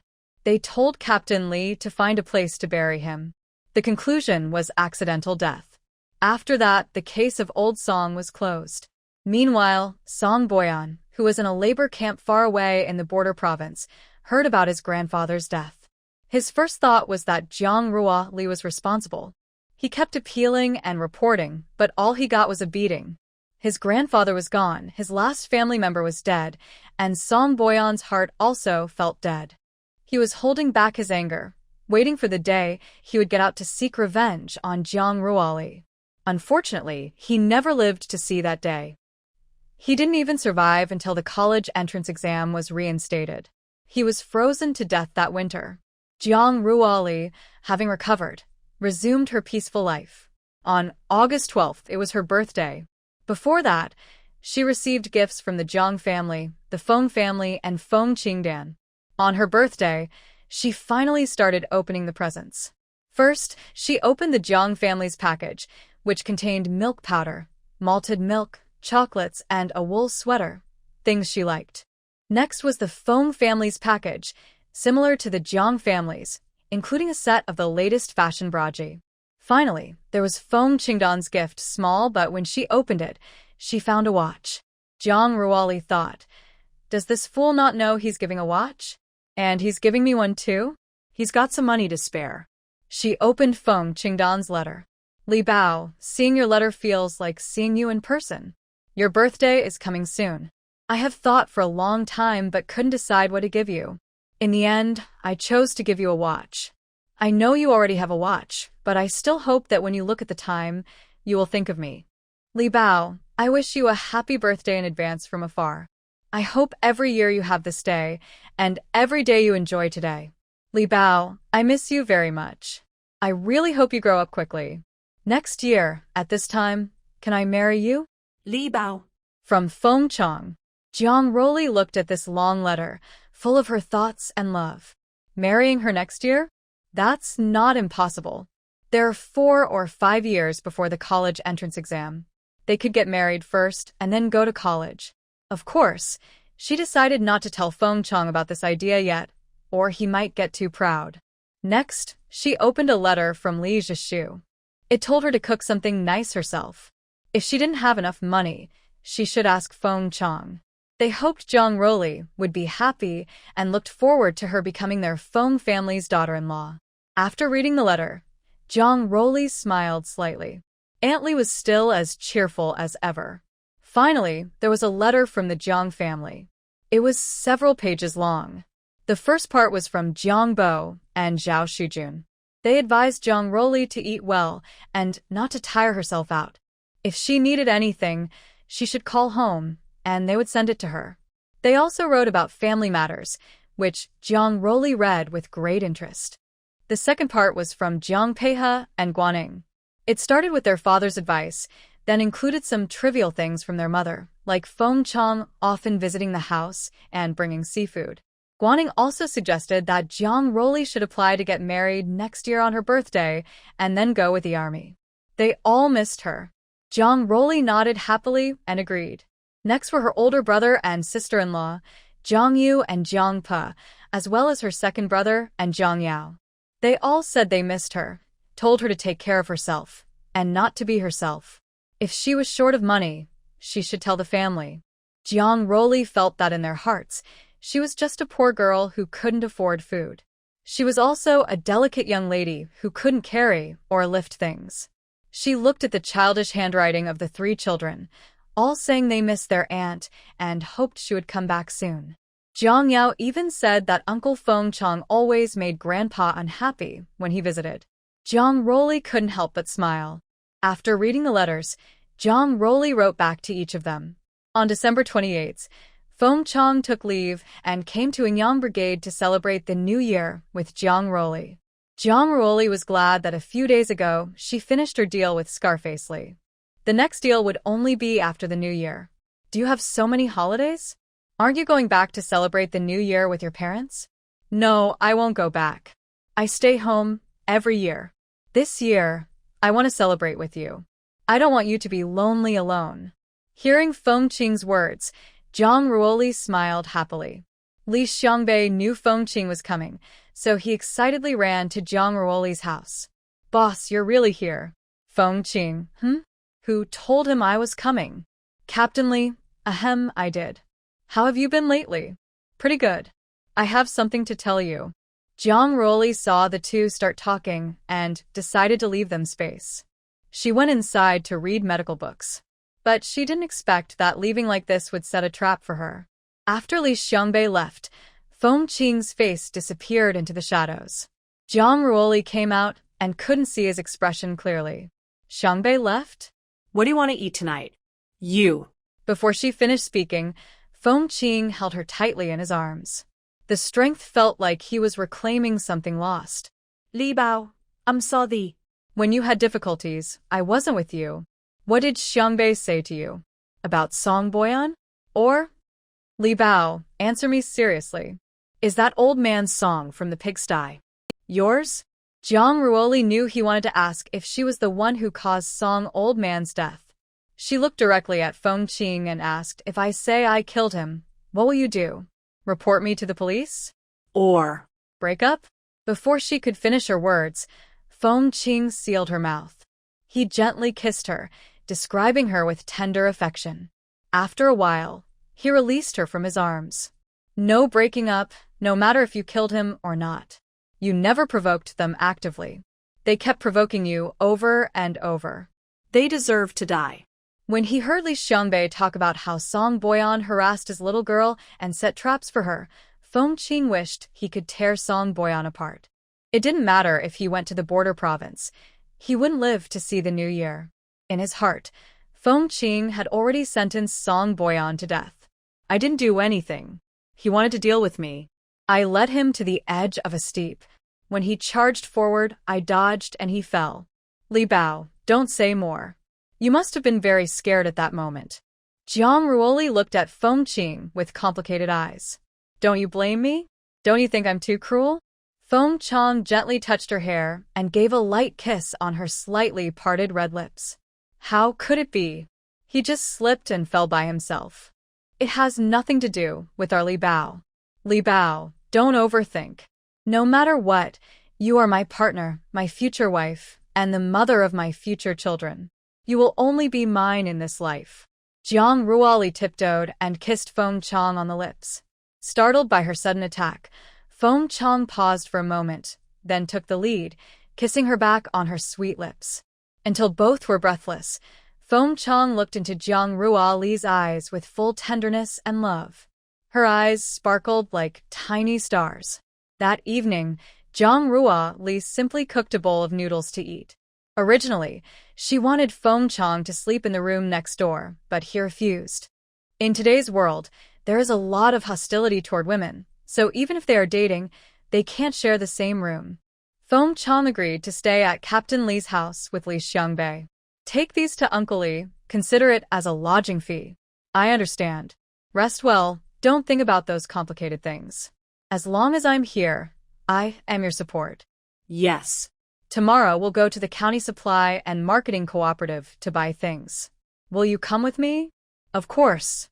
Feng Qiang left, and Jiang Ruoli locked the door. Back in her room, she entered her space. There were several messages inside, all asking for food. Jiang Ruoli said she couldn't finish planting everything. She simply couldn't. Diligently, she planted and harvested 3 rounds. Finally, she managed to trade what they needed. Exhausted, Jiang Ruoli slipped out of her space and fell into a deep sleep on the bed.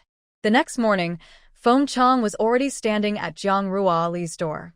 When Jiang Ruoli rubbed her eyes and opened the door, she saw Feng Qiang in the cold wind. Are you crazy? Why didn't you call me when you came? Isn't it cold standing outside in this freezing weather? Do you think you're so strong you won't catch a cold? Are you planning to catch a cold and then infect me, so we can both spend the sick days together? Jang Ruoli snapped in anger. Then she hurriedly pulled him inside. Li Bao, I just didn't want to bother you resting. Then you could come later. I don't know what time you're leaving. Since you said we're going together, I'll definitely go to the captain's house and call you. Jiang Ruoli was truly convinced. She boiled water to make tea for him. Of course, no tea was better than spiritual spring water, so she added 1/3 of the spiritual spring water. Feng Qiang sat in front of the earthen stove, watching the little girl chatter happily. He truly loved her adorable way of being. What are you looking at? Drink up quickly. Jiang Ruoli placed a big bowl of soup in front of Feng Qiang. Feng Qiang looked at the large bowl of soup, his face showing a pained expression. He could eat anything, but he didn't like. The taste was just unbearable for him. Li Bao, can I? He asked. No, you can't. Hurry and drink it. Once you're done, rest at home. I'm going to buy things in the county, Jiang Ruoli replied. Feng Qiang wanted to say more, but seeing her worried face, he could only obediently pick up the bowl. He pinched his nose and drank the soup in one gulp. The spicy taste hit him right on the top of his head. Open your mouth, she instructed. Feng Qiang obediently opened his mouth, and Jiang Ruoli put a milk candy inside. Tasting the candy, Feng Qiang gently touched Jiang Ruoli's face and gave her a light kiss on her lips. Jiang Ruoli also tasted the milk candy, mixed with Feng Qiang's flavor, and found it surprisingly pleasant. All right, rest at home. I'm going to the county, she said. Li Bao, I've already drunk the soup. Take me with you. I'll be your driver, Feng Qiang pleaded. No, be good. Listen to me. It's too cold outside. Just wait at home, she replied. All right, be good. I have to go now, or I won't be able to buy fresh pork, Feng Qiang said, reluctantly giving in. He had made a mistake earlier this morning. Jiang Ruoli didn't dare to let him come along. If Feng Qiang went with her, how could she take out the meat and vegetables from her space? Jiang Ruoli rode her bicycle and told Feng Qiang, I'll be back soon. Although Feng Qiang was at home, he kept thinking about how to deal with Song Boyan from Jiang province. A centipede that dies is not truly dead. The best way was to eliminate him completely, so he wouldn't cause trouble for Li Bao later. When Jiang Ruoli returned with the groceries, Feng Qiang had already decided how to handle Song Boyan. He didn't show it in front of Jiang Ruoli. When she arrived, he went to help carry the things. Li Bao, I'll take it, he said, bringing 2 pieces of pork belly, so Jiang Ruoli didn't buy pork belly. She bought pig offal, pig feet, pig ears, and other things. She was craving marinated dishes. The fresh vegetables were missing, just some potatoes and cabbage, all stored before winter. Bought so much. It will last a long time, Jiang Ruoli said with a smile. He replied, with your stomach, it probably won't last that long. Feng Qiang scratched his buzz cut, confirming it was true. What should I do? I'll wash it, he said. That's nice. Jiang Ruoli didn't want to wash pig parts. Being dirty was one thing, but kneading dough in water all the time was hard work. Jiang Ruoli handed these tasks to Feng Qiang. You wash first. I'll prepare the ingredients. When you're done, I can start cooking. Make sure it's clean. Feng Qiang patted his chest. No problem, I've got this. Watching him busy, Jiang Ruoli went to prepare the pots and ingredients. An hour later, The smell of the braising sauce filled the air. Jiang Ruoli stood in front of the pot, stirring. Feng Qiang sat by the stove, tending the fire. They looked like an ordinary little couple. Jiang Ruoli poked the pot with chopsticks. The food wasn't overcooked yet, so she covered it and let it simmer. She started cooking in a second pot. Today's lunch was shredded potato, Chinese cabbage, and braised meat. Lin Yu came over, smelling the delicious aroma. She pushed open Jiang Ruoli's door casually. Jiang Jia, I smell something tasty. I can't wait to try. She didn't see Jiang Ruoli, but saw a man at the front door, cooking fire.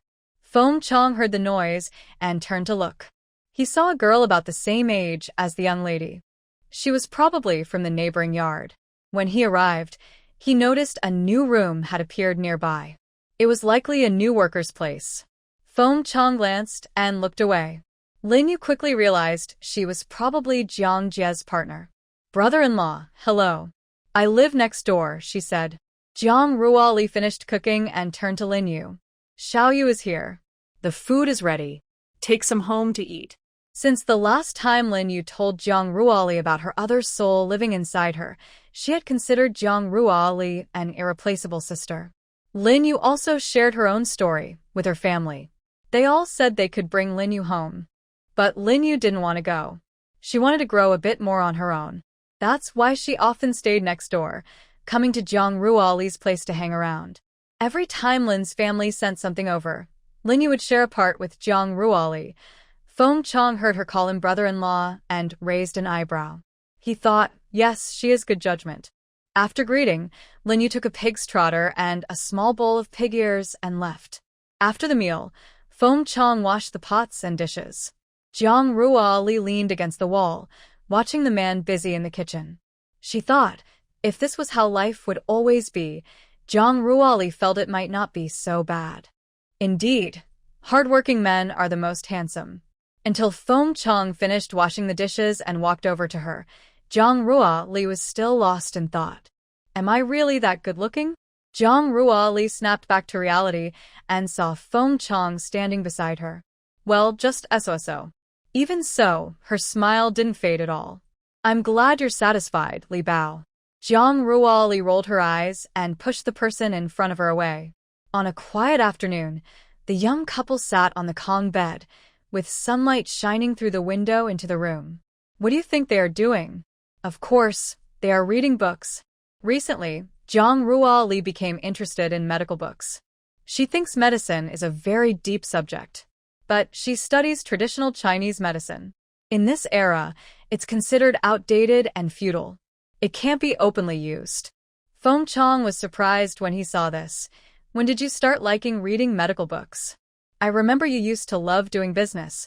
Jiang Ruoli shrugged and said, now I can't do business, so I can only learn other things to pass the time. Are you planning to do business when you have the chance? I used to think so, but now I think studying medicine is also good. Maybe I can work as a military doctor at your military hospital someday. Jiang Ruoli looked up and met his eyes. Feng Qiang, what do you think? Feng Qiang stretched out his arm and brushed away the stray hair on her cheek. Li Bao, just be yourself. I support whatever you like. Even if you stay at home doing nothing, I can support you. But that's not possible. I definitely want to find something to do, or I'll feel disconnected from society if I stay at home. Jiang Ruoli lifted her small head with a proud and slightly spoiled expression. In the future, the world changes rapidly. Even if you don't go out for a month, the outside world develops in ways you can't imagine. China is currently a developing country, and future changes will only increase day by day. Feng Qiang watched her adorable expression with great affection. All right, Li Bao, do whatever you want. I will always be your supporter. Jiang Ruoli smiled at him and continued reading. When she got tired, they would chat about recent events, especially about Jang's family. Feng Qiang told many stories, and Jiang Ruoli listened happily. Every time Feng Qiang went out, Jang's father didn't like him. Seeing Jiang Ruoli happily gloating, Feng Qiang gently tapped her forehead in annoyance. Oh, ouch, you hurt me. Jiang Ruoli took her hand away and saw a red mark on her forehead. Feng Qiang felt helpless immediately. This girl's skin is so delicate. Even a light tap could leave a red mark. If it were anything more serious. He didn't dare to think about it. Feng Qiang leaned in close to her forehead and gently blew on it. Be good, be good. Pain will go away. Zhang Ruoli giggled happily. Are you trying to trick a 3-year-old? Yes, Li Bao, in my heart, you're just a child. After all, Feng Qiang is 5 or 6 years older than Zhang Ruoli. Isn't she just a kid? Zhang Ruoli glared at him with a pout. Feng Qiang then lowered his head, capturing her bright red lips. Last year during the New Year, Zhang Ruoli spent the holiday alone, but this year was very different because she had someone with her. Feng Qiang. Zhang Ruoli was very happy inside. Humans are social creatures, and no one wants to spend such an important holiday alone. With Feng Qiang's company, this New Year was bound to be especially warm. To celebrate this special holiday, Zhang Ruoli prepared a big table of delicious dishes. She also invited Lin Yu from next door to join the celebration. However, Lin Yu's heart was reluctant. Seeing Feng Qiang's tall and strong figure, she couldn't help but feel a little scared. Thinking about sitting with such a big guy for dinner, Lin Yu worried she might be so nervous she couldn't even hold her chopsticks properly. So, she decisively declined Zhang Ruoli's invitation. Zhang Ruoli didn't insist, understanding that everyone has their own choices. But she kindly sent a portion of the prepared dishes to Lin Yu so she could enjoy a hearty New Year's Eve dinner alone. Finally, Zhang Ruoli and Feng Qiang sat face to face at the table. On the table were various delicious dishes and a small pot of homemade plum wine. This wine was brewed by Zhang Ruoli herself. It wasn't very strong, and when Feng Qiang wasn't around, Zhang Ruoli often enjoyed a small sip alone, savoring the gentle intoxication. Huh. Where's this wine from? Feng Qiang, with a keen sense of smell, immediately detected the aroma. I brewed it myself, plum wine. It's not strong, just a little to enjoy. Feng Qiang chuckled in amusement. All right, this girl can even drink wine herself now. If anything happens, not only her but the Jang family members might go crazy. Crazy girl, living alone and daring to drink wine? What if something happens? How will Grandpa Jang and Uncle Jang survive? Zhang Ruoli forgot. Feng Qiang didn't realize he had a space of his own. Every time he drank alcohol, it was inside his space. She begged him softly, I'm sorry, I won't drink alone again. Not with others either. From now on, unless you're under my or your family members' watch, you absolutely can't touch alcohol. Zhang Ruoli muttered, I'm not that bad at drinking. Feng Qiang narrowed his eyes. What did you say? Zhang Ruoli nervously shook her head. It's nothing. If I don't want to drink, I won't. Seeing how the girl looked, Feng Qiang lost all his anger. Fine, today I'll allow you to have one drink. Zhang Ruoli happily poured a glass for herself and for Feng Qiang. She raised her glass with a bright smile. Cheers, Feng Qiang, Happy New Year. Feng Qiang clinked his glass with hers. Li Bao, Happy New Year. He thought, in half a year, I can marry you. They both took a sip from their glasses, then looked at each other at the same time, a faint smile appearing on their faces. Next, they started sharing dishes. Every dish Feng Qiang picked was Zhang Ruoli's favorite, and every dish Zhang Ruoli gave him was what she liked too. Feng Qiang wasn't picky about food. No matter what kind of dish it was, he enjoyed tasting it. But when he saw his beloved personally serving him food, his appetite seemed to grow even more, and each bite tasted especially sweet. While eating, they happily chatted, occasionally exchanging glances. In that moment, their eyes met, as if the whole world only existed for them. The room was filled with a warm, sweet atmosphere, like pink bubbles floating in the air.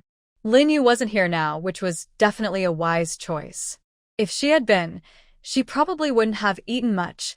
Just watching Feng Qiang and Zhang Ruoli's interaction would have already made her full with all the sweet dog food.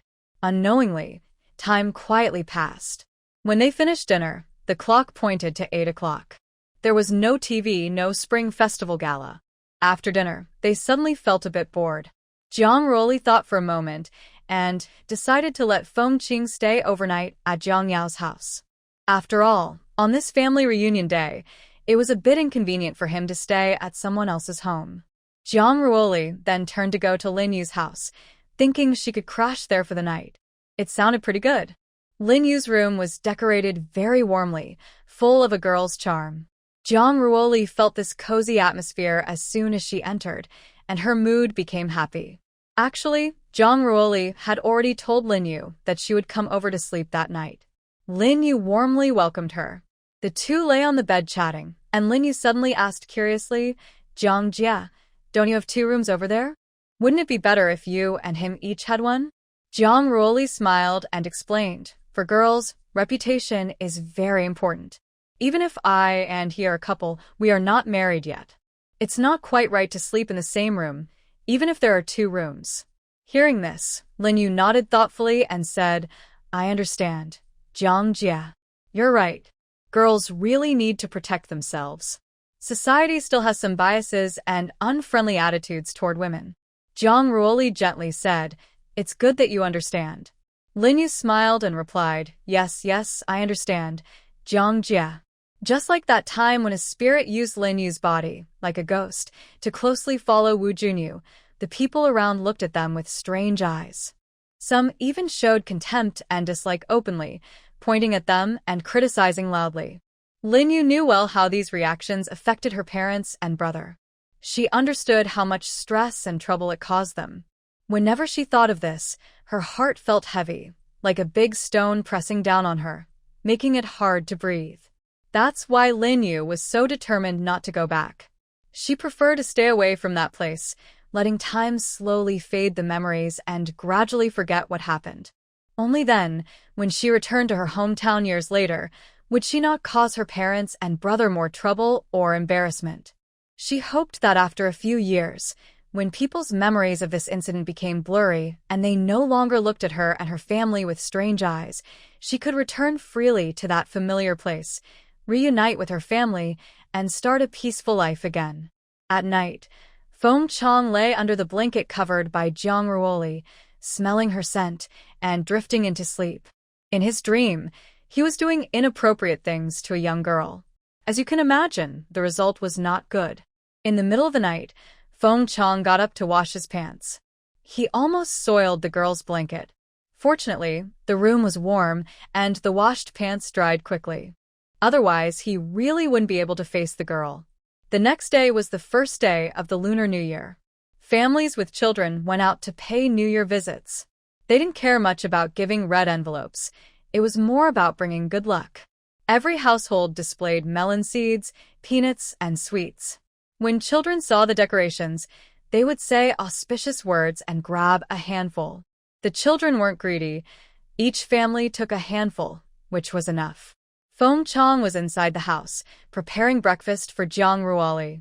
At noon, the two had a simple meal. In the afternoon, Feng Qiang packed his things, planning to leave. "Sorry, dear, I don't have enough time for this holiday, so I can't stay with you for long." "That's okay. "Your work is more important and besides." "And besides what?" "Besides, this year I can celebrate the New Year with you." Feng Qiang was initially stunned, then overjoyed. "Li Bao, you've agreed to marry me, right?" Jiang Ruoli muttered. "Who would have a marriage proposal like yours?" Yes, I was wrong. I didn't prepare this time, but next time, I'll ask properly." Feng Qiang was so excited he couldn't speak clearly. He wished he could celebrate Jiang Ruoli's birthday tomorrow and marry her the day after. "Fool. Wait a moment. I'll make some food for you to take on the road." Jiang Ruoli had previously frozen some dumplings outside. Now, she took them out to cook for Feng Qiang to take away. Feng Qiang didn't want to trouble the girl, so he refused. "No need to bother you, It's just some dumplings I made earlier. They cook quickly." After saying that, Jiang Ruoli started a fire in the snow to cook the dumplings. The fire was still burning, so she quickly started cooking. Watching Jiang Ruoli busy at work, Feng Qiang thought she looked like a young wife busy in the kitchen. His heart warmed at the sight. Soon, the dumplings were ready. Jiang Ruoli packed them into a cloth bag for him. "Go now, be careful." Feng Qiang hugged her and said, "Li Bao, when I come back, it will be my turn to marry you." Jiang Ruoli smiled and replied, "Okay." Feng Qiang's departure didn't change much for Jiang Ruoli. She was still busy, either embroidering flower patterns or checking things. Spring farming wasn't even on her mind. The amount of money from her dealings with Scarface Li had already reached 20,000 each time. The quantities were astonishingly large, and the jewelry and jade in her space were even more abundant. Even if she didn't mine in the future, she could sell these for a long time. Regarding the recovered cultural relics, Jiang Ruoli plans to donate them to the National Museum in the future. In early April, Captain Li went to pick up a few young educated youths returning home. This time, all of them were women, which made Captain Li look worried. A group of delicate city girls. What could they do? Jiang Ruoli also saw the group. Among them was a very beautiful woman who attracted more attention than Jiang Ruoli herself. In the afternoon, Jiang Ruoli learned her name, Mu Qinghuan. When she heard this name, Jiang Ruoli's pupils shrank suddenly.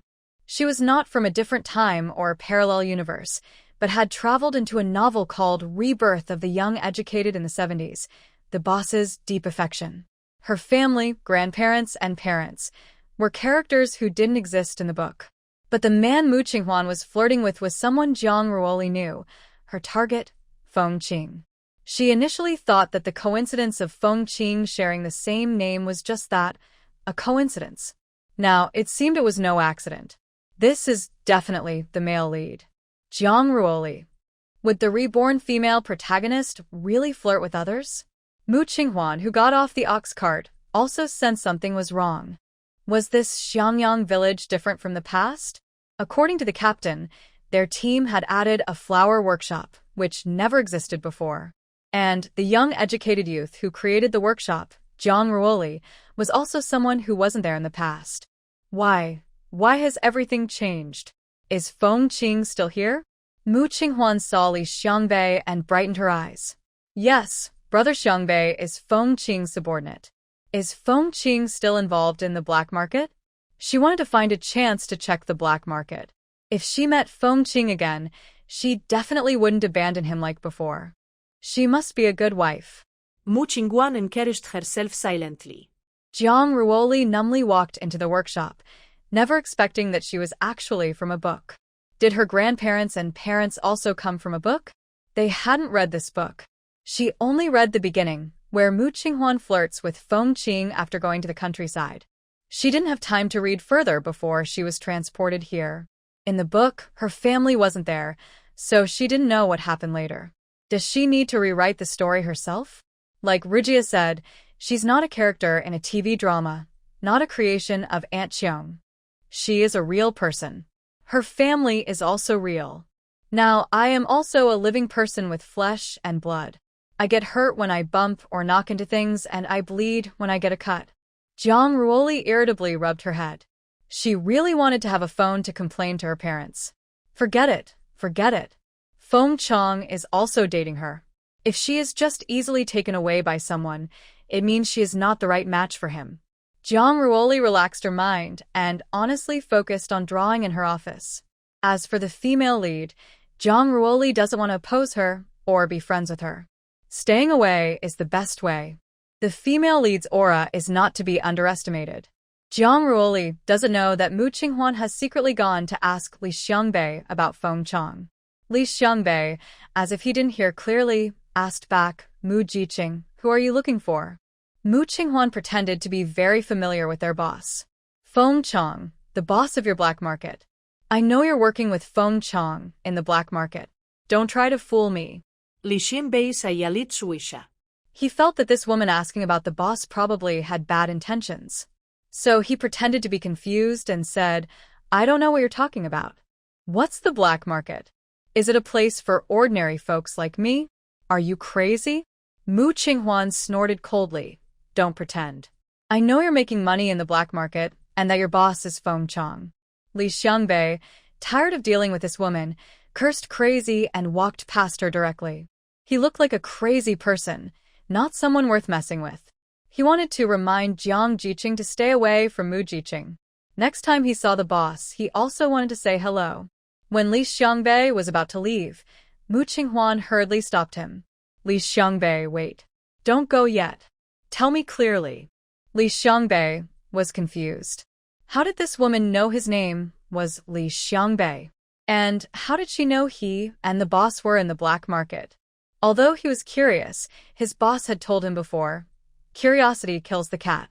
Li Xiangbei didn't listen to Mu Qinghuan and quickly left this place of trouble. Otherwise, tomorrow's gossip at the squad might be about Captain Li's son fooling around with a new girl, whether they are dating or not. That would be really unfair. But he still wondered if he could get the military enlistment quota his boss mentioned earlier. He also wanted to join the army and be as impressive as his boss. Jiang Ruoli was drawing in her office when Li Xiangbei knocked on the door. Jiang Jiqing. Come in. Jiang Ruoli didn't lift her head but recognized Li Xiangbei's voice. Seeing that the person hadn't spoken, Jiang Ruoli looked up and asked, Brother Xiangbei, is there something you need? Li Xiangbei replied, I just met a woman who said she knows Brother Feng. She seems to be quite familiar with him. Jiang Ruoli pretended to be curious and asked, is she a new educated youth? Yes, the pretty new educated youth named Mu Qinghuan. I see. Next time, I'll ask your boss if they know her. I feel like she's trying to compete with you for the boss. Jiang Ruoli smiled and said, it's okay. If she can take him away, that's her skill. If a man can be taken by someone else, he's not a good person. It's normal if I don't want him. Li Xiangbei looked surprised and said, Jiang, you're so generous. Jiang Ruoli wasn't really generous. In fact, she was quite stingy. If Feng Qiang ignored Mu Qinghuan and she kept clinging to Feng Qiang, Jiang Ruoli wouldn't be polite to her either. If Feng Qiang couldn't control his own feelings, then keeping her around wouldn't matter. Li Xiangbei saw that Jiang Ruoli didn't seem upset and left. In fact, Jiang Ruoli's mind was in chaos. Sometimes she wondered what her family would be like in the future. Sometimes she wondered if Feng Qiang would be influenced by the story and end up liking Mu Qinghuan. Sometimes she thought about how to stay away from them if he really was affected. Her thoughts were a mess. She wasn't in the mood to draw anymore, so she got up to check the quality of her hair accessories. She saw 3 headpieces with uneven edges and sent them back to be redone. Only after others finished work did Jiang Ruoli lock the door and leave the workshop. Walking slowly along the muddy road, she headed home. Near her house, she saw someone standing at the door. Jiang Ruoli had a gut feeling that it was Mu Qinghuan. Sure enough, when she heard footsteps, the person turned around Mu Qinghuan with her fair, delicate face. Mu Qinghuan was momentarily stunned when she saw Jiang Ruoli. She had never seen this Jiang-educated youth before, but she didn't expect her to be so beautiful, on par with herself. Mu Qinghuan was confident in her looks.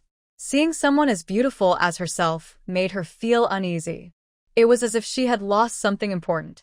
She decided she would go to the black market tomorrow. Feng Qiang was definitely waiting for her there. And Li Xiangbei.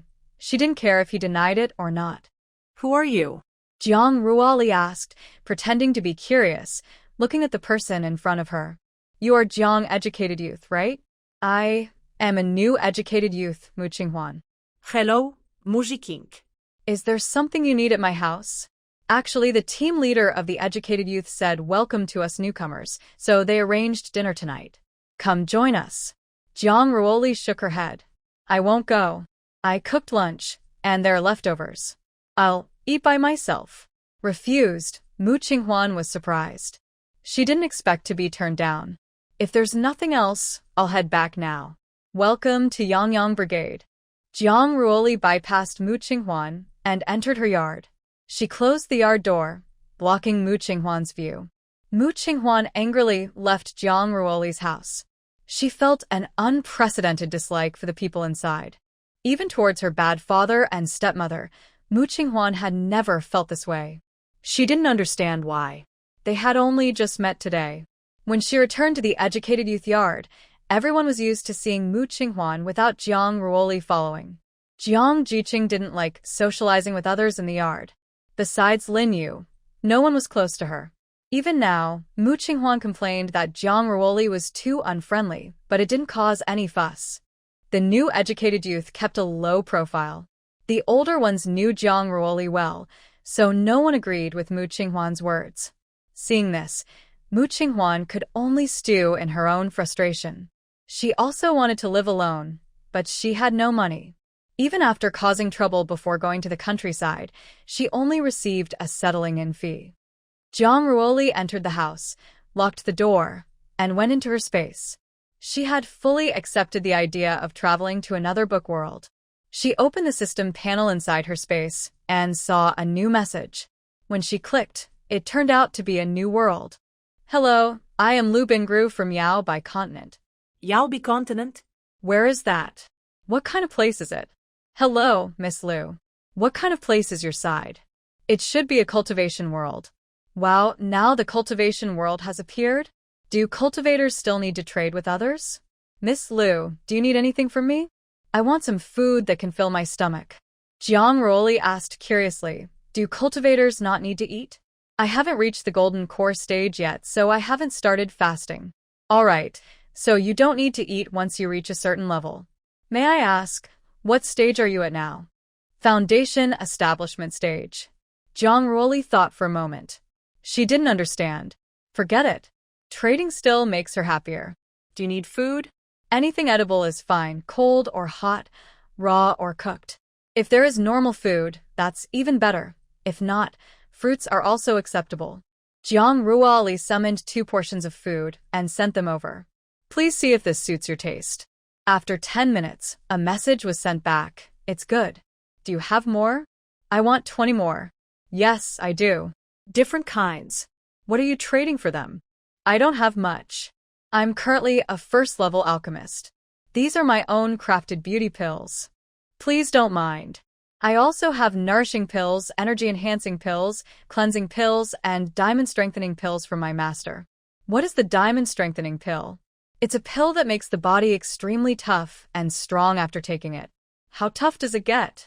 Probably to the point where a normal dagger can't pierce it. Even a cultivator at the golden core stage might get hurt using a technique. Wow, this is a good item. If used in battle, fighting with the body alone, wouldn't that make her invulnerable? But she has no reason to take it out.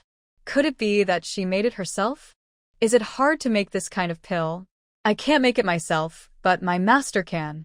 Maybe she should forget it. If she could make it herself, Zhang Ruoli would like to try. Then give me the beauty pills and nourishing pills. Lu Bingrua sent over 3 bottles. Zhang Ruoli looked at the diamond-strengthening pill bottle and fell into thought. Since you seem interested, I'll give it to you. Zhang Ruoli, thank you. Since it's a gift, there's no reason to refuse.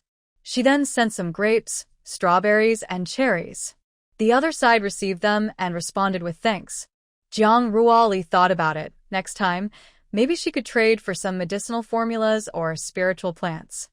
She wondered if the space could support the growth of those spiritual plants.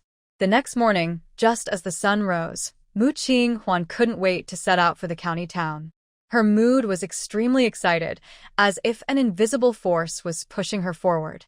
Mu Qinghuan found the entrance to the black market from her previous life. She took a deep breath and then walked forward without hesitation. At the door stood a thin man, watching the surroundings cautiously. When he saw Mu Qinghuan, a flash of surprise appeared in his eyes. This woman is incredibly beautiful, and she directly said she wanted to see their boss, which made the thin man curious. Could she be the boss's girlfriend? But he has never mentioned being in a relationship before. With suspicion in his mind, the skinny monkey looked her up and down, then nodded and said, "Come with me." Hearing this, Mu Qinghuan felt a surge of excitement. She followed the skinny monkey quickly, walking through narrow alleys until they reached a quiet courtyard. Standing at the gate of the courtyard, her heart beat faster and faster. She knew that the moment she had been waiting for was finally coming. Taking a deep breath, Mu Qinghuan steadied herself and stepped into the yard. She looked around eagerly, hoping to see the familiar figure immediately. At this moment, her feelings were beyond words. She only knew that in this life, she would treat him very well. The skinny monkey shouted, "Boss, someone is looking for you." The current leader of the black market was also promoted by Feng Qiang. He was previously handed over to Li Xiangbei.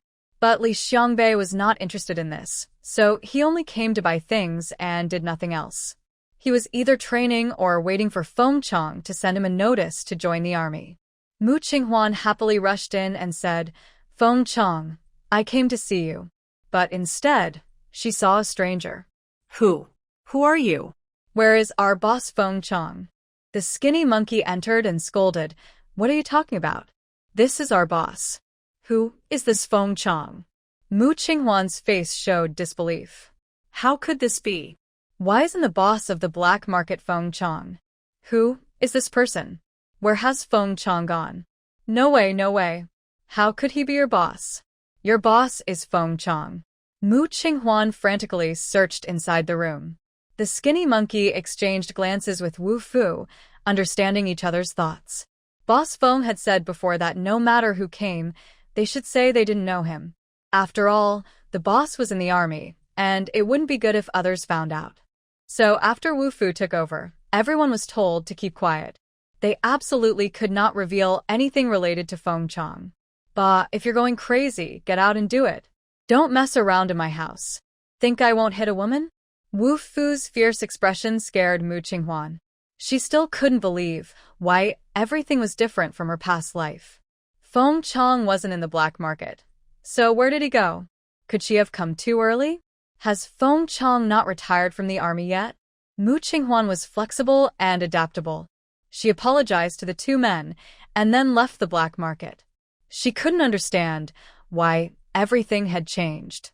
Now, the only thing she could do was wait here for Feng Qiang to arrive. The news reached Li Xiangbei, who then told Jiang Ruoli, "I understand. Just don't get caught. Feng Qiang's identity must stay secret. Jiang Jiqing, I know. I definitely won't betray the boss." After saying this, Li Xiangbei left Jiang Ruoli's office. Seeing Li Xiangbei go out, Jiang Ruoli chuckled softly. Is she the heroine? So foolish? Without any preparation, she went straight to the black market to find Feng Qiang. Li Xiangbei hurried to the county and dialed Feng Qiang's number. On the other end, Feng Qiang's deep voice came through. "Hello, who's this?"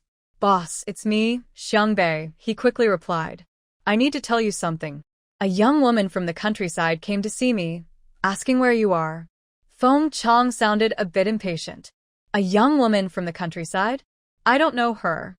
I only recognize my sisterly Bao." Li Xiangbei explained, "I don't know her either. She even went to places we often visit looking for you. When she couldn't find you, she acted like she was crazy, asking why you weren't there." Hearing this, Feng Qiang couldn't help but feel suspicious. He slightly narrowed his eyes and quickly recalled that place, the black market. A young woman from the countryside, someone he had never met. How could she know him?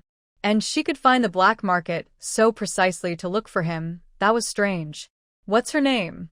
Feng Qiang asked. Mu Inchuan, Li Yangebei answered. Feng Qiang furrowed his brows. He had no memory of that name. "I don't recognize it." "No impression," he said decisively.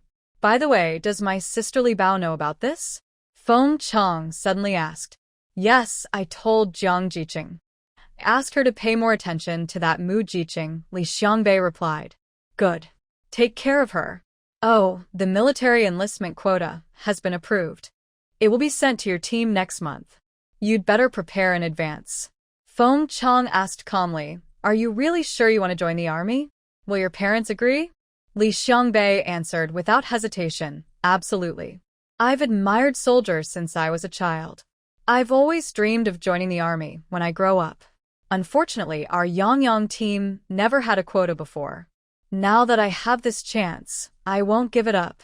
I'll find a way to convince my parents." They exchanged a few more words and then hung up. Feng Qiang walked outside, thinking, in 4 months, he will be able to marry the young girl. As for Mu Qinghuan, she had long been forgotten by Feng Qiang. What kind of messy woman dares to have designs on him? Feng Qiang's life is only for his family's Li Bao. He misses the young girl, but he doesn't know what that unkind girl is doing or why she hasn't called him. It's been so long. Only 2 letters have arrived. Is the workshop that busy? Feng Qiang's marriage proposal has already been submitted, and the wedding date is the day after Jiang Ruoli's birthday. They will hold a celebration at the village. Then, he will bring her to the capital to join the army. He wants to give the young girl a lively wedding in the army. Feng Qiang's marriage proposal was personally approved by Old Rong. He is very happy about this talented young man and beautiful girl pair. Thinking of this, Feng Qiang feels so excited he can hardly wait for the day to come. Mu Qinghuan, feeling lost and dejected, returned to the Yuding farm. At this time, everyone else had not finished work and only a few new Yuding workers were there. When the others saw Mu Qinghuan come back, they greeted her, but she ignored them. They looked at each other in confusion. Kai Xiaoyan was puzzled. What's wrong with her? Gao Yimin shook her head. I don't know. Since yesterday, she's been giving us a look like she doesn't care. Zhao Ling curled her lips. Ignore her from now on. I heard she's still hanging around the young leader's younger brother. Kai Xiaoyan looked surprised. How do you know? Zhao Ling quietly said. A Yuding worker saw it, and I overheard her telling others. The three looked at each other and finally shook their heads helplessly. Mu Qinghuan didn't bring much when she came here, thinking someone would prepare for her. Seeing her like that, it seems she couldn't find anyone. Mu Qinghuan only came because Feng Qiang was here. She only brought some money, not much, about 200. If she had to buy everything here, it would cost a lot. She wondered if Mu Qinghuan had the courage to spend money. Anyway, Jiang Ruoli didn't care about money. She had just brought back some meat. The Yuding farm rarely ate meat all year. But Jiang Ruoli ate meat regularly, even just plain rice or, at most, rice mixed with some grains, unlike them who ate coarse rice that made their throats scratch. Even so, the people at the Yuding farm wouldn't say anything. After all, Jiang Ruoli comes from a good family background, and her family often sends over some food. She also has the ability to earn work points, unlike others, who only work hard for a small amount of points. The smell of Jiang Ruoli's braised meat spread to the youth commune. Hungry and restless, Mu Qinghuan looked at Jiang Ruoli's courtyard with complicated eyes. She couldn't understand what went wrong. In the end, she just let out a sigh and went to the kitchen to cook. The most important thing now is to build good relations with the people in the youth commune. Jiang Ruoli didn't care what they thought. She and Lin Yu were eating bright red braised meat. Big sister Jang, your cooking is this good, she said, giving a thumbs up. It's not the first time I've eaten your dishes, so why are you so emotional? It's just that I think once you leave here, I won't be able to enjoy such delicious food. Do I really have to cook for myself? Lin Yu said sadly. She knew that when Jiang Jia was 20, she would get married and follow her husband. Jiang Ruoli smiled. You can come to the youth commune and eat with us. Lin Yu frowned and shook her head. Jiang Ruoli didn't say anything more. After all, Lin Yu's family always sent delicious food over. There were many people at the youth commune, and once they shared it, there wasn't much left. Resentments grow over small favors, and even if those people ate, they might not remember the kindness. When Lin Yu didn't take it, they would start to complain. On April 13th, Jiang Ruoli went to trade with Scarly. Coincidentally, it was also the day to exchange hair flowers. Jiang Ruoli took her hair flowers and clips to the procurement station to give to Director Liu. Director Liu, with a worried face, said, Jiang Youth, starting next month, we won't need your hair flowers anymore. Why? A neighboring city has established a textile factory, and they also make hair flowers. They require us to buy hair flowers from inside the factory. Then, do we only make hair clips? Hair clips are expensive to produce and sell, with little profit. They think the demand won't be high, so. Jiang Ruoli understood. I will go back and tell the team leader about this. This wasn't something she could decide. Plus, in a few months, she would leave this place. The future depended on others to support. Dissolving the team now would also have a big impact on everyone. But their workshop was small and couldn't compare to other textile factories. After leaving the procurement station, Jiang Ruoli headed straight to the city.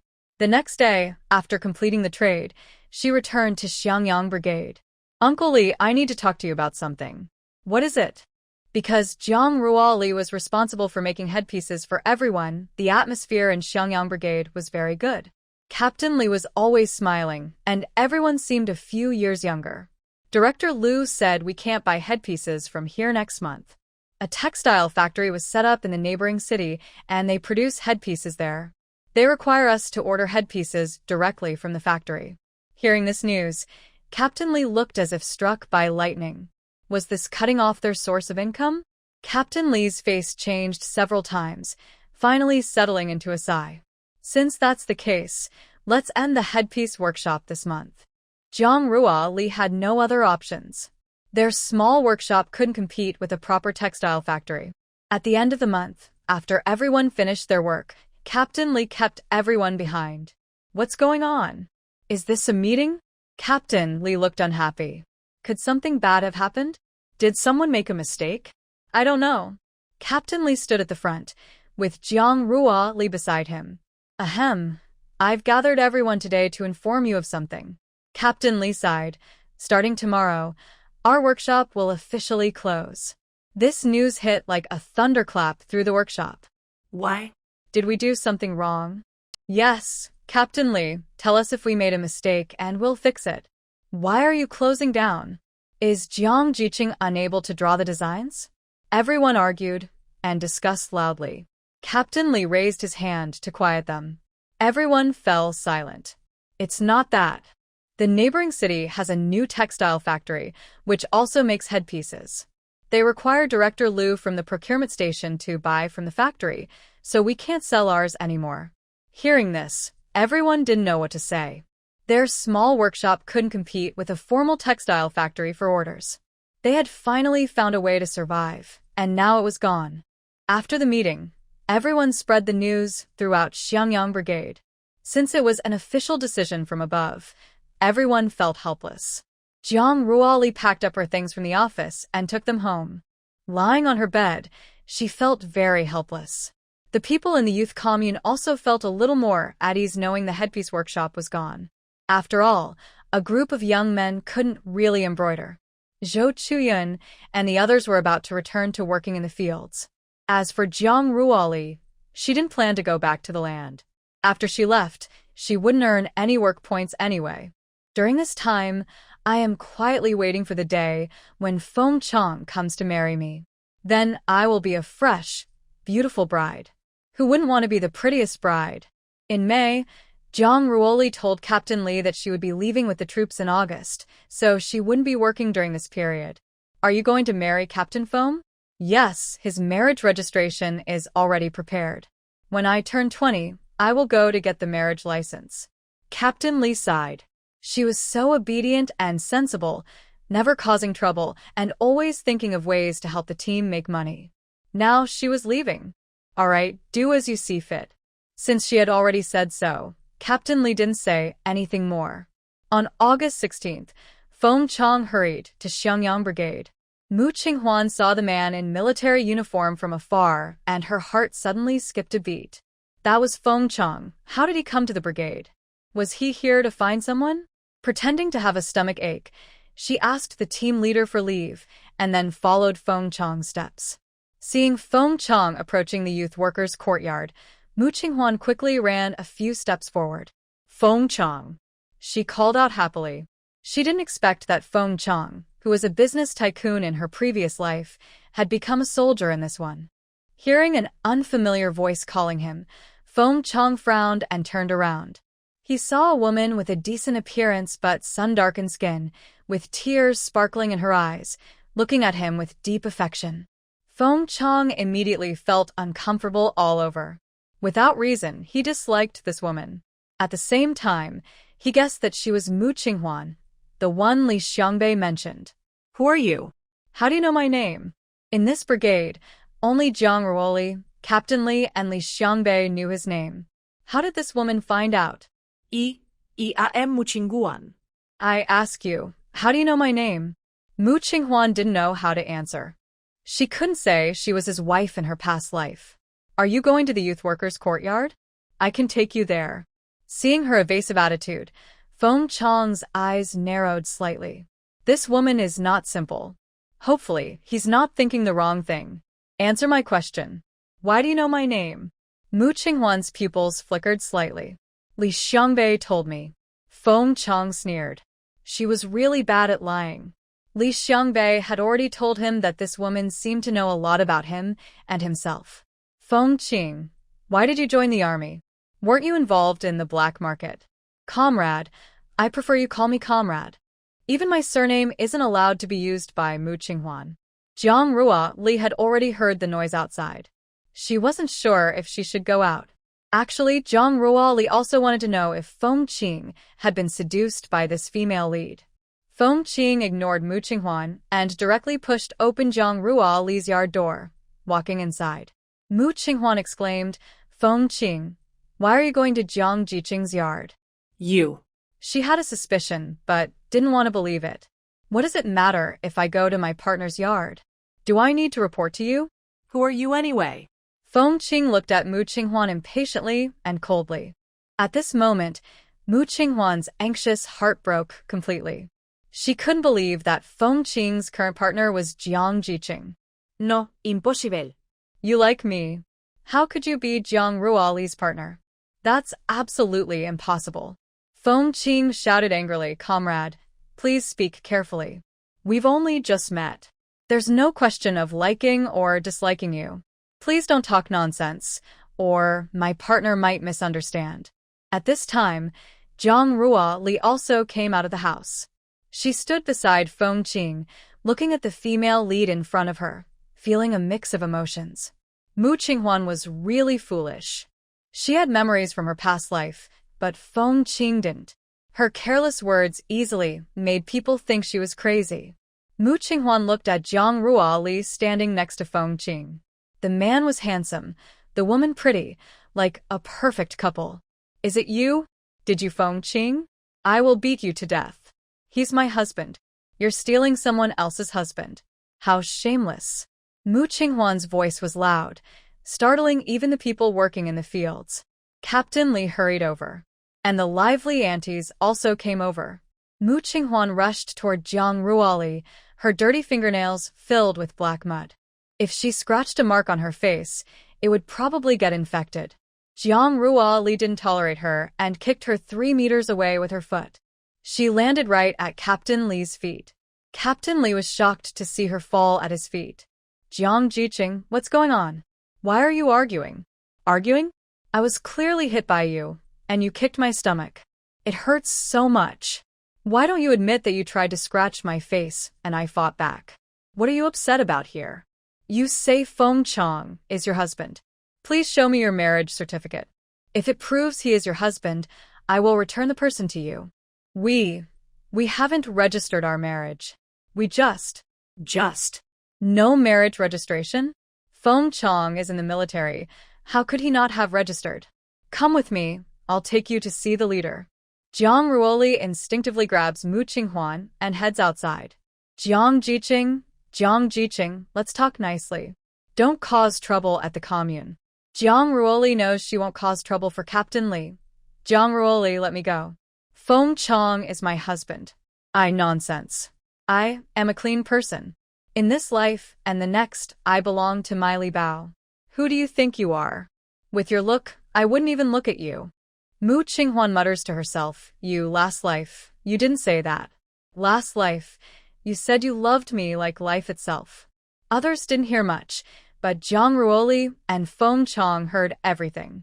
Feng Qiang mumbles, last life? Why does she remember things from the past? And what's wrong with this woman? Why does she know my name? Why does she say I am her husband? And what exactly happened in that last life? Jiang Ruoli looks at Mu Qinghuan with understanding. Is she the reborn female lead?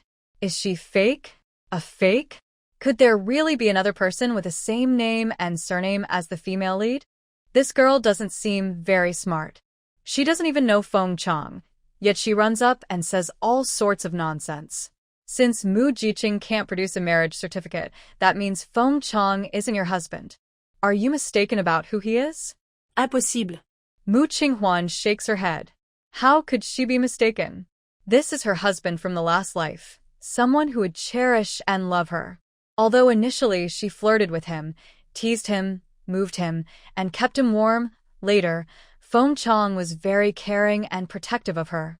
She can't believe that this life, Feng Qiang would be so cruel to her. The two ignore Mu Qinghuan outside. After entering the house, Feng Qiang hugs Jiang Ruoli and acts spoiled. Li Bao, I don't know that woman. She tarnished my innocence. Jiang Ruoli's eyes are complicated. She thinks, in the book, he really is her husband. But she came here, and Feng Qiang was just waiting for the female lead to flirt with him. Seeing the complex look in his eyes, Feng Qiang almost swears to the sky. Li Bao, I really have nothing to do with her. I don't even know her at all. Maybe when she first arrived, she asked Li Xiangbei about me, and Li Xiangbei told her about me. Don't worry, I understand. Jiang Ruoli knows there is a difference between her and Mu Qinghuan. The difference is that Feng Qiang is someone Mu Qinghuan chased after herself in the black market every day. But she was love at first sight for Feng Qiang, and he pursued her. When Feng Qiang heard Jiang Ruoli's words, he felt both happy and sad. Happy because the girl trusts him. Sad because she doesn't get jealous when she sees other women treat him that way. Feng Qiang doesn't know that Jiang Ruoli has already eaten her jealousy and is now calm. He looks at the little girl in front of him with a resentful gaze. Li Bao, don't you get jealous? Jealous? What's there to be jealous about? If you want to leave, I won't stop you. After all, your heart isn't here with me anymore. There's no point in keeping you. Leave? Where would I go? I've already decided on you for this life.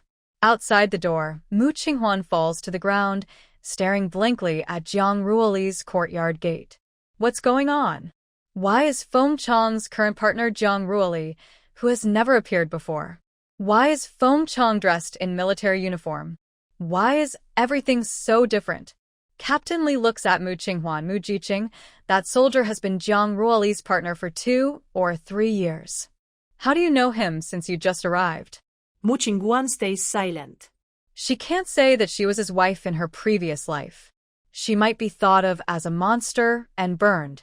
Seeing Mu Qinghuan silent, Captain Li says seriously, since your stomach doesn't hurt, go back to work quickly. Sitting at someone else's door. What's going on? Exactly, in a few days, Jiang Jiqing's 20th birthday. She already said that once she turns of age, she'll get married and follow him into the army. Married? Follow him into the army? Mu Qinghuan doesn't understand. In her previous life, Feng Qiang didn't join the army, although his father was a soldier. But in this life, Feng Qiang has already reached a rank that allows him to follow the army.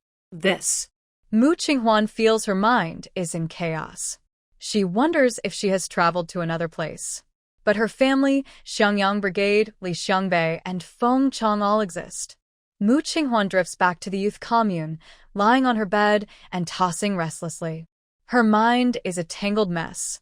Meanwhile, Jiang Ruoli and Feng Qiang had a simple lunch of noodles. Li Bao, tomorrow is your birthday. When do you plan to invite everyone to celebrate and have a wedding banquet? Jiang Ruoli asks him. When do you plan to go get the marriage certificate? Certainly, here is the improved and simplified version of your text. That must be on the morning of the 18th. The girl's birthday is on the 17th, and getting the certificate on the 18th would be perfect. Then let's do it on the 19th. Have you bought your train ticket for the return trip? Which date? Not yet. Which date do you want? Let's buy the 21st. Jiang Ruoli also wants to return to her parents' side sooner. Okay, I'll go with your choice. Jiang Ruoli went for a nap, while Feng Qiang prepared to go to the county. He needed to call and check if Mu Qinghuan was a threat or not. And what did she mean by her past life? Could there really be reincarnation? Ugh, these are superstitions no good. Feng Qiang told Jiang Ruoli something, then rode his bike out. At the door, he saw Mu Qinghuan again. When Feng Qiang saw her, his beautiful eyes showed only dislike. Although this woman was pretty, Feng Qiang felt an inexplicable aversion toward her. Feng Qiang, wait. I want to talk to you. Mu Qinghuan had just figured out that if she could attract him in her past life, it meant she still had charm. Even if it was a bit late now, she was sure she could still win him over and take him away from Jiang Ruoli. If the person she loved was taken away, Zhang Ruoli would be very sad. If Zhang Ruoli knew Mu Qinghuan's thoughts, she would probably laugh. If you can take him away, he's not a good man. She'd also thank her for helping to spot a bad guy. Get lost. Feng Qiang, don't be so cold. I get lost again. I don't have a rule against hitting women. If you provoke me, I won't hold back. Feng Qiang's voice was cold, like ice. Mu Qinghuan shivered from his cold tone. She had no doubt that if she didn't step aside, Feng Qiang might kick her away. She tremblingly moved aside from in front of her bike. Feng Qiang's eyes, which looked like trash, moved away from Mu Qinghuan's face. Then he quickly rode off. Mu Qinghuan's heart ached as his gaze pierced her. She could only cheer herself up silently. It's okay. Feng Qiang just doesn't know her yet.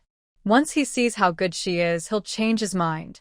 She didn't know who gave her such confidence to think like that. He was about to get married. How could he change his mind? Feng Qiang went to the county post office, showed his ID, and made a secret call. Then he contacted someone to buy 2 train tickets for the 21st. Because he couldn't buy a sleeper ticket, he had to call his father to buy 2 tickets. Father Feng immediately arranged it. It was fine to neglect himself, but he couldn't neglect his daughter-in-law. Then they went to the supply and marketing cooperative to buy some wedding candies and peach pastries, since they were just inviting Captain Li and others for a meal, so neither of them prepared wedding clothes. They also planned to go to Kyoto to take wedding photos again. When they return to Kyoto, they will definitely hold a wedding. Even if it's simple, they will have a ceremony. This is a way to honor Zhang Ruoli and show her respect. After all, a woman only gets married once in her life. When they finished shopping and came back, Mu Qinghuan was still sitting at Zhang Ruoli's door. Feng Qiang felt a natural disgust. Why is this person so annoying? Mu Qinghuan's eyes lit up when she saw Feng Qiang. Feng Qiang, you're back. Look, I picked some mushrooms from the mountain. You. Go away. Are you still a woman? Chasing after a man so shamelessly. If you're shameless, I can be shameless too. Mu Qinghuan's eyes reddened from Feng Qiang's words. In her previous life, Feng Qiang couldn't stand seeing her cry. Don't cry in front of me. Besides Li Ba, anyone who cries in front of me makes me feel sick. If you cry again, I'll slap you, believe it or not. By this time, work had ended, and the young people from the Jiqing courtyard had returned. They were standing in the yard, watching the situation outside. This Mu Jiqing is so shameless. That soldier is Jiang Jiqing's partner. She's just going to flatter him like this? Anyone can tell she's not a good person. When she first arrived, wasn't she still clinging to the squad leader's young son? This is just causing trouble for others. They're about to get married. Do you think this man can resist temptation? Zhou Qingjia said softly, breaking up a military marriage is illegal. Everyone. In the past 2 days, Feng Qiang kept running into Mu Qinghuan every time he went out. Mu Qinghuan also persisted in giving Feng Qiang all kinds of things and showing her affection. Feng Qiang was extremely annoyed, muttering to himself about when someone from above would come to take her away. Just then, Mu Qinghuan appeared again in front of Feng Qiang. Her eyes were slightly red. Feng Qiang, are you really going to marry Zhang Ruoli? Not marrying her. Then marrying you? Sure, I can. Feng Qiang sneered, dreaming in broad daylight. I will only marry Zhang Ruoli in this lifetime. Even if there are no women on this earth, I won't look at you. Tears fell heavily from Mu Qinghuan's eyes, looking like a delicate flower with rain. Unfortunately, Mu Qinghuan was just winking at a blind man, wasted effort. Feng Qiang directly called her disgusting. He bypassed Mu Qinghuan and planned to buy some meat to celebrate the little girl's birthday. But on the way out, he encountered such a bad luck charm. Mu Qinghuan reached out to grab Feng Qiang's hand, but he quickly dodged and kicked her. She screamed loudly, startling everyone nearby. Captain Li grabbed his hair, looking at Mu Qinghuan with mixed feelings. Mu Jiqing, how shameless are you? Captain Feng is about to marry Jiang Jiqing, and you're still bothering here. Do you want me to send you back to the youth office? Or do you want to go sit in the corner? No, it's not like that, it's not. Feng Qiang, why do you forget me? I'm Mu Qingguan. Feng Qiang rolled his eyes.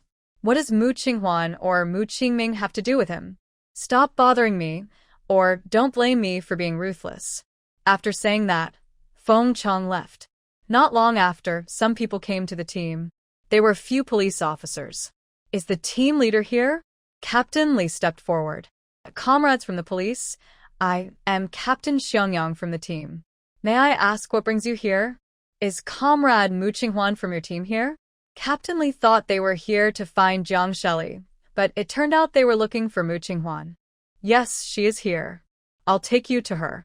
Captain Li led them to the youth residence. Gan Huaji was called to bring Mu Qinghuan out. Mu Qinghuan, who had just been kicked, was in terrible pain. Feng Qiang's strike was too harsh, showing no regard for their past friendship. Although she later also felt she had wronged him, she had tried her best to make amends this time. Mu Qinghuan had completely forgotten that Feng Qiang had no memory of their past life. He wouldn't remember who she was. When Mu Qinghuan saw the police officers, she still felt confused.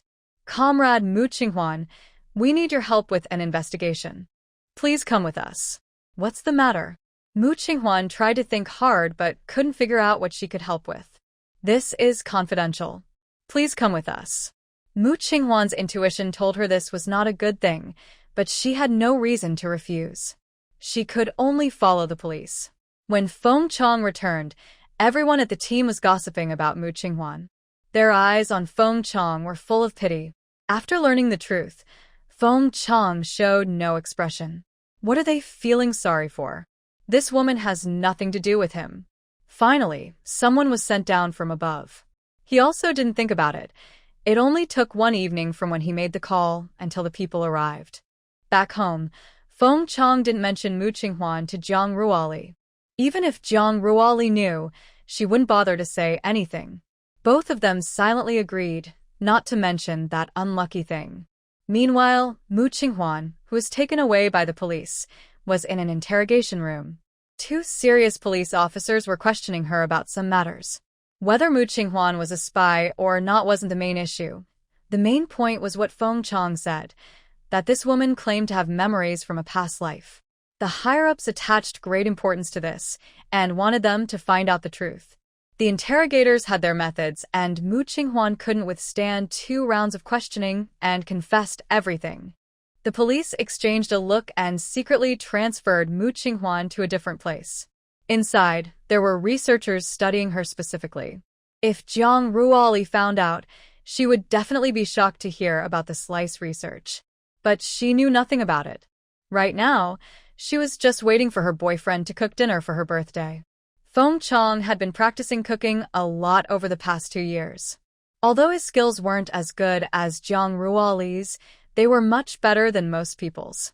Most importantly, Zhang Ruoli's cooking had extra flavor from vegetables, meat, and spiritual spring water. Feng Qiang's cooking was genuine and skillful. Li Bao, come try the food I made. See if it's to your taste. For people from Jiang province, the favorite dish was spicy chili stir-fry. So almost every dish here contained chili. Of course, except for green vegetables. Zhang Ruoli took a bite of the braised pork, tender, flavorful, not greasy, with a hint of spiciness.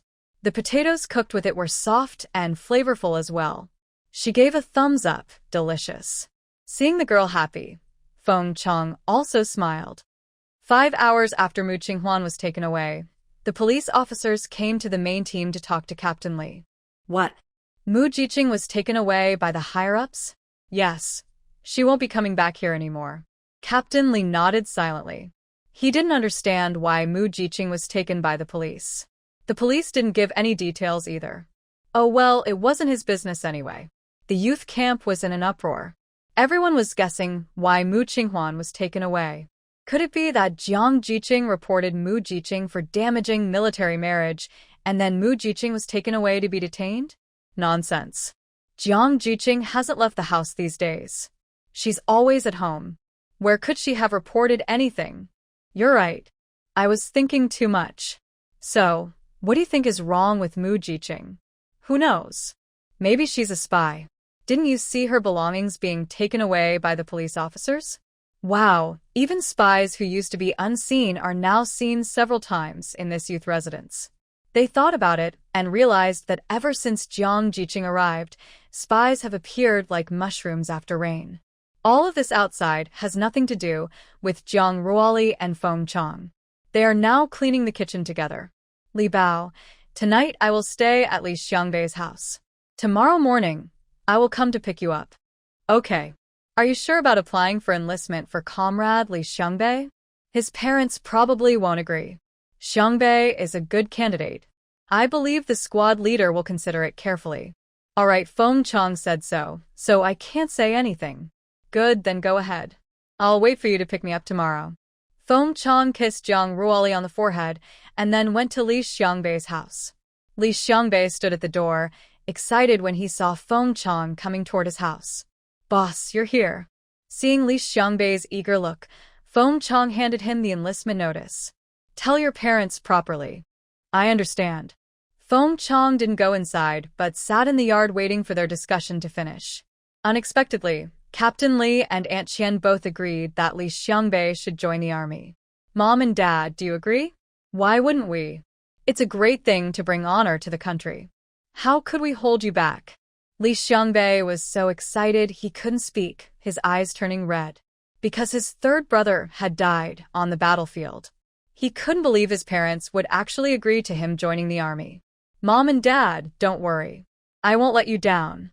All right. You're grown up now. Stop crying like a child. Captain Li said, hurry up and bring your older brother in.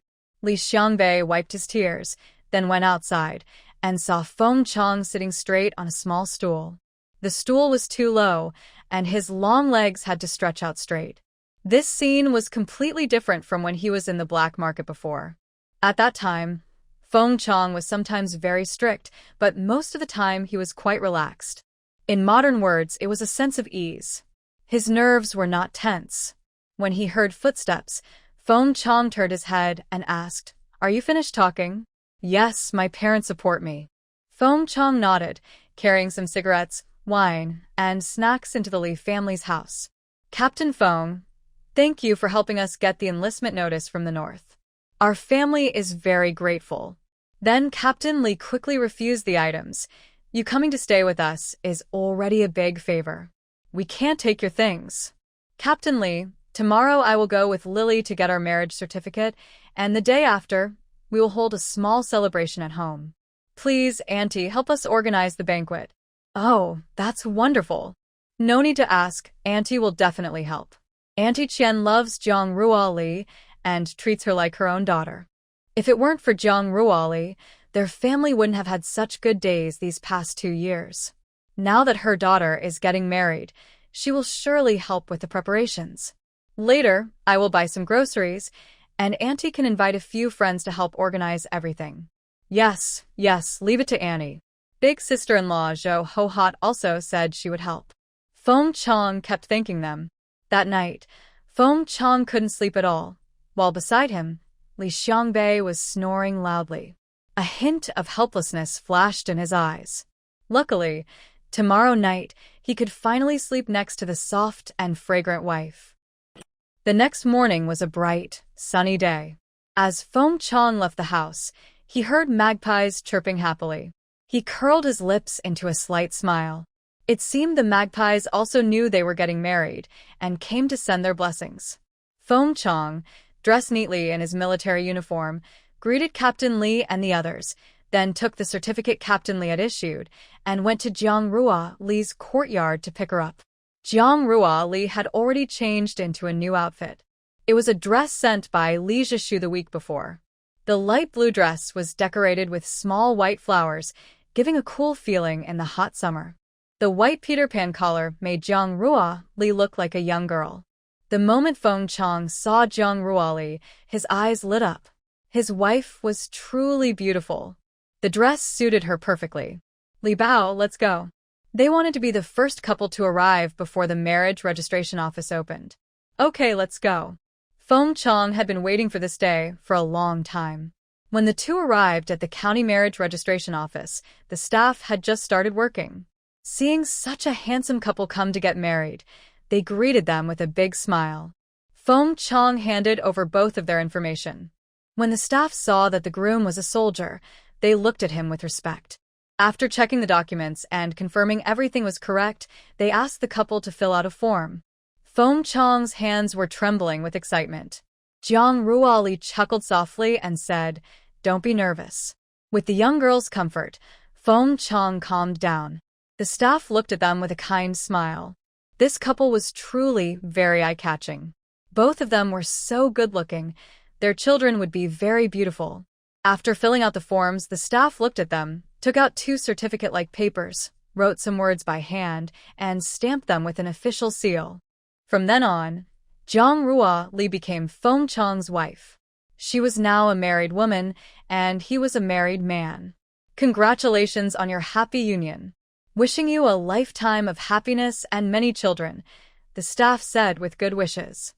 Feng Qiang smiled and handed out some candies to everyone present. Jiang Ruoli looked at his actions in surprise, not knowing when he had prepared this. "Thank you for your blessings." She took the marriage certificate, which looked like a prize certificate, and left the office. "Comrade Feng Qiang, I look forward to the rest of our lives together." "Comrade Jiang Ruoli, I look forward to the rest of our lives together." The two stood at the door, smiling at each other. They had left early in the morning and hadn't eaten breakfast. Feng Qiang took Jiang Ruoli to a state-run restaurant. He ordered a bowl of millet porridge, a meat bun, and he ordered a bowl of noodles for himself. After eating, Feng Qiang took Jiang Ruoli shopping for clothes in the city. "Feng Qiang, I have plenty of clothes, no need to buy more." "It's okay, let's just look around." Jiang Ruoli felt helpless, but followed him into the city. At the department store, Feng Qiang saw everything he wanted to buy for the young girl. When he wanted to buy something, Jiang Ruoli kept saying no. In the end, he convinced her to buy a lot of things. Jiang Ruoli looked at him with confusion. "Don't you give me all your salary? How do you still have money to buy so many things?" "I gave you my salary, but there are also bonuses from missions and some money my mom gave me." "Wow, you even hide extra money?" Saw the. "From now on, all the money will go to you, okay?" "Okay," Jiang Ruoli replied with a smile. The two carried big bags and returned to Xiangyang Brigade. On the way, people they met congratulated them. Feng Qiang also smiled and responded, telling everyone to come to the celebration dinner tomorrow. Everyone agreed happily. Jiang Ruoli's face blushed shyly as some women teased her. Feng Qiang looked at his newlywed wife, whose face was as beautiful as a peach blossom, and felt his heart burn with passion. He couldn't wait for tonight. Then he could hold the girl in his arms, kiss her, and lift her high. After dinner, Feng Qiang took a quick shower. Since his wife had officially become his, maybe they could start their life together? Thinking of this, Feng Qiang felt his whole body heat up, especially in a certain place that was already starting to stand tall. Jiang Ruoli also took a shower. Lying in bed, she felt a little nervous. After all, it was her first time in this life, and the last. She heard the first time could be painful, but she wasn't sure if it was true. Feng Qiang walked in, cool and calm. Now he could stay overnight at his wife's house openly, which made him very happy. He blew out the candle and held Jiang Ruoli in his arms. "Li Bao, my Li Bao, I finally married you." Feng Qiang, her soft, coquettish voice made Feng Qiang's mind wander. Just as he was about to get ready for the big night, Jiang Ruoli suddenly felt a stomach ache. Well, it looked like their wedding night would have to be postponed. She pushed him away quickly, grabbed something from the wardrobe, and ran to the bathroom. "Li Bao, what's wrong?" "Nothing." Feng Qiang lit a candle, saw Jiang Ruoli's face was a little pale, and suddenly understood. The girl was having her period. He helped her onto the bed, let her lie down, and put on his clothes. At this moment, Feng Qiang no longer cared about the intimate plans, but went to the kitchen to brew some red sugar tea for his wife. When Feng Qiang finished brewing the red sugar tea, Jiang Ruoli was lying on the bed, looking at the stars. "Li Bao, come and drink some red sugar." Jiang Ruoli sat up and drank all the tea in one go. Feng Qiang helped her lie down, then cleaned the pot and bowls before returning to the bedroom. He lay beside Jiang Ruoli. "Li Bao, does your stomach still hurt?" Zhang Ruoli shook her head. Her body had been well taken care of, so she hardly had any menstrual pain. Plus, with the nourishing spirit spring water, she wouldn't have cramps anymore. But she looked pale from blood loss. Feng Qiang stretched out his warm hand and gently rubbed her stomach. Captain Feng, you're so skilled. Who have you rubbed the belly for? I haven't rubbed anyone's belly before, only yours. When I was a kid, I saw my dad rub my mom's stomach. Zhang Ruoli suddenly thought of a saying, only the original is correct, and the copies are not. The sealed father is the original, and the children educated are correct copies. Zhang Ruoli smiled and kissed Feng Qiang on the cheek, then naturally rolled into the man's arms. Since she was already in trouble, the man wouldn't do anything to her. So she boldly flirted with Feng Qiang at this moment. Feng Qiang, being teased, huskily said, "Good girl, don't cause trouble." His restrained expression made Zhang Ruoli want to laugh. Just cause trouble. What can you do? Zhang Ruoli had completely forgotten that after a few days, once her period was over, it would be Feng Qiang's turn. Feng Qiang, breathing heavily, whispered in Zhang Ruoli's ear, "Good girl, help me." Zhang Ruoli asked confused, "How can I help?" Feng Qiang grabbed her soft, white hand and moved it downward. An hour later, Zhang Ruoli, with red eyes, softly hummed. Feng Qiang sat nearby, massaging the little girl's hand. Her delicate hand was fully enclosed in Feng Qiang's large palm. After more than an hour of fussing, Zhang Ruoli finally fell asleep. But because her stomach wasn't feeling well, her sleep was light. Feng Qiang held her in his arms, gently patting her back.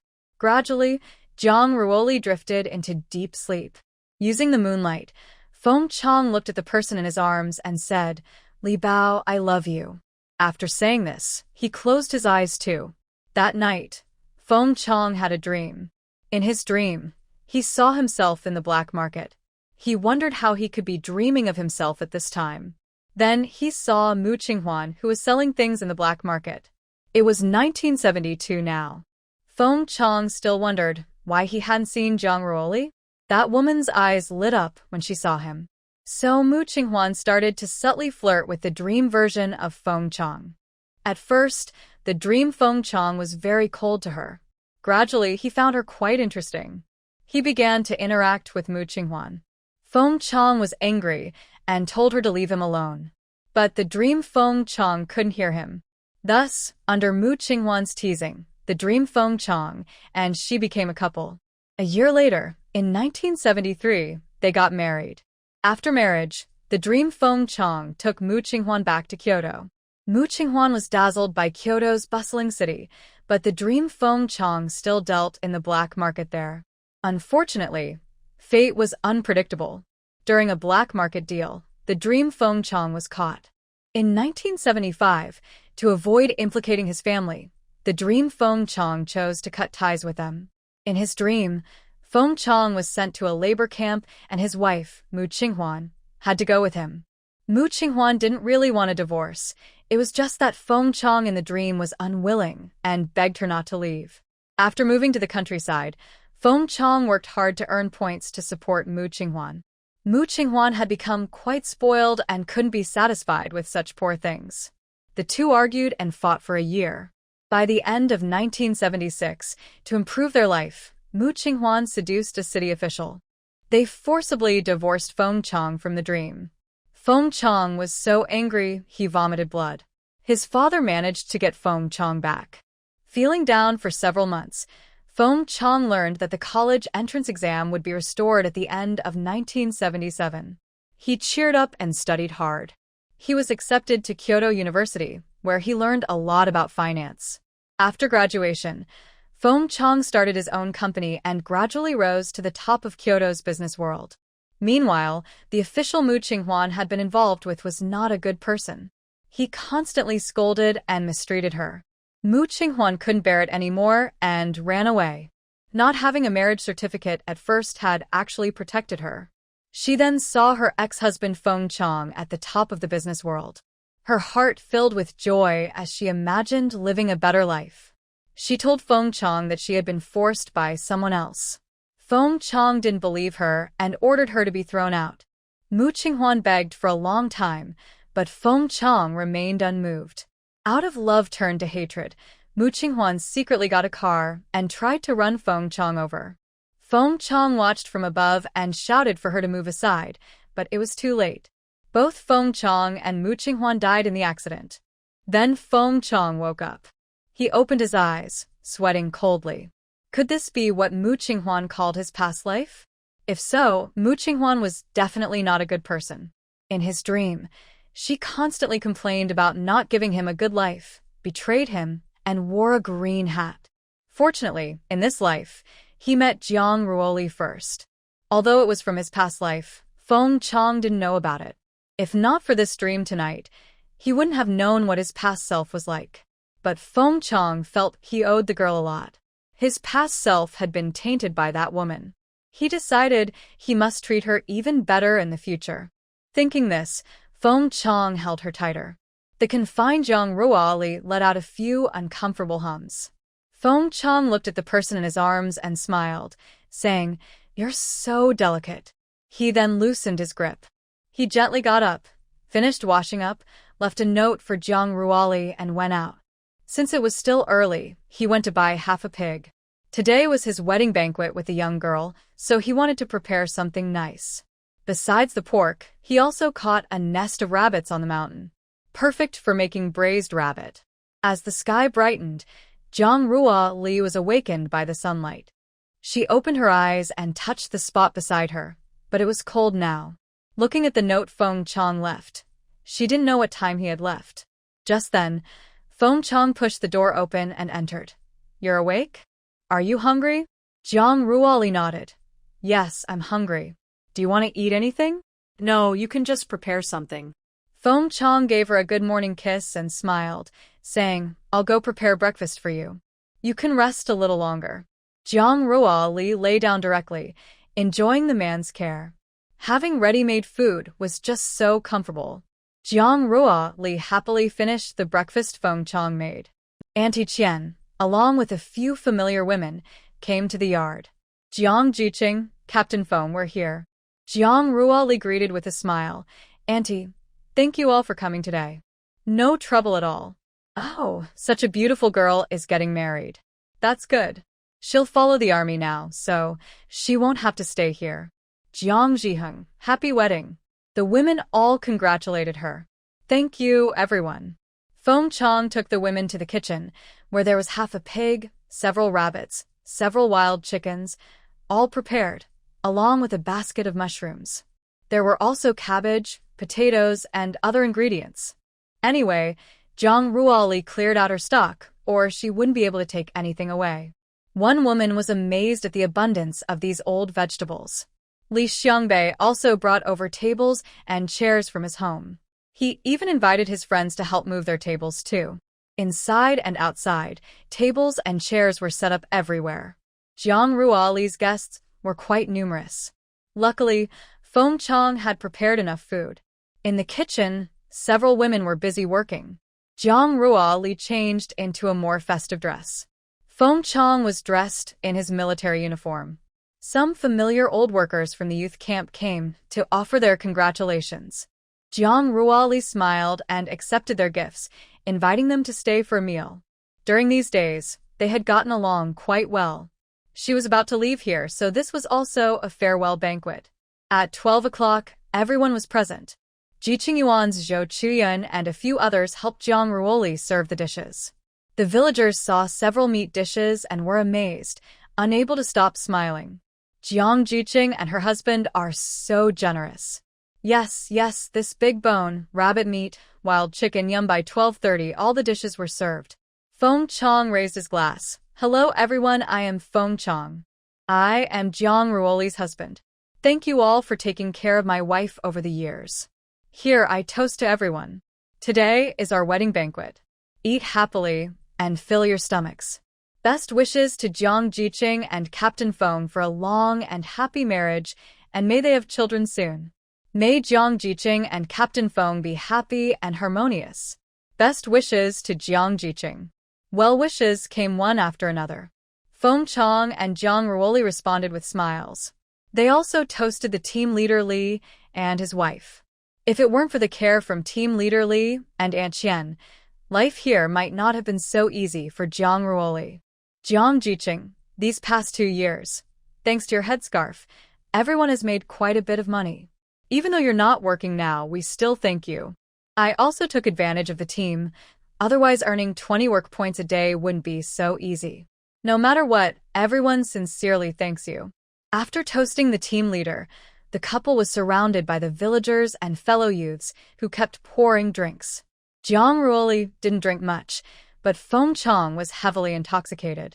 By the end of the meal, Feng Qiang's face was red, and his eyes looked a bit unfocused. A few male youths helped him into a room to rest. Other female youths helped clear the table. The aunties were washing dishes in the kitchen. Many leftover dishes, like vegetables and pork ribs, were taken away by the aunties and the youths. Jiang Jiqing Yu. Auntie, I'm leaving tomorrow. I can't finish all this food. Take some for yourselves, just leave us some noodles for the evening. Aunt Qian hesitated and nodded. All right, tomorrow you'll need me to write a referral letter for your old man, right? Come to our house for breakfast then. Okay, I won't be polite to you, Auntie. Hey, why are you being polite to Auntie? Several aunties and youths divided the remaining pork, ribs, green peppers, potatoes, and cabbage. After seeing everyone off, Jiang Ruoli felt exhausted. Back in her room, Feng Qiang was sleeping restlessly, his brows tightly furrowed. Jiang Ruoli walked over and gently touched his furrowed brow. Feng Qiang grabbed her hand and pulled her closer. Jiang Ruoli then threw herself into his arms. Solid chest muscles made Jiang Ruoli's forehead turn red from the impact. Wow, are you drunk or not? Feng Qiang pressed her down on the bed, his dreamy eyes calling out, Li Bao, Li Bao. Jiang Ruoli was gasping for air under him, so she pushed him aside and went to find an hangover pill. After giving it to Feng Qiang, she made sure he could sleep peacefully. Then Jiang Ruoli went to pack her belongings. Unfortunately, because Feng Qiang was here, she couldn't put everything into the space all at once. She had to wait until tomorrow, when he wasn't paying attention to pack her things. In the end, Jiang Ruoli packed her clothes and bedding. Feeling a bit tired, she got into bed and lay beside Feng Qiang. Noticing someone beside him, Feng Qiang immediately pulled her into his arms. Jiang Ruoli leaned on him and slowly fell asleep. While she was sleeping, Feng Qiang opened his eyes, with no trace of drunkenness in his gaze. He quietly said, I'm sorry. In his past life, he had liked such a woman. It was his shame. In this life, Feng Qiang would do his best to give Jiang Ruoli the best life possible. Whether in the military or after retiring to start a business, he would climb to a high position so Jiang Ruoli could live freely. As for what happened in his dreams, Feng Qiang didn't plan to tell Jiang Ruoli. After all, it was in his past life. The girl didn't need to know those disgusting things. Having made his decision, Feng Qiang held Jiang Ruoli and fell asleep together. Until night fell, the two slowly woke up. You're awake? Feng Qiang's voice was hoarse and magnetic as he just woke up.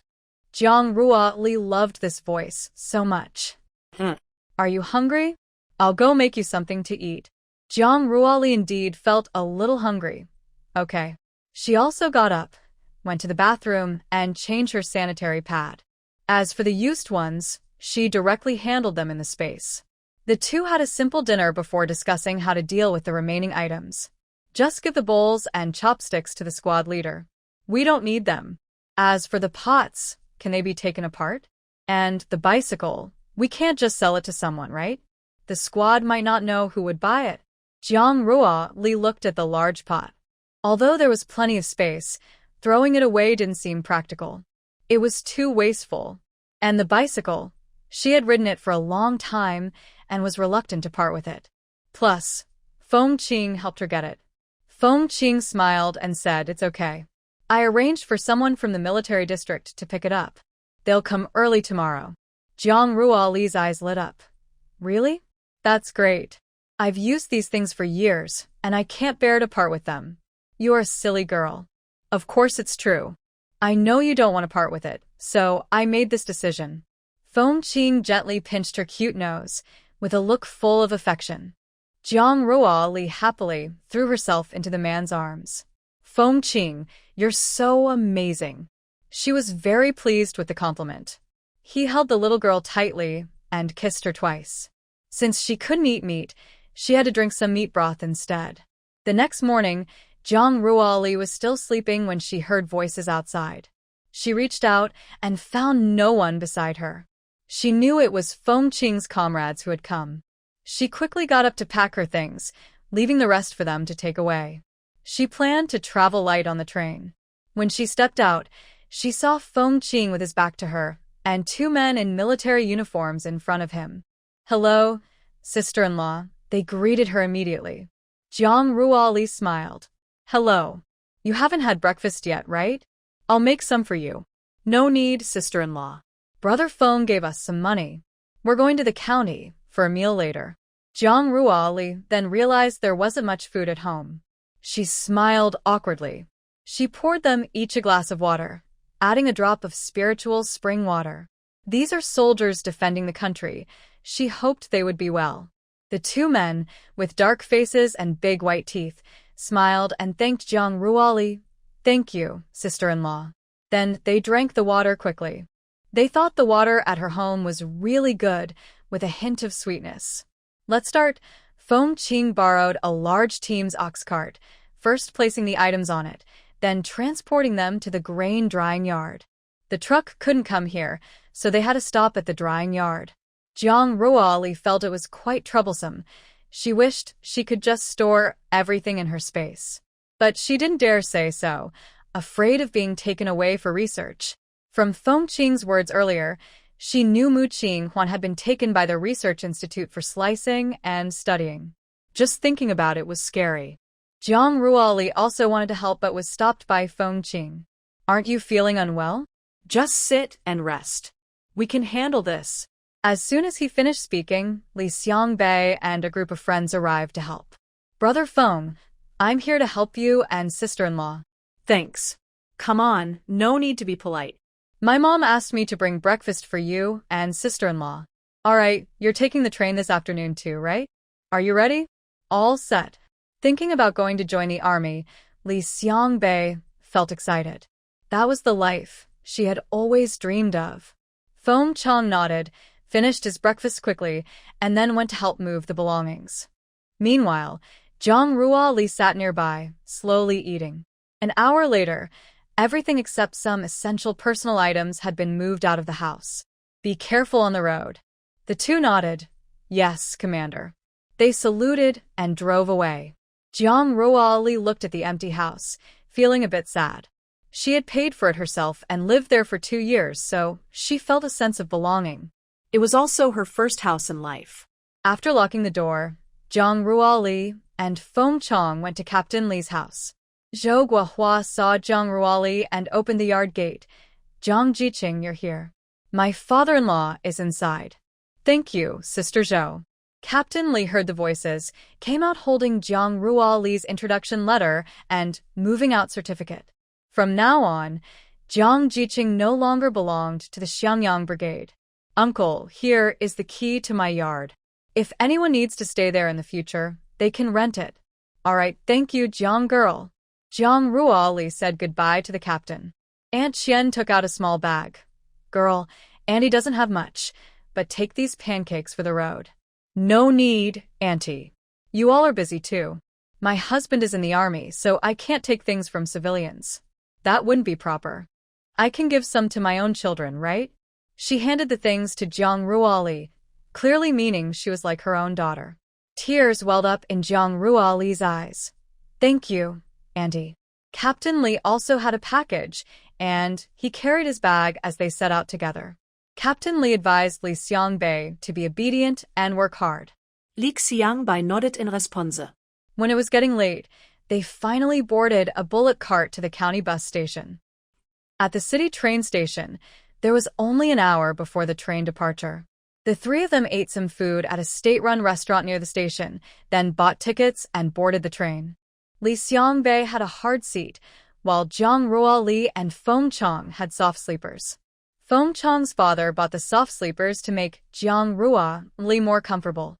The soft sleepers were also quieter. Jiang Ruoli liked the soft sleeper very much. But she was also a bit worried. Will this affect Uncle Feng? Feng Qiang shook his head. What could it affect? If it could, he wouldn't do this. Since that was the case, Jiang Ruoli didn't worry anymore and lay down to rest. Although her period didn't cause her stomach pain, she still felt uncomfortable. Li Bao, do you want some hot water? Yes, I want a drink. You're lying down. I'll go pour some for you. Feng Qiang took the water bottle and left the soft sleeper carriage to find the train attendant to get hot water. His upright posture and military uniform were very attractive. A woman officer was staring at Feng Qiang intently. Jingfeng, what are you looking at? The person next to her nudged Yao Jingfeng, who was staring. Yao Jingfeng looked away and said nothing. But even as she said that, her eyes kept returning to Feng Qiang's strong figure, which stayed in her mind. That soldier was exactly the kind of person she wanted, not the mismatched matches her parents and friends introduced her to. She decided she would go find out where that soldier was later, and she wanted to get to know him. With her looks, she was confident she could find out the soldier's contact information. Feng Qiang had no idea he was being watched. After getting the water, he returned to the soft sleeper, where Jiang Ruoli was already asleep.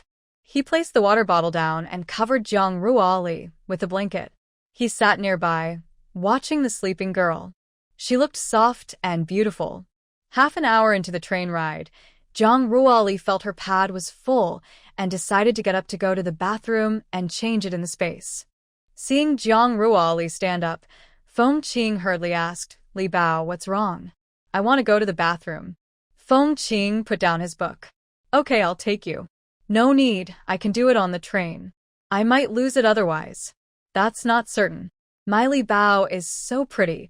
What if some bad person targets her and takes her away? Where would I find my wife then? Jiang Ruoli chuckled softly, but didn't refuse him. But with Feng Qiang at the door, Jiang Ruoli couldn't enter the space. That soldier had very sensitive features. He was worried she might notice something unusual. On the way back, Jiang Ruoli felt that the woman officer ahead seemed to be giving her a hostile look. She thought carefully and confirmed she didn't know this woman. She ignored her and followed Feng Qiang into the soft sleeper compartment. The woman officer who looked at Jiang Ruoli with hostility was Yao Jingfeng. She originally wanted to find the soldier, but unexpectedly, she saw the soldier close to this woman who looked like a fox spirit. Her hostility instantly grew. If Jiang Ruoli knew what this woman was thinking, she would be speechless. Being loved by her husband and still being hated by others? This person must be crazy. Yao Jingfeng followed the two into the soft sleeper carriage and saw the soldier constantly taking care of the woman officer. She felt furious instantly. So, how can a brave man serve a woman? Yao Jingfeng was waiting outside, ready to show her kindness once the man came out. After waiting a long time, the man finally appeared. She tidied her clothes and then walked toward Feng Qiang. Comrade, hey comrade, can you help me with something? Feng Qiang stopped and asked, what is it? It's like this, Yao Jingfeng looked at Feng Qiang's handsome face and tall figure and blushed, perhaps thinking of something embarrassing. If you have something to say, just say it, Feng Qiang said, seeing her blushing strangely, with a look of impatience. Comrade, do you have a partner? Do you think I am suitable? Hearing this, Feng Qiang's face darkened. I am already married. He then walked past her toward the food cart. Hey, I don't think your partner is very kind either. Look at me. I'm very caring.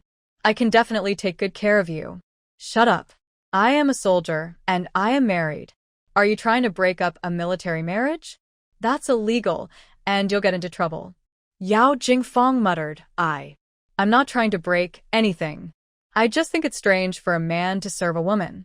That's none of your business. What? I like it. It's none of your business whether I serve women or not. Get lost, don't make me hit a woman. How can a soldier hit someone? Feng Qiang looked at her coldly. I might be fighting enemies. Yao Jingfang was so frightened by Feng Qiang's stare that she didn't dare say anything more. If he accused her of being an enemy spy, she'd be in serious trouble. Although she was reluctant, she didn't dare to interfere with the marriage. She didn't expect they weren't just dating, they were already married. She never thought she'd be attracted to a man who was already married. It was really frustrating. After returning to the sleeping car, Feng Qiang told his little wife what had happened. Zhang Ruoli laughed so hard her stomach hurt. Feng Qiang, your face really attracts attention. I don't want to attract others. I just want you to find me attractive. Milimetrów. Ido. Irilido. Zhang Ruoli smiled again. Feng Qiang helplessly sat nearby, worried she might fall or laugh so hard she hurt her stomach, so he gently massaged her. Finally, they finished laughing and ate together. Their 2-day, 2-night trip quickly brought them to Kyoto. Yao Jingfang also got off the train with them. When she saw Feng Qiang, she immediately lowered her head and ran away like a frightened cat. I'm afraid that the soldier might accuse me of being a spy. So, it's really scary to lack education. Can the charge of being a spy be made so casually? No, it depends on solid evidence. Feng Qiang saw the woman avoiding him and looked at her indifferently, not caring. After leaving the train station, Feng Qiang's guard, He Hao, was waiting by the roadside. Deputy Regiment Commander, you're back? Is this your wife? Zhang Ruoli. She looked back at Feng Qiang with confusion. Deputy Regiment Commander? Cough, cough. I was promoted just before going to your place, but the official appointment hasn't come through yet. It should be finalized in the next couple of days. Wow, really impressive. Zhang Ruoli didn't comment on this. This is my guard, He Hao. Li, let's get in the car. Feng Qiang opened the door and helped Zhang Ruoli inside. Zhang Ruoli nodded. She also wanted to go home quickly. It was hot that day, with no water to shower, and she felt dirty. The military vehicle sped toward the military district's family compound and stopped in front of Jiang Bo's house. That was Feng Qiang's instruction. Deputy Regiment Commander. Wife, we've arrived. At the door, Guaning was already waiting. Li Bao, oh my Li Bao, you're finally back. As Zhang Ruoli got out of the car, Guaning hugged her tightly. Mom, I missed you. Guaning took Zhang Ruoli inside and also called Feng Qiang along. Come on, let's go home. Xiao Feng, you come in too. Feng Qiang asked He Hao to return the car and then followed his mother-in-law into Zhang's house. Li Bao is back. You must be tired. You look thinner. Zhang Ruoli was full of frustration. She was well-fed and comfortable here, not working, so how could she be thinner? The whole family gathered around Zhang Ruoli, asking about her health. Even Zhang Yu, Zhang Pe, and Zhang Yu's siblings kept calling her aunt. Feng Qiang couldn't join the conversation and just sat aside, watching. He understood the family's care and love for Li Bao. All right. The two kids just got off the train. Let them wash up, and tonight we'll have a good meal. It was Jiang Bo who spoke, and everyone agreed, letting Zhang Ruoli go rest in her room. Although Feng Qiang and Zhang Ruoli had registered their marriage, they hadn't had a wedding celebration here yet, so they couldn't sleep in the same room. Feng Qiang didn't say anything. After washing up, he returned to the living room. He wasn't tired and didn't feel very exhausted, so he chatted with the elders. He even took out the marriage certificate to show everyone. Not bad. Although Li Bao came back with you, because she married into the army, some formalities still need to be observed. Of course, Grandpa. This is the least respect we can give to Li. Feng Qiang thought for a moment and continued, find a good time. I'll have my parents come here to arrange the engagement, then pick a lucky day to celebrate with everyone. Jiang Bo looked at the steady Feng Qiang and nodded with satisfaction. Actually, the wedding gifts and other details were secondary. What mattered most was whether Feng's family valued their daughter Li Bao. He was quite pleased with this outcome. Jiang Bo said, since you've already registered the marriage, you should handle the wedding soon. Feng Qiang was eager to bring her home quickly. That evening, everyone had dinner together, and Feng Qiang reluctantly left the Jang family. Zhang Ruoli looked at his sad expression and found it amusing. When no one was around, Zhang Ruoli quietly kissed him and said, hurry back home. The sooner you have the engagement, the sooner you can marry me. Feng Qiang, who received praise, didn't say much and left quickly, heading straight to Feng's father's office. Hey kid, you're back? Where's Li? At Zhang's house. You're married now. Why haven't you brought her home yet? Feng Qiang rolled his eyes. Don't you need to have the engagement first and hold a wedding banquet before marrying her? That shows you don't value her enough. Feng's father was taken aback and nodded. You're right. Go discuss the wedding gift list with your mother. I'll handle the rest. Got it. I was waiting for your words. Feng Qiang ran off quickly, eager to discuss wedding plans with his mother. Zhang Ruli returned to her room and slept deeply. Although the train had a soft sleeper, the space was small and uncomfortable for turning over, so she didn't sleep well. She didn't wake up until late morning the next day. When she went downstairs, Feng Qiang was already sitting in the living room. Li Bao, did you sleep well? Why are you the only one here? Where are my mom and grandma? Guaning, who had no job, wasn't at home. Where could she be? Auntie said she went to buy some groceries. All right, she was too tired yesterday to prepare any food for the family. Zhang Ruli rubbed her eyes. Have you had breakfast? Feng Qiang nodded, took her hand, and led her to the dining room, worried she might stumble in her sleepy state. Yes, I've eaten. Come and eat, don't go hungry. He helped her sit down while he went to the kitchen to bring out breakfast. Zhang Ruli was very happy to be served and enjoyed her meal happily. Sitting across from her, Feng Qiang kept watching her eat. Her cheeks puffed up like little squirrels, so adorable. Don't look anymore. It's making me lose my appetite, Zhang Ruoli said playfully. You look good. Zhang Ruoli rolled her eyes, knowing she was attractive. No need for you to remind me again. Seeing Zhang Ruoli's expression, Feng Qiang chuckled softly. After Zhang Ruoli finished eating, Feng Qiang cleaned up the dishes and went to the kitchen. Xiao Xiaocao and Guaning, the mother-in-law and daughter-in-law, returned to see Feng Qiang washing dishes. Their lovely daughter-in-law stood nearby, arms crossed, watching. They thought this son-in-law was quite nice. At least he would ensure that Li Bao wouldn't spend all her time on chores in the future. Grandma, Mom, you're back from shopping? Yes, we bought some pork ribs to make sweet and sour ribs for you. Thank you, Mom, Zhang Ruoli said affectionately, hugging Guanying's arm. Feng Qiang remembered that the young girl liked sweet and sour ribs. He planned to learn how to make them from his mother-in-law later, so he could cook for the girl someday. When Guaning went to prepare the ribs, Feng Qiang followed her inside. Annie, I want to learn how to make sweet and sour ribs so I can cook them for Li when I have time, he said. Since Feng Qiang said so, Guaning had no objections and patiently taught him step by step. Zhang Ruoli and Xiao Xiaocao went to the room, where she also brought some health-boosting pills for the elderly. By around noon, everyone in the family had returned one after another. During lunch, Feng Qiang mentioned that in a few days, the family would come to formally propose marriage. All right, let them come, Zhang Ruoli said without any opinion. Feng Qiang looked at Zhang Ruoli with a gentle smile, enjoying her shy expression. Zhang Ruoli secretly rolled her eyes. The Jang family watched the interaction between the young couple and all smiled kindly. On August 26th, the old master of the Feng family brought Feng Fu and Feng Mu to Zhang's house for the engagement. The family compound was buzzing with excitement. The old master Feng was someone who had worked hard alongside the other. Suddenly appearing in the family compound to propose marriage to the Jang family surprised everyone.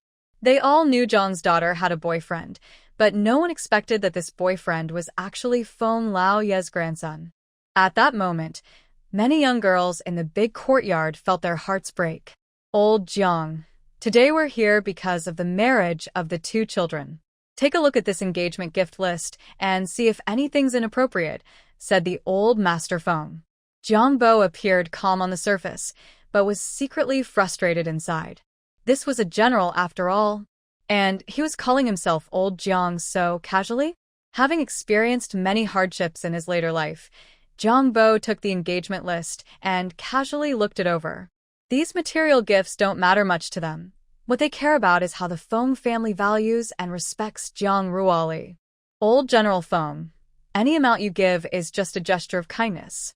Our family doesn't need these things. When Lily gets married, we'll take them back for her. Old Master Feng chuckled and said, yes, it's all just a token. We like Lily very much, so we pay attention to her. Our Feng family's Chang doesn't have a high position, but he can apply for a family residence. When the time comes, Lily can live there, making it easier for you to see each other.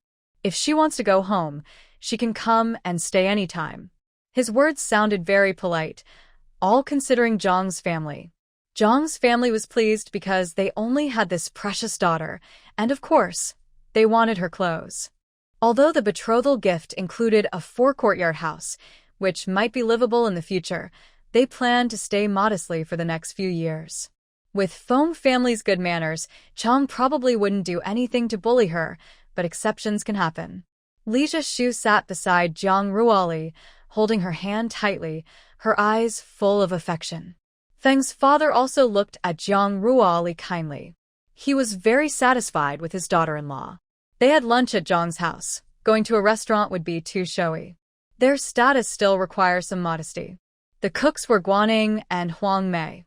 Jiang Ruoli wanted to help, but Huang Mei pushed her away, saying, "Today, you're the main person.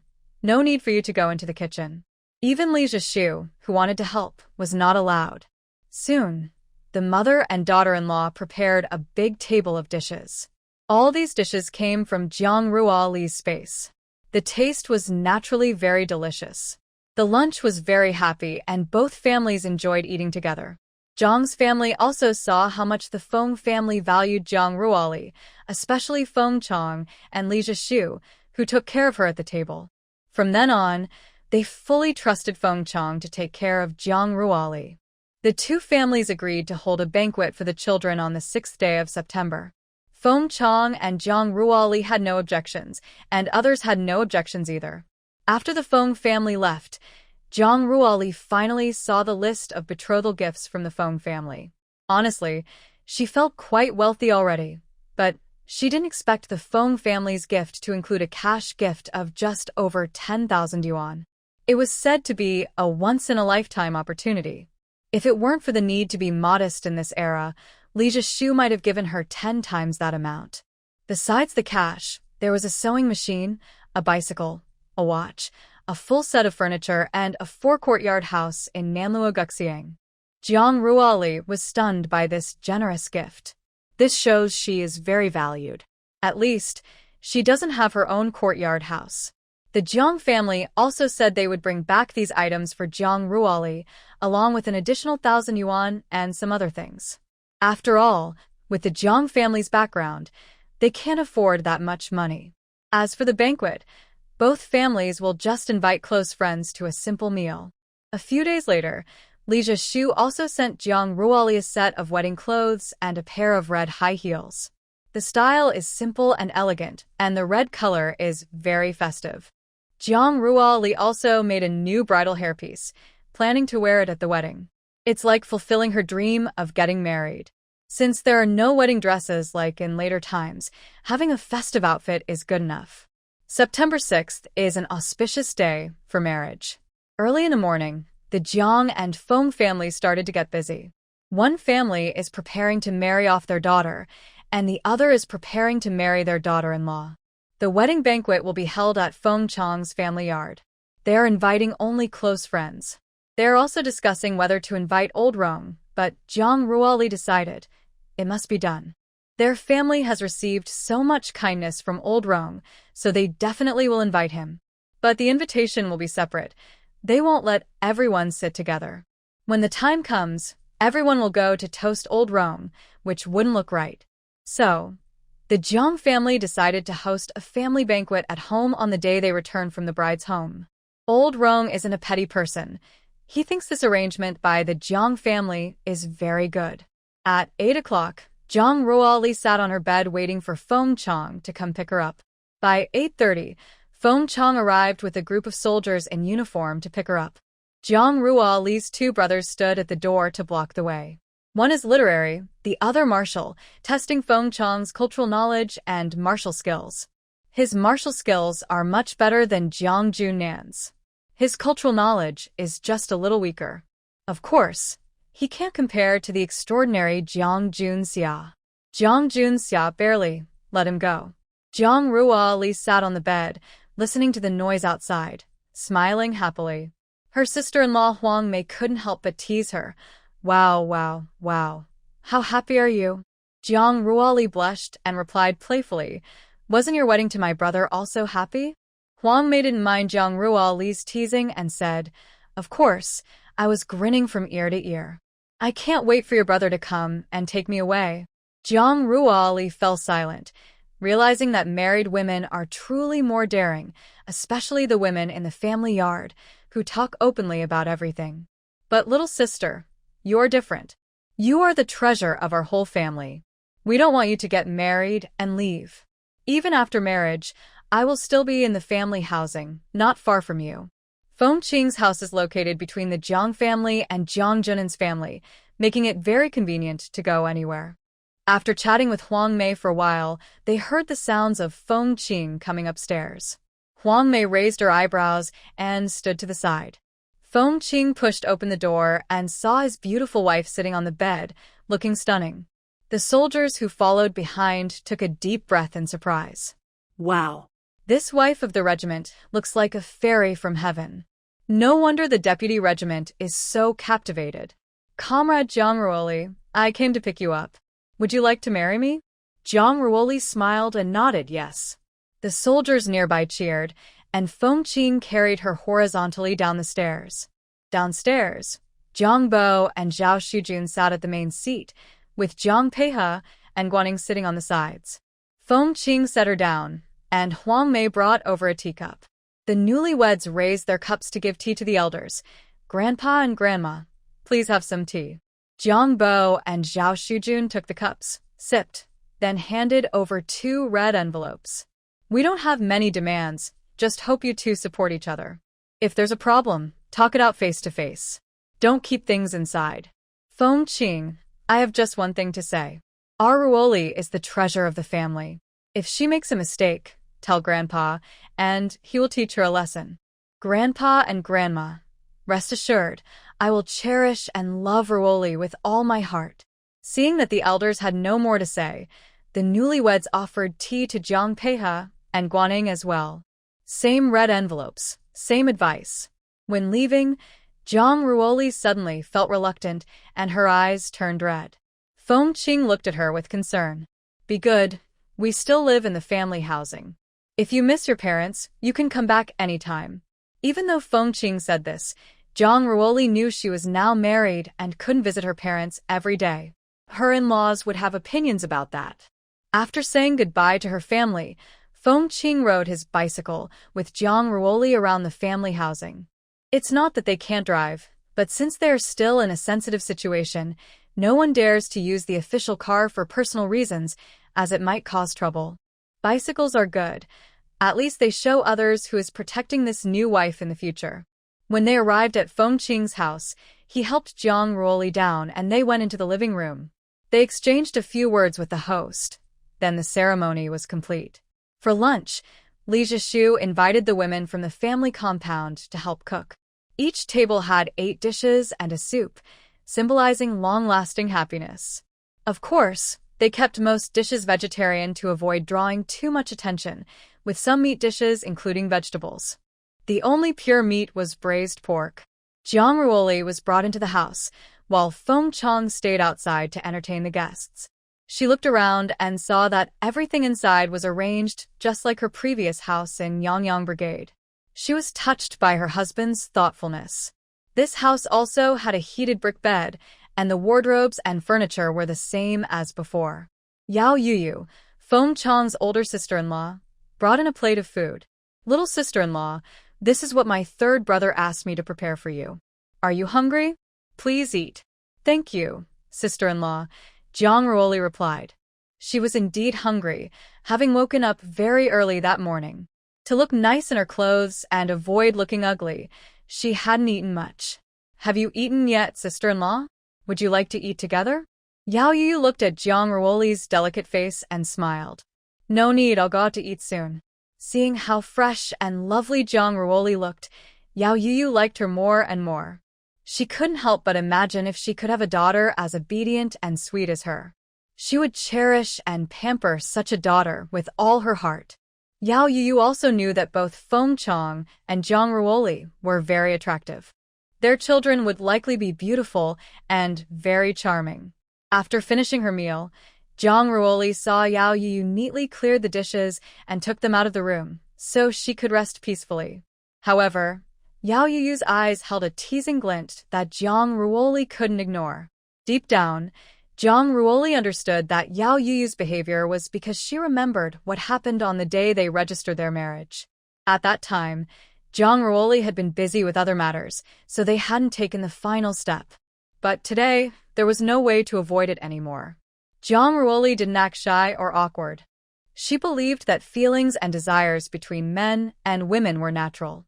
She also found herself attracted to Feng Qiang's strong physique, especially his well-defined 8-pack abs, which she had long wanted to touch.